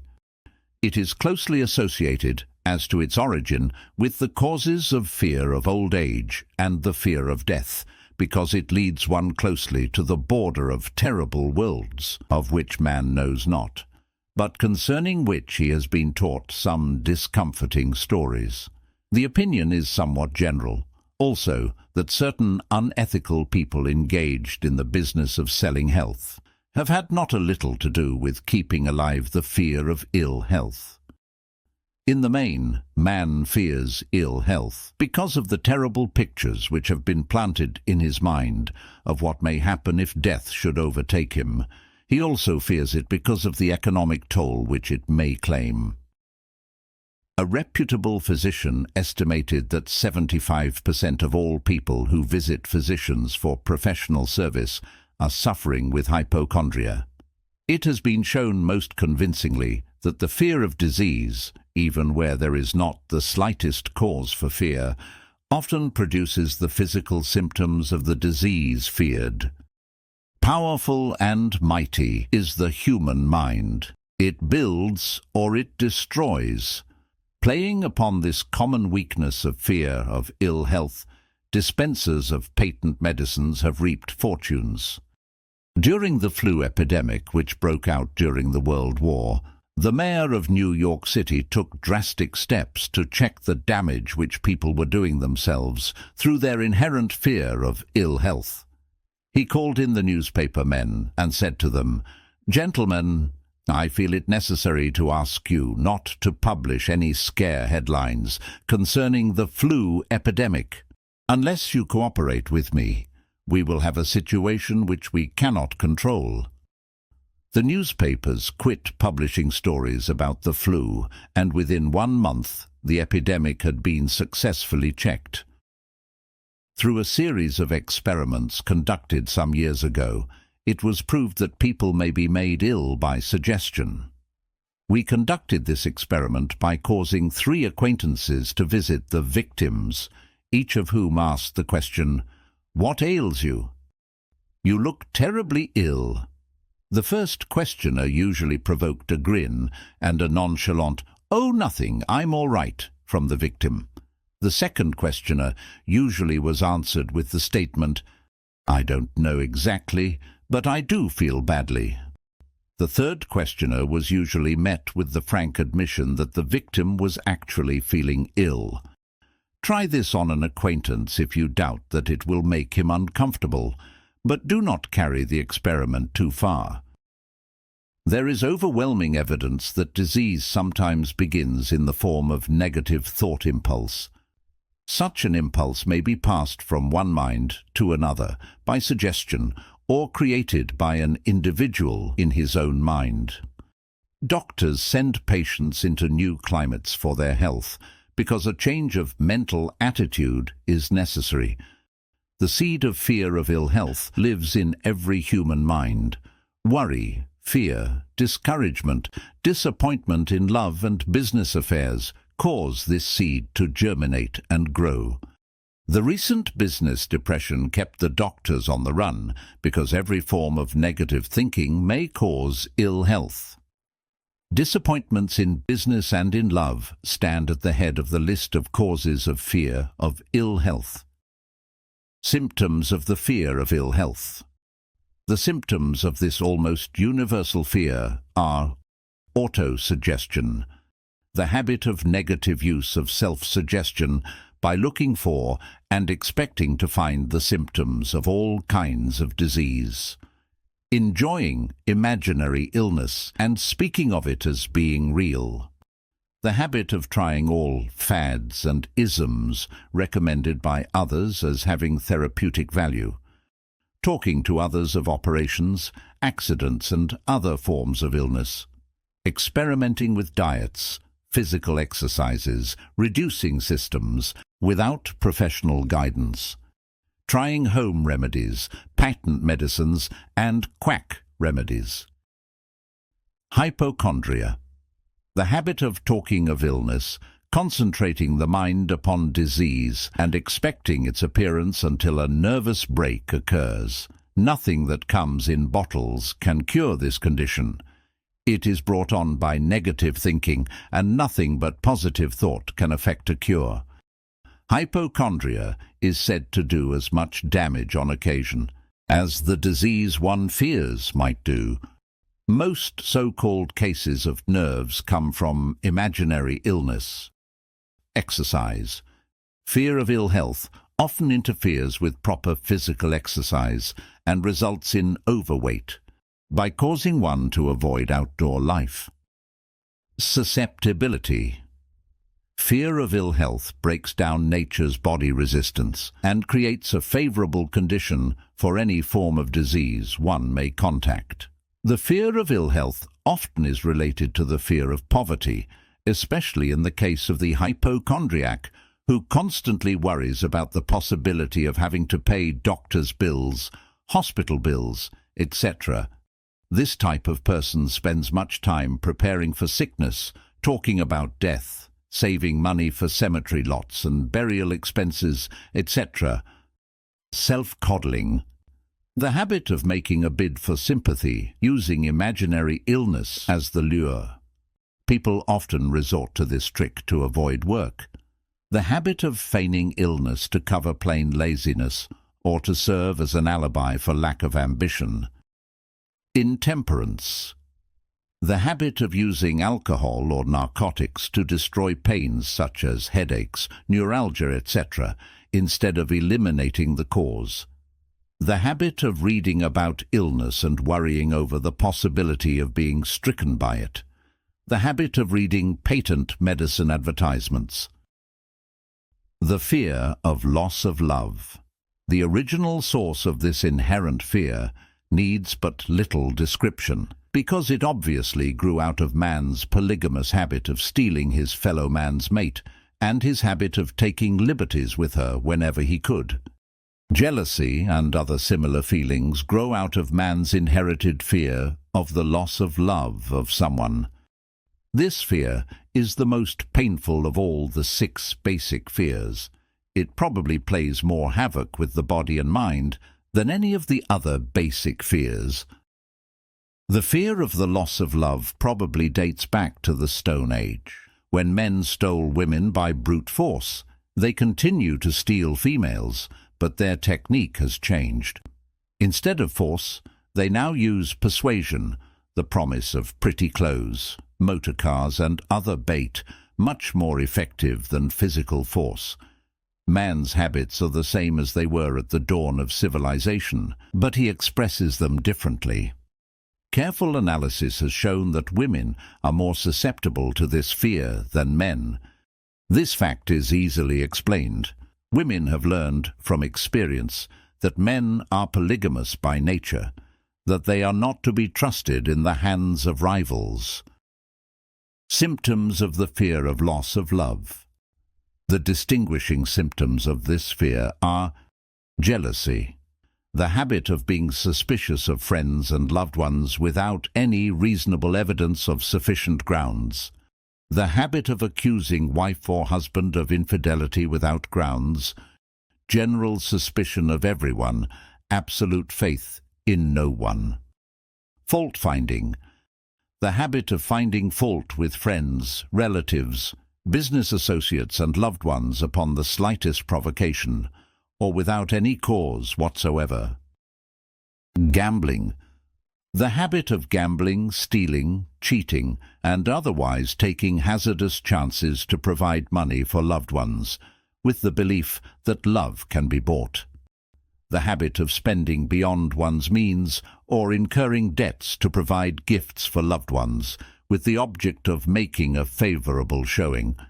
Insomnia, nervousness, lack of persistence, weakness of will, lack of self-control, lack of self-reliance, bad temper. The fear of old age. In the main, this fear grows out of two sources. First, the thought that old age may bring with it poverty. Secondly, and by far the most common source of origin, from false and cruel teachings of the past which have been too well mixed with fire and brimstone and other bogies cunningly designed to enslave man through fear. In the basic fear of old age, man has two very sound reasons for his apprehension. One growing out of his distrust of his fellowman, who may seize whatever worldly goods he may possess, and the other arising from the terrible pictures of the world beyond, which were planted in his mind through social heredity before he came into full possession of his mind. The possibility of ill health, which is more common as people grow older, is also a contributing cause of this common fear of old age. Eroticism also enters into the cause of the fear of old age, as no man cherishes the thought of diminishing attraction. The most common cause of fear of old age is associated with the possibility of poverty. Poorhouse is not a pretty word. It throws a chill into the mind of every person who faces the possibility of having to spend his declining years on a poor farm. Another contributing cause of the fear of old age is the possibility of loss of freedom and independence, as old age may bring with it the loss of both physical and economic freedom. Symptoms of the fear of old age. The commonest symptoms of this fear are the tendency to slow down and develop an inferiority complex at the age of mental maturity, around the age of 40, falsely believing oneself to be slipping because of age. The truth is that man's most useful years, mentally and spiritually, are those between 40 and 60. The habit of speaking apologetically of oneself as being old, merely because one has reached the age of 40 or 50, instead of reversing the rule and expressing gratitude for having reached the age of wisdom and understanding. The habit of killing off initiative, imagination, and self-reliance by falsely believing oneself too old to exercise these qualities. The habit of the man or woman of 40 dressing with the aim of trying to appear much younger and affecting mannerisms of youth, thereby inspiring ridicule by both friends and strangers. The fear of death. To some, this is the cruelest of all the basic fears.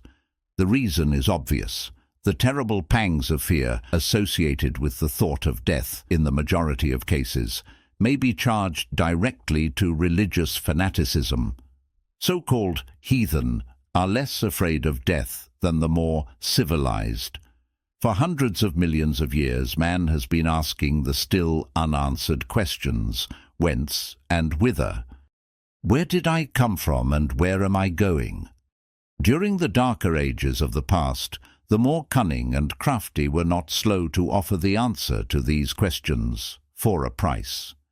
Witness now the major source of origin of the fear of death. Come into my tent, embrace my faith, accept my dogmas, and I will give you a ticket that will admit you straight away into heaven when you die, cries a leader of sectarianism.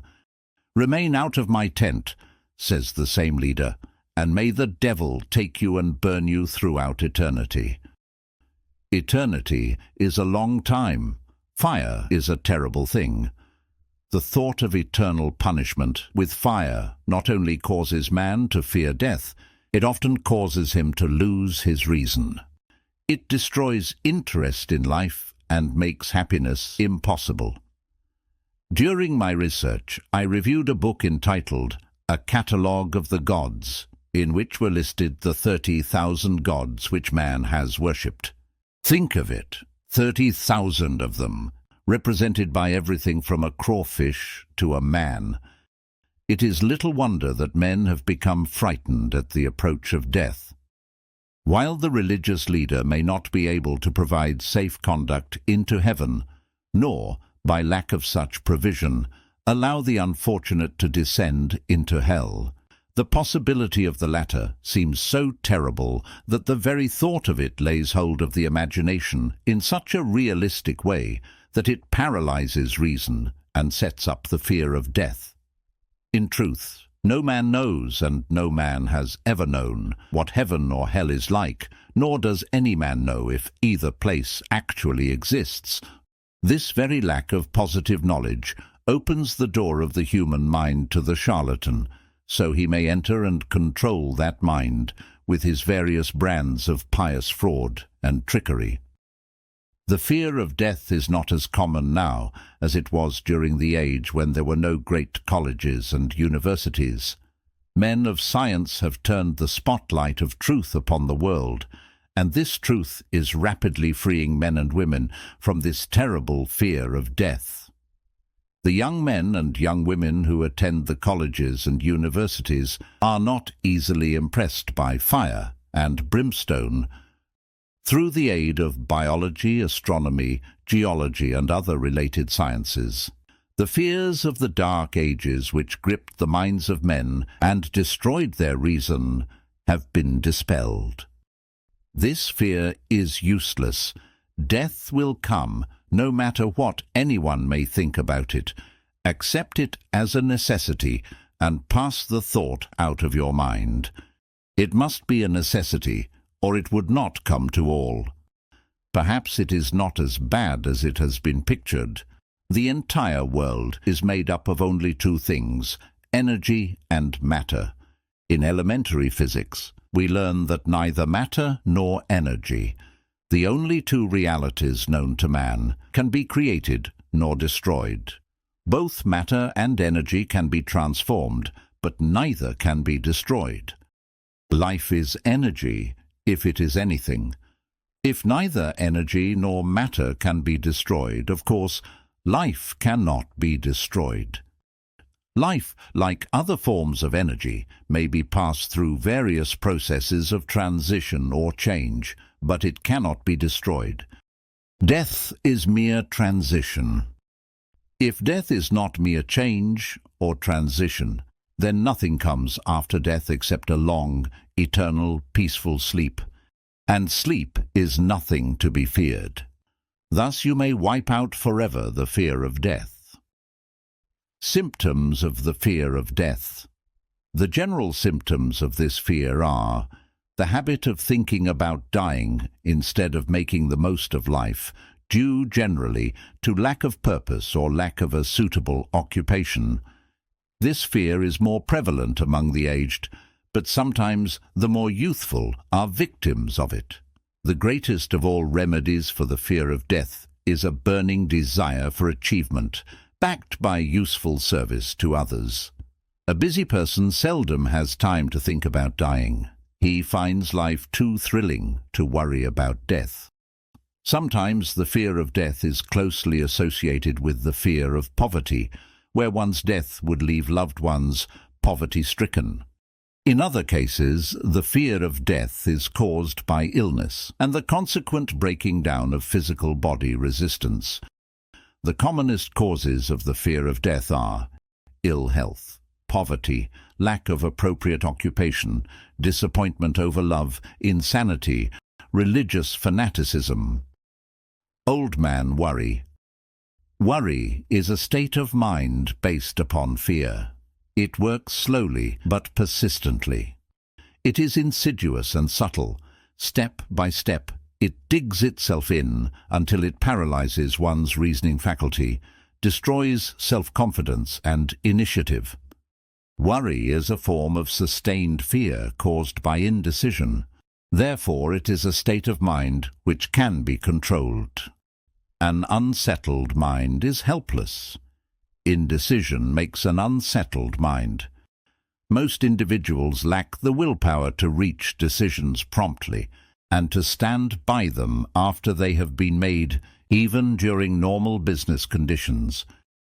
During periods of economic unrest, the individual is handicapped, not alone by his inherent nature, to be slow at reaching decisions, but he is influenced by the indecision of others around him who have created a state of mass indecision.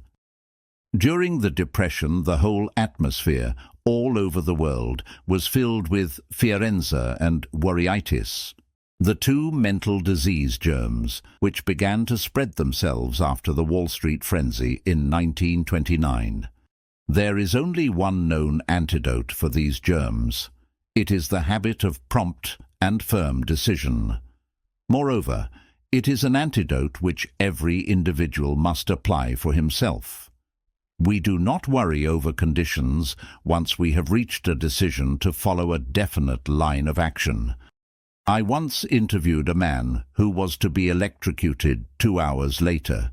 The condemned man was the calmest of some 8 men who were in the death cell with him. His calmness prompted me to ask him how it felt to know that he was going into eternity in a short while. With a smile of confidence on his face, he said, "It feels fine." Just think, brother, my troubles will soon be over. I have had nothing but trouble all my life. It has been a hardship to get food and clothing. Soon I will not need these things. I felt fine ever since I learned for certain that I must die. I made up my mind then to accept my fate in good spirit. As he spoke, he devoured a dinner of proportions sufficient for 3 men, eating every mouthful of the food brought to him, and apparently enjoying it as much as if no disaster awaited him. Decision gave this man resignation to his fate. Decision can also prevent one's acceptance of undesired circumstances. The 6 basic fears become translated into a state of worry through indecision. Relieve yourself forever of the fear of death by reaching a decision to accept death as an inescapable event. Whip the fear of poverty by reaching a decision to get along with whatever wealth you can accumulate without worry. Put your foot upon the neck of the fear of criticism by reaching a decision not to worry about what other people think, do, or say. Eliminate the fear of old age by reaching a decision to accept it, not as a handicap, but as a great blessing which carries with it wisdom, self-control, and understanding not known to youth.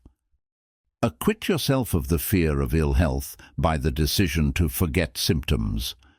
Master the fear of loss of love by reaching a decision to get along without love, if that is necessary.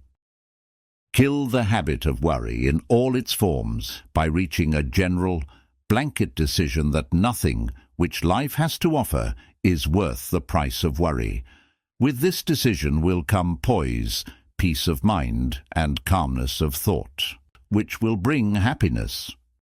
A man whose mind is filled with fear not only destroys his own chances of intelligent action, but he transmits these destructive vibrations to the minds of all who come into contact with him, and destroys also their chances. Even a dog or a horse knows when its master lacks courage. Moreover, a dog or a horse will pick up the vibrations of fear thrown off by its master and behave accordingly. Lower down the line of intelligence in the animal kingdom, one finds this same capacity to pick up the vibrations of fear. A honeybee immediately senses fear in the mind of a person. For reasons unknown, a bee will sting the person whose mind is releasing vibrations of fear much more readily than it will hurt the person whose mind registers no fear. The vibrations of fear pass from one mind to another just as quickly and as surely as the sound of the human voice passes from the broadcasting station to the receiving set of a radio, and by the self-same medium. Mental telepathy is a reality. Thoughts pass from one mind to another, voluntarily, whether or not this fact is recognized by either the person releasing the thoughts or the persons who pick up those thoughts. The person who gives expression by word of mouth to negative or destructive thoughts is practically certain to experience the results of those words in the form of a destructive kickback. The release of destructive thought impulses alone, without the aid of words, produces also a kickback in more ways than one. First of all, and perhaps most important to be remembered, the person who releases thoughts of a destructive nature must suffer damage through the breaking down of the faculty of creative imagination. Secondly, the presence in the mind of any destructive emotion develops a negative personality which repels people and often converts them into antagonists. The third source of damage to the person who entertains or releases negative thoughts lies in this significant fact. These thought impulses are not only damaging to others, but they embed themselves in the subconscious mind of the person releasing them, and they become a part of his character. One is never through with a thought, merely by releasing it. When a thought is released, it spreads in every direction through the medium of the ether, but it also plants itself permanently in the subconscious mind of the person releasing it. Your business in life is, presumably, to achieve success. To be successful, you must find peace of mind, acquire the material needs of life, and above all, attain happiness. All of these evidences of success begin in the form of thought impulses. You may control your own mind. You have the power to feed it whatever thought impulses you choose. With this privilege goes also the responsibility of using it constructively. You are the master of your own earthly destiny, just as surely as you have the power to control your own thoughts. You may influence, direct, and eventually control your own environment, making your life what you want it to be. Or you may neglect to exercise the privilege which is yours, to make your life to order, thus casting yourself upon the broad sea of circumstance, where you will be tossed hither and yon, like a chip on the waves of the ocean. The Devil's Workshop, the seventh basic evil. In addition to the 6 basic fears, there is another evil by which people suffer. It constitutes a rich soil in which the seeds of failure grow abundantly. It is so subtle that its presence often is not detected. This affliction cannot properly be classed as a fear. It is more deeply seated and more often fatal than all of the 6 fears. For want of a better name, let us call this evil susceptibility to negative influences. Men who accumulate great riches always protect themselves against this evil. The poverty-stricken never do. Those who succeed in any calling must prepare their minds to resist the evil. If you are reading this philosophy for the purpose of accumulating riches, you should examine yourself very carefully to determine whether you are susceptible to negative influences. If you neglect this self-analysis, you will forfeit your right to attain the object of your desires. Make the analysis searching. After you read the questions prepared for this self-analysis, hold yourself to a strict accounting in your answers. Go at the task as carefully as you would search for any other enemy you knew to be awaiting you in ambush, and deal with your own faults as you would with a more tangible enemy. You can easily protect yourself against highway robbers because the law provides organized cooperation for your benefit, but the seventh basic evil is more difficult to master because it strikes when you're not aware of its presence, when you're asleep, and while you're awake. Moreover, its weapon is intangible because it consists of merely a state of mind. This evil is also dangerous because it strikes in as many different forms as there are human experiences. Sometimes it enters the mind through the well-meant words of one's own relatives. At other times it bores from within, through one's own mental attitude. Always it is as deadly as poison, even though it may not kill as quickly. How to protect yourself against negative influences. To protect yourself against negative influences, whether of your own making or the result of the activities of negative people around you, recognize that you have a willpower and put it into constant use until it builds a wall of immunity against negative influences in your own mind. Recognize the fact that you and every other human being are by nature lazy, indifferent, and susceptible to all suggestions which harmonize with your weaknesses. Recognize that you are by nature susceptible to all the 6 basic fears, and set up habits for the purpose of counteracting all these fears. Recognize that negative influences often work on you through your subconscious mind, therefore they are difficult to detect, and keep your mind closed against all people who depress or discourage you in any way. Clean out your medicine chest, throw away all pill bottles, and stop pandering to colds, aches, pains, and imaginary illness. Deliberately seek the company of people who influence you to think and act for yourself. Do not expect troubles, as they have a tendency not to disappoint. Without doubt, the most common weakness of all human beings is the habit of leaving their minds open to the negative influence of other people. This weakness is all the more damaging because most people do not recognize that they are cursed by it, and many who acknowledge it neglect or refuse to correct the evil until it becomes an uncontrollable part of their daily habits. To aid those who wish to see themselves as they really are, the following list of questions has been prepared. Read the questions and state your answers aloud, so you can hear your own voice. This will make it easier for you to be truthful with yourself. Self-analysis test questions. Do you complain often of feeling bad? And if so, what is the cause? Do you find fault with other people at the slightest provocation? Do you frequently make mistakes in your work? And if so, why? Are you sarcastic and offensive in your conversation? Do you deliberately avoid the association of anyone? And if so, why? Do you suffer frequently with indigestion? If so, what is the cause? Does life seem futile and the future hopeless to you? If so, why? Do you like your occupation?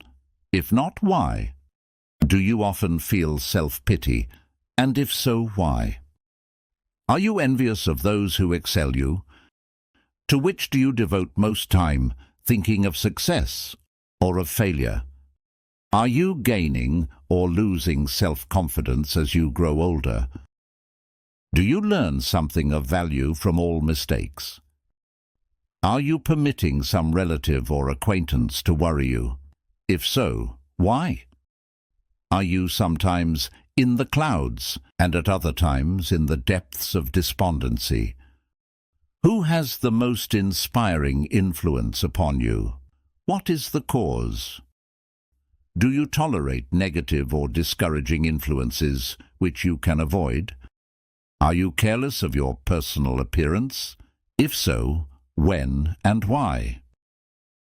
Have you learned how to drown your troubles by being too busy to be annoyed by them? Would you call yourself a spineless weakling if you permitted others to do your thinking for you? Do you neglect internal bathing until auto-intoxication makes you ill-tempered and irritable? How many preventable disturbances annoy you, and why do you tolerate them? Do you resort to liquor, narcotics, or cigarettes to quiet your nerves? If so, why do you not try willpower instead? Does anyone nag you? And if so, for what reason? Do you have a definite major purpose? And if so, what is it and what plan have you for achieving it? Do you suffer from any of the 6 basic fears? If so, which ones? Have you a method by which you can shield yourself against the negative influence of others? Do you make deliberate use of auto-suggestion to make your mind positive? Which do you value most, your material possessions or your privilege of controlling your own thoughts? Are you easily influenced by others against your own judgment? Has today added anything of value to your stock of knowledge or state of mind? Do you face squarely the circumstances which make you unhappy, or sidestep the responsibility? Do you analyze all mistakes and failures and try to profit by them, or do you take the attitude that this is not your duty? Can you name 3 of your most damaging weaknesses? What are you doing to correct them? Do you encourage other people to bring their worries to you for sympathy?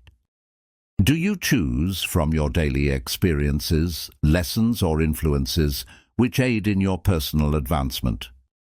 Does your presence have a negative influence on other people as a rule? What habits of other people annoy you most?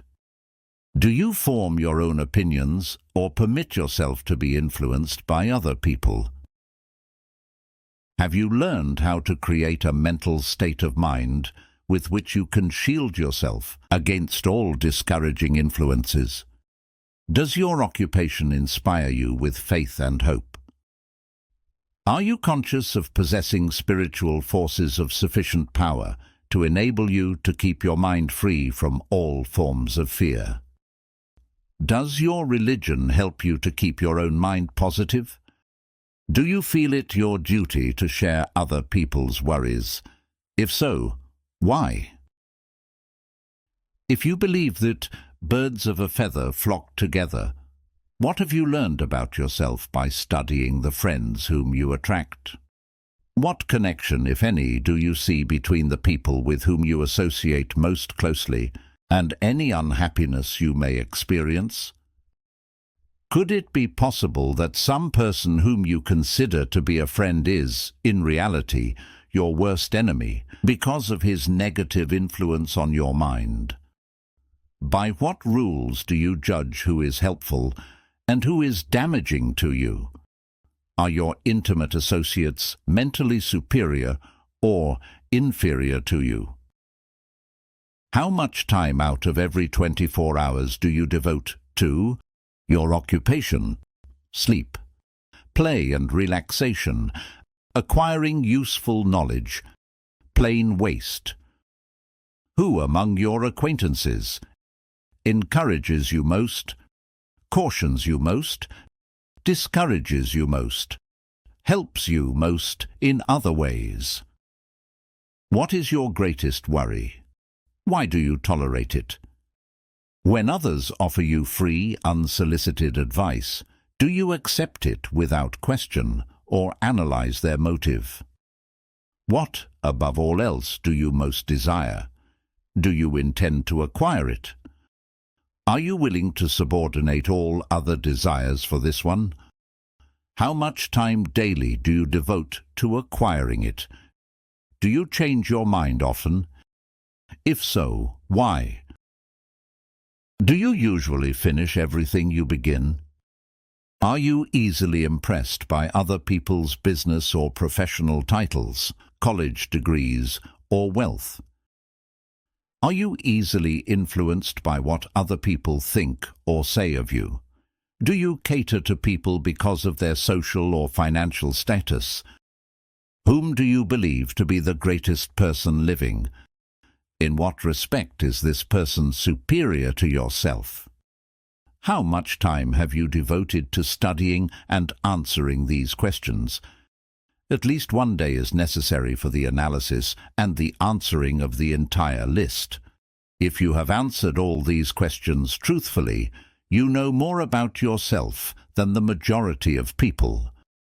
Study the questions carefully, come back to them once each week for several months, and be astounded at the amount of additional knowledge of great value to yourself you will have gained by the simple method of answering the questions truthfully. If you are not certain concerning the answers to some of the questions, seek the counsel of those who know you well, especially those who have no motive in flattering you, and see yourself through their eyes. The experience will be astonishing. You have absolute control over but one thing, and that is your thoughts. This is the most significant and inspiring of all facts known to man. It reflects man's divine nature. This divine prerogative is the sole means by which you may control your own destiny. If you fail to control your own mind, you may be sure you will control nothing else. If you must be careless with your possessions, let it be in connection with material things. Your mind is your spiritual estate. Protect and use it with the care to which divine royalty is entitled. You were given a willpower for this purpose. Unfortunately, there is no legal protection against those who, either by design or ignorance, poison the minds of others by negative suggestion. This form of destruction should be punishable by heavy legal penalties, because it may and often does destroy one's chances of acquiring material things which are protected by law. Men with negative minds tried to convince Thomas A. Edison that he could not build a machine that would record and reproduce the human voice, because, they said, no one else had ever produced such a machine. Edison did not believe them. He knew that the mind could produce anything the mind could conceive and believe, and that knowledge was the thing that lifted the great Edison above the common herd. Men with negative minds told F.W. Woolworth he would go broke trying to run a store on 5 and 10-cent sales. He did not believe them. He knew that he could do anything within reason if he backed his plans with faith. Exercising his right to keep other men's negative suggestions out of his mind, he piled up a fortune of more than $100 million. Men with negative minds told George Washington he could not hope to win against the vastly superior forces of the British, but he exercised his divine right to believe. Therefore this book was published under the protection of the Stars and Stripes, while the name of Lord Cornwallis has been all but forgotten. Doubting Thomas is scoffed scornfully when Henry Ford tried out his first crudely built automobile on the streets of Detroit. Some said the thing never would become practical. Others said no one would pay money for such a contraption. Ford said, "I'll belt the earth with dependable motor cars," and he did. His decision to trust his own judgment has already piled up a fortune far greater than the next 5 generations of his descendants can squander. For the benefit of those seeking vast riches, let it be remembered that practically the sole difference between Henry Ford and a majority of the more than 100,000 men who work for him is this: Ford has a mind and controls it. The others have minds which they do not try to control. Henry Ford has been repeatedly mentioned because he is an astounding example of what a man with a mind of his own and a will to control it can accomplish. His record knocks the foundation from under that time-worn alibi. I never had a chance. Ford never had a chance either, but he created an opportunity and backed it with persistence until it made him richer than Croesus. Mind control is the result of self-discipline and habit. You either control your mind or it controls you. There is no hallway compromise. The most practical of all methods for controlling the mind is the habit of keeping it busy with a definite purpose, backed by a definite plan. Study the record of any man who achieves noteworthy success, and you will observe that he has control over his own mind, moreover, that he exercises that control and directs it toward the attainment of definite objectives. Without this control, success is not possible. 57 Famous Alibis by Old Man If. People who do not succeed have one distinguishing trait in common. They know all the reasons for failure and have what they believe to be airtight alibis to explain away their own lack of achievement. Some of these alibis are clever, and a few of them are justifiable by the facts. But alibis cannot be used for money. The world wants to know only one thing: have you achieved success? A character analyst compiled a list of the most commonly used alibis. As you read the list, examine yourself carefully and determine how many of these alibis, if any, are your own property. Remember, too, the philosophy presented in this book makes every one of these alibis obsolete. If I didn't have a wife and family, if I had enough pull, if I had money, if I had a good education, if I could get a job, if I had good health, if I only had time, if times were better, if other people understood me, if conditions around me were only different, if I could live my life over again, if I did not fear what they would say, if I had been given a chance, if I now had a chance, if other people didn't have it in for me, if nothing happens to stop me, if I were only younger, if I could only do what I want, if I had been born rich, if I could meet the right people, if I had the talent that some people have, if I dared assert myself, if I only had embraced past opportunities, if people didn't get on my nerves, if I didn't have to keep house and look after the children, if I could save some money, if the boss only appreciated me, if I only had somebody to help me, if my family understood me, if I lived in a big city, if I could just get started, if I were only free, if I had the personality of some people, if I were not so fat, if my talents were known, if I could just get a break, if I could only get out of debt, if I hadn't failed, if I only knew how, if everybody didn't oppose me, if I didn't have so many worries, if my family were not so extravagant, if I were sure of myself, if I could marry the right person, if people weren't so dumb, if luck were not against me, if I had not been born under the wrong star, if it were not true that what is to be will be, if I didn't have to work so hard, if I hadn't lost my money, if I lived in a different neighborhood, if I didn't have a past, if I only had a business of my own, if other people would only listen to me, if, and this is the greatest of them all, I had the courage to see myself as I really am, I would find out what is wrong with me and correct it. Then I might have a chance to profit by my mistakes and learn something from the experience of others.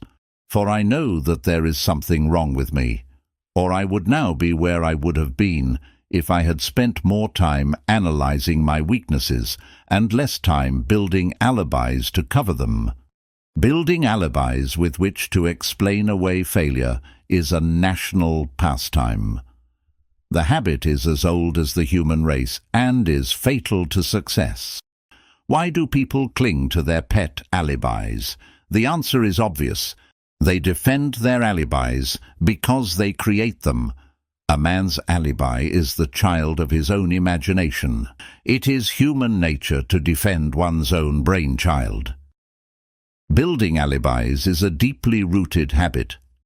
Habits are difficult to break, especially when they provide justification for something we do. Plato had this truth in mind when he said, "The first and best victory is to conquer self. To be conquered by self is, of all things, the most shameful and vile." Another philosopher had the same thought in mind when he said, "It was a great surprise to me when I discovered that most of the ugliness I saw in others was but a reflection of my own nature."